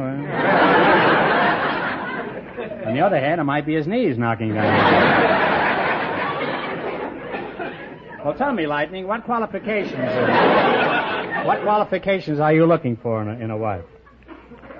Well, I'd like her to be attractive and thoughtful, economical and considerate. That doesn't sound like too much. Would you say you're economical, Henrietta? I think I am. Well, according to him, that only means how many miles you get to a gallon. just 1 minute, you're going to work together as a team for $1,000. But right now, here's some advice you both will benefit by. The gift of a compact is very, very good. But a compact set is better. Elgin American makes them best. It's the gift you ought to get her. Compact, lighter, and cigarette case, designed to go together, are the smartest accessories you could give. And impress her, will they ever? Now there's a wonderful Christmas gift idea. An Elgin American compact with cigarette case, lighter, or both, designed to go together will thrill any woman. Make her look so fashionable with matching accessories. They're exquisitely styled, finished, and crafted in the Elgin American manner. And they're real values from $9.95. $6.95 for American Beauty companion sets. Come in sterling silver, too. Tomorrow, buy an impressive compact set with matching cigarette case, lighter, or both to make that special woman specially happy this Christmas. A first in fashion, first in value compact set by Elgin American.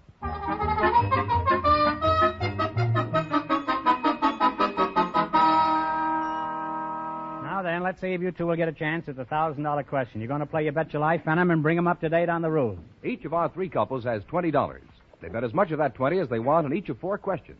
The couple that earns the most money gets a chance at the $1,000 question at the end of the show. Here we go. Let's see how high I can build you $20. You selected famous racetracks as your category, right? Now, here's your first question. How much will you bet? You have $20. $5. $5. In what state is Bay Meadows Racetrack? California. California is right. They're on their way with $25. Remember, this is just chicken feed. You're going for $1,000 tonight, and that's the big prize. Now, how much of the 25 will you try? 15. How much? 15. 15. In what state is Hialeah Racetrack? Florida. Florida's correct. They're climbing. They have $40. All right, you're climbing. You got $40. Here's your third question. How much of the 40 are you going to try? 30. $30. Where is the Saratoga Racetrack? New York. New York is right. They're really on their way now. They have $70. How much of the 70 are you going to try? 50. $50. In what state is Churchill Downs Racetrack? I don't know. Kentucky. In old Kentucky. And they wind up with $120. Henrietta, you did fine. Thanks and good luck from Elgin American Compacts. Now, don't wander off. You're still in the running for the big prize. Groucho, the secret word is still window. It is, George. Yes, and perhaps the next couple will say it. We asked if there were any salesmen here tonight, and just before we went on the air, the studio audience elected Mr. Paul Chalfont, and for his partner, Mrs. Jean Reynolds, a housewife. And here they are. Folks, meet Groucho Marx. Welcome for Elgin American Compacts. And if one of you says the secret word, he wins the 16-millimeter Apollo Sound movie projector. It's a common word, something you see every day. Mrs. Jean Reynolds, that's right? Yes, sir. What does your husband do, Jean? He's a real estate salesman. Mm-hmm. Where are you from? Right in the heart of Chicago. Mm-hmm. Do you have any children? Yes, I have, too. You have two? Well, how many do you have? How did you meet your husband? I met him at a wedding. At a wedding? Yes, sir. Yours? No, it wasn't mine. We were dancing. And I was dancing with this fellow, and we were very close to the orchestra. And he tried to do some of these fancy stunts. And he swung me, and before I knew it, I fell right in the drum. The fellow said, well, hurry up and get out of my drum so I can see what damage you've done. What did he say? I got you under my skin?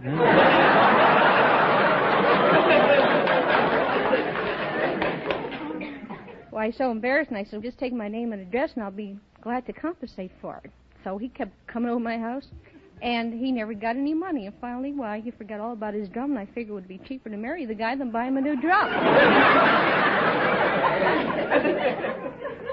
Now, salesman, Chalfont, is that right? That's right, sir. What do you sell? I sell washing machines and ironers. Are you a traveling salesman? I'm a salesman, but not a traveling salesman. I see. Well, that's logical. I do some farming, but I'm not what you'd call a farmer's daughter. Who do you work for? I work for Thor Corporation. Is that Thor? Now, what is a Thor? No. Now, let's cut out the baby talk. Who do you work for? Thor, Thor, Thor Corporation. Oh, I see. Would you like to send one of your machines over? I'd like to rinse out that spot announcement you just made.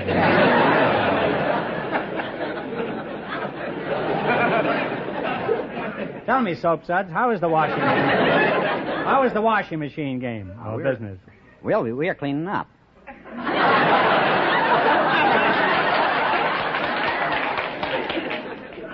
I bet you've used that one before, huh? Yes, honestly, I have. Salesmen always tell little jokes like that, don't they? You have any other little yucks that you spring on the customer? Well, there's another one I usually break the ice with, and that's about the couple that were in the iron and steel business. She ironed and he steals, you know. Well, that must break the ice right over your head, that one. Are you sure that joke didn't go through your washing machine? Well, at least through the ringer? It's clean anyway.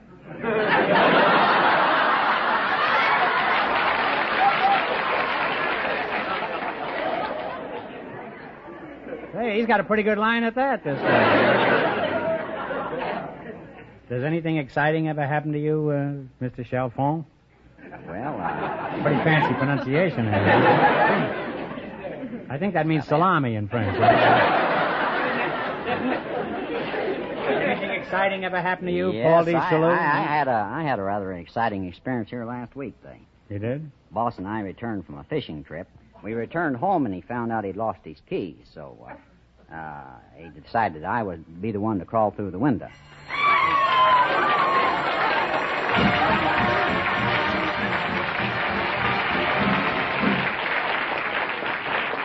Well, Paul, you said window, and that's the secret word. Joyce, tell him what he wins. A 16-millimeter Apollo sound movie projector. Now you can show regular Hollywood sound movies or movies you take yourself. It sells for $129.50. All right, you stuck your foot through the window. Now pull it out and let's get back to business, huh? Well, I got in, but I also found out the missus, wouldn't answer the door. Who's and that's, missus? The boss's wife. And after I got inside, I found out that he put me through the bathroom window, and the reason why she hadn't come to the door that she was taking a shower.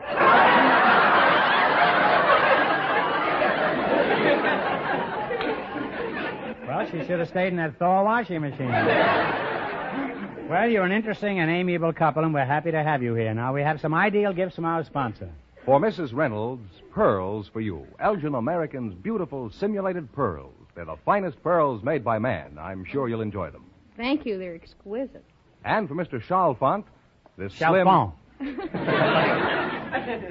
For Mr. Paul, this slim, sleek, sterling silver cigarette case by Elgin American, handsomely engraved as you'll notice. How do you like it? Wonderful. Now you're going to play your Bet Your Life for $1,000. Run your $20 into more than the other couples, and you get the chance at the big question later.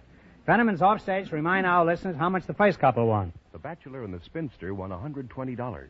Here we go. Let's see how high I can build you $20. You selected Presidents of the United States as your category. Now, here's your first question. You've got $20. How much you going to try?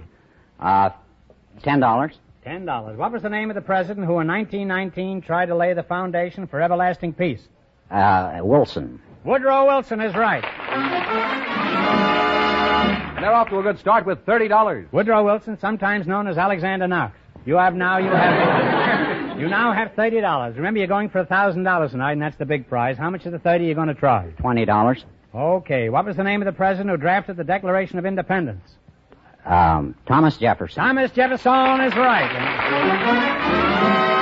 They now have $50. You should have known that, Mrs. Reynolds. There's a street in Chicago named Jefferson, isn't there? All right, you've got $50. Here's your third question. How much of the 50 are you going to crack? $40. $40. What was the name of Lincoln's successor? He was the only president to be impeached. Johnson. Andrew Johnson. Andrew Johnson is correct. They're really on their way now. They have $90. Andrew Johnson was one-time heavyweight champion of the world. All right, you've got $90. Here's your last chance to beat the other couples. How much of the 90 are you going to go for? And no coaching. $70. $70. What was the name of the vigorous president who was a hero in the Spanish-American Wars, head of the Rough Riders? Theodore Roosevelt. Teddy Roosevelt is right. And they wind up with $160.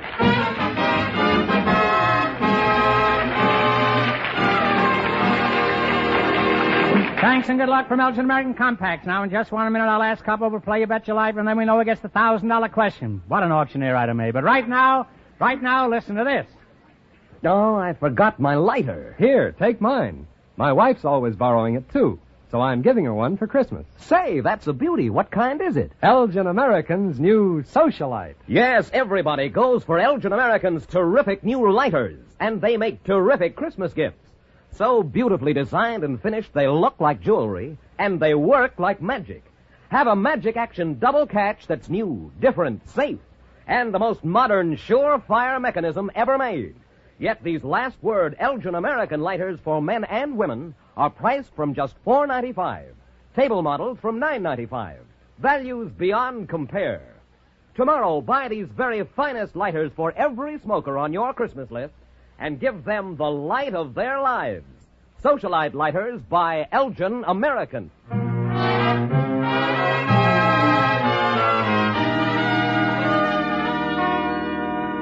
All right, we'll soon know who's going to earn the most money and get the chance at the $1,000 question. George, who's leading at this point? Well, the salesman and the housewife are leading with $160. Our final couple doesn't know the secret word is window because they've been in a waiting room off stage. We invited some people with unusual occupations to be at the show tonight, and our judges selected these two to be on the program. And here they are, Mr. A. Eugene Mosier, an explorer, and Mr. Joseph May, a lighthouse keeper. Gentlemen, meet Groucho Marx. Welcome for Elgin American Compacts. And if one of you says the secret word, he wins an Apollo Sound movie projector instantly. It's a common word, something you see every day. Mr. Joseph May, you're the lighthouse keeper? Yes, sir. You're a cute little rascal. Where you from, Joe? I'm from Carnarvon. Carnarvon? Yes, sir. Where is that? Northern Wales. In Northern Wales, huh? Yes. Can you speak Welsh? No. Are you married? Yes, sir. Mm-hmm. Well, if you're married, why are you doing light housekeeping? Well, the wife, she does the light housekeeping, and I just look after the light in the lighthouse. Oh. How'd you meet your wife, Joseph? I met her in Raymond, Washington, in a skating rink. She bumped into me, I think. You're not sure, huh? I am now, yes. Just where is your lighthouse? Point Vincente. Where's that? It's located so that it protects the entrance going into Los Angeles Harbor. Now, why does the harbor need protection? I thought it was the ships that needed protection. Well, we protect the ships as well. You don't care about the harbor anymore now. My, but you're fickle, Joe. Suppose your light can't be seen. How do you warn ships? We have a fogo when we start up. Suppose that fails. We have a standby fog signal that's operated by a gas engine. And suppose that fails. We're out of commission. And how much commission do you get? Mr. Mosier, is that the way you pronounce it? Mosier. Mosier, huh? Where are you from? You're the explorer, huh? Where are you from originally? Alexander, Virginia. And where have you been? Where haven't I been? No, I asked you first now. Where have you been? About every country in the world, every place. It's hard to believe. You mean there isn't a single place you haven't been? That's right, there isn't a single place I haven't been. How about the ladies' lounge at the Union Station?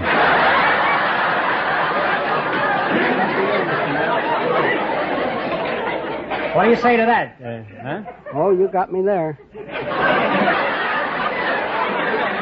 Well, if I have, I'm going to get out of there, too. How long have you been exploring? Oh, exploring, adventuring, about 31 years. Mm-hmm.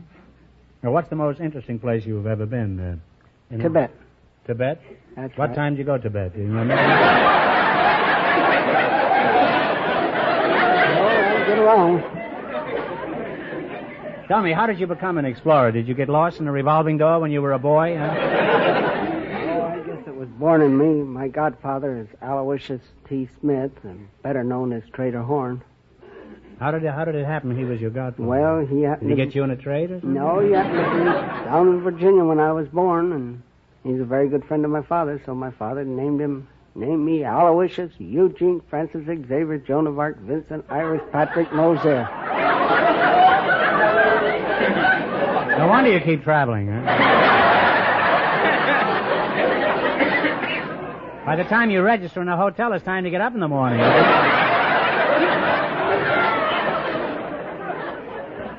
Have you any odd experiences that you'd care to relate? Well, I guess the biggest adventure was when I almost got married in Arabia.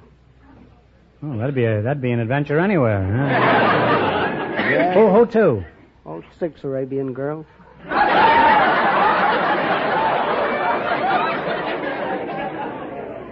Cheaper by the dozen, eh? You see, I went down there and saved some girl from some bandits or something. She took me home and introduced me to harem. And I liked the looks of them, what I could see of them. And I asked each one to marry me. And there was a law that you couldn't look under the veil before you married them. So I lifted up the veil and they threw me out.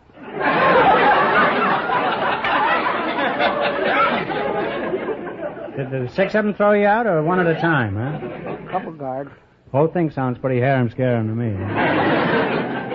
Well, tell me, Itchy Feet, what was your most exciting experience besides the Arabian debacle? I guess it happened when I was on the Saratoga. Good old ship that couldn't go down.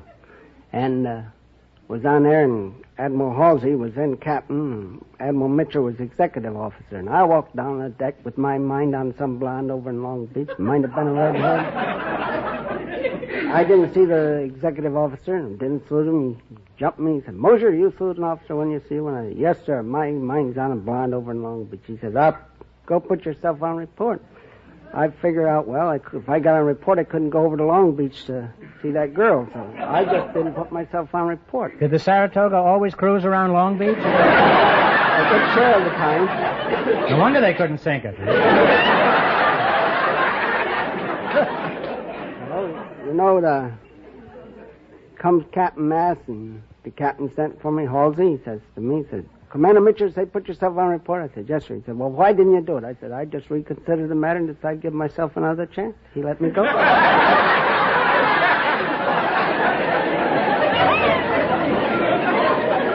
Well, you're certainly a good sailor, all right. Now, tell me, Bub Snatcher, who owns your lighthouse? Is it a government housing project? No, it's one of the facilities of the United States Coast Guard. Oh. Well, what are some of the other Coast Guard services? Well, there's a lifeboat station and sea and air rescue, Ice weather patrol, ice patrol, and things like that. Mm-hmm. The Coast Guard is putting out an opportunity now for single young men between the ages of 17 and 22. They have a chance to go through the Coast Guard Academy. You lost me by a half a century, huh? Now, how high is your lighthouse? 194 feet above mean low tide. Well, how do you get upstairs? Do you float up on the tide? No, we have 72 steps. 72 steps? Yeah. How do you know there are 72 steps? Well, I've counted them every day. You still doubt it, huh?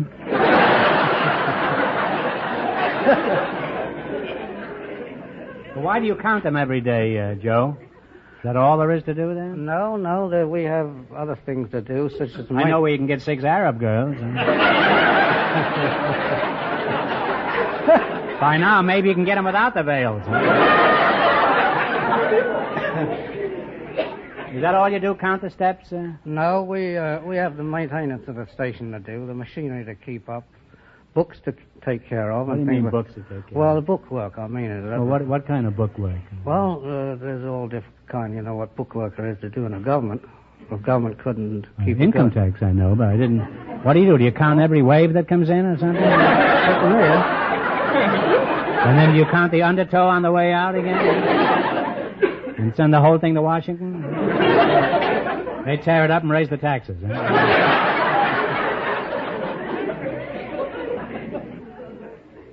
So now it's most instructive having you both there. I learned a lot. I learned that there were 72 steps in the lighthouse. And I learned that you mustn't lift a veil on an Arabian beauty. Huh? Now, before we proceed, George, is your ideal gift from our sponsor. For Mr. Joseph May, the lighthouse keeper, Elgin American's Smart Compact with a new curved square shape and the unusual two-tone engraving. His wife will love it. Sure, thank you very much, Mr. Mark. Why, it's a pleasure to give it to you, Mr. May. For the Explorer, Elgin American's popular cigarette case with a rich green leather look, something he'll be proud to show off in all his travels. Now you're going to play You Bet Your Life. You beat our other two couples, you'll get a crack at the $1,000. I can't tell you how much they won, but George is off stage to remind our listeners. The salesman and the housewife are ahead with $160.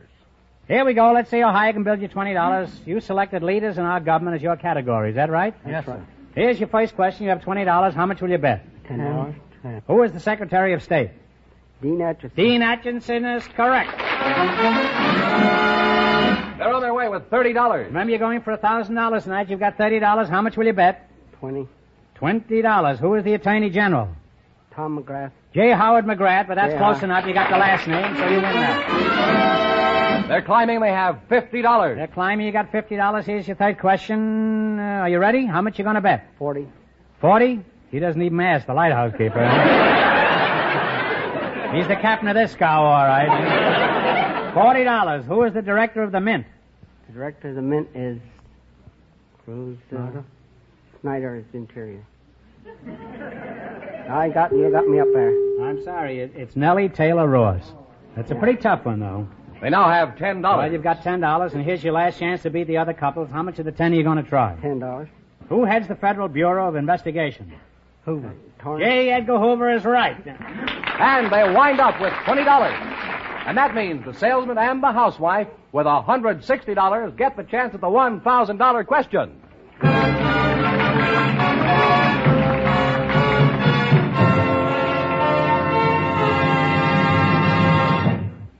And now, a word from Myron Wallace. Elgin American simulated pearls in a handsome satin-lined jewel box of gold-like jeweler's bronze. Ah, gentlemen, there's a gift to thrill her soul. A gift to make you seem the most wonderful man in her world. Yet this bountiful, beautiful gift is easy to give. Lustrous, glowing Elgin American pearls in the luxurious jewel box start at only $10. Others up to $20. Buy them for her tomorrow. Elgin American simulated pearls.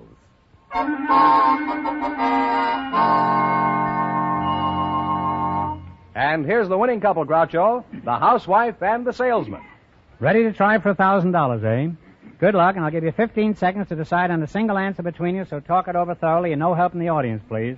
The Republic of Liberia is patented in government after the United States. They even honored one of our presidents by naming their capital city after him. What is the capital city of Liberia?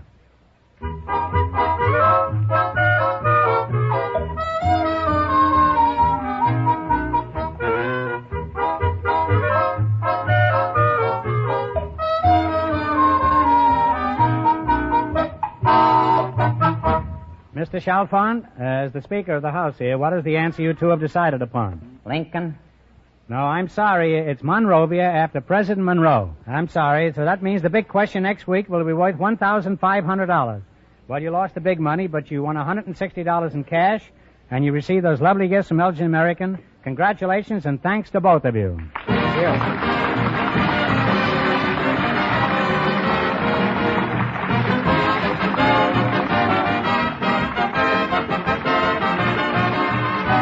The Elgin American Show, You Bet Your Life, is a John Goodell production. Transcribed from Hollywood, directed by Bob Dwan and Bernie Smith. Music by Jerry Fielding. Remember, next week's big question pays $1,500. Be sure to tune in again next Wednesday night at this time for You Bet Your Life, starring Groucho Marx. Presented by the creators of America's most beautiful compacts, smartest cigarette cases, magic action lighters, and finest dresser sets, Elgin American. Good night, folks. Have you looked at your compact lately? Now, don't tone the dial. Bing Crosby's next, you know. And then comes Burns and Allen. Good night.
Well, this concludes another stream. I want to thank you all for listening with me, and I hope you enjoyed these shows that represent, in my opinion, some of the best of old-time radio.